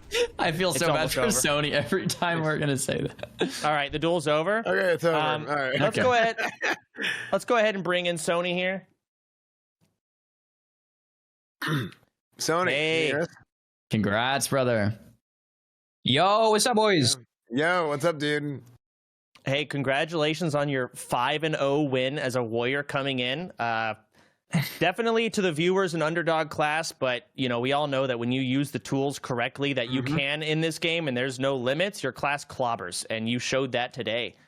Yeah, I mean, I even heard some of like the PvPers talking about it too. Like they were counting warrior out, but then I just started like, you know, piecing everything together, and the items you have that fill the gaps for warrior, it's just, it makes you one of the strongest classes. But it's still kind of rock, paper, scissors versus a few things. Like, if you think about it, the top 3 finishes were actually, it's like rock, paper, scissors. I beat Snuts, then Snuts beats Zico, and Zico beats me. Yeah, I mean, it's great to see what everybody's capable of doing whenever like you have those things that fill in the gaps in your kit, dude. And I think you absolutely owned today. You did phenomenal. We talked about it in the pregame a little bit. So I said you were my dark horse. Because, you know, obviously, like, you're a great player. You've been a great player for years. But like we said earlier, a lot of people are counting warriors out. So I think you did a great job proving people wrong today. And I think a bunch of the warriors did. I mean, we saw J Law and JD. We saw a bunch of guys doing really well at the Warriors. So yeah. No, I mean, it's not even over for me yet. I mean, I think I played well in some matchups, but I got some, you know, convenient matchups in a sense. I didn't have to fight any mages, so tomorrow is still like, it's not over for me at all. I'm still focused on, you know, winning tomorrow. So I don't want you to say anything you don't want to say in terms of giving away hidden tech and secrets and stuff, because I respect the finals are tomorrow. But how are you feeling into if it was like you versus one of the best warlocks? Let's say Snuts, for example. I feel okay. I feel totally fine versus warlock. Like, hell yeah. That's what I want to hear. I'm excited. I can't wait. I hope we see that matchup. Similar question. Once again, say what you want to say. I don't want you to give away your secrets. How are you feeling against a really, really good mage? So mage is a little bit different, but if I can throw everything in the kitchen sink at it, I can beat mage. Hell yeah, that's what we want to hear. We were just talking like all day about like, it seems like exactly what you just said, Sony. Is like, warriors are one of those classes that kind of need that like backup healer, that support. And if you're playing in a rule set that doesn't allow you to use any potions, faps, this and that, like warriors can't really play. But I can't wait to see what you pull out tomorrow, especially against you know, some of the best casters in the game. I can't wait to see what you have in store for us, man. It's gonna be great. Yeah, no, I'm excited too, and I just want to say thanks for putting this together, boys. You know, we've all been in the WoW community for a long time, and to see it still flourishing and killing it, and back on Classic out of all versions to be at the peak is insane. So, shout out to you guys, OTK Blizzard, for putting this on. And I mean, we're only halfway through. Let's put on the rest of a good show and have a good day tomorrow too. Yeah, thanks, man. Thanks for competing, dude. You've been killing it, man. I'm having Great fun. job. Thanks, boys. Yeah. Solid display, man. Well done. Hey, Chance, I'll be leveling a warrior for OnlyFans too. We'll figure it out if you need a tank or something. I wasn't gonna bring it up, but you know, the job isn't fucking done after this tournament. All right, you got another whole thing you've got to grind out. So yeah, I do want to see you crunch out some levels. You're not exempt from the level 35 by this Friday. This Friday? What the Absolutely. fuck? The Dude, grind is done. wait. Let me tell you guys something. Right before this tournament started, I hit fucking 60 on my hardcore rogue. And now I don't even get to play that guy because I can't play that guy in the guild. So I got to mob tag on him and level my warrior. This is brutal. Get to work, bro. That's how it works. That's how it's done. Hey, I mean, I respect it. You're a GM. I respect it. I was a GM too of Hero. You know, you got to run a tight ship. I get it. I mean, when it comes to streamers, I got to run an even tighter ship. So you have a bunch of idiots Mak'Goraing and getting themselves killed. It's tough. Yeah, you got your work cut out for you, dude. Absolutely. So anyways, get some sleep tonight, man. Focus up on your tournament. I want to see some W's. Show everyone what Warrior really can do. Hell yeah. I'll see you guys tomorrow. But tomorrow you're actually going to be executing. No doubt. No doubt. All right. Good night, fellas. GG's. Well done. Take care. Congrats. All right.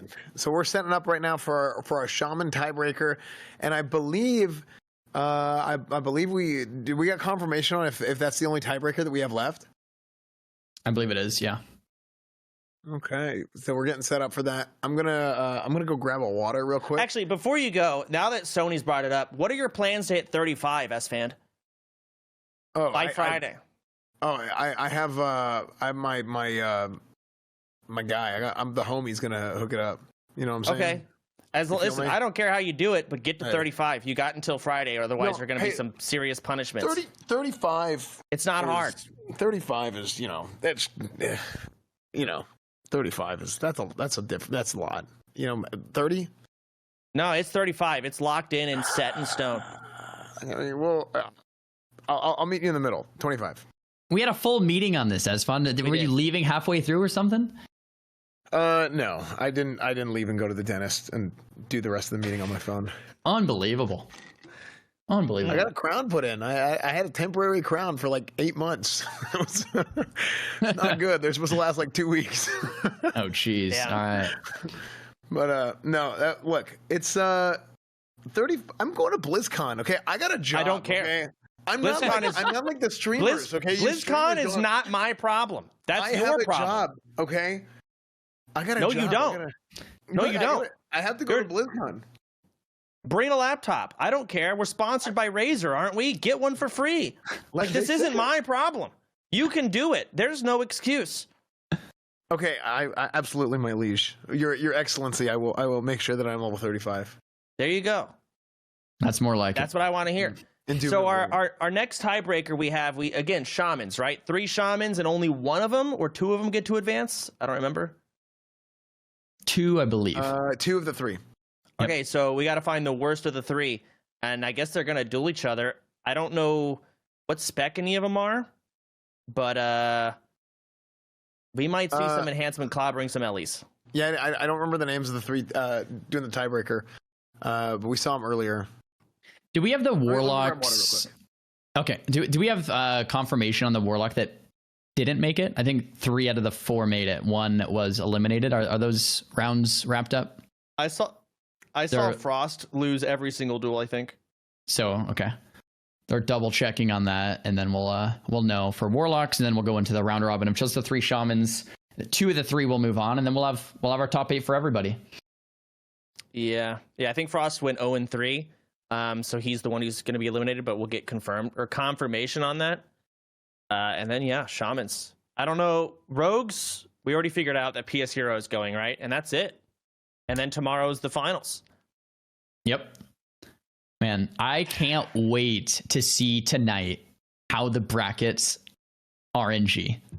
Like, everyone's just going to be like spam refreshing, waiting. Because, I mean, that's... Because once you see the bracket, I think there is still time for players to practice, get specific strategies in, maybe specific items, re-upping on consumes, really preparing for their first duel of the day. Because, hey, if you lose that first duel, your character's dead. That's it. Yeah, no, there's no do-overs. There's nothing. Yeah. Also, one thing we haven't seen yet, and this is pretty massive, the Mak'Gora duel range is 3 times as big. We don't know how that's going to affect things. It's going to really actually grief warriors. So warlocks can dot people and just run away for so much longer. They get so much more free dot damage before someone gets to them. Hunters can max range way more. Druids get a huge advantage. Mages even get a big advantage, depending on what they're fighting against. And so we that's something that hasn't been seen ever. Yeah, I love that. I think there's going to be metagame shifts when, like, Snuts, for example, was always running towards the edge to min-max his positioning so he could kite in the largest possible circle. And then, we saw a couple duels where, he got feared out on accident and they had the reduel. We're not going to see that tomorrow. I mean, we could, but it's probably not going to happen with that increase. And I think that, for Warlock, for Shadow Priest, Mage, Hunter, it's going to be Druid. So I guess not Warriors and Rogues, Shamans. Yeah. This just in, I'm getting a lot of people chat messaging why we don't do this in the Gura Bashi arena. Well, let me tell you. I wonder why. I don't know. Yeah, maybe we should have Twitch chat plan the next one. We'll do it in Gurubashi Arena. Do even less rules. It's going to be great. Yeah, it'll be great. So 2 of these 3 shamans are going to qualify. Only 1 isn't. We've got, I think, Ellie versus Ellie. Saga and Todd's. Here comes Todd's. Oh. Orc Racial into Helmet. My audio just broke. Hello? Hello? Oh, mine did too, actually. Can you guys hear? Okay, we can hear each other. Anyway, Big Helmet. He's going Lightning Bolt, Earth Shock combo. So whenever you're going with this, like Ellie versus Ellie, I mean, this is going to be, they're fighting against each other's nature protection potions. He's taking a lot of damage. Big Chain Lightning combo coming in. He might finish him off right here. Trinket, Earth Shock. It's over. Saga owns. Huge. Grounding. I think it's over. Yeah. Okay, yeah. So that was so one-sided. Oh my gosh. Yeah, that was crazy. Is Todd's using rank 1 Chain Lightning? That did nothing. Well, I think he had a nature protection potion. Yeah, no, I sure, but I mean, I guess it was just Purge RNG. Maybe. Yeah, maybe it was. It's got to be Purge RNG. Either that or he just isn't prepared. That looked one-sided. Yeah. Yeah, I mean, that definitely snowballed. Well, it wasn't right off the bat. It snowballed out of control like pretty quickly, but it wasn't right away where it was like boom, boom, boom. Okay, so we have confirmation that Frostodamus did not qualify to the finals. Frost, he's a big player in the community for many years, but unfortunately, he did not qualify for it tomorrow. We just heard from admin. So we have our top Warlocks. Right now we're battling it out for top Shaman round robin kind of style here. We're going into the next duel. Looks like it'll be Saga versus Flixie. Duel flag not down quite yet. Saga had a great duel last duel. I wonder if he's going to have enough cooldowns ready to go, though. Flixie looking pretty prepared. I mean, Saga, they're putting the duel flag down. There it is. Here we go. I know he doesn't have Ellie Mastery, but I guess they just got to play it where it lands. Just keep going. Yeah. Now, if Saga wins both of these, then it's the winner of Flixie and... Well, 2 of them get to make it. Yeah. Oh, yeah. So, yeah, the winner of Flixie and Todd. Oh, apparently only 1 shaman makes it. Apparently there was a correction. They double checked everything. It's not 2 shamans. It's 1 shaman makes it. Nature locked with that Earth Shock. They're fighting with daggers here. Going big grenade into a Chain Lightning combo. Half his health. You've got the Rocket Helm. He's going for a reset. He's going to heal up right here. You're going to see the heals coming in. He's going to probably get an opportunity, drop some totems, and then go in for his own Chain Lightning combo. Here it is. Grounding Totem stops it. Fire Nova goes out. Frost Shock, they're going to be fighting daggers real quick. The Chain Lightning is back up. He's going to push it. Grounding Totem stops. He fakes the grounding. Has the wherewithal to kill the grounding. Goes in for his own combo. They're missing lightning bolts left and right. Grounding totems flying everywhere. Huge Fire Nova. Saga is on his back heels. Ooh. There is no shock up because he used a Frost Shock. He can't Earth Shock the heal. Another Chain Lightning coming in. He stops the grounding totem. Saga stops the grounding totem, dropping Mana Spring. And they are playing the long game here, trying to regen up a little bit. Flixie might take an opportunity to finish here if he can stop this heal, and he did not. Flixie mana potted. If Saga can recover here, he's got to go for a push. He's going to go for a push. Arcane Bomb. Smart Arcane Bomb. But it might not be enough. It is incredibly close. It can go either way with an Ellie Shaman. Either one of these guys can get a massive crit. The big sleep, first aid. If he gets enough mana back, if this sleep lasts long enough, he can go for a big combo and he can finish off Saga right here with a Chain Lightning. Not enough. The War Stop. Lesser Healing Wave. He has nothing left. Is he going to be able to pull this off? It is wild. Grounding is down. That's it. They're still in. No. it's Oh, that's it. What a match, dude. Oh my gosh. 2 Ellie Shamans at each other's throats. That was amazing, man. Absolutely incredible matchup for the mirror. Wow. Dude, Saga didn't sick, have, man. I'm surprised Saga didn't have a magic dust for the end there as a counter. I was thinking in the same thing. Magic dust right back into a first aid. Yeah, exactly. I don't know why I didn't see it. Maybe you just didn't think of it in the moment. But you would if someone does it too. I don't know. Shares cooldown with Arcane Bomb, and he just Arcane Bombed. Maybe. I'm not sure, actually. I'm not sure. If that's the case, it could be. Dude, that's the thing about Classic. All these items, there's a lot of them that you can use on separate cooldowns, but a lot of them share and are linked on cooldowns. And you like, it does. So if that's the, if that's the intel there, it's like, oh, let me use Arcane Bomb. I got a great one. Oh, now I can't Magic Dust reset. So it's like a choice. So that's why we're not seeing as many Arcane Bombs. It's great, but you do give up your ability to Magic Dust for a pretty good amount of time. So now we're going to see Todd's versus Flixie. Both of them... Well, Flixie won the last one. Todd's lost the last one. Yeah, so this is going to be... is that well, yeah, Saga? So Saga beat Todd's. Flixie beat Saga. So, I mean, you got a little bit of a trifecta weird thing going on here. Okay, we've got the ST Trinket beat... Wait. Our cameraman died? Our cameraman just died. Our cameraman is dead. Die? He's gonna hold on though. He can still see. How did he die? I don't know. Our cameraman died. Pods goes down. He's insane. Flixie killed our cameraman. So how did he? How? Wait, are you a human? Like, are you Alliance and you PvP flagged? How did that happen? What happened? How did you die? What? What? That's hilarious, dude. Go combat log. Yeah, that. Goblin mortar. What? How does that even work? And Flixie, is that right? Flixie, because he beat Saga and Todd's, he is the one of the 3 shamans who gets through the tiebreaker, and Flixie moves on to the finals. Is that correct? Can I get some confirmation on that? That is correct. So here are the final 8 for every single class. For Druids, you have Stevens, you have Luxia, you have MFBTV, you have Spo, you have, I'm not going to rate everybody's names, but you guys can see it on the screen right there, because I'm just going to butcher everybody's names, but you guys can see it. These are the top 8 for every single class that is going to be competing. They are going to be competing tomorrow. It's going to be huge. Again, this is the biggest prize pool tournament in WoW history. For Classic Hardcore, Mak'Gora, absolutely incredible that we have some people making it 5-0. A few people. We have Sony, we have Snuts, we have Zico, who made through at 5-0, and Sots. Wait, is that right? Sots. Yeah. Yep. So yeah, Sot also got 5-0 as well. So yeah. So huge. It's gonna be an absolutely incredible day tomorrow.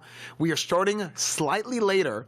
Tomorrow. It's going to be starting at noon Central Time instead of 11 Central Time, and it's just gonna be the finals. And tomorrow, every single duel is going to be a Mak'Gora. That means bloodbath. That means blood sport. That means death. And 1 month of 63 people's time will be considered wasted tomorrow because their character will be defeated at the end well, of the top of each class is actually true. Yeah, Good point. A little bit less. 50 something. Yeah, 55. Yeah, so 55 like people will not get anything tomorrow. But I mean, the top 8 will get prize money, or excuse me, the top of each class will get prize money, and then the winner will get prize money. And the winner does not get top of their class prize money, so I guess the second of your class, if the winner is like, let's say, a warrior, then the second warrior would get top of the class prize money. So, yeah, big juice tomorrow.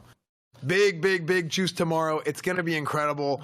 The glory, it's going to be amazing. And you know what else is going to be amazing is that we are going to go and have our own video game awards on Soda Poppin's channel in December. Yes, in December, the OTK Video Game Awards, otkvga.com.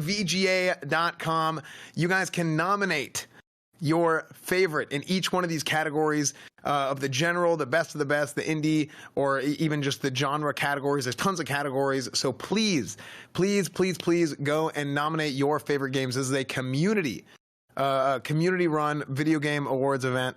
So we want to see what you guys think. We're gonna get nominations and stuff in. Nominations are closing very soon. I don't know exactly what day. I don't remember if I can get an update on it, but I think it's within the next few days.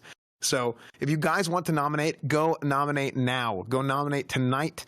You can use that QR code, or you can go to otkvga.com. Also, yes, OTK Network, new merch, otknetwork.com. If you guys like the merch, the new merch is sick. We've heard really, really, really good feedback. Yeah, I don't know what that was, but you look like you look like you're in your knee or something. But yeah, so we heard really good feedback about this merch. People have been loving it, incredibly comfortable. What am I looking at? You look like you beat your knee on something. But yeah, anyway, so help us pay for this tournament, guys. If you guys want merch, huge help to contribute to the prize pool of this tournament by going to otknetwork.com. Yeah. Also, again, big shout out to Starforge Systems for being our title sponsor for today's event. StarforgeSystems.com. You guys can please spam the link for that StarforgeSystems.com, that link in chat if you can. There's new custom cases and plate lights. If you don't even have a Starforge computer, if you have your own custom build, but it's that same exact case, you can buy that plate light on its own. You can buy the acrylics on their own. You can swap them out. But we have the Golden Dragon, the Clouded Gates, and then the Jellyfish Crossing custom cases now. And these look absolutely incredible. We had them at TwitchCon. If you guys were at TwitchCon, you guys saw them in person. They look absolutely gorgeous. And you guys can check out, you guys can check that out on StarforgeSystems.com. So huge shout out to them. Raider.io as well. Raider.io, thank you so much for the back end, working the back end for this entire thing. Shout out to Raider.io. Check that out for WoW guides, everything you need to run tournaments, raids, everything. And of course, Blizzard for allowing us to even put this tournament on. And we got BlizzCon coming up this weekend. It's going to be amazing. I will be there. I can't wait for some classic news. And I don't know what's going to happen, but I know they got a big panel and I can't wait to hear it. So one final thing. I want to have a massive thank you to everybody. I know we're not done with the tournament, but everybody who was a part of this tournament working on the staff. Like I know it. Xaryu mentioned it earlier. We see you guys like working day and night around the clock on this thing. Like us as streamers, as casters, we have done nothing compared to these guys. I mean, the amount of time and effort and passion that these guys have put in. You guys know, like, the Classic WoW community is a very, very passionate community, and people who grew up playing this game, they love Classic WoW. They want to see Classic WoW succeed. And being able to put on an event like this would just absolutely not even have been a thought if it wasn't for these guys. All their names are on the screen. And even more, we have even more production working on the back end. I know Pecky's is running the show back there. There's so many people, man. Unbelievable job. Soda, you mentioned earlier, there's nothing went wrong at all today.